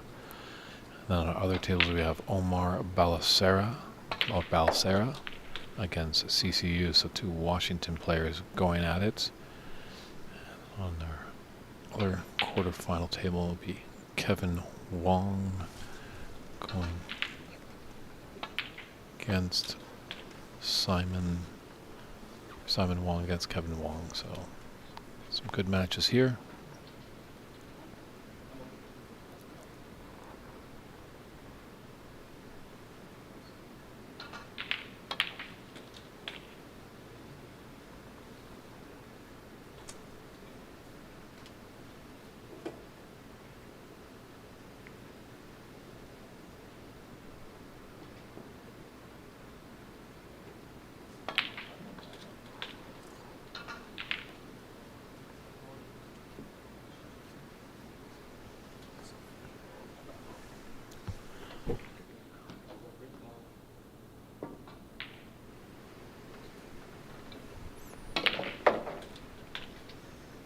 are here live at NBC Billiards in San Gabriel, California. It's the 2023 United States National Snooker Championship. We have slowly crept into the quarterfinal stage of this tournament. David Burney is in the booth with you. If you have any comments or questions, feel free to fire it our way in the chat. There's been some good debates all day long. It's nice to see the involvement, and even if you have support, we're seeing that come through. Cheer on your favorite player. I'm pretty sure through the Ethernet they can hear what's going on.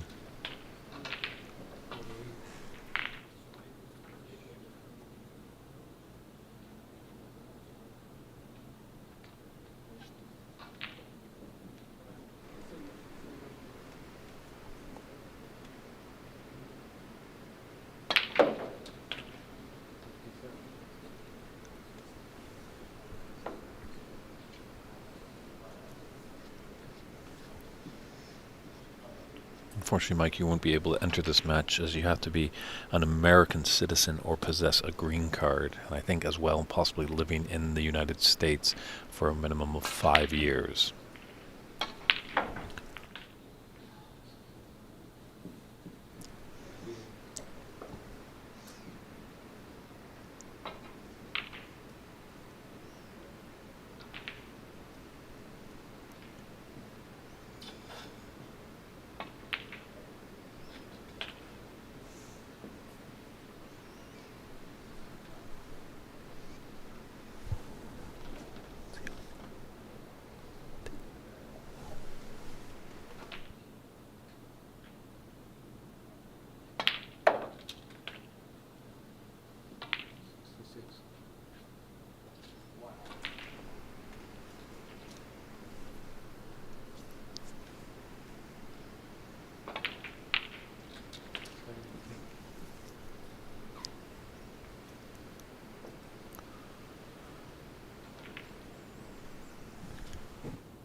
So Sargon just waiting for Jason Table. Might just take a little quick peek over there. There's definitely lots of Sargon and Romeil snooker action to be had.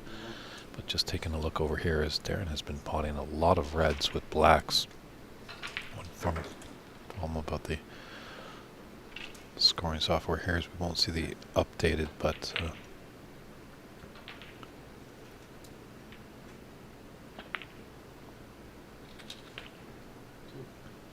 it's a little too high on that black.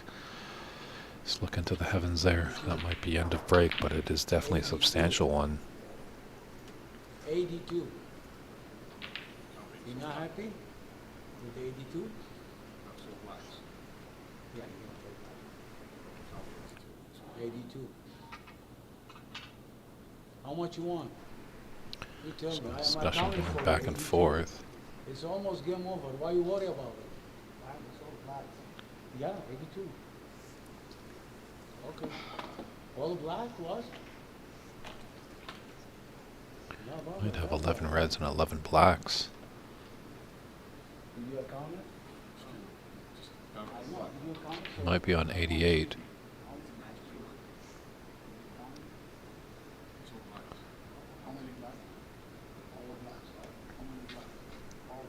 It's kind of stopping the whole room of what has happened here. So some clarification needing to be happening there.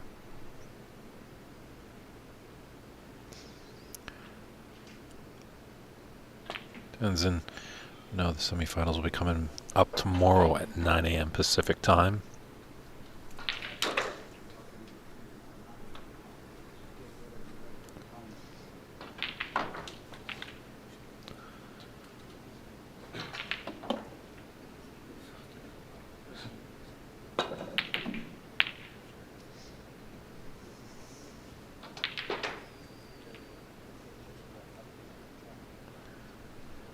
Well, it was an 81 break.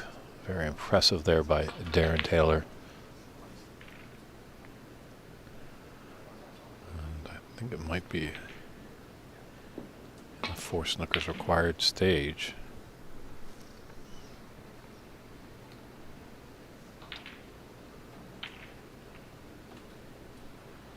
So, yeah, we'll definitely go back to our quarterfinal match shortly between Sargon Isaac and Romil Azmat. But this could be a conclusion of this last round of 16. Darren Taylor definitely in the driver's seat with an 81-0 advantage.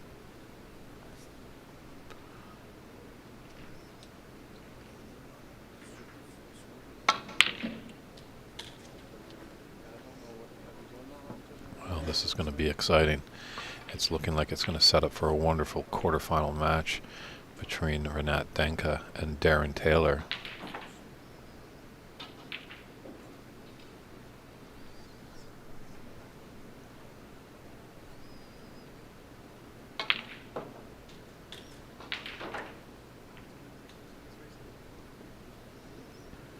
Yeah, I would say that this is all she wrote, so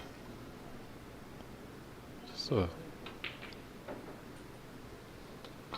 well, then sportsmanship, he should have kind of let him continue on with the break there. Kids now, if any kids or new players are watching that, that's a little uncalled for there.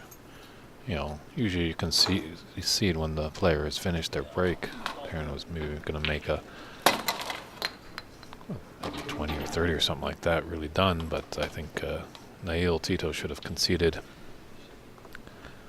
little bit earlier than that. Obviously, when that 81 break went in and there was only 59, it was going to take a lot of snookers to get the victory. So Darren Taylor's moving on to the quarterfinals. He'll be battling Renat Denka, and that actually will be on that same table. So those are our two TV tables. But right now, we've got Sargon Isaac up 21-1 over Romil Azmat. It's quarterfinals. We're getting near Championship Monday.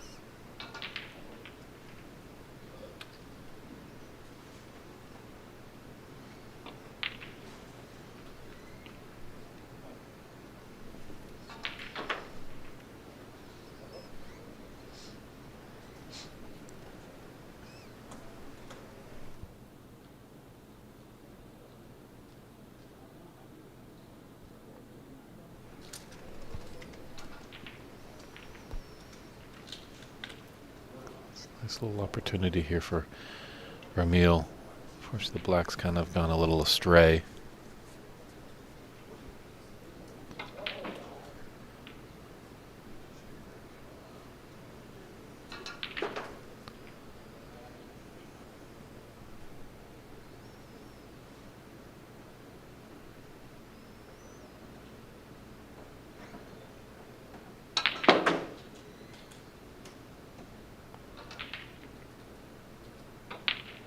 Well, he's brought out the black, and I think he can get by this red closest to his white to take on that red that's just below the pink spot, almost in the middle of the table.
So Romeo breaks down a little bit there.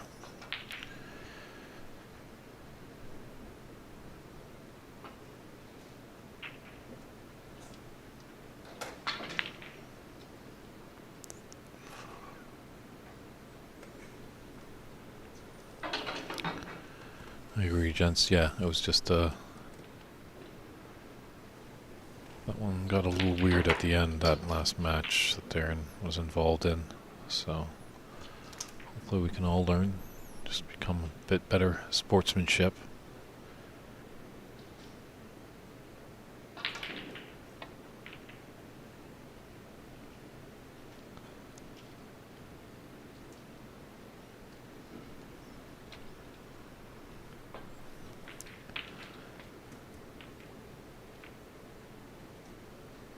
Tazine, I'm not too sure. I don't. Kevin Wong, I'm not too sure where he plays out of. But obviously, Sargon here plays out of Embassy. Ramil's out of Arizona. Darren, who's in the quarterfinals, is from Arizona, playing Renat Danka from Chicago.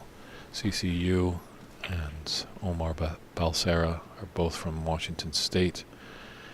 And we know Stephen Wong runs and owns and operates this great embassy club here in Southern California. So Kevin Wong is the only question mark, shall we say, if he's from New York.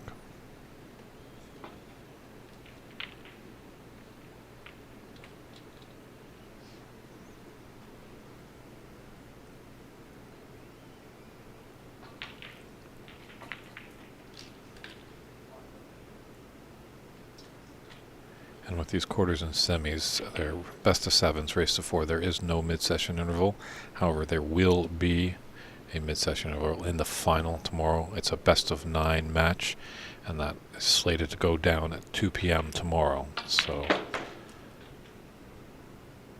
there were 64, and we've now come down to the final 8. And then we'll see who the final 4 will be overnight, and the semifinals will start at 9 a.m. tomorrow Pacific Standard Time.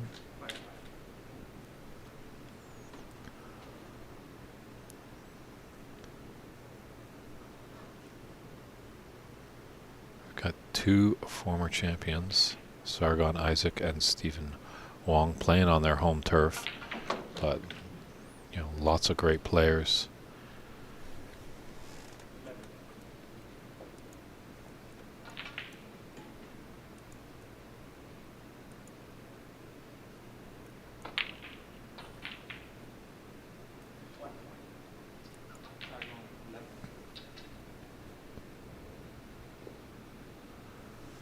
Yeah, just looking ahead, it might be an embassy battle in one of our semifinals.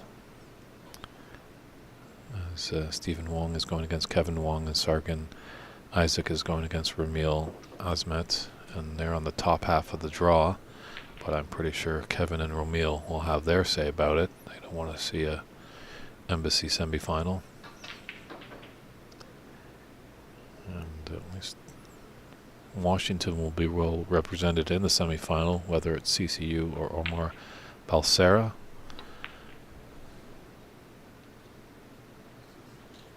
And it'll be Illinois against Arizona in the other quarterfinal, Renat Danka and Darren Taylor.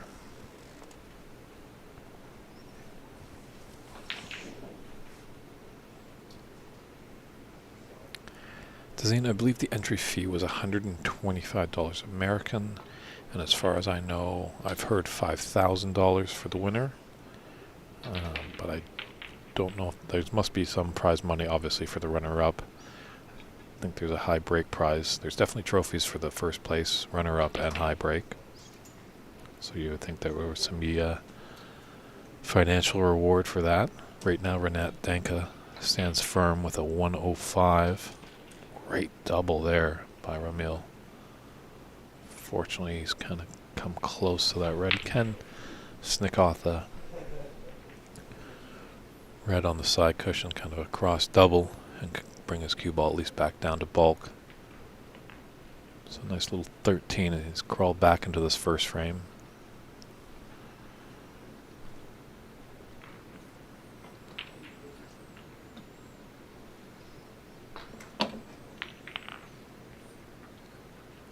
Who just flicked off that pink? I think that had the eyes.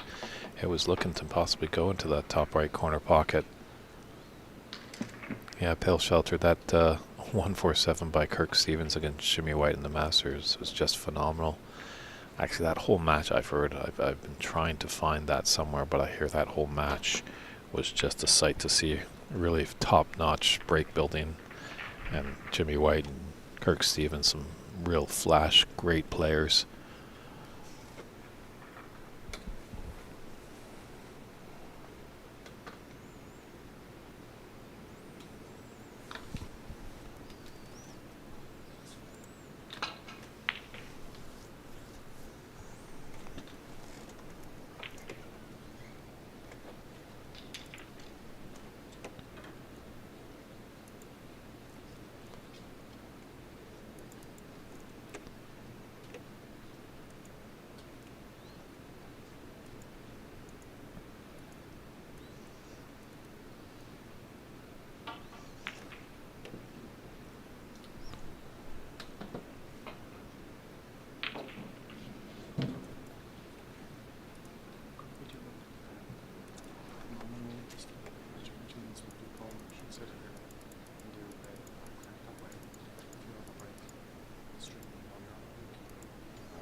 So kind of started off nice and quick in this quarterfinal match here between Sargon and Ramil. It's kind of grinded to a little halt here. Pink is kind of tied up, and after that black was potted, the spot was taken, so it had to go up to the yellow spot. As when a colored ball comes back up to re-spotted, it does go on the high. If its spot is taken, it goes on the highest point value available. So in that case, it was the yellow. A few shots to go. This time around, because it's the semi-final round, from a streaming perspective, you need the opponent to sit here and then score like as it's happening. So if he puts a red, press 1, if he puts a black out, press So we do it. the opponent or okay, because that way on the screen is it'll come up as And right just happening. on our other TV match between Renat and Darren, our good friend Dave Daly will be doing the referee duties. So he's just instructing the players that if a player is not at the table sitting down, if they can just mark the score, so we can keep the running score. Just makes a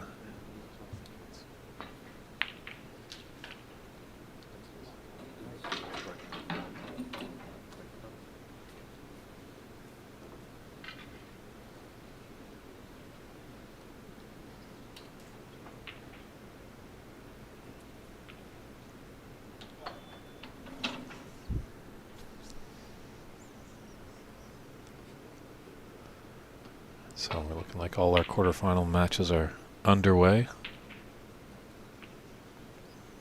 The Battle of the Wongs is the last one just to get going. Kevin versus Stephen. My apologies. Don't want to criticize the host, mispronounce his name. He's a great host here. Stephen, he's really been top-notch. He's had a few hiccups that have happened off the table, actually, in the room, but has handled it quite professionally. And this team is there to help him out as well. So it's really nice to see the support that he's getting here.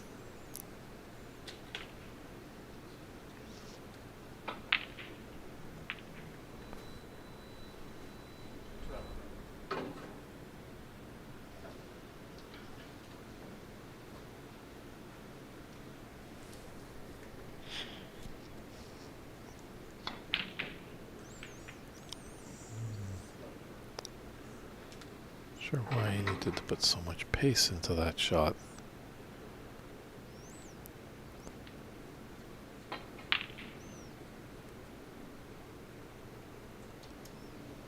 Yeah, another great Bob Chaperone winning the 1990 British Open. Actually a scratch golfer as well. Got to meet Bob for the first time last year in Sheffield. He was over there for the World Seniors Championship. That as well as up for grabs at the PAPSA Open Championship. Well, the Open Championship is for a spot on the tour, and the seniors event will be running in conjunction with that event, and the winner of that gets a spot at the Crucible Theater for the World Seniors Championship. And that happens just under 2 months away down in Rio de Janeiro.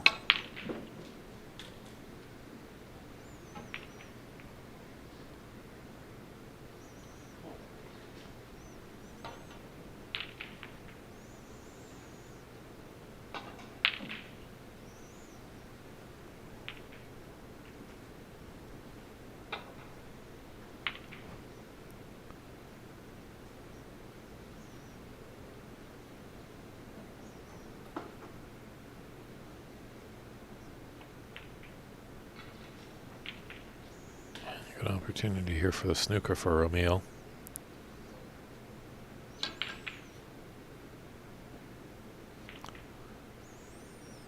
Just overrun it a bit. It's a nice wall there with the green, yellow, and brown.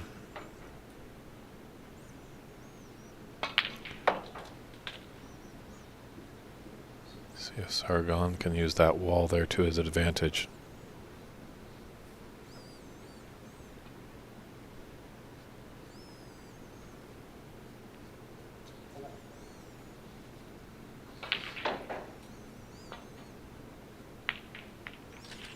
Wow, what a long pot.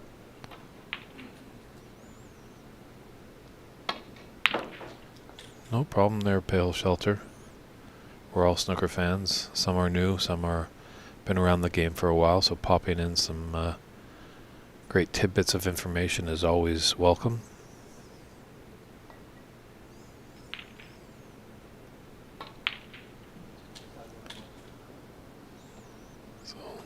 I'm electing not to kind of get by the wall. There are gaps in that wall, but just pushing that black safe and getting a nice cue ball. Would have done better with getting it tight to the cushion, but still well played.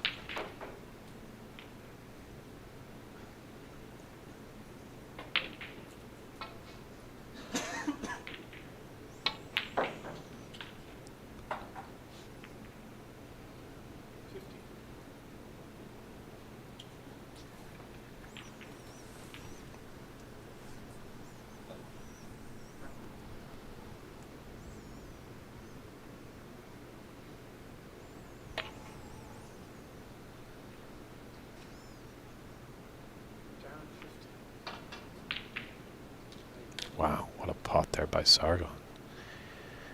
He's really finding his form with these long pots. He's going to try his arm on this brown.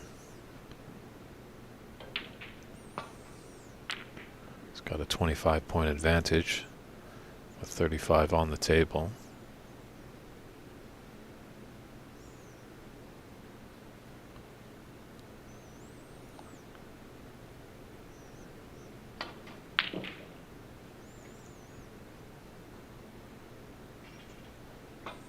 I totally agree with you there, Mark Pell. You've been arguing that point a lot today, that snooker needs in North America the sports networks to cover it, and the sport will take off. I totally agree. Maybe we should form a letter, maybe somewhat in the form of a petition-ish sort of kind of thing.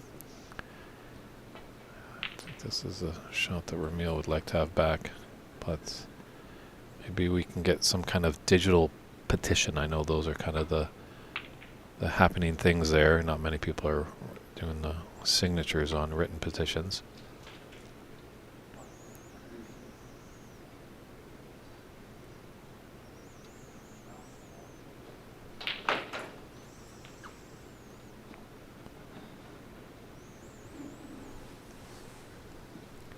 So he's got the right side of the blue to get up for the yellow.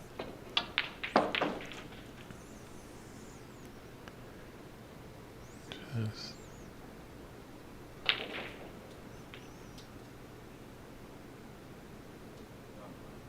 drew it back enough. So this is definitely looking like, well, he does need this green to put it in the snooker's required stage. Got to be a little mindful of the in-off.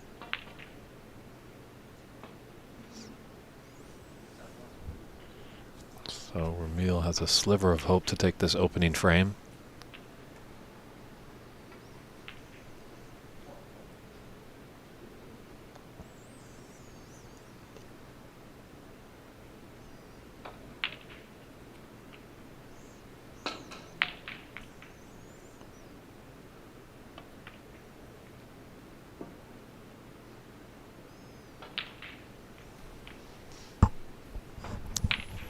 Sargon's got the relief of that black being safe. Doesn't want to disturb that, because Ramil will definitely need that ball if he wants to win this frame.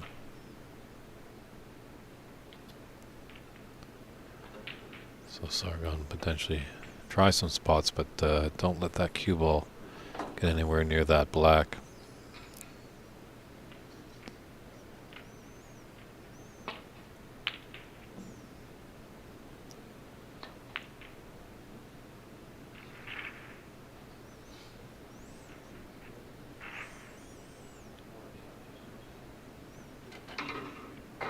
I think Ramil will take that one.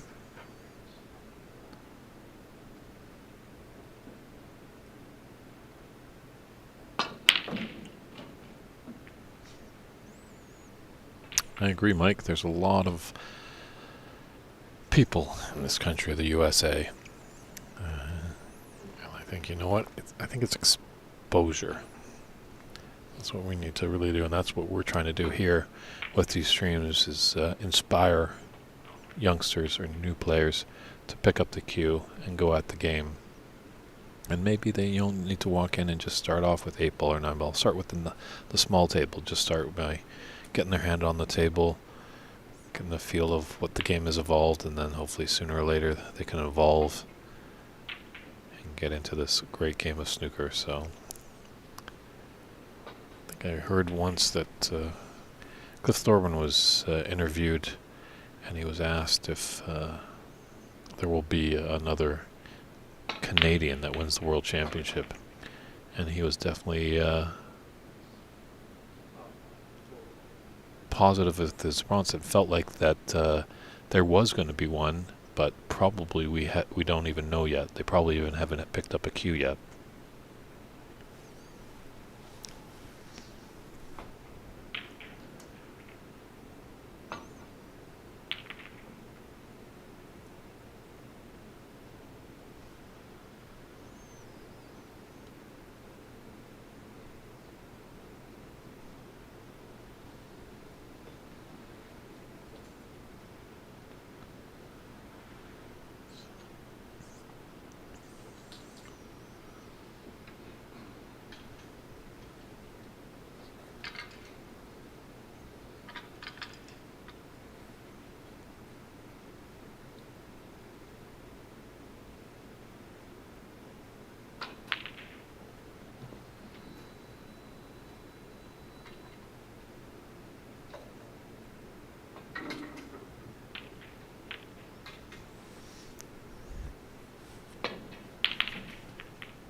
Good opportunity here for Sargon to lay a snooker.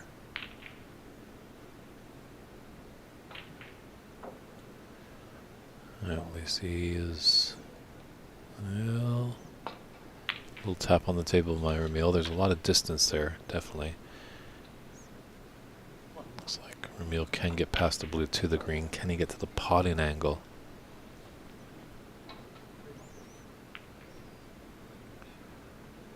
Oh, just whispers it by, and this could be really nice. This could be really nice. Oh, Ramil, fantastic shot there.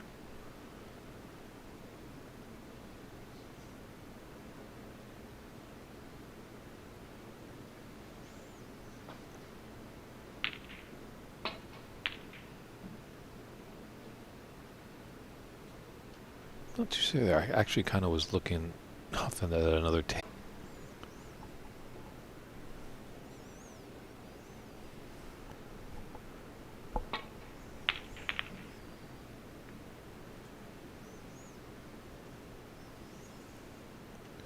Yeah, I agree with you too as well, Al. Like sponsors and advertisers to get so they can make some money.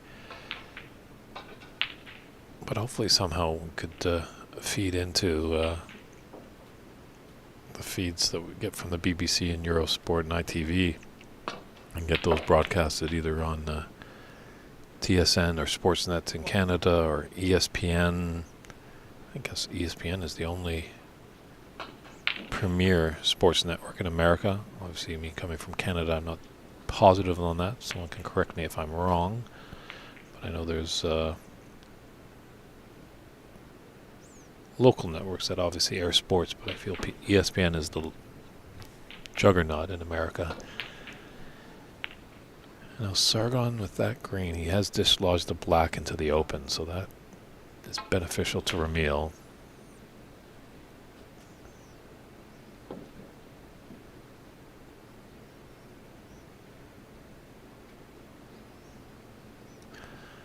I think why I didn't go back is because there are snookers required. But the point differential is 29, and there's 25 on the table.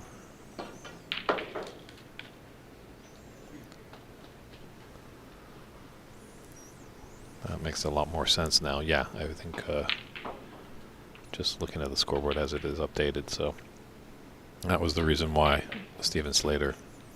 The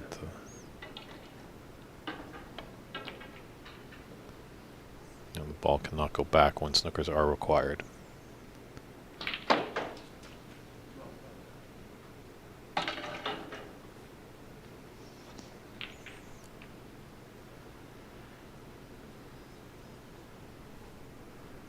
It's true. I think we've got to put pen to paper. I think we need to get after these broadcasters and see what we can do to get snooker on TV as well. Let's write to the IOC to get snooker into the Olympics. So, as Sargon Isaac, he takes that first frame of a best of 7. We'll just bounce over to our other TV table. This features Renat Denka and Darren Taylor.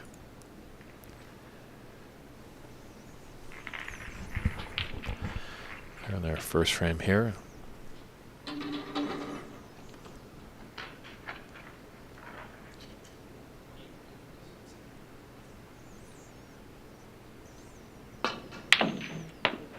Whoa.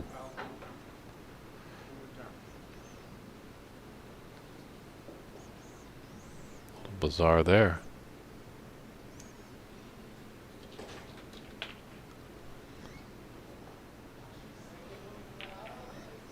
So when reds actually go off the table,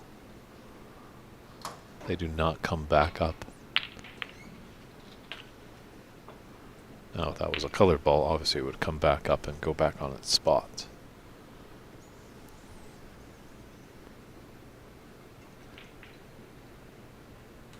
It also happens if you're on a colored ball and you pot that desired object colored ball, but then you go in off with your cue ball, the cue ball and that colored ball will come back up when we're on the colors. So many little rules here, it's always good to know all of them.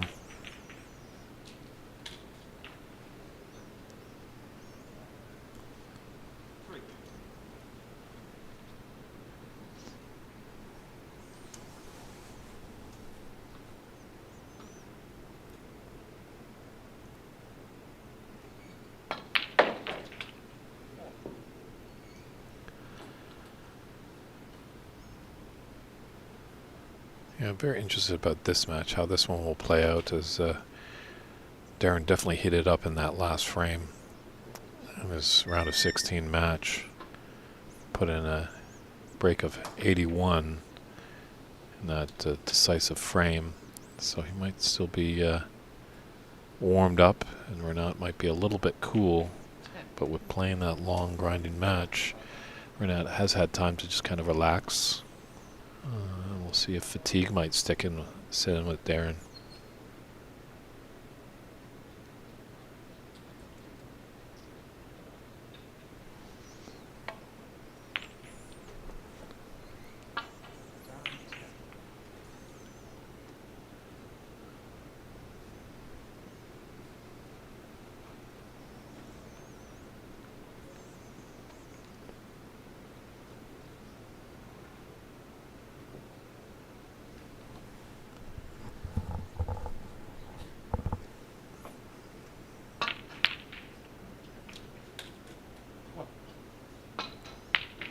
That'll make Renat feel well. You know, nice, good, long, solid, long pot right into the middle of the pocket.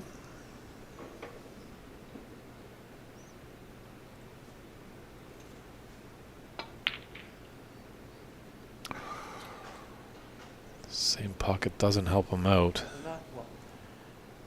But does pink rattle enough? I don't think so. I think this red can go into that same top right corner pocket.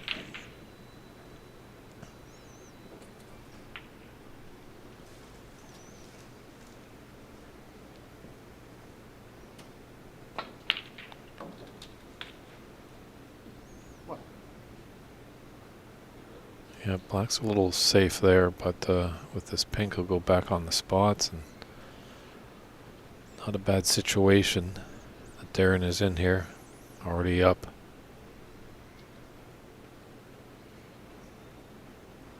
With this pink, it will be a 30-point advantage.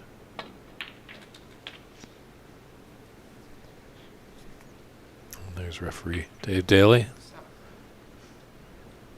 Coming all the way down from the Seattle, Washington area. Dave did play in the tournament. Unfortunately, he was unsuccessful in getting out of the group stage.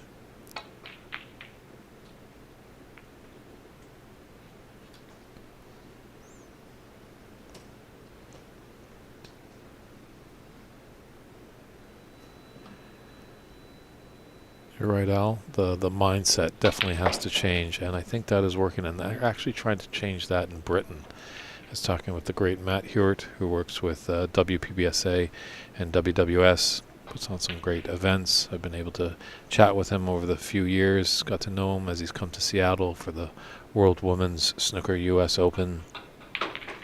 That there is that stigma behind these places, that they're full of smoke, shady characters, dark kind of rooms, not really conducive to dropping off the youngsters. But I think if we can change the culture a little bit, make it a bit more family oriented, it'd be great to see there.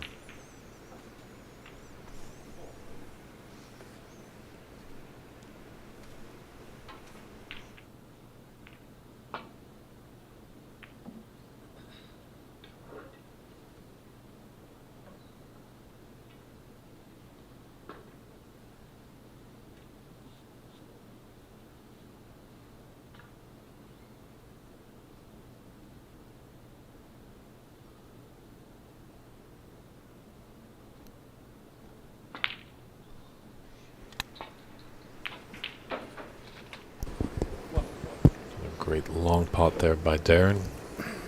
So Christian had some duties to do, but Christian Youngers is back in the booth with myself, David Burney. Yes, sir.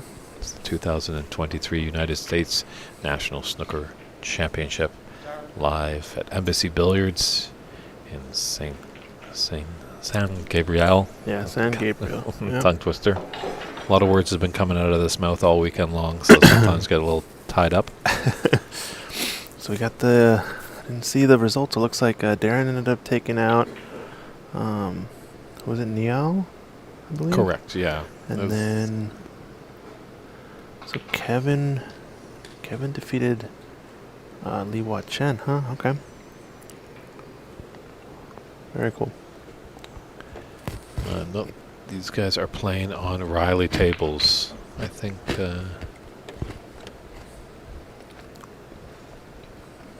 in their private room they might have a Riley Aristocrat.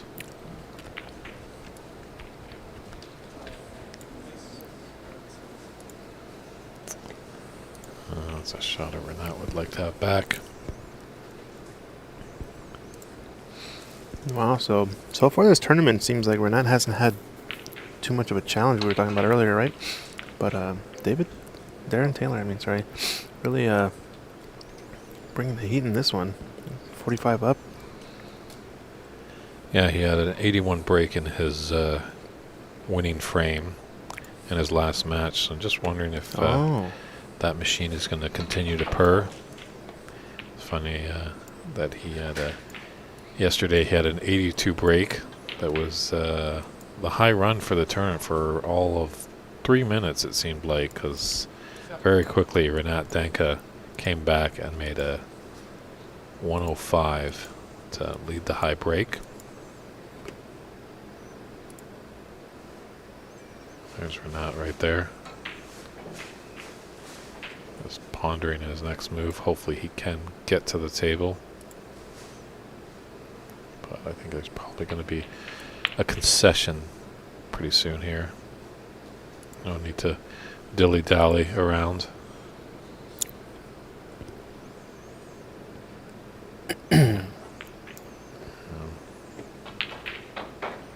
44 in it and 35 on, so he might try and hit it here. If he misses, yeah, this, especially hitting the black now.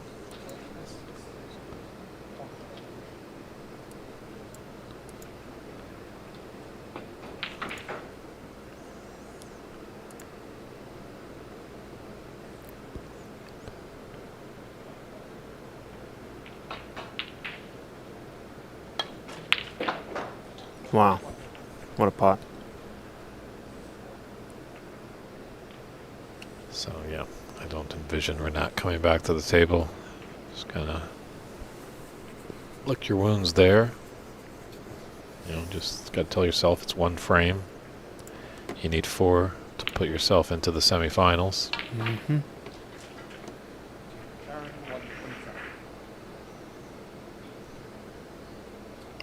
125. So I've been checking the score. Looks like Omar took the first one over CCU. It's a big win. So with that concession over there, we'll just jump back over to Sargon and Romeo. Sargon got the first one. Not too bad.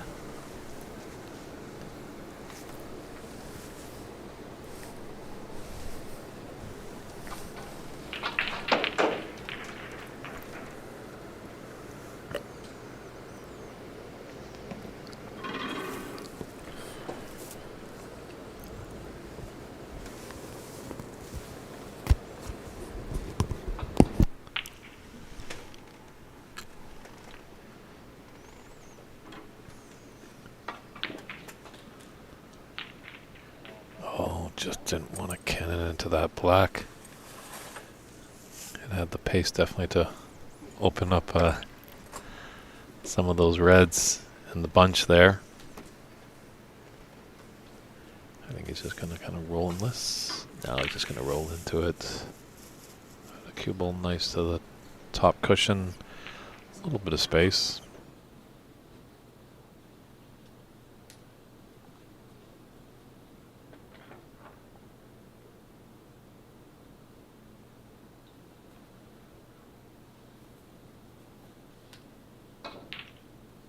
Second frame and that's break.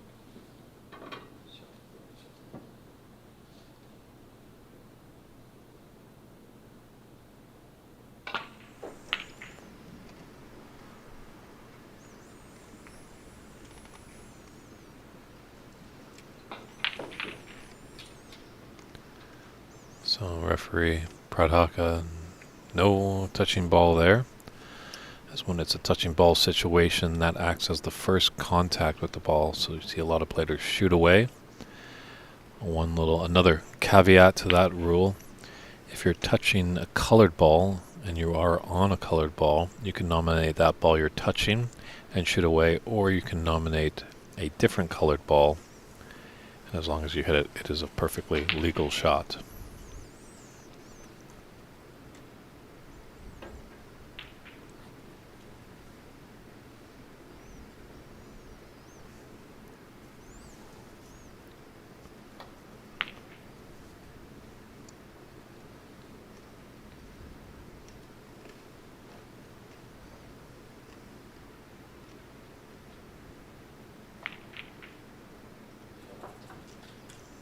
Very nice red there. You might just have to take a look to see if there's any plants in this cluster of 6 reds.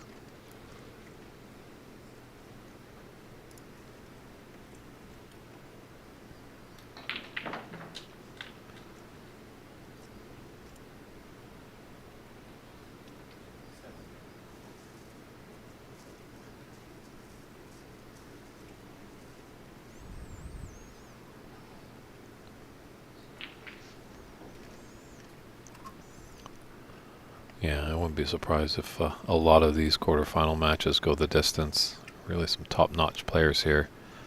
We had 64, and we've whittled it down to 8.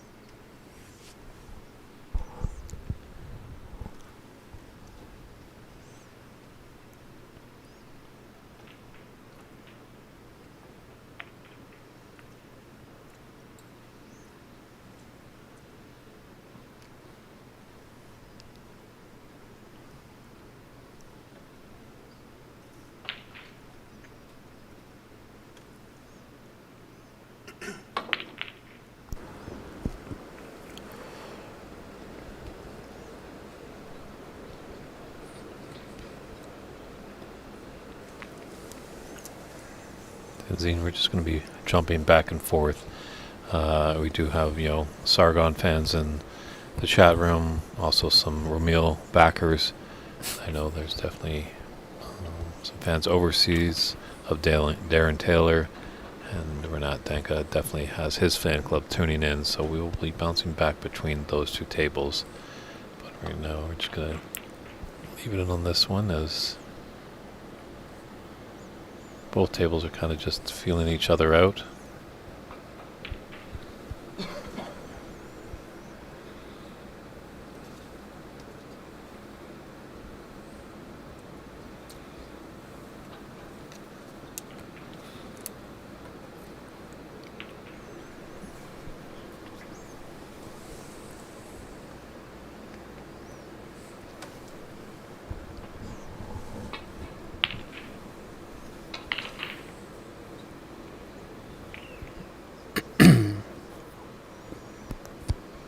Well, Ramil's open up these reds now. It's like both players playing pretty risk-adverse type snooker, very conservative on some of their shots. But I think that's part of the reason why they got to this stage. Knowing when to play the smart shot.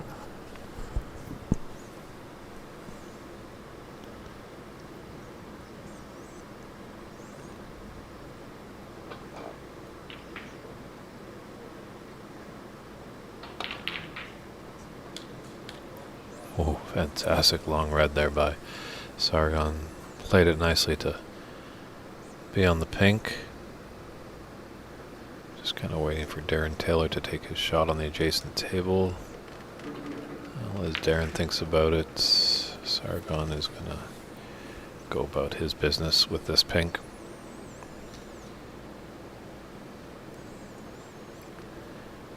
It is correct that Sargon does play out of Embassy here, correct, Christian? I believe he lives in San Jose area. Okay. So I don't think he's a regular here at Embassy. He does come down. Obviously, he's really good friends with Stephen Wong, the club owner. But I believe It's just interesting. I've seen him have a Embassy patch on his waistcoat, but now he's got a Arizona patch on his waistcoat. yeah. I think he's just repping his buddies' places basically, because Ramil owns the Arizona Snooker Academy, so he's rocking the Arizona patch today. But he was, like you said, wearing the Embassy one yesterday, so just supporting the cause, Believe he does play a lot of pool now. It sounded like when I was talking to him. He plays a lot at Hard Times Billiards, Oscar Dominguez pool hall. Any relation to Mike? No, not relation there. Oscar is a professional pool player, previous Moscone Cup player for Team USA, and current pro. He actually was up in Washington recently for the Don Weir Memorial Tournament. They hosted over at the Golden Fleece up in Everett. I think our Ox sponsored player Daniel Sardencilio actually took him out of the tournament on the B side. So yeah, fun tournament to watch. That one was. I think they were playing it on the bar boxes. Anyway, pool stuff aside, yeah, Sargon's up in Northern California, San Jose area.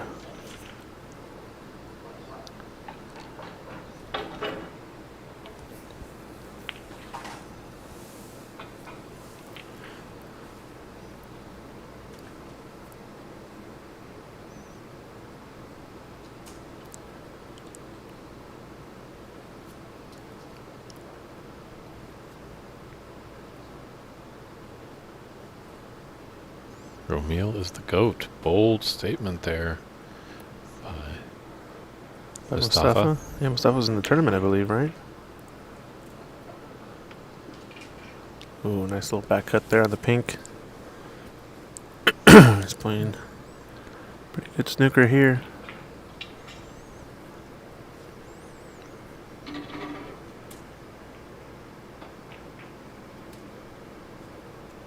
Probably opt to stun up here for the blue. Ooh, just a bit of a mishit there.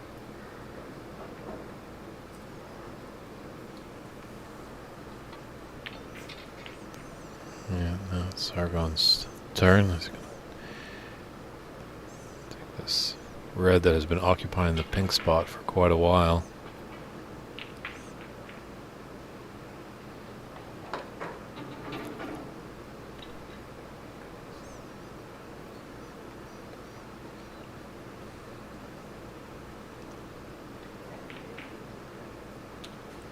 Uh-oh. A little bit of a contagious mispotting here. I think from these two, kind of these mid-range pots. So difficult to be very consistent at that distance.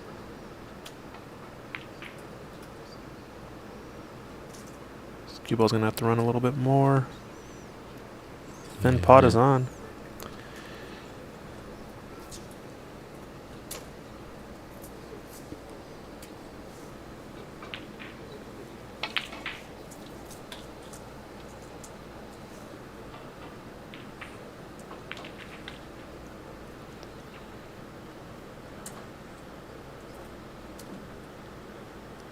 He's got the blue to the side. What red do you play for next here, though? Yeah, maybe you're coming up. Up and down? Yeah, to play for that red on top of the D. It's queuing with a high ball, so it tells me you might just roll it in and guarantee the points and figure out how to play a snooker, maybe a reverse double to the middle pocket.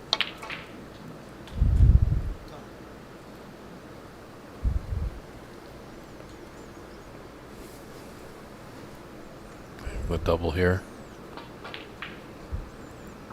It's the pool player in him, I think, now. Snooker players don't shy away from a double sometimes, but I definitely have to say they prefer the cut in for if they had to. But sometimes you got to know all the shots to be a successful snooker player. Mm-hmm.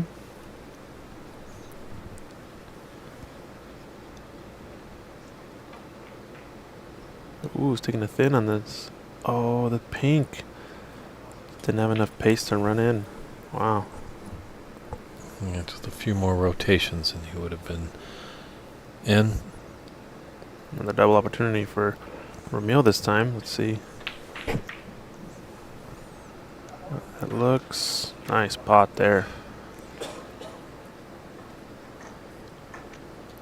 I know it's getting late in the day. I feel like I'm almost seeing double.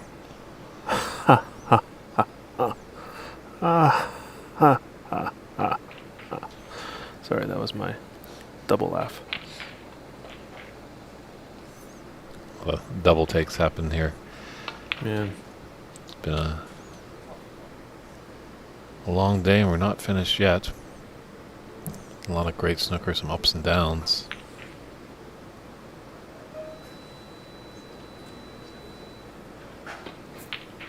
Well,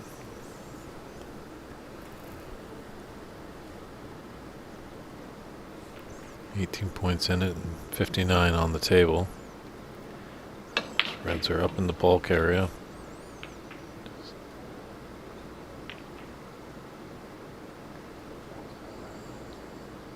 it's got coverage on this red to right corner pocket.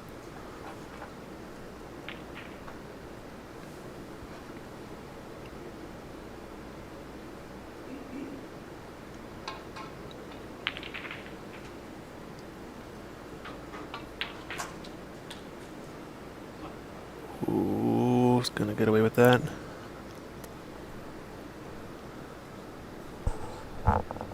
Almost as good as a snooker, honestly. Just based on how far the pink is out in the middle of the table.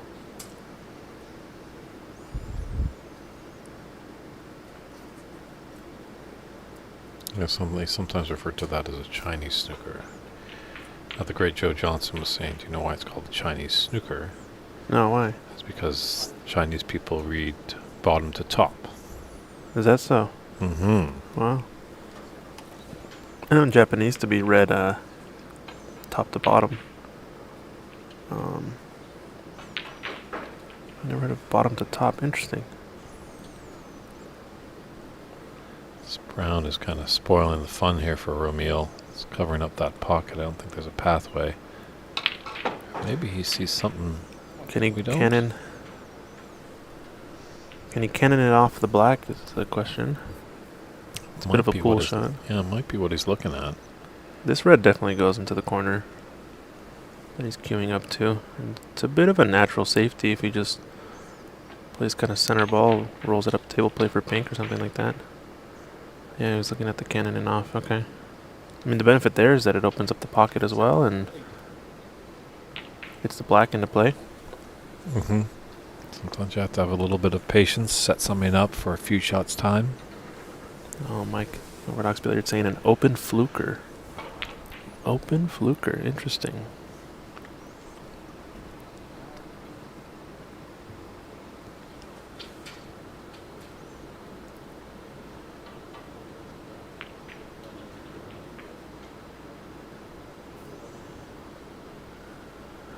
It's looking all right for Sargon. Tap on the table. Appreciate a good shot there by Romeo. I don't think there's a pathway to that red that's closest to the green pocket.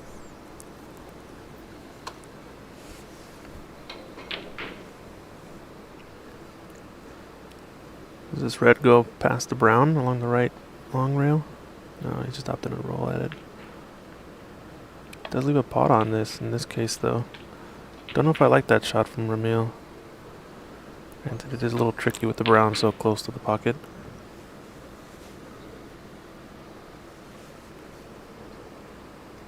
Wow, and it looks like Omar and Cece over in the back table I think are in a black ball game, it seems. Do I have that right? Scoreboard's not up to date.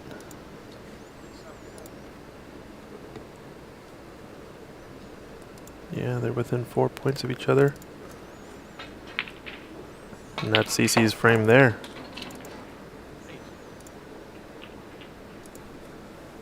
And we get the score update. Yeah, CC takes the second one, so 1-1 in that match. Wow, well done, CC. I think just caught out of the corner of my eye. Omar missing the pot on the black, and it being the only ball at the table. A little bit of drama. There's always drama on the bays. I have to tune into the Darren Taylor match a little bit too. I think this one's taking a turn to slow down a bit. Let's check over here. Darren once again with a hefty lead in this frame. He's on a break of 14 it looks like.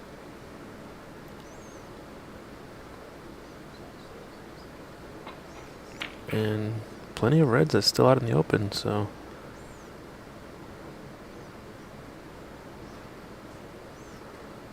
doesn't have a ton of angle, but can definitely play for a bulk color. Maybe for the pink if he really wants to put some pace into it.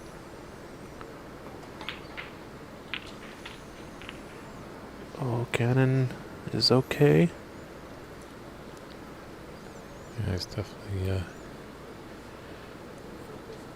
got the pink into the left middle, and if he just dead weight, pocket weight puts it in, he'll have another red into the opposite middle. I almost like dead weight shooting or coming up and down and playing one of the two reds next to the black. It's also an option. The pink's going to get in the way of the one to right middle. Does have a red up into the green pocket as well, so plenty of options still.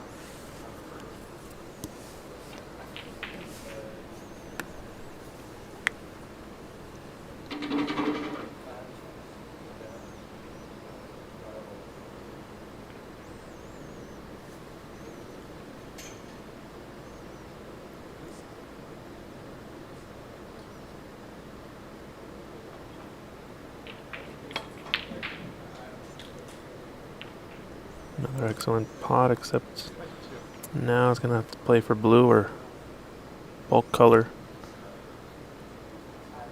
But did manage to bust that red out into the open now, so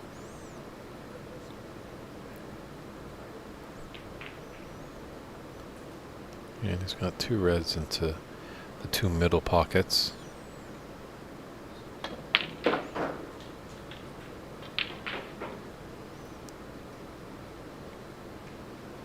now this pesky red to right middle is gonna go down, I'm pretty sure.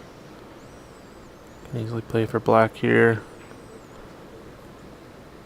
I think I would like to get low on the black, just so you can float up for one of these 2 reds. Or for the one to left middle next.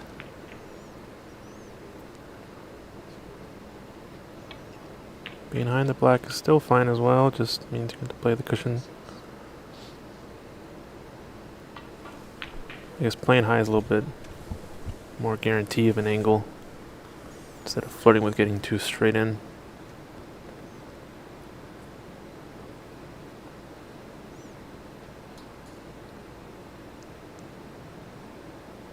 Looks like he's gonna play right half of the table. Oh, just a flick of outside. Caught it a bit thin.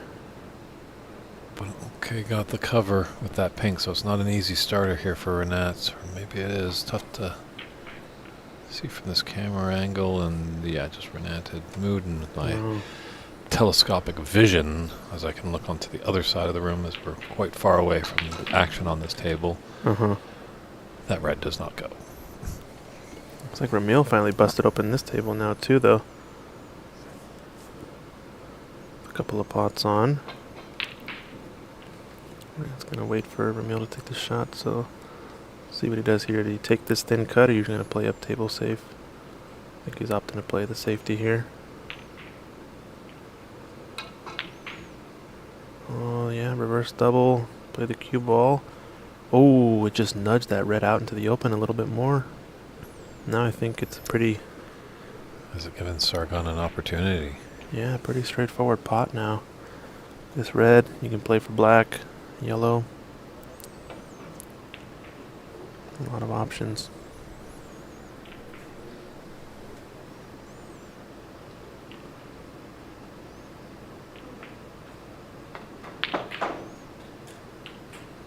Yeah, wants to get off the cushion. He's got the right angle on this black to come one rail across. Play to the top left corner of the table on our screen.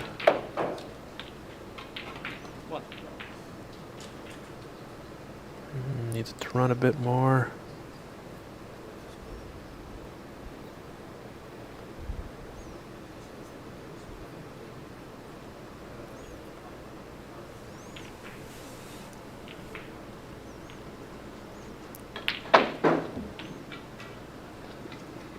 I'm just getting a little extension. One of the first tidbits of advice I got when playing snooker, an older gentleman said, just remember, don't stretch. There are tools that can aid you so you don't stretch. Left that out, but he's got a good cue ball. It's close, not tight to the ball cushion, but close to make this a little bit nervy for Ramil, who has a 53-36 advantage in this second frame. Best of 7 quarterfinal matches.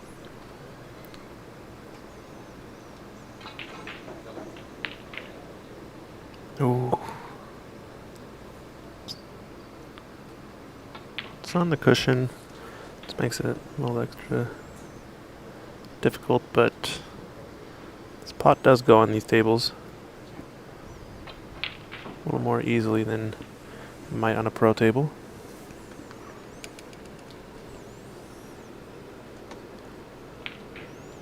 Also, I think has a path for a 3-cushion middle attempt. Safety behind the black with the pink.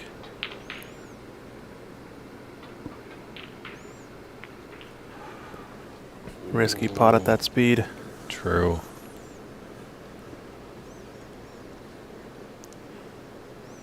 Yeah, playing with a bit of pace. It has every chance to miss. Playing it not hard enough that it just rattled in the jaws and is just a sitter there for Ramil. So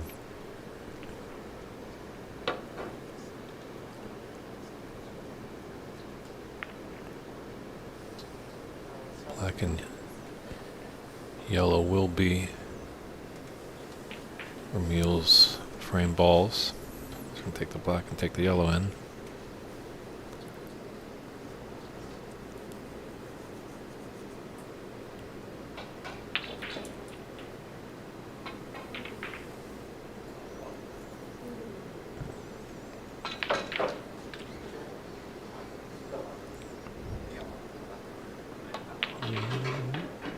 It's okay. It's coming dangerously close to getting behind the green. Yeah, it looks really nice on this yellow. Perfect angle to come over for green next. Stay on the good side of the green to stun over for the brown. Like his chances here. Oh, as I say it, this is the pot on the thick side. That was his frame ball. Yeah, brown's a little tricky for Sargon, but definitely the door has opened for him to steal this frame. He's stretching out a little bit too, so fetching the extension. If you don't like flicking this, ideally you flick this with some right hand side to come out, maybe to the towards the blue spot.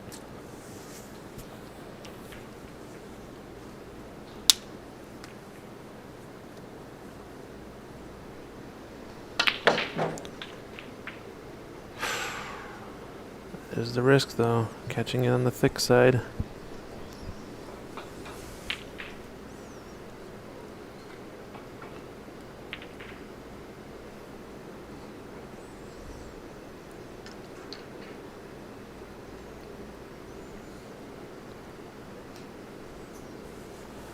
Let's go check over. Looks like Renat has an opening here. But requiring snookers against Darren Taylor, so imagine that frame's gonna go for quite some time still, unless Darren gets opportunity to clear up.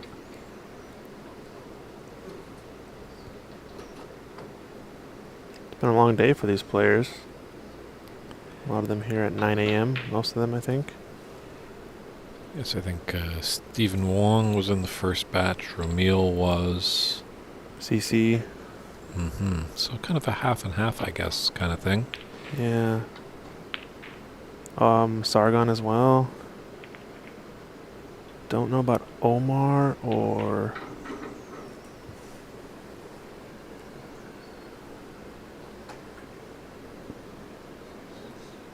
Renat, I believe, was in the second batch, and Kevin Wong was in the first round. Ooh, no. He's not missing by much, but the unfortunate part is he's missing. Yeah. It's nice on the green, too. If that yellow had dropped. I like doing 2 cushions towards the green-brown to the right-hand corner with some running right-hand side. A little bit of a problem with that safety is you leave the yellow towards the pocket, but Uh-oh. the speed is good. It's going to be in the drink. Wow. The twists and turns of a frame snooker. Still like that shot in terms of decision. I would have liked to end up hitting the ball cushion, though, before coming up underneath the brown or green. So just hooked it a little bit too much, maybe. Oh, there's a nice landing area over there. Lots of space, Yeah. lots of potential to lay a snooker, or at least make your opponent think too much.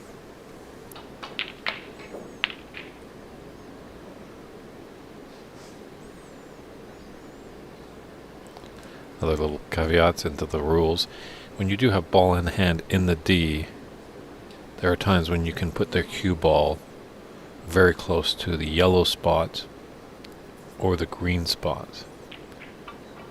And you can actually ask the referee, will you call a foul if I hit from there? And they have to acknowledge that, yes, they would. Oh, they do have to acknowledge Mm-hmm. whether the position you place the cue ball is a valid spot or not. Correct. Interesting.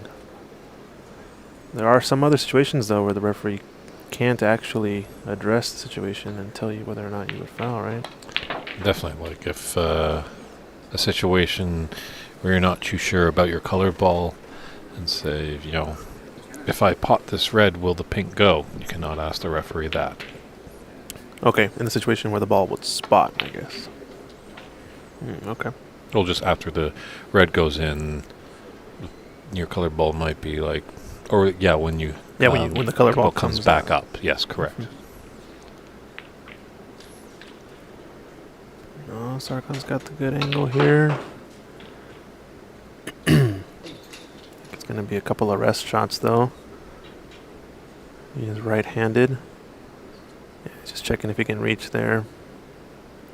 Probably with the extension. But Yeah, they're all kind of big shots here. Nothing's really kind of easy. massive shot's going to be from brown to blue, I think. If he gets bang on straight on the blue, he can just roll forward for pink and black. So, it's going to be the real tester. Ooh, rattled that home and just a slight run through. I think he just mishit his tip a little bit higher on the cue ball than he would have wanted.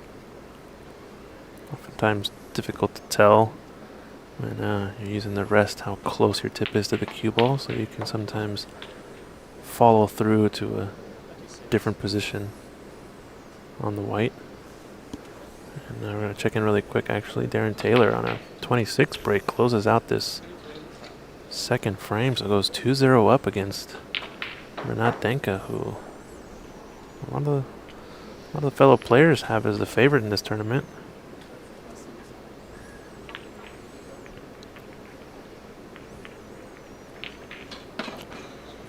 Want to cannon into that blue. Sargon did, but lots of distance here. It's not an easy sitter. 16 in it and 22 on the table. So Ramil's frame ball is the brown. That will put us into the snooker's required stage. He's going for it. Wow. I think it's a pretty safe option to go for that pot. I like going for that usually at the right speed because oftentimes you won't leave it in the pocket based on how the pockets are cut here on the snooker tables. When it's much thinner though, and the speed in the object ball isn't quite as fast, it's usually a little bit riskier. Referee Dave Daly doing a great job over on table 1. Or I guess table 3, I guess, in the room technically.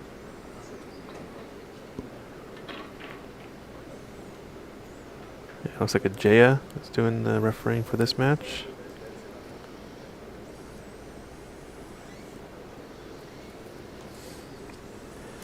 It's Very cool. definitely in Sargon's wheelhouse.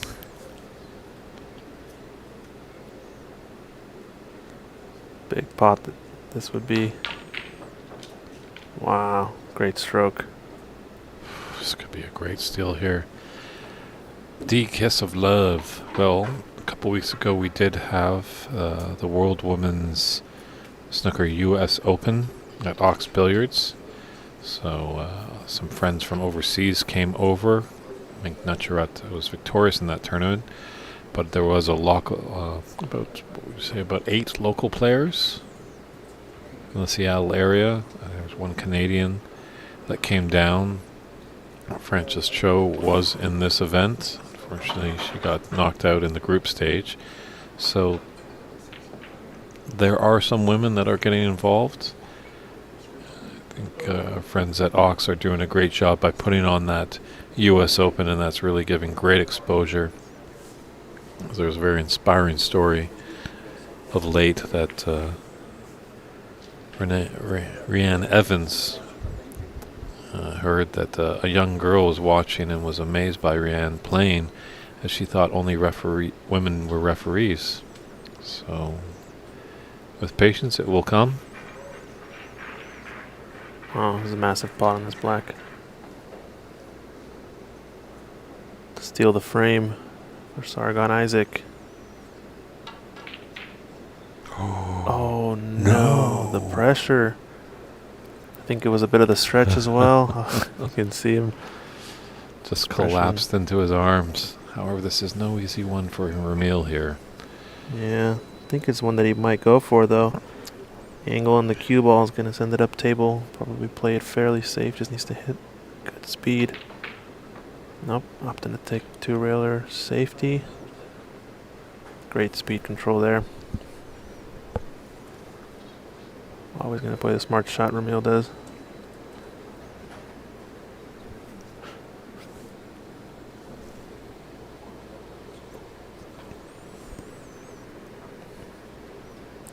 If you guys are enjoying the action, like and subscribe and share the stream. Go show some support to the Embassy Billiards YouTube page as well, which we're also streaming on.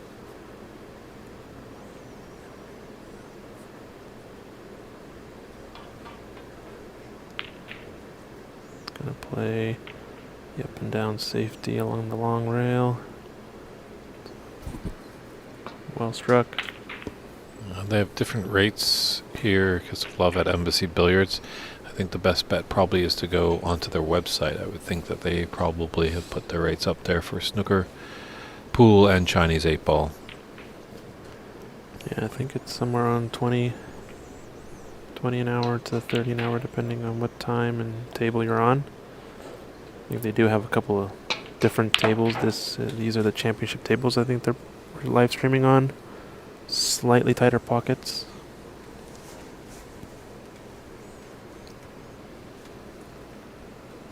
Always very nervy when you're down to the black. One costly error could give your opponent the frame. Oh, the speed needs to keep going to end up on the cushion. This is definitely potable though.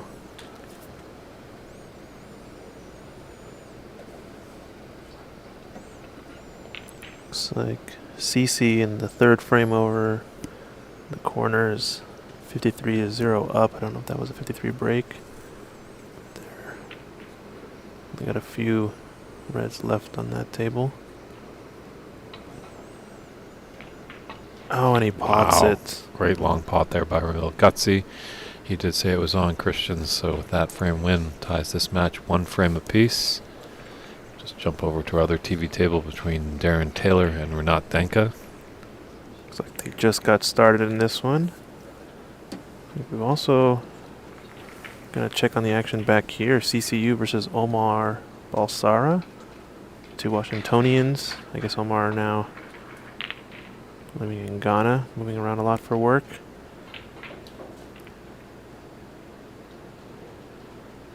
Looking like good break opportunity for CCU. A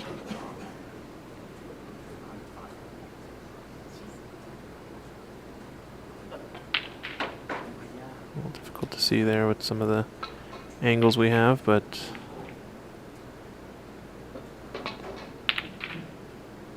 yeah, still a good opportunity for CC, I think.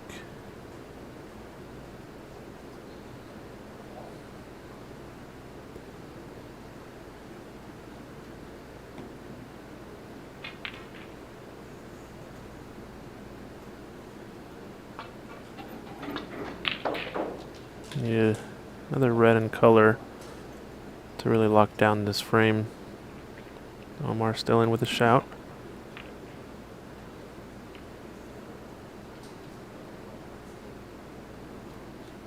Doesn't need snookers yet.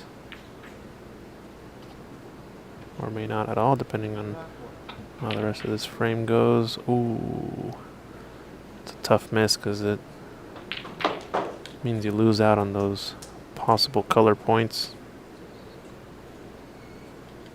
So now there's only 51 points in it.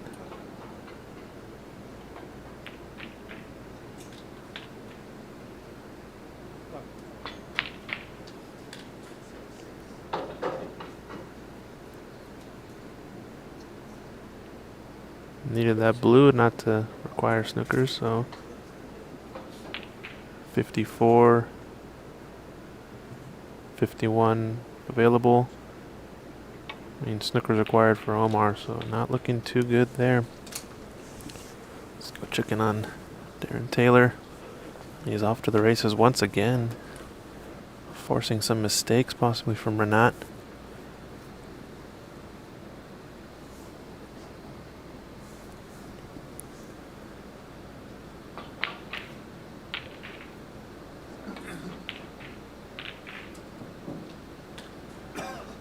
Nice pot there.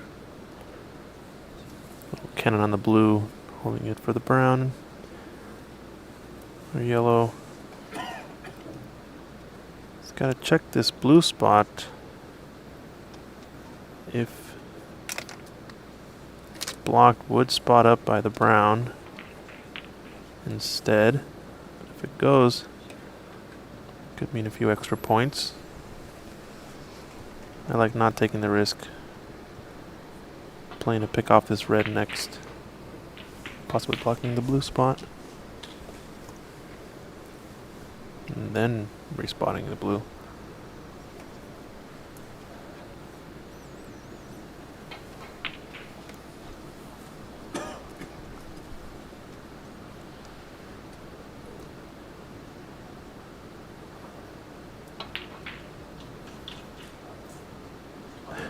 It's come down nicely for the pink. Good opportunity here for Darren to put some points on the board here. Already leading 2-0.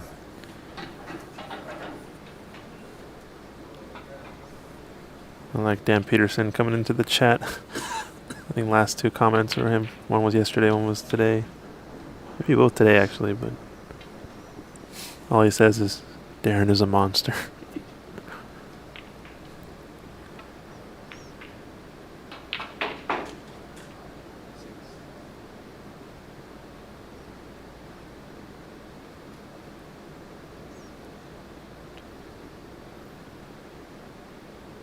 Yeah, it was a tricky match in Darren's previous match, but then he had a phenomenal break of 81, and he just hasn't looked back. Renats needs to find an answer soon, or he's going to be going back to the Windy City. Yeah, it's almost like that kind of jump-started his engine. Felt like Darren was starting to get a little sluggish maybe in the previous match with Niall, and had a tough grinder of a match this morning with Ajaya. Probably the most difficult of the first round matchups, with an epic conclusion to that one. Had an excellent snooker escape after being rolled up on the blue by Ajaya. I don't think anybody saw it coming. That was a nice cannon into the res to spread them out. He's got options of res there.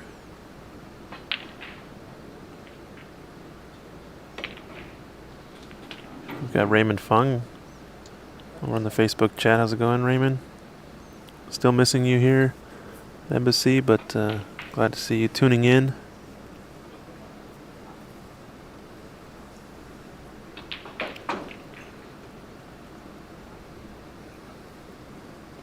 We haven't had a lot of coverage of our fourth match, but just saw a lovely split of the pack over there by Stephen Wong. Table 8. The fourth semifinal match. Looks like he might be up 2 frames to none. Yeah, I think so. So definitely wanting to hold on to that Tom Collins trophy and keep it here for another year at Embassy. Stephen does.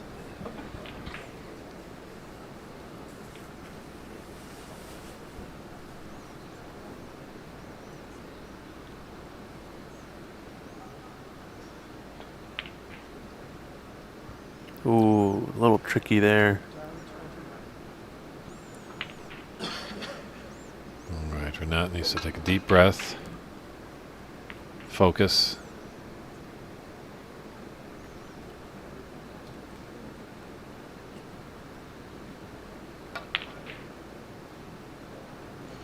Yeah, you felt like that was a pressure pot. Yeah, if he got that, that really would have built up his confidence. He would have been on the black. Reds are kind of getting spread open, so unfortunately doesn't go. He leaves a thin cut into the middle pockets.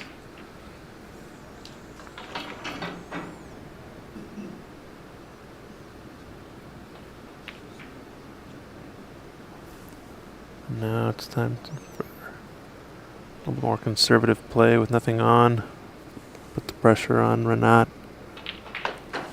Sometimes just making your opponent take on tough pots or miss shots over and over again can help the momentum shift in the match slightly.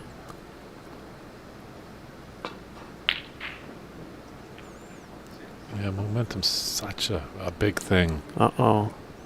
but it's not a shot that Renat's going to like there. Yeah, My good friend back up in Canada, in Alberta, Brian Sutherlands. Hello, Brian. Hope you and Rona are watching or Rona, I should say.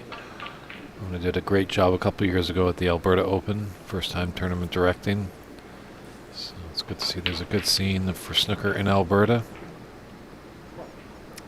Wow, lovely flick off of that pink actually. Gives him a nice angle to come either stun one cushion up for one of these reds or come around a few of them. There's plenty of options here.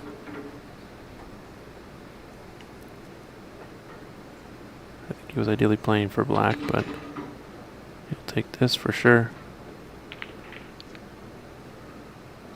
Slight overcut, but he's on. Yeah, for a second there I thought that might hit the horn and stay out.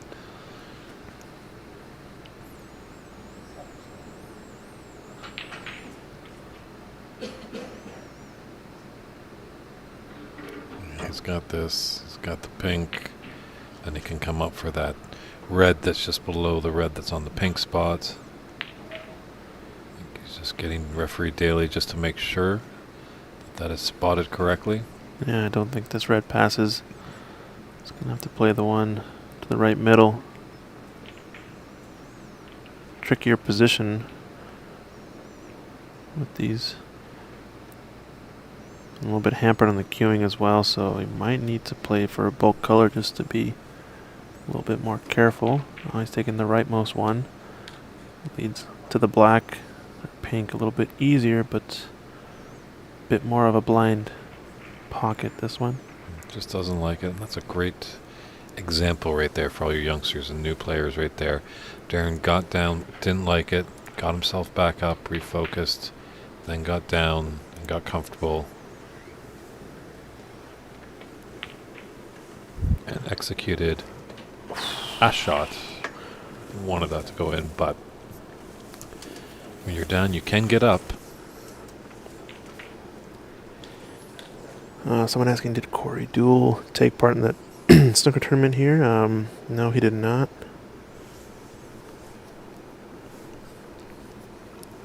Although he is a previous U.S. national champion, I believe. Oh. It looked thin straight off the bat after that cut.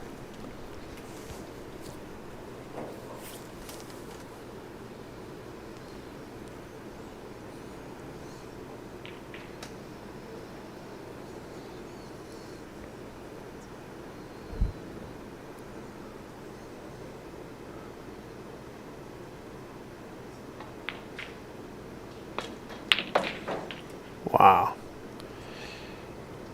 He is finding something, that's for sure. Mm-hmm.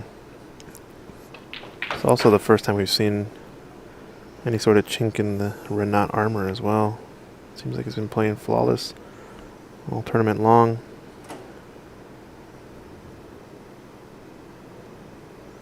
Brian, we had 64 great competitors, and we've come to whittle it down to 8 right now with the quarterfinals going, but at the end of tonight there will be 4 players left, the semifinalists leading up to the final. which will go on the stream at scheduled for 2 p.m. Pacific Standard Time.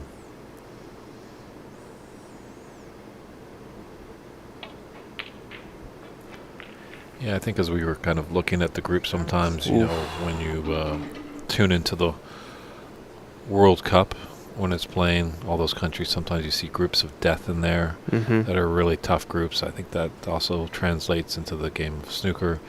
There was 16 groups of 4 players each, and so there definitely was some groups that were challenged.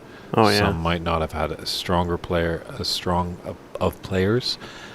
So maybe that might have been the case, not knocking the players in Renat's group, but maybe they just didn't challenge him enough, because he was definitely flying out of the gate and looked very impressive, but Darren has just kind of put a stop to that. Oh, looks like Corey won the 2013 national final over Sargon Isaac. It was on our second TV table, so a little bit of history there. Thank you, Raymond Fung, for letting us know. I think I have to start collecting or gathering some sort of trivia questions about the U.S. Nationals. Might be a fun little addition to the stream.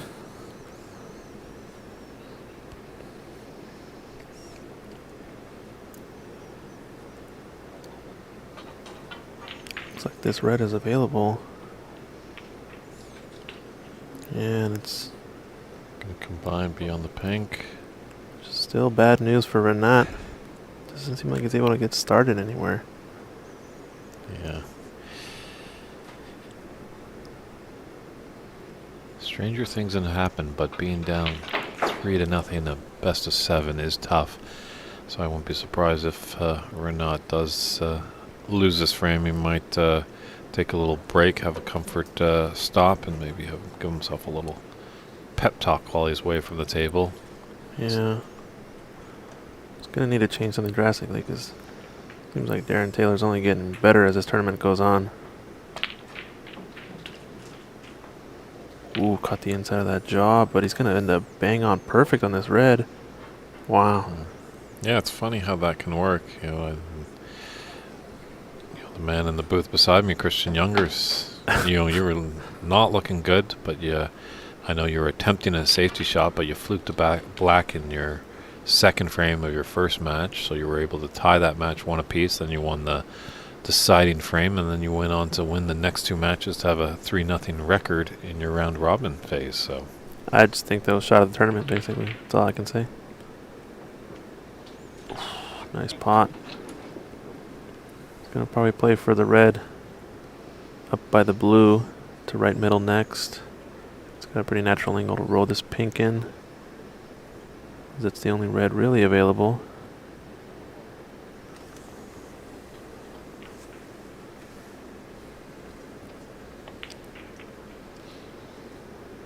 Just caught it thin. It's a little bit of a blind pocket, that one, so maybe an opening for Renat. He needs something to start his engine, I think. yeah, doesn't need all blacks, as there's 15-9 on the table and 56 in it. I'd like to get the pink spotted for sure. Has a nice angle to come into these reds, but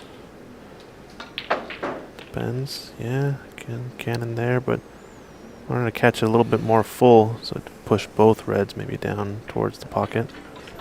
Now he's got a lot of work to do, I think. Maybe just try to play the safety behind the black here. Maybe the cross double.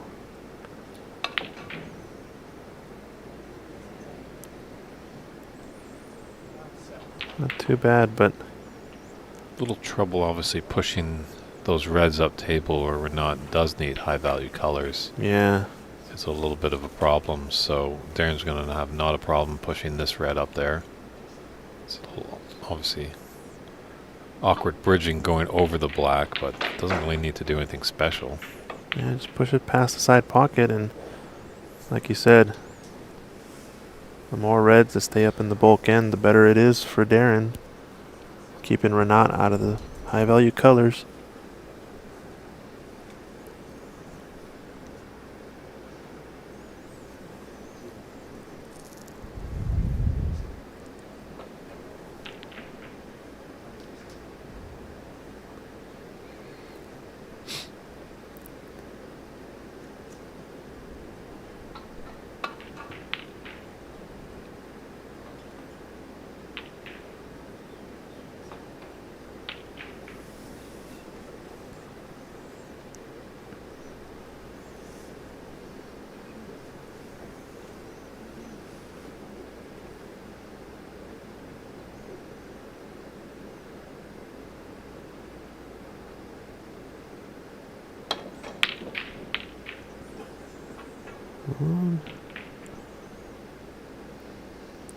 Interesting miss by Darren. Makes me feel like he was going to keep potting nobody's business, but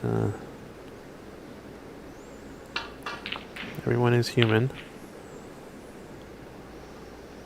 Ooh, a little bit of flick aside, just almost got to the blue there. Yeah, a few more rotations, and Renaud would have happily walked back to his seat knowing that he's put Darren in a snooker, but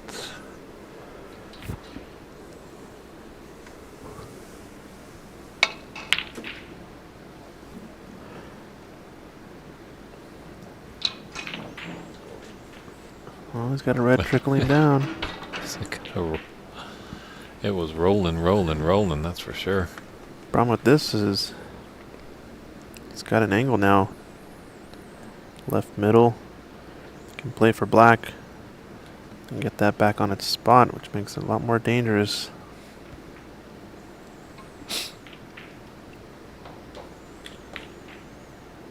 Uh-oh. Oof, that Yeah, missed for a just second. Had to worry about the push shot there.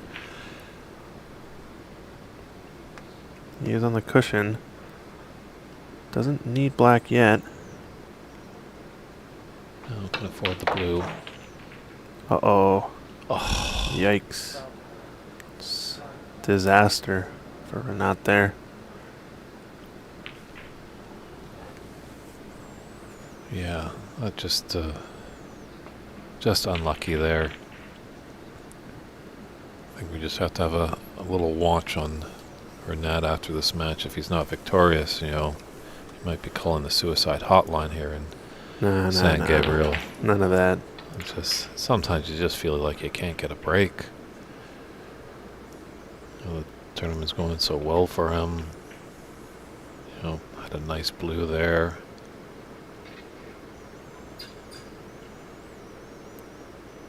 It's interesting taking the safety here. I guess now it is snooker's required stage.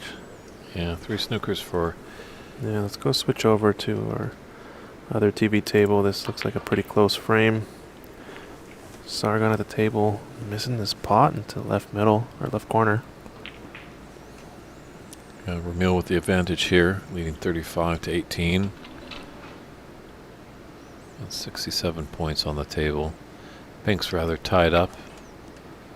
It's a little safe there, but black and blue is out in the open.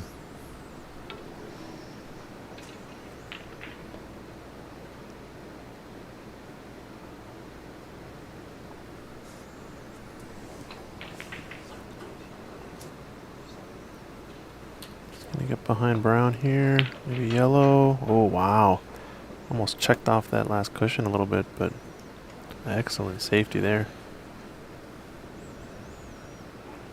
Yes. Very nice snooker. Sometimes, when you're playing safe, you just want to put it in a general area. You're not, pinpointing it for a snooker. So he was obviously playing that shot with the safety in mind and looking at it more kind of like almost a small bucket size area to get his cue ball in. Then sometimes you can be fortunate enough to get nice and tight behind obstructing ball. And another update. Darren Taylor with a long pot on one of the reds and a safety. Means a concession on that frame, so he goes 3-0 up. One more to clinch his spot in the semifinals over Renaud Denka. So now Renat's staying at the table. I don't like that kind of game plan. Yeah, I think he needs to go take a break, yeah. Yeah. Renat's a fantastic gentleman. Always loved seeing him in the room. I haven't seen him for a few years. So I really enjoyed seeing him. It's no disrespect to you or not, but I just feel like maybe if I was your coach or something like that, it'd be like, he's quickly jumping back to the table. He needs to just kind of stop the train, take a breath. But we'll see. His back's against it. If there's a man to come back from 3-0, Renaud Denka is a man that can do it. Yep. You're going to have to screw back here for the blue. It looks like black does not pass this red to right corner pocket. It's got some work to do on the cue ball here too. Careful not to cannon into any of the bulk colors. I like going either forward and missing the yellow altogether, just like that, or another option is to screw off the blue some right-hand side between brown and green and come 2 cushions down the middle of the table to the left-hand side. Second shot gives you a little bit more, gets you a little closer to the next ball, but then again does make the pot more difficult. Ooh, a little bit of shoulder in that stroke. Didn't really like that. Yeah, a little twitchy. Looks like he mishit it. Hopefully that's not the turn in the match there, as we saw in the World Championship, that little twitchy green for Sai against Luca Vassell when he was up 14-5. Luca was able to come back on that match. An enormous and phenomenal comeback for the Belgian in that World Championship. So, but it doesn't look like it's too bad, because Vermeil's back at the table with a easy starter. Electing for the tougher of the 2 reds. Obviously that red will guarantee him position on a color. Yeah, just a safer pot in general. Play it 2 ways always. It's got a good angle on the yellow to come back down table. This wants to be low, probably on that red in the open, just so he can have a natural angle to come up for another colored ball, because all the colored balls have been finding their way up into the bulk area. And with a 30-point lead and growing, doesn't want to really do anything with that pink. So that could be a safe ball for him. Ooh. Just cannon to that red, holding the cue ball down table.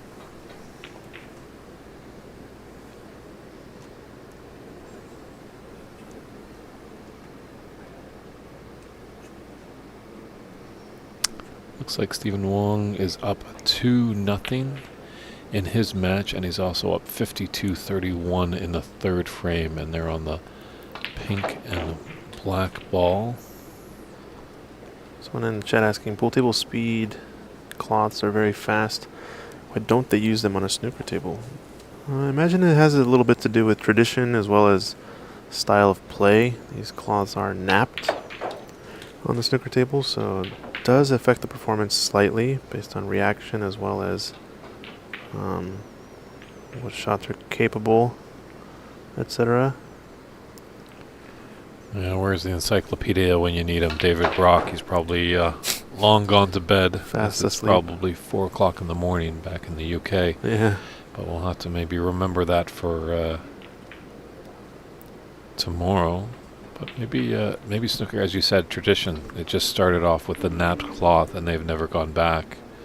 Yeah. I wonder if pool tables actually had a nap cloth in the beginning, and then maybe someone decided to just have a napless cloth. I do also think, though, a napped cloth a little bit more difficult to maintain long term. But granted, snooker balls are much smaller, lighter weights. They don't give the cloth as much of a beating as a pool ball would. And as well, obviously, the snooker is more like there's some more finesse to it. Obviously, in pool, a big shot is the break-off shot. Yeah. And there's a lot of energy that comes with that shot, as they usually like to smash in it. That's the big difference in both of these disciplines here. Along with the jumping as well. It's another big cloth beater. Granted, if you can jump well, you typically don't ever damage the cloth. It's only really on miscues where in either sport the cloth can get pretty badly damaged. Gotta check in on the Renat game over here. Looks like Renat's on a 27 break. I saw a pretty decent split of the pack earlier on the black. It must still be on the same break with some reds open now. Yeah, just what the doctor ordered here.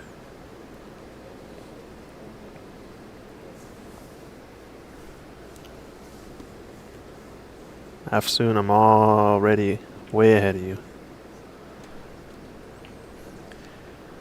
I Yes. don't think he's on a high break yet. good break of 27, that's for sure. Is still amongst them, so It's also an opportunity. But we need to see that ticker at 106 before we consider it a high break. just if he can win this frame with this visit, that's just really gonna Everything boost else, his confidence. settle him. Finally got that first frame. Obviously, they always say you're never in the match until you get your first frame on the board. It's on the wrong side of the blue here, though. Gonna need to screw back and take out this red up at the bulk end. Depending on this next shot, could be tricky.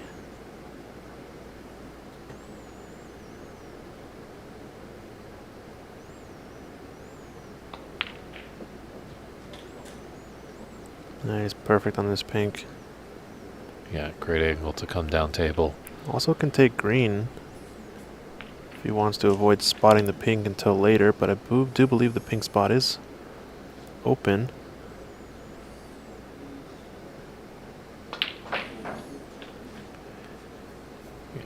This is the Renat Danko we're used to. Yeah. Perfect on this Yes. red. Oh, looking. I just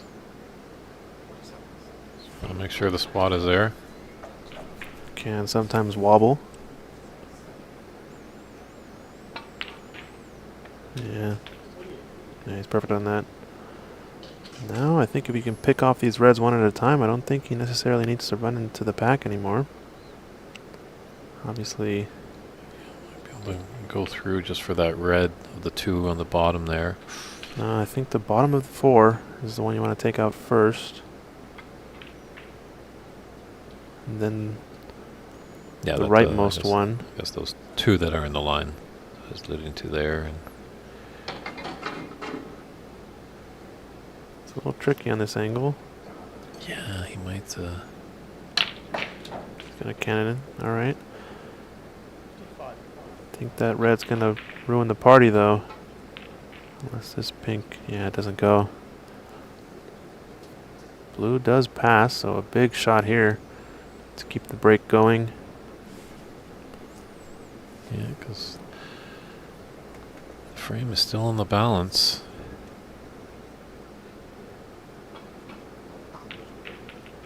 So 75 on the table. He's only ahead by 55. Wow, great pot. Cannon the yellow slightly. Perfect. Snook G71. You're looking at the man that has the high break of the tournament so far, Renat Danka at 105. 61. He's good. Gonna play the brown. Don't imagine he's gonna stun into the cushion. I think he's gonna have to screw this up table.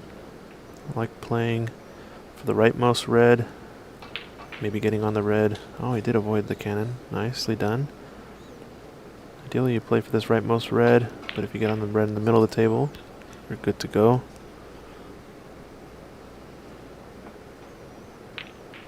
It's looking strong here.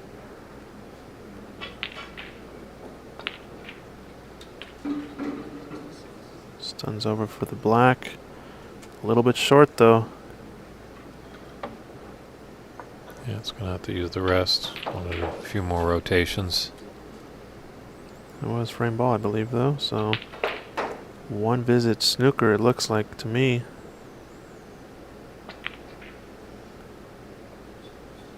Oh, just went Ooh. in.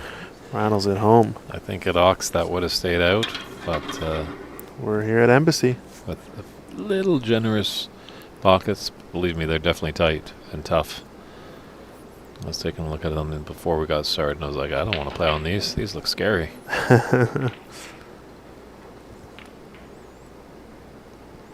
Yeah, I don't think Darren will be coming back to the table.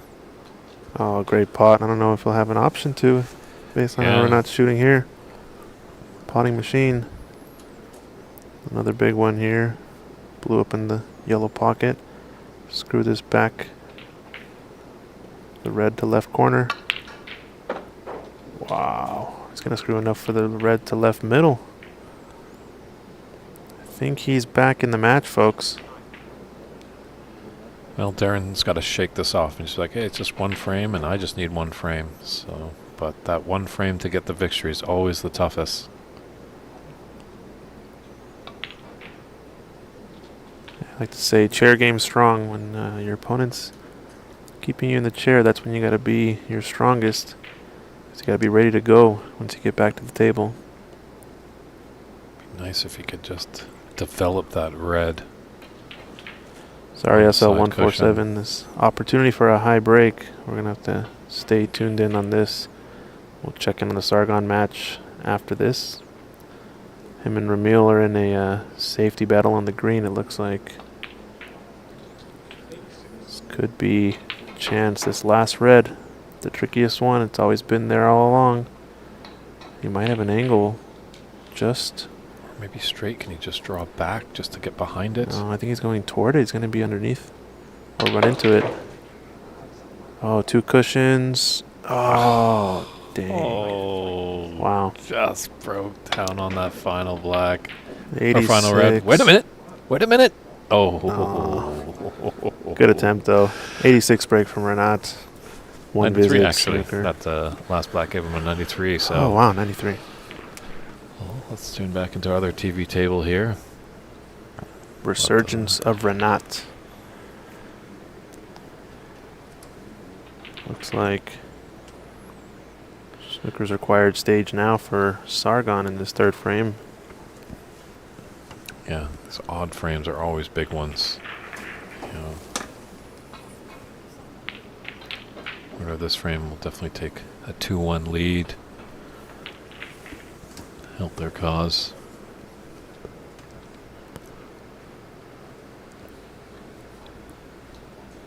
That definitely was some great snooker there, SC Manhattan, I agree. So, Who says the U.S. standard is subpar, huh? exactly. So I guess I won't be being hired as Renat's coach, because in that last frame I was telling Renat he probably should take a little bit of a break, give your head a shake, give yourself a little pep talk being trailed 3-0, not really finding any form, but... That was his pep talk, huh? Lovely, we know. Came back and rattled in a 93 break, so hopefully you can keep that momentum going, but Darren Taylor definitely wants to stop the bleeding. Has Darren done enough to be able to close out this match? He's almost there with 3-1 up. But now I think Renat's engine has started.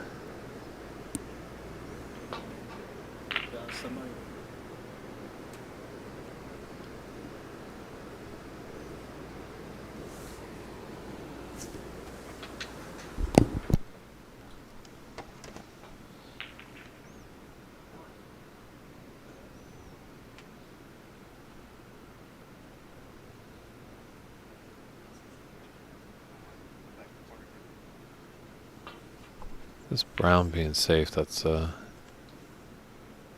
good saving grace there for Ramil. But it definitely looks like he's got the snooker here.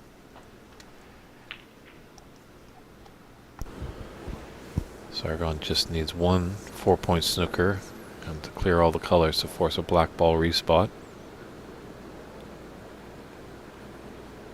Oh no, my apologies, he'll win by 1.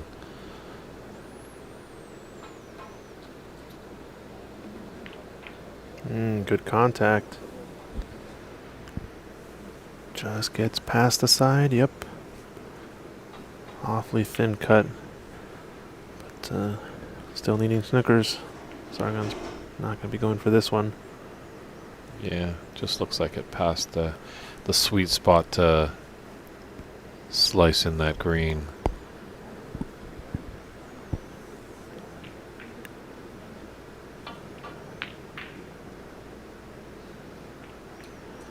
Ooh, didn't want the cannon in the blue, because it's definitely going to leave more of a containing safety.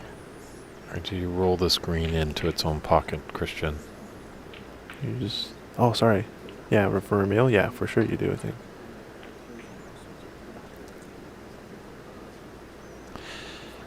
You'll probably see a lot of those rolling shots as when Ramil was in the booth on Yeah. Thursday, or Friday, I should say. He was just fighting the urge to get out of his chair to tell the player to roll it in.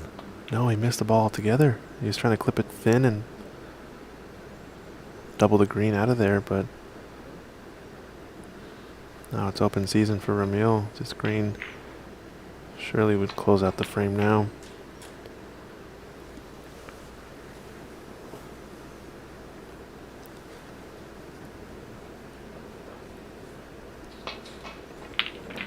Yeah.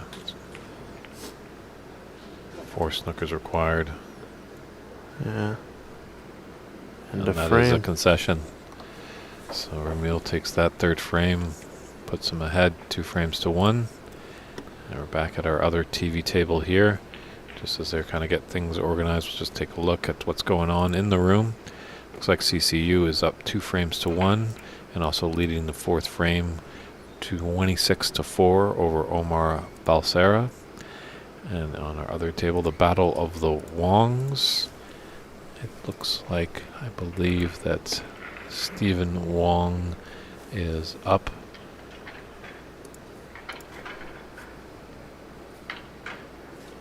Three to nothing, and also up in the 4th frame, early 14 to 19.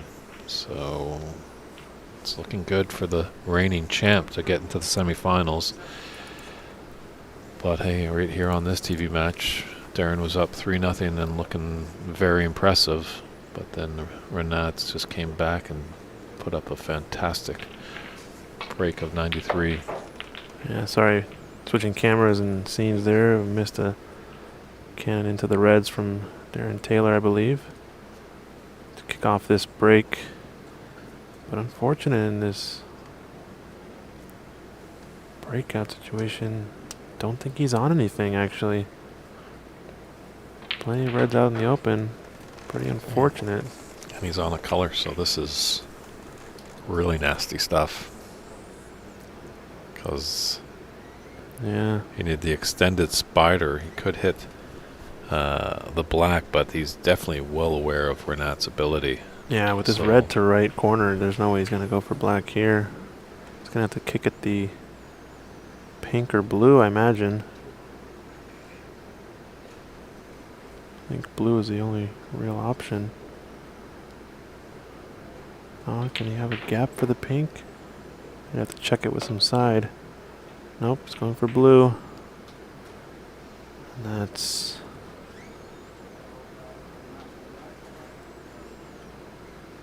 quite unlucky.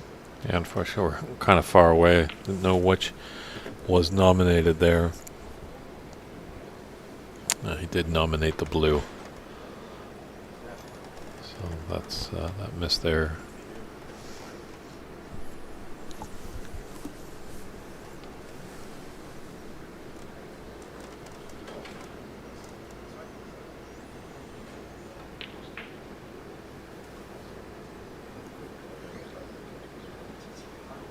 So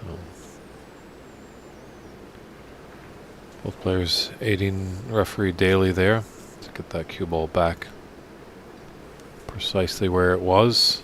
Yeah, looks pretty close.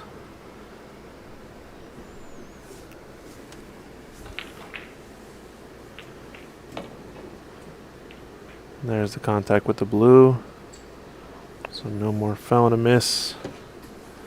No in off there. Minimal damage. Yeah, he was able to put the cue ball safe.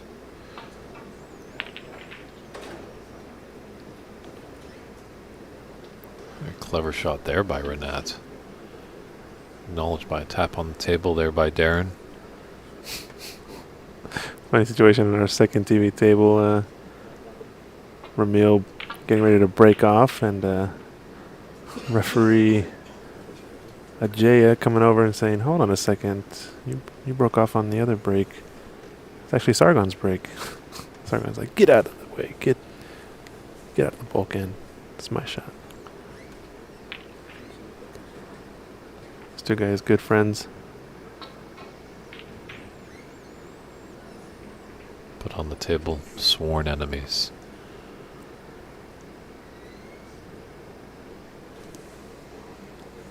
Can be a lonely game out there. Looks like CC is now 3-1 up over Omar. Oh, that's Momentum best shift. shot there. Uh-oh. This is going to help Renat here. He's got a... Right in there. Looks like he could stun up for the pink into the left middle.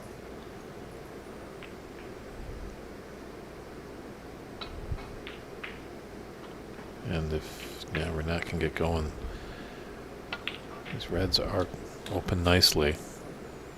Yeah, he's got a good angle too now. I think pink will definitely spot on the blue. Spot in the middle of the table. Almost looks like a drill. These 3 or 4 reds scattered, all potable to left corner. Just looking at what kind of angle he wants to get. I'd like to clear this red to right corner, closest to the right corner. I think the pink spot is covered, so this pink's probably going to go up on the blue. Yeah, that's what, yeah. So everything's available to left corner after that. He's going to have to play a series of screw shots until he can dislodge this red closest to right corner, so the black will be available. Or maybe get the pink on its spot as well.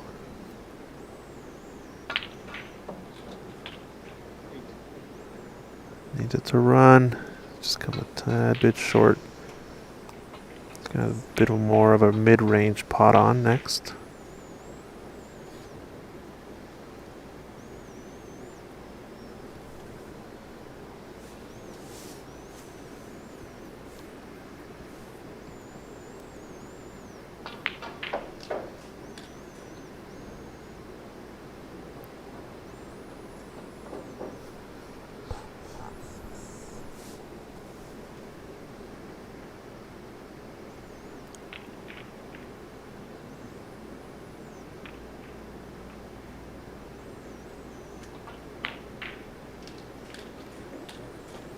It's often a take. Looks like the rightmost red of this pack in the middle of the table, near the pink spot. Or maybe the rightmost red out of all the reds, yeah. Didn't like that one in particular. It's because it was one of the harder pots. And off angle, you almost wanted to be right behind it. Just because of how difficult it was. Yeah, I wonder if I had that just in the back of his mind. That's why I gave it a little bit more extra power just to run it up table. I don't know if the cue ball goes past. It looks like it does go past the screen. I don't know. Just another little mistake here from Darren, I think.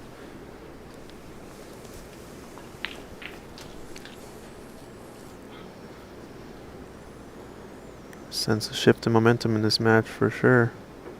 it's starting to build, that's for sure.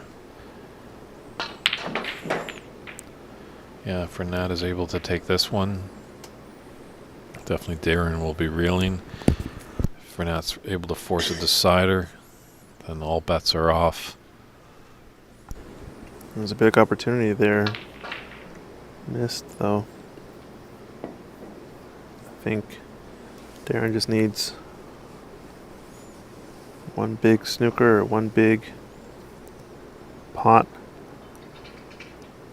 just to get him over the finish line here.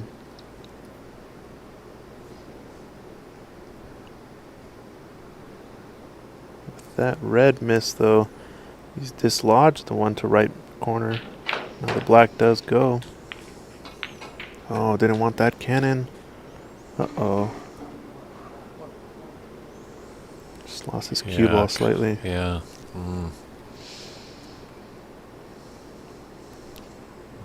Getting out of this. He's going to hit this with some run inside, so when it comes off the cushion, hopefully it will shoot up table. Comes off this black.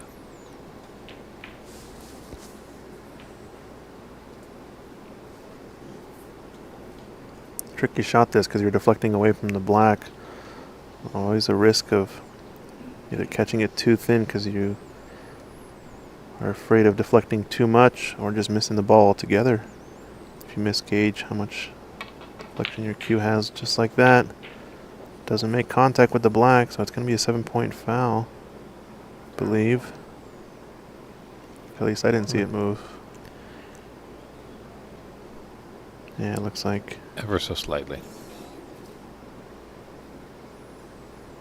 Looks like it did move. All right.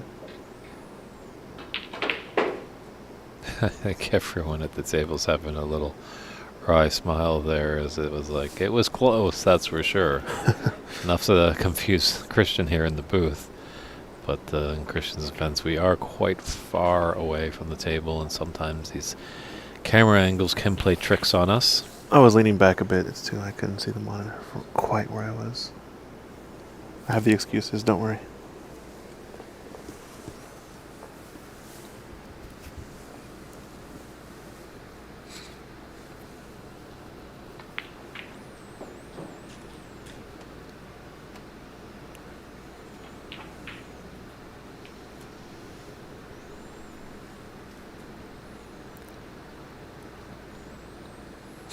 Going to take this on and draw back, element of safety.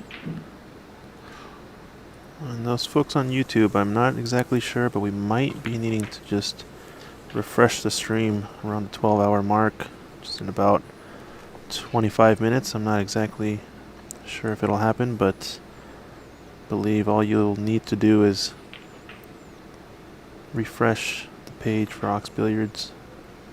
We'll still be here as long as we've got internet and everything's working correctly.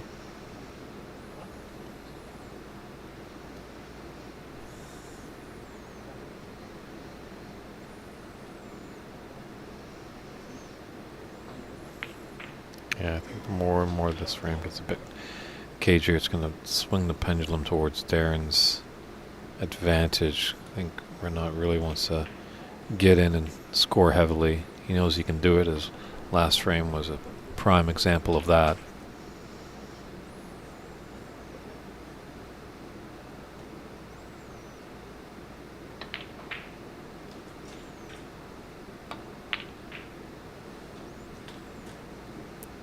Ooh, good pot there. Just afraid of the in off. That tells you.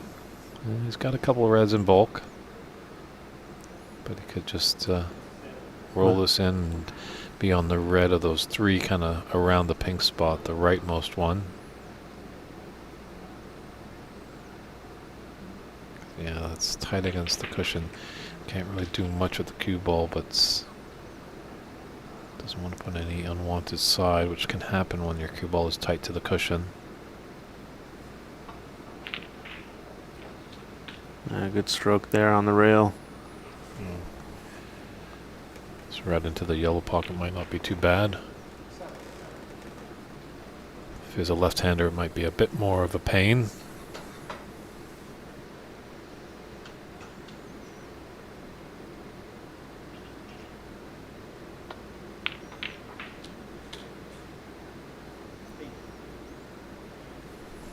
Nicely on this blue. We have a chance for another big break from Renat.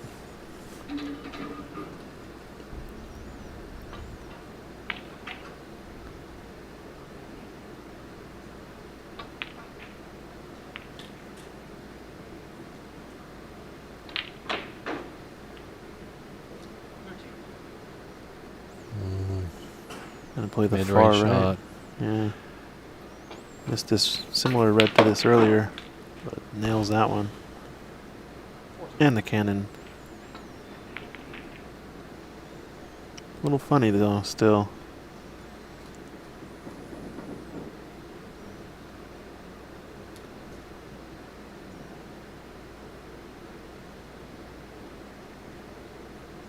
Okay, I could take this blue into the top left corner, play for that rightmost red. Those three reds by the pink. Just slightly overcut. Put some action on it. That might have affected the miss, but a nice little 14 increases his lead to 33 to 9. Big fifth frame.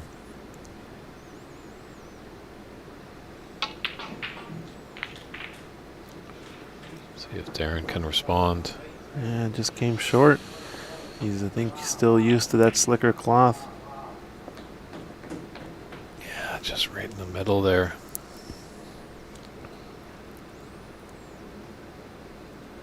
So, just a delicate shot to get behind the yellow. Pretty important, those shots, actually, because the difference between the snooker and wide open look at the rightmost red is pretty massive. Yeah, that red is on.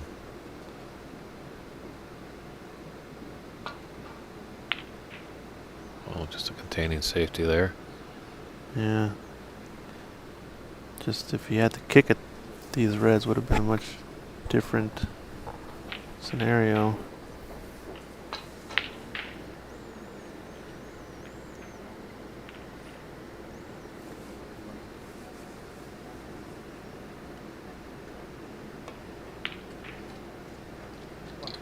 Nice pot. Yep, big opportunity here for Darren. Is this how? He's got is this some what he open needs? reds. Unfortunately, the black and blue and red, all those, that little cluster, they're tied up. But no problem with taking pinks with these reds. Nice thing is that if you end up on the right half of the table, low on the blue, it's a natural breakout. Ooh, came a little far on that stun shot. Still okay.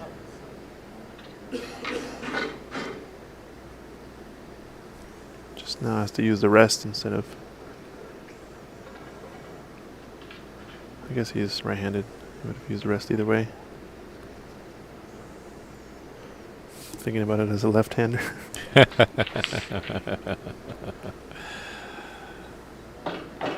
That's got to slow down a little bit. Oh, that's coming out. Not good for Darren.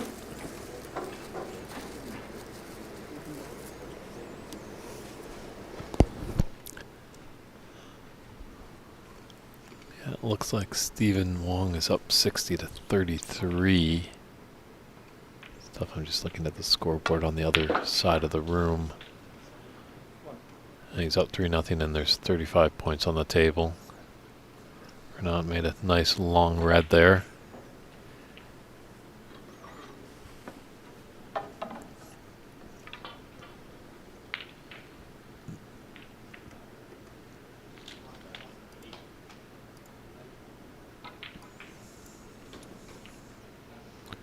Hey, thanks for tuning in, Anthony Davis. Hope you're having fun down in Jamaica. I have a little connection to Jamaica, as that's where my parents thought about making myself. So, Anthony, let me know if you're down in Discovery Bay. Someday I'd like to take a visit there.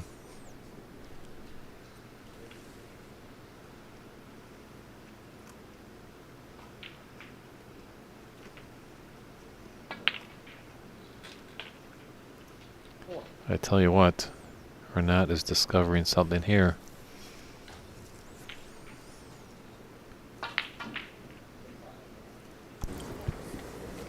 Pretty important this shot, I think, because it wants to be a little bit high on this red. You can play for blue if you wanted to get the full clearance, but it's going to opt to take the yellow, or sorry, the pink. Stun up, play the pink into the right corner pocket. Nice shot. I think we're probably going to see a safety on this last red. Or does he go for the breakout here? He does have the angle. Just slightly. He can also screw the left cushion, try to open up this red again and behind it. And he's going to take this one next. Judged nicely. Almost overran position. I think he's okay.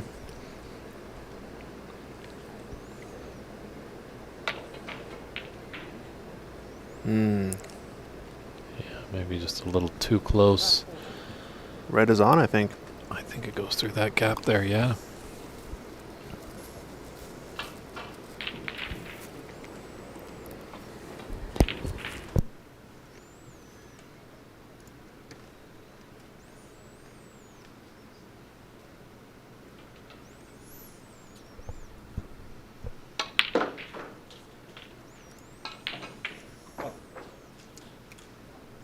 Red did go. Definitely Renat's in command of this frame.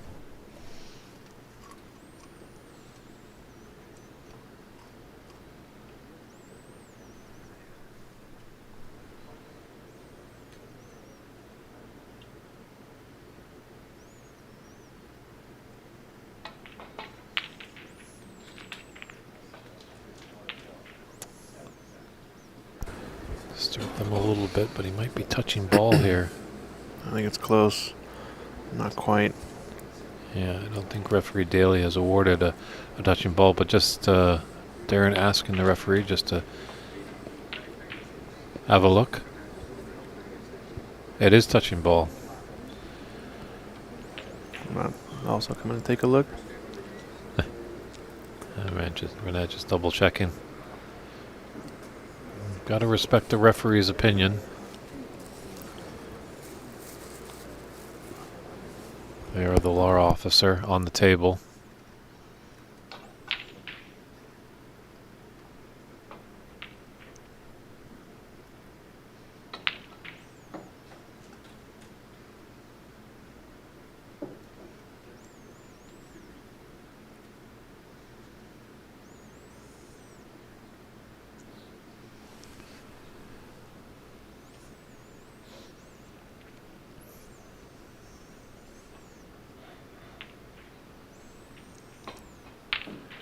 I'm just wondering if he should go up into bulk, come off the top cushion, be behind the blue.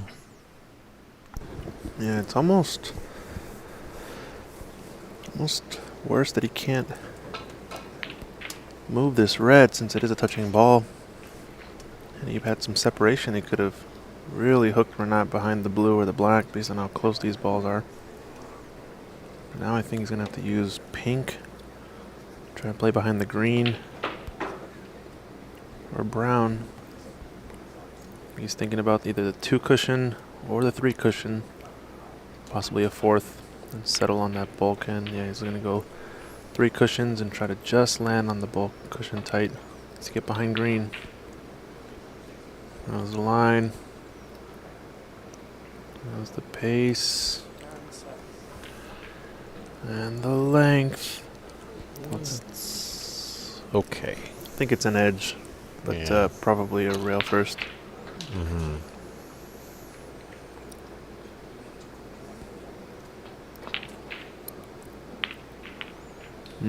Nice kick shot there. Always a chance to snooker on the black there. Yep, came off the cushion nicely. Well done.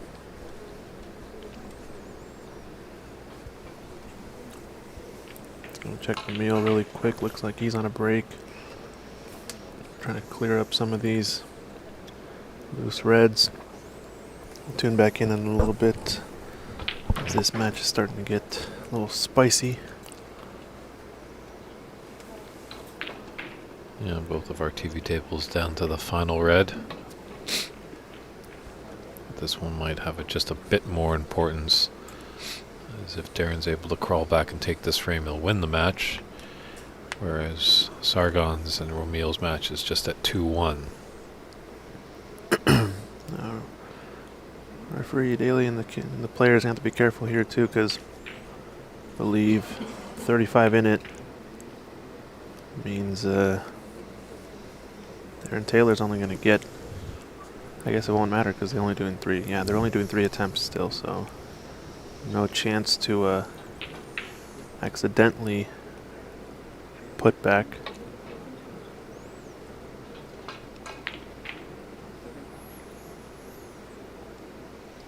Free ball situation. Seems like it has been awarded Imagine. by referee Daly. I think we got to think about is, you think he's going to leave you better pot on if he bumps the red off of 1 cushion? Or you think you can put him in a worse spot off of this position?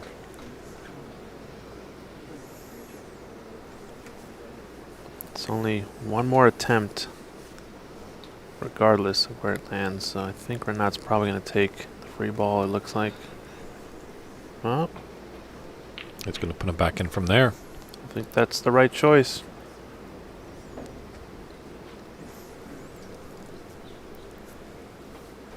This is a new 3 attempts as well, so this does not count as the 3rd attempt or as a foul and a miss. So he could restart the putbacks from here. Tricky little rule.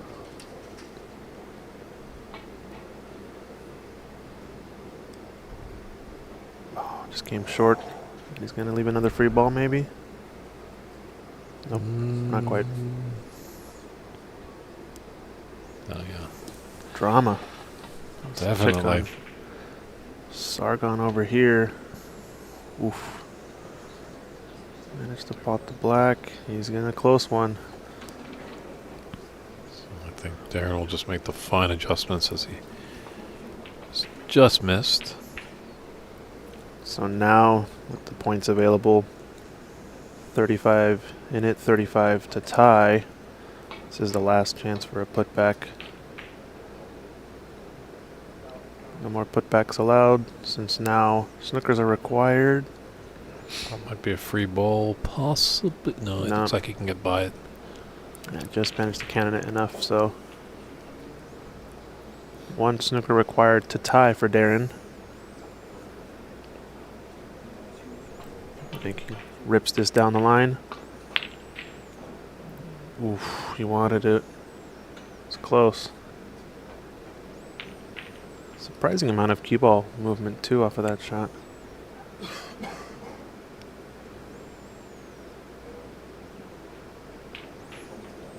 Darren with a chance to get a little tricky behind this blue or black.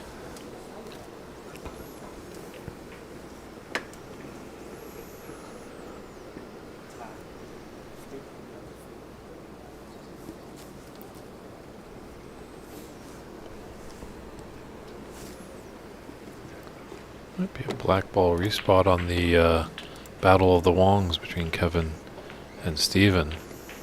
Both have stepped away.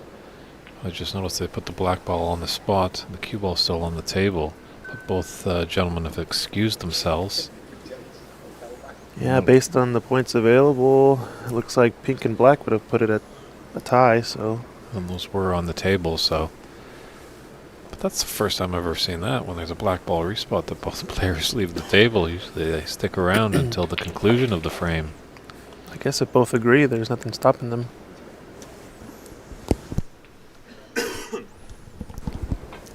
Smart here for Darren to take the red-black and at least get his max points while it's available. And then play for snookers. Still needs 1 snooker to tie, plus all remaining points.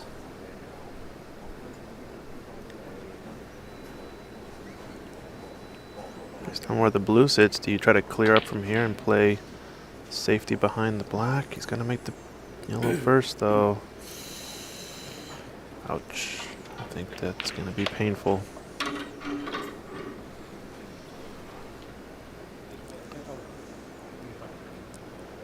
And that's a yeah, concession there. So Renat crawling his way back. Was trailing 3-0. Now is within a frame of pushing us to a decider in this TV match. Jump back over here to our match between Sargon and Romil. Romil had in this frame 48-36, 12 points in it. I think this Now is 14 with 25 on. Green is there. Good opportunity for Romil to take a commanding 3-1 lead. I think that was off of a miss from Sargon. Seemed to have control of the table at the time, but just missed a thin shot. Ooh, needed a little bit more right-hand side.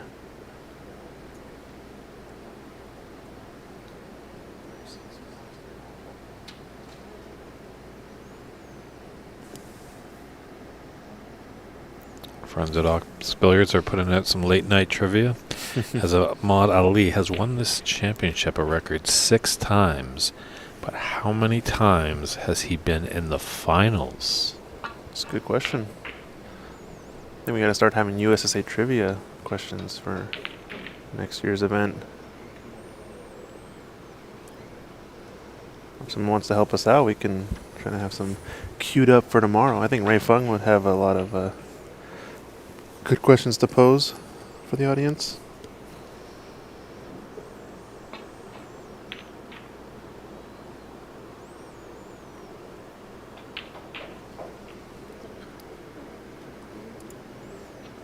Just a little bit of a stutter on the stream. I think we're good to go. Folks over on YouTube, we might need to restart the YouTube streams. We're approaching the 12-hour mark. I think this has happened in the past. Just be aware.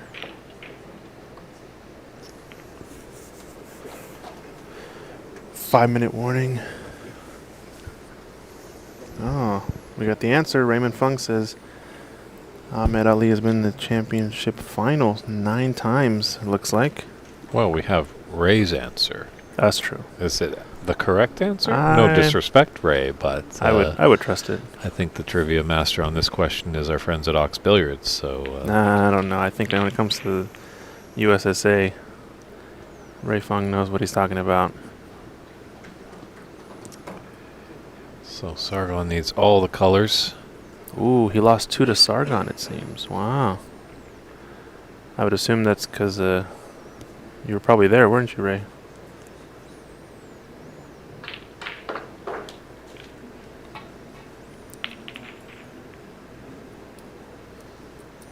Gonna need both here.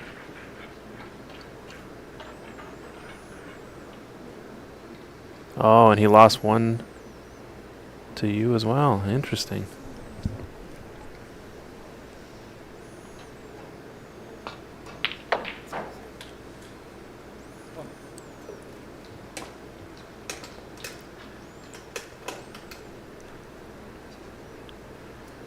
He's gonna have to play the double on this black, so he wants to get either low or high, and it doesn't want to be too straight. Yeah, I needed to screw back a bit, so just makes the pot that much more difficult. Big bounce on this pink. Not looking good there for Sargon. Wants that next. He wants that back for sure.